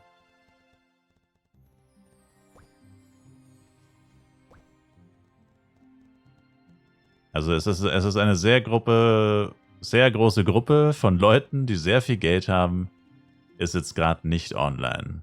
Oder die meisten sind nicht online. Das ist natürlich nicht gerade positiv.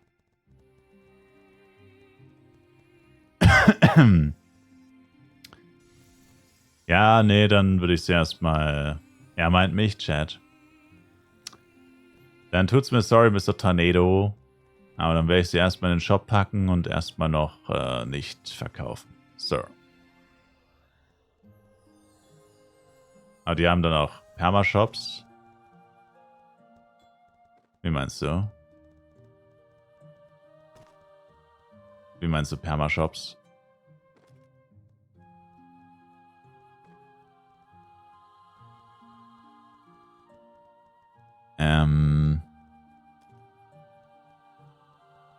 Hab gedacht, es ist sowas zu kaufen.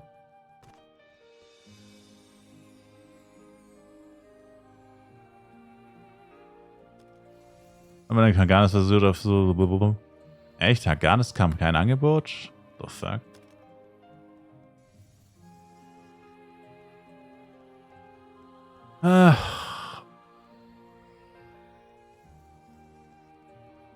IU, wie heißt du denn eigentlich? Ich will dir diesen Days Tame jetzt schicken. IU. Days Tame, IU, bitte Name. Biet den Name. Schick mir 300k. What's the worst class?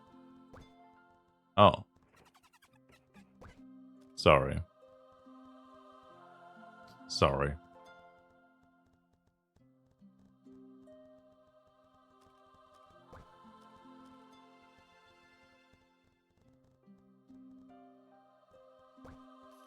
Danke dir. Habe ich zufällig Cruiser Suit oder Flaming Bow? Nee. Nee. So Zeug habe ich nicht mehr, leider. Leider nicht.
Was soll man mit dem Maschpornackel anfangen?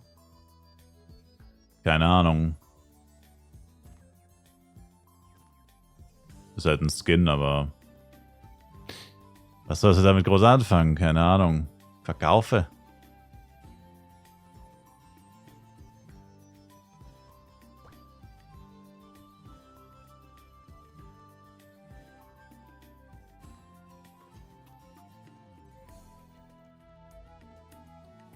Was ist dir ein Wert? Nicht viel. Nicht viel. 100k bis 5 Mio maximal.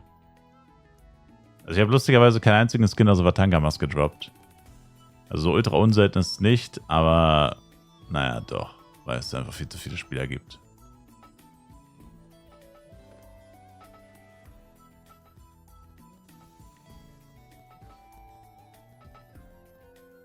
Oh yeah.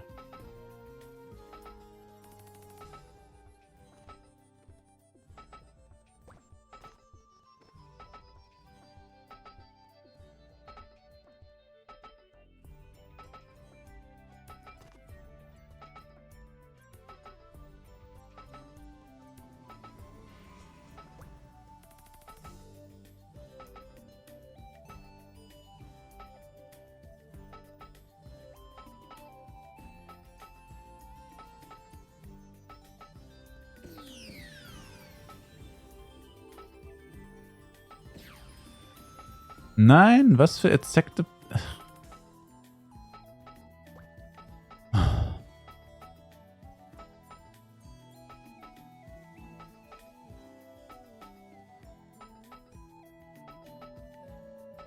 Ich wollte doch nur den Handel. Ach man, jetzt muss ich noch mein ganzes Geld ausgeben. Ich weiß gar nicht für was. Achso, 6% Speedset.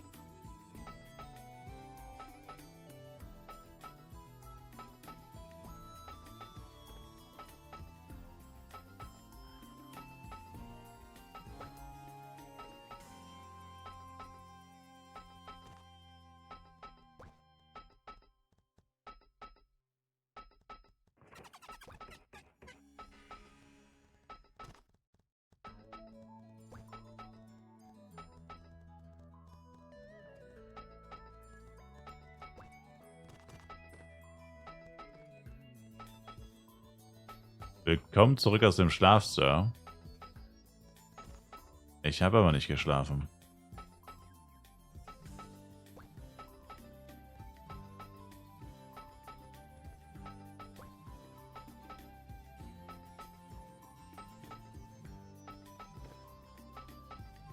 Still alive and kicking.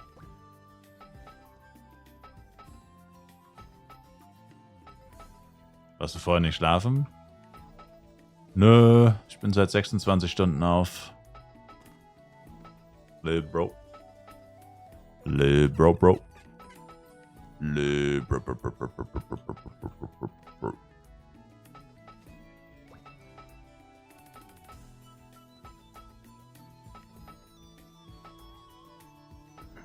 Das wäre wieder gespielt, was zu pennen. Da war ich nur kurz was essen. Ja, das war eine halbe Stunde oder so. Da war ich nur kurz was essen. Was willst du für das Speedset Tornado?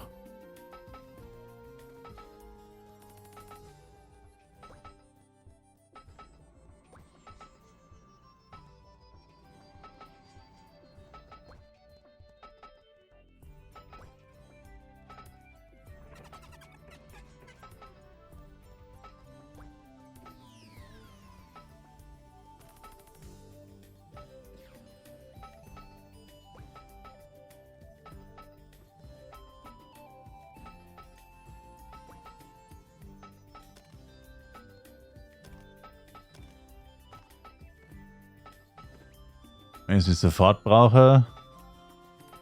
Naja, ich würde zurzeit kaufen, was mein nächstes Ding wäre.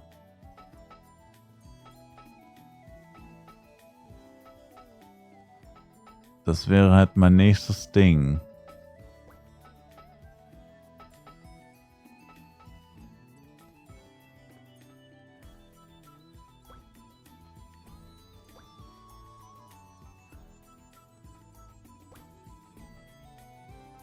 Hier ist ein Speedster jetzt 6% für 45. Das ist arschteuer. Nur 11 Stück.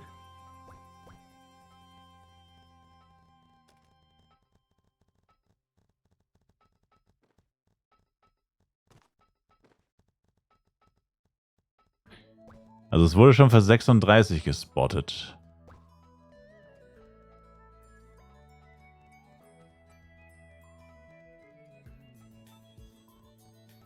Wird es auch Zeit zu gamblen? Nein, heute nicht. No. Vielleicht erstmal die Typen, die nicht auf Channel 1 sind, abklappern. Ich hab immer so die Illusion, jemand, der seinen Shop nicht auf Channel 1 macht, ist weniger greedy. Wisst ihr, wie ich meine? Aber das ist irgendwie nicht so. Meistens sind die erst recht greedy. Also ich denke mir so, naja, wenn du so denkst, so. Nee, einfach nur dumm. Also ich dachte irgendwie so, ja, keine Ahnung, wenn du so Channel 5, 6, da hast du doch bestimmt die besten Preise. Und dann sind es teilweise die gierigsten Motherfucker auf diesem Planeten, ey. Mit den gottlosesten Preisen überhaupt. Er ist wirklich crazy. Also ich habe jetzt noch nicht so viele Sachen gesucht, aber meistens war es so. Meistens war es so.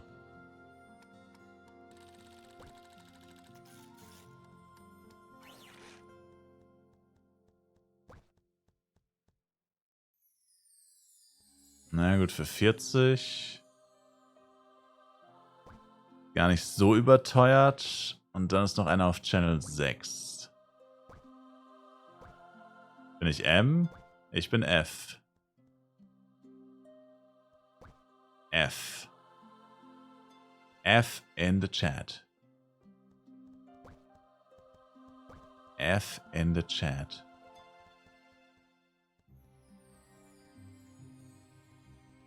Hä? Hier. Ah, der ist für 45.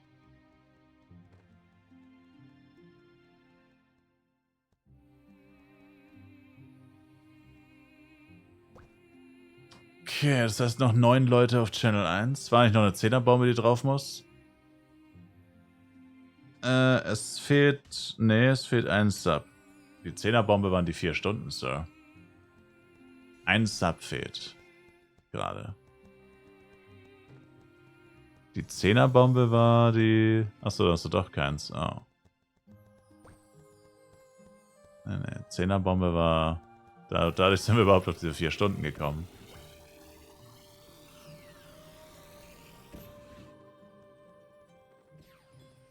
Also der ist für 80 drin. Dreckiger Scammer. Der ist für 80 drin. Ich glaube, ich kaufe das halt und bereue es eh instant.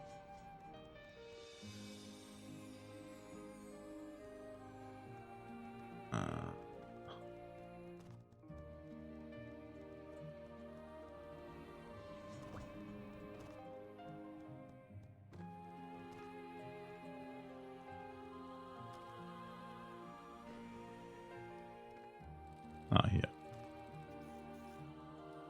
Der jetzt für 35, genau. Also Dafski jetzt für 35, der jetzt auch doppelt. Naja, das wird der günstigste sein wahrscheinlich. Ich denke mal, die anderen sind alle teurer.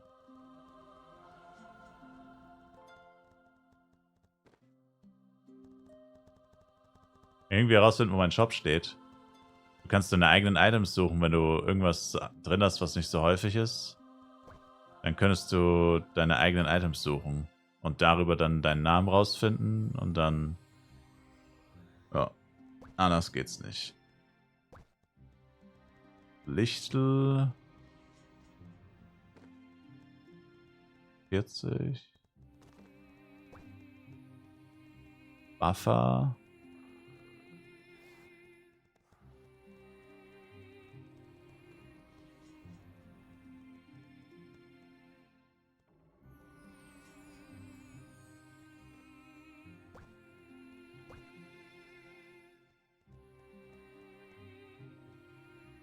Okay.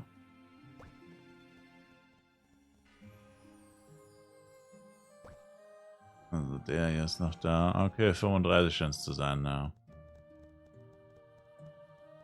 Ja gut, 35, das ist echt teuer.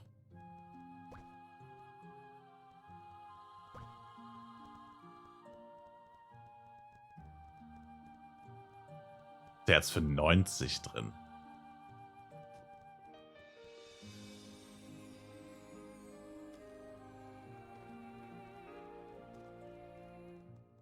Was ist der Unterschied zwischen Jester und Ranger? Ranger hat mehr Range. Ja, das ist eigentlich der einzige Unterschied.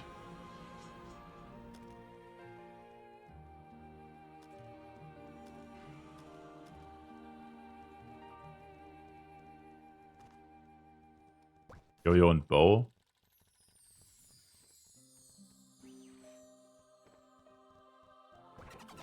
Welchen soll ich nehmen?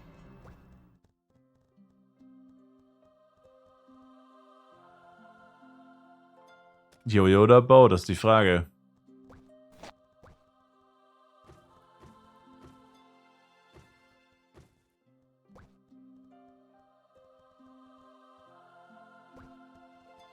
Oh Gott, ein Furry-Set. Green? Ich dachte, das ist Blue. Lol.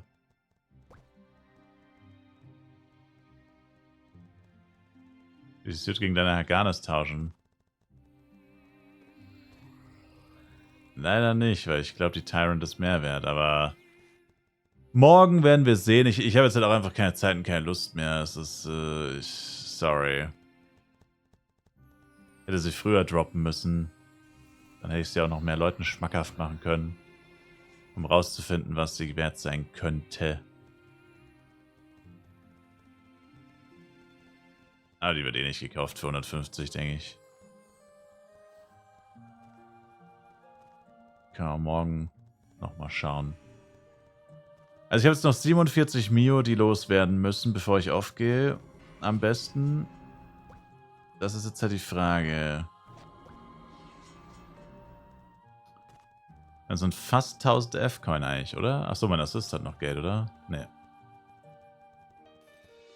Die Suit wird auch nicht viel droppen über Nacht. Nee. Also jetzt zahlen die Leute 40, 50. Und ich meine, das waren wahrscheinlich Reseller. Also wenn für 40 oder 50 kriegst du morgen auf jeden Fall noch los. Oder beziehungsweise Tornado wird wahrscheinlich gerne 40 oder 50 auch dafür zahlen. Also da brauchen wir gar nicht drüber reden. Da brauchen wir gar nicht drüber reden.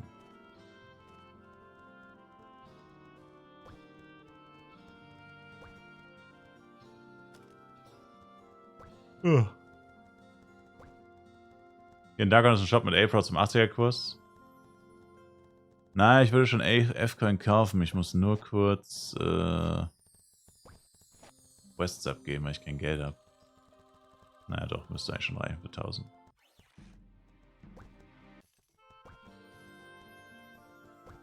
Also theoretisch, das kauft aber gerade jeder, das könnte dauern.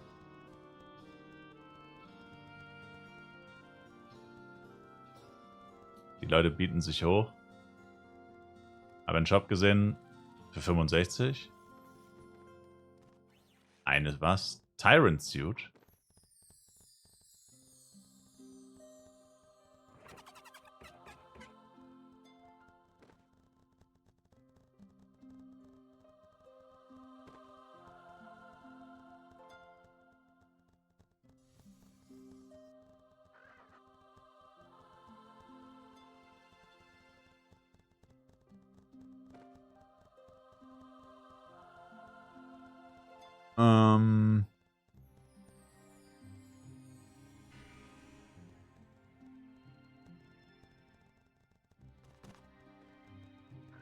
Oh Gott.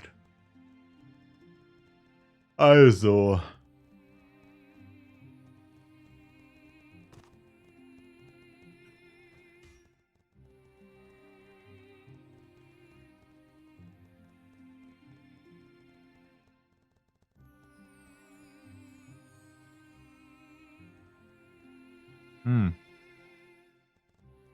Ich wollte noch den STR-Cloak.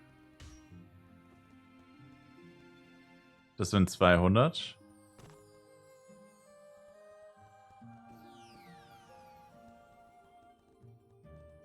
STR-Cloak wollte ich. 200, okay.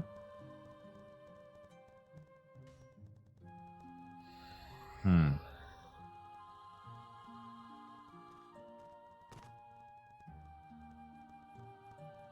600 F-Coin für eine Dazed Suit.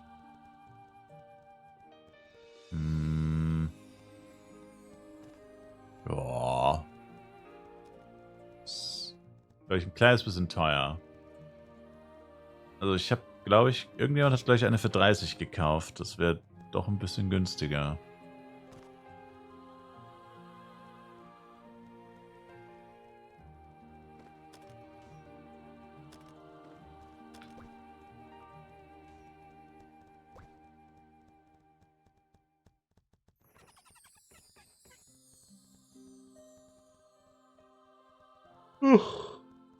Verdammt. Ja, ich könnte noch mal NPCs kaufen.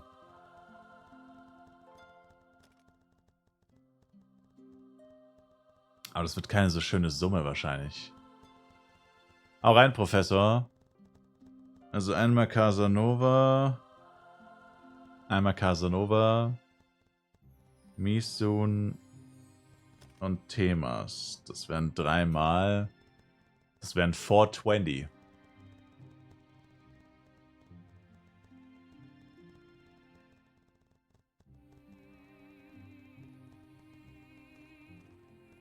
Das wären 420 und 200, also 620.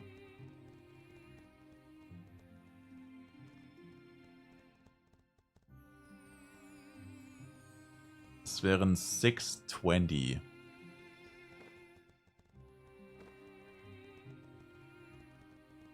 Dann hätte ich noch übrig 380, falls ich 1000 überhaupt bekommen würde. Der Int-Clock geht für 20 aktuell, denke, ist der auch so um den Dreh. Deswegen kauft man es für F-Coin, weil da zahlt man nämlich nur 15. Oder 16, schlimmstenfalls.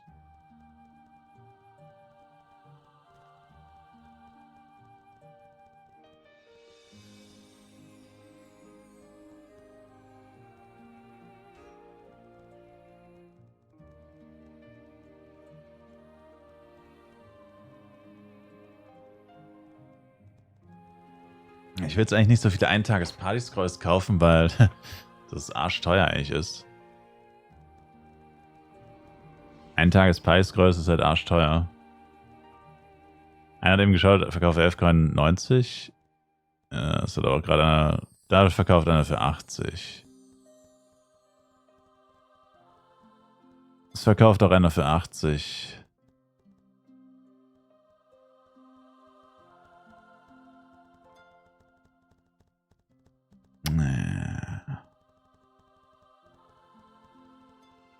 Red Flask 3 Tage. Ich habe aber nicht mehr so viel F-Coin übrig. Ich habe nur noch 380 dann. Das geht nicht. Außerdem läuft meine Red Flask noch 2 Tage. Das ist Schwachsinn, die jetzt schon zu kaufen. Wenn ich mir easy eine für... Oh, hier. Oh.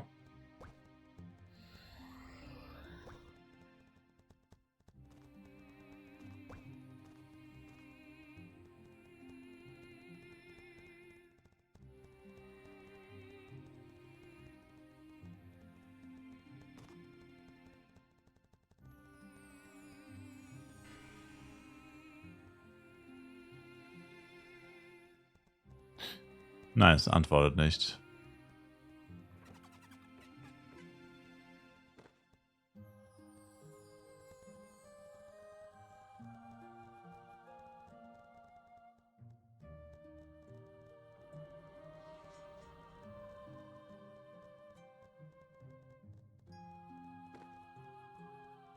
Level up, let's go.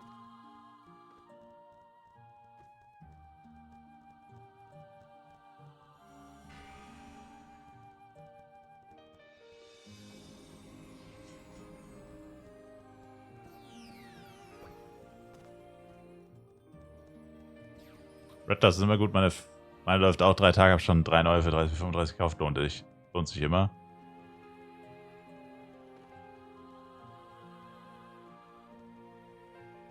Ja, aber 3 Tage ist übelst die Verschwendung eigentlich. Zumindest wenn du jeden Tag viel spielst. Was ich eigentlich vorhabe.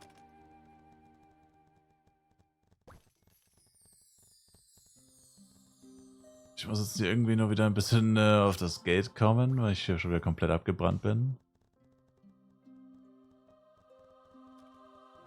Meine Güte.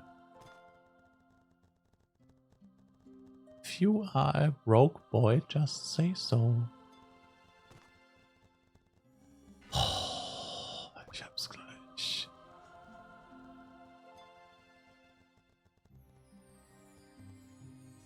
Na, ich stocke noch mal NPCs auf, die ich by the way schon längst hätte einpacken müssen. Und ja, scheiß drauf, dann kaufe ich echt noch so eine Party-Scroll-Pisse.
Okay, ihr seht gleich meine Bestellung.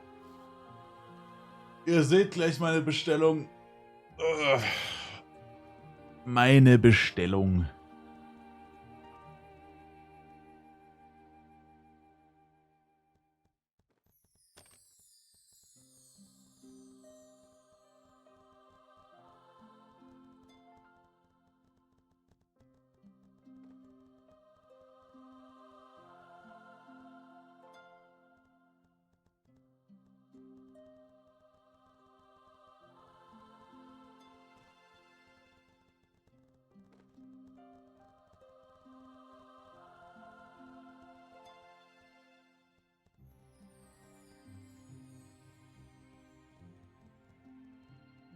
Mac Mini mit einer Cola oder doch Happy Meal?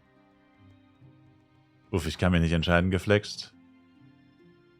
Jester oder Ranger meinst du? Guck doch ein paar Videos oder so. Mit Gameplay. Guck doch ein paar Videos oder so. Die dir hoffentlich bei der Entscheidung ein bisschen helfen.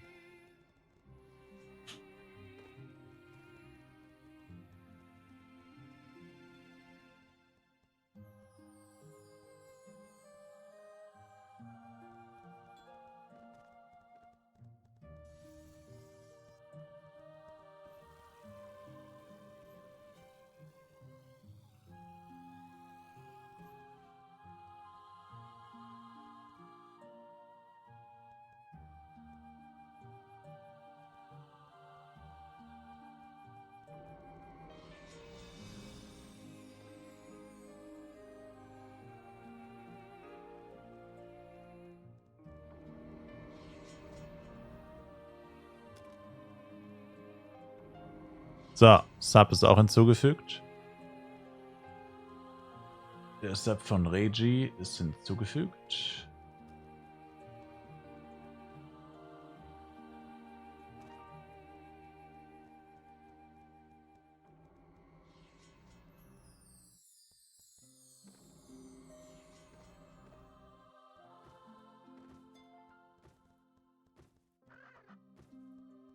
Gerade weil ein Interlead bis 7 gedroppt hat, by the way. Ich habe immer noch 2 plus 3. Ich habe immer noch 2 plus 3. Geht's jetzt, Sir?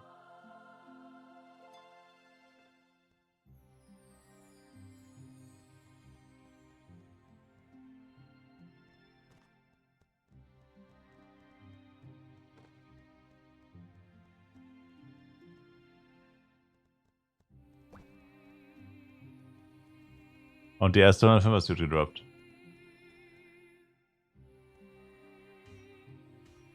Irgendwie dachte ich gerade, du bist Gespenst. Ich weiß auch nicht wieso.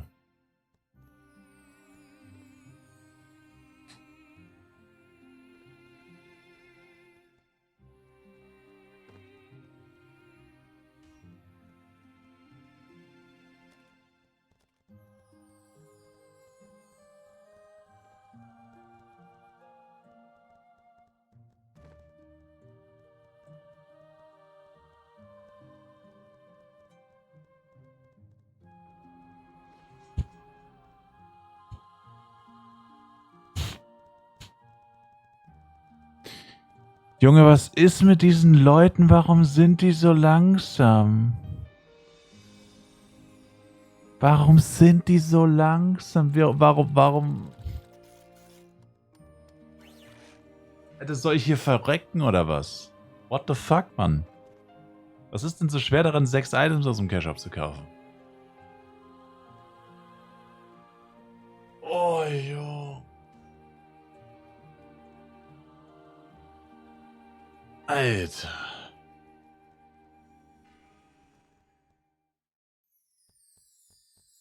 Zähl ich rein, wann ich dem geschrieben habe. Ob er ready ist.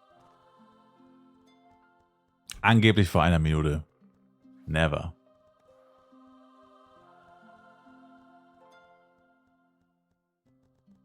Ich habe länger auf seine Nachricht gewartet, als ich auf meine.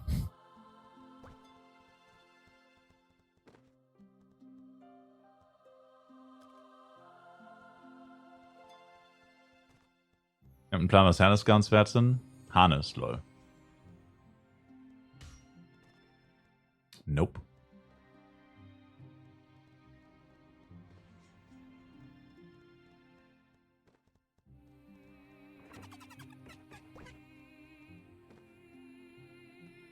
I think more than 1K.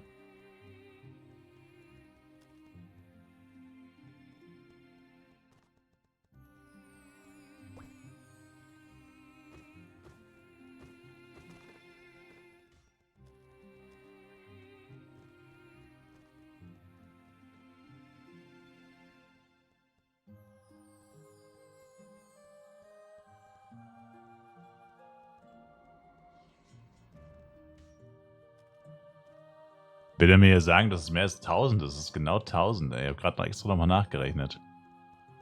3 NPCs 420, Aproid 470, 3 Server Shout.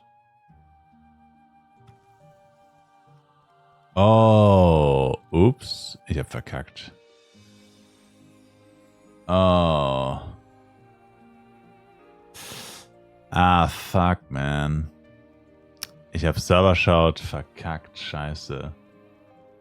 Ich habe 3 Server Shout gerechnet, aber das gibt's ja im Cash-Up gar nicht. Ach, fuck my life, Mann. Ach, Gala ist aber auch so gierig, dass du halt die Items nicht einzeln kaufen kannst. Mann, ich bin zu müde für den Scheiß.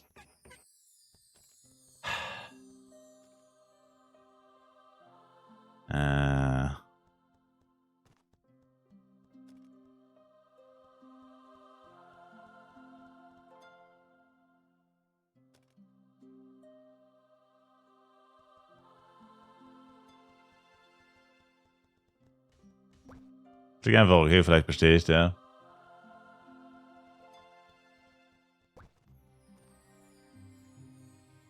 Er hat echt bestätigt.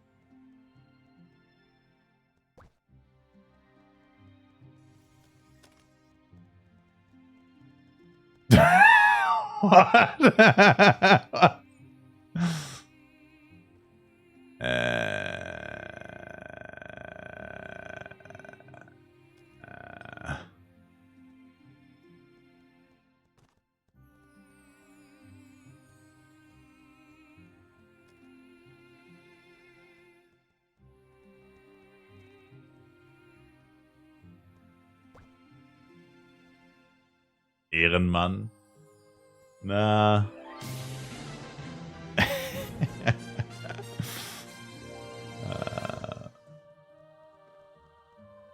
So ein gutes Herz. Abgezogene Loser.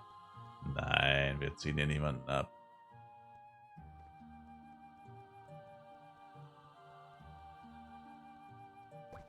Bitte, das ist unter meiner Würde. Hey, Ioberg. Danke für den Sub. Appreciated. Dafür gibt es einen Sub.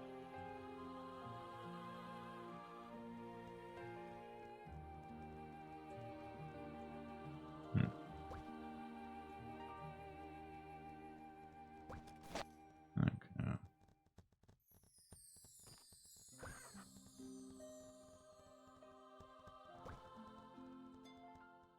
Naja, muss ich ihm meine Lightning-Karten opfern.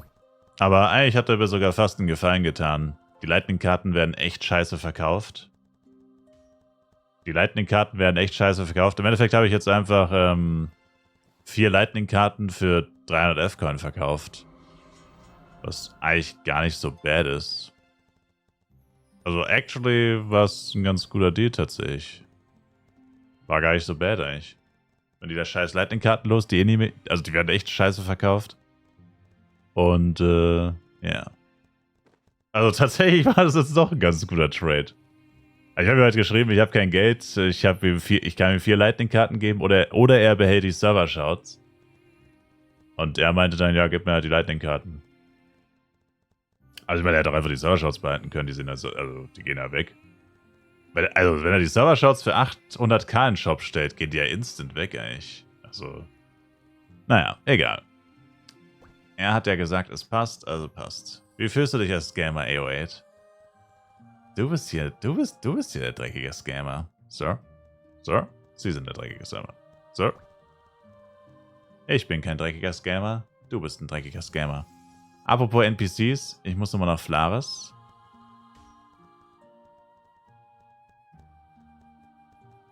Was Müdigkeit aus einem machen? So müde, dass ich anfange, Leute zu scammen. Bruh.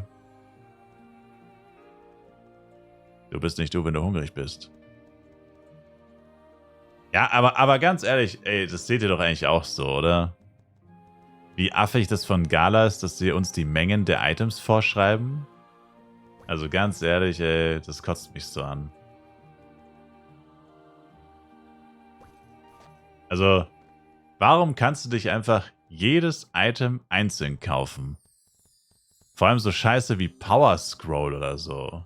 Skala ist schon, dass du gescammt hast. So Items wie Power Scroll. Warum muss ich das im 5er-Bundle kaufen? Oder Element Change.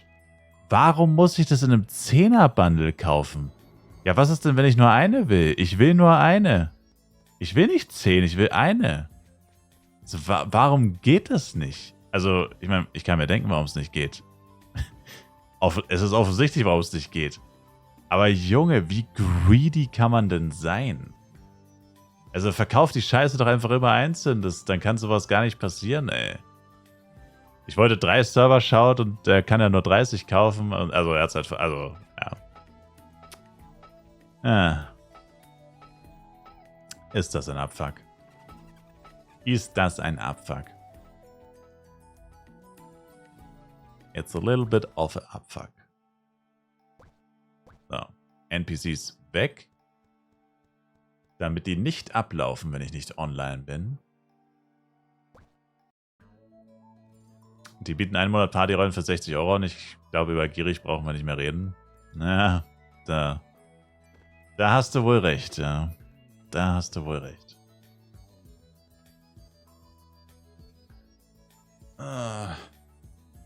20% Damage Subscription für 60 € im Monat, ja.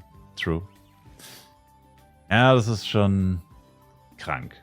Also der Fly PC Cacher war auch, war auch Pay to Win und so. Aber der war wesentlich besser als das. Wesentlich.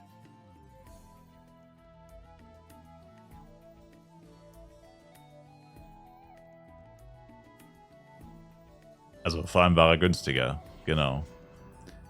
Vor allem war er günstiger. True.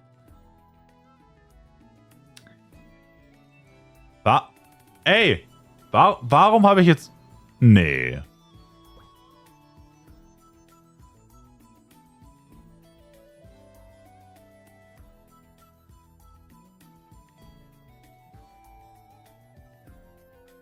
Ich habe wieder 37 Mio.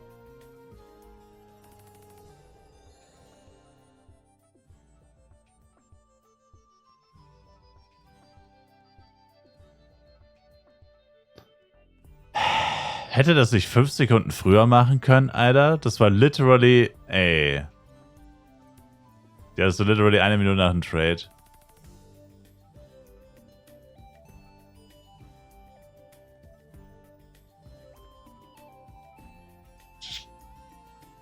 Wäre das jetzt komisch, wenn ich ihm jetzt schreibe, hey, ich habe doch Geld. Genau als der Trade durchging. Wäre es jetzt komisch, wenn ich ihm sage, hey, hast du noch ein paar A-Product? Hey, warte, ich hab dich nur verarscht. Ich hatte doch noch Geld. Hey, warte, Bro. Ich hatte doch noch Geld. Ich hätte jetzt doch gerne noch mal ein paar F-Coin. Ach Mann, Alter. Suffering from success. War müde. Hab dich nicht mit Absicht gescampt, Bro. Hast du ihm jetzt weniger für die AC4 dann gegeben? Nee, ich habe ihm quasi ich habe ihm einfach 4 Lightning 4 für 300 F-Coin verkauft. 4 Lightning 4 sind so ungefähr 24 Mio. Und 300 F-Coin sind auch ungefähr 24 Mio. Ich habe ihn nicht gescammt. Er wollte halt keine Lightning-Karten.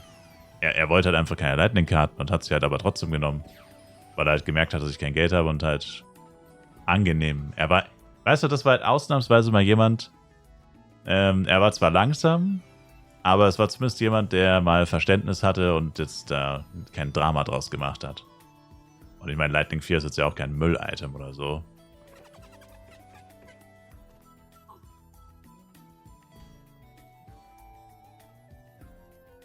Ach so, das mit dem Geld. Ich habe das mit dem Geld jetzt erst gesehen. Ja, aber langsam, weil er nicht gecheckt hat, wie du gerechnet hast. Ja, probably.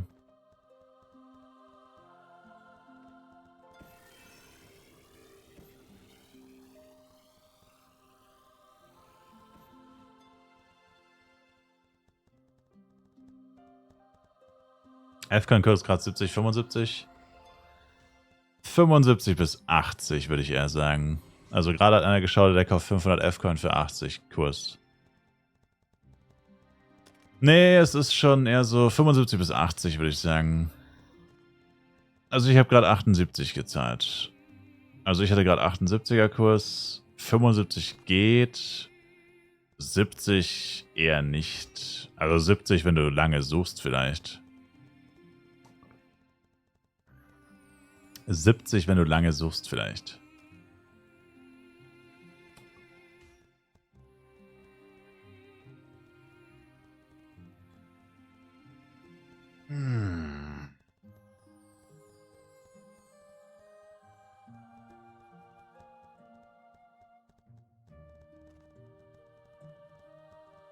Wie viel für ein PD12? Keine Ahnung. GX 700 F-Coins? Keine Ahnung. Ist das Spiel noch nicht tot? Keine Ahnung. Nein, ist es nicht. Hater. Ja.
Da ist das gleiche Item für 2 verschiedene Preise drin.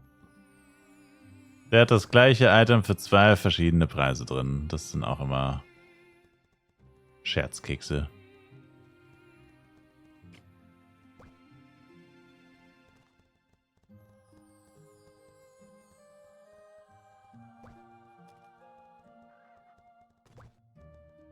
Na gut, eine AGO werde ich jetzt noch nicht für unter 30 finden, wahrscheinlich.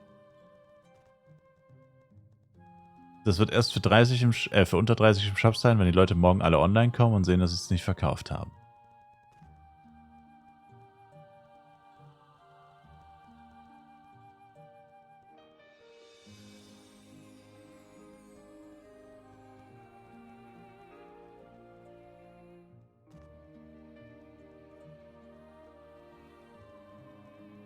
Wo ist die Frikadelle? Oh, da drüben, ja.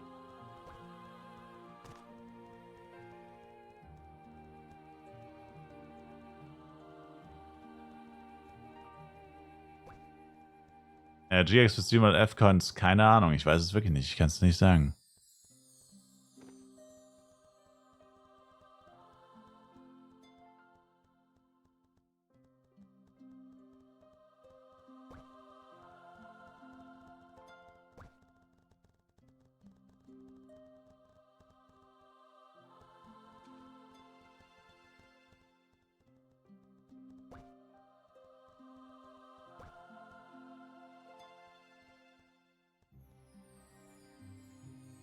$35. Frizzito.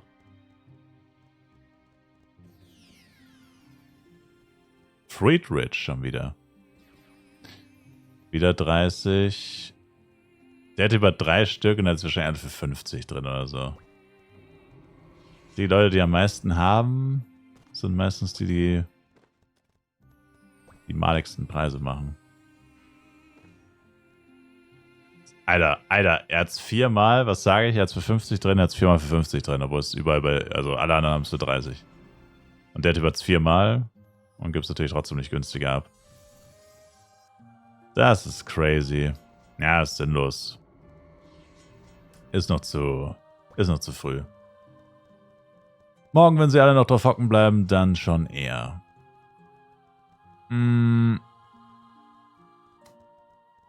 Tja. Verkauft von euch jemand F-Coins zum 78er Kurs? Ich schaute gar nicht 78, ich schaute immer noch 76.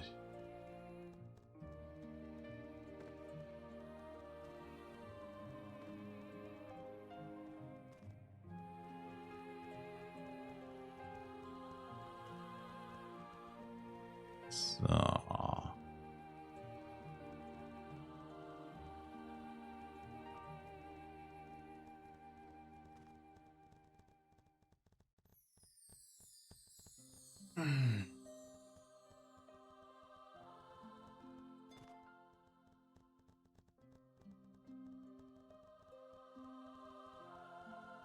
Das ist nur 37 Minuten, da habe ich einen Brain Lag.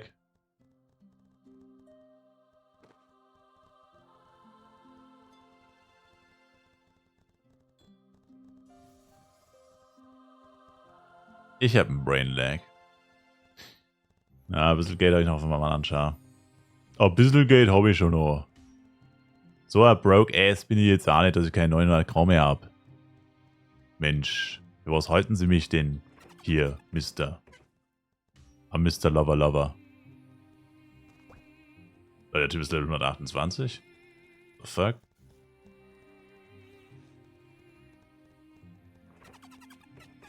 Ja gut, dann scheiß drauf. Dann nehme ich echt nochmal Adventurer Flask. Wie 101. Ja.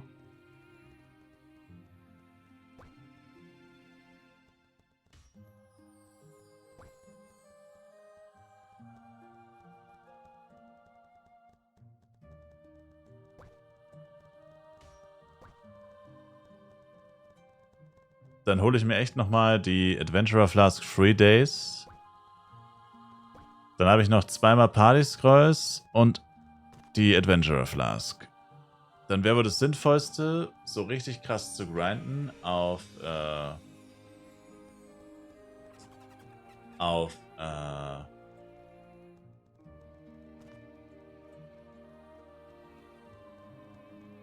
30 Tage Party Scroll, 30 Tage Adventurer Flask. Erst die Party Scroll logischerweise, weil die Party Scrolls viel teurer sind im Verhältnis. Weil man die nur als Eintagesding kaufen kann, das richtig kacke ist. Dann 30 Tage Party Scroll, dann 30 Tage ja,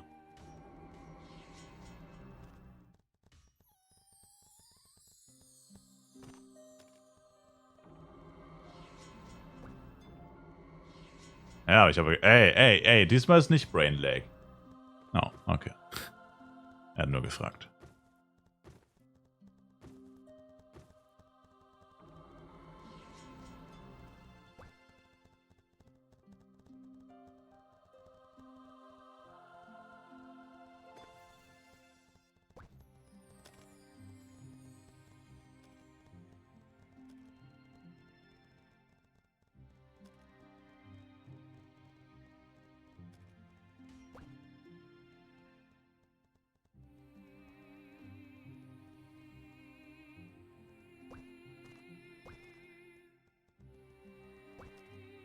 Cool. Dann hat sich das erledigt. Was gab einem Bricks, by the way? Also, das heißt, der Plan, der etwas größere, wäre dann... ja.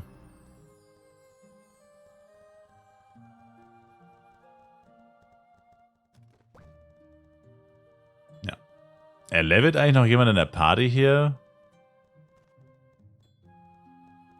Levelt hier noch jemand?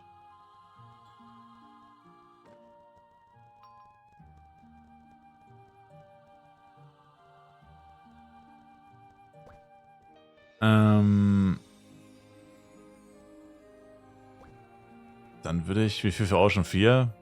Gar nichts. Du... Oh. Ich kann dir Lead geben, Greacher. Hast Lead. Ja, I guess ich bleibe online, dann kann ich ein bisschen Couple XP farmen.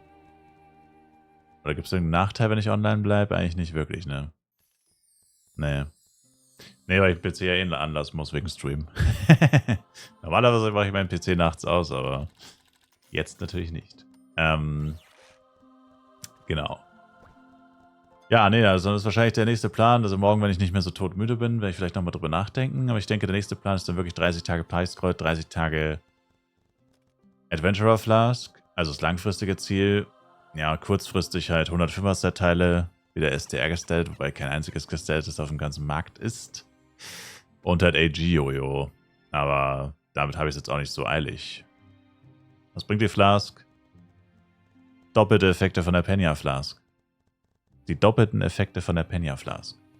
100 XP, 100 Drop, 15 PvE Schaden, 10 Verteidigung. Penya Flask gibt genau die Hälfte davon. Riven hat Arik Ring plus 20, von dem habe ich gerade ein Ding gekauft. Damn. Die Red Flask läuft auch weiter. Die läuft auch, wenn du offline bist. Die läuft auch, wenn du offline bist. So. Okay. Dann Timer auf Pause. Und ich mache jetzt einen Abgang.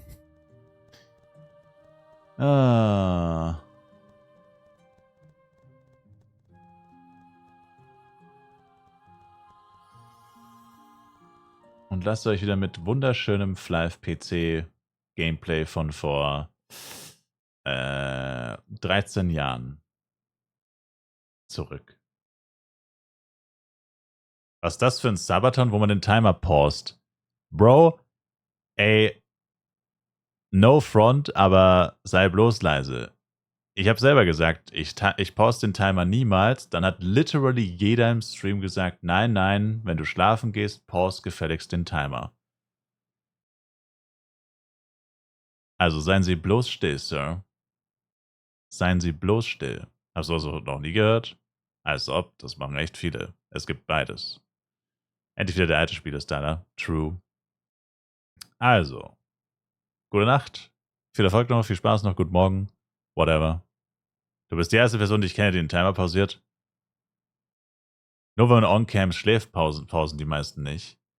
Ja, das habe ich doch gemacht. Ich habe on-cam geschlafen, ich habe nicht gepaust und dann hat jeder gesagt, dass das scheiße ist, dass man das nicht so machen soll. Also, euch kann man es auch nicht recht machen. Kappa. Naja, egal.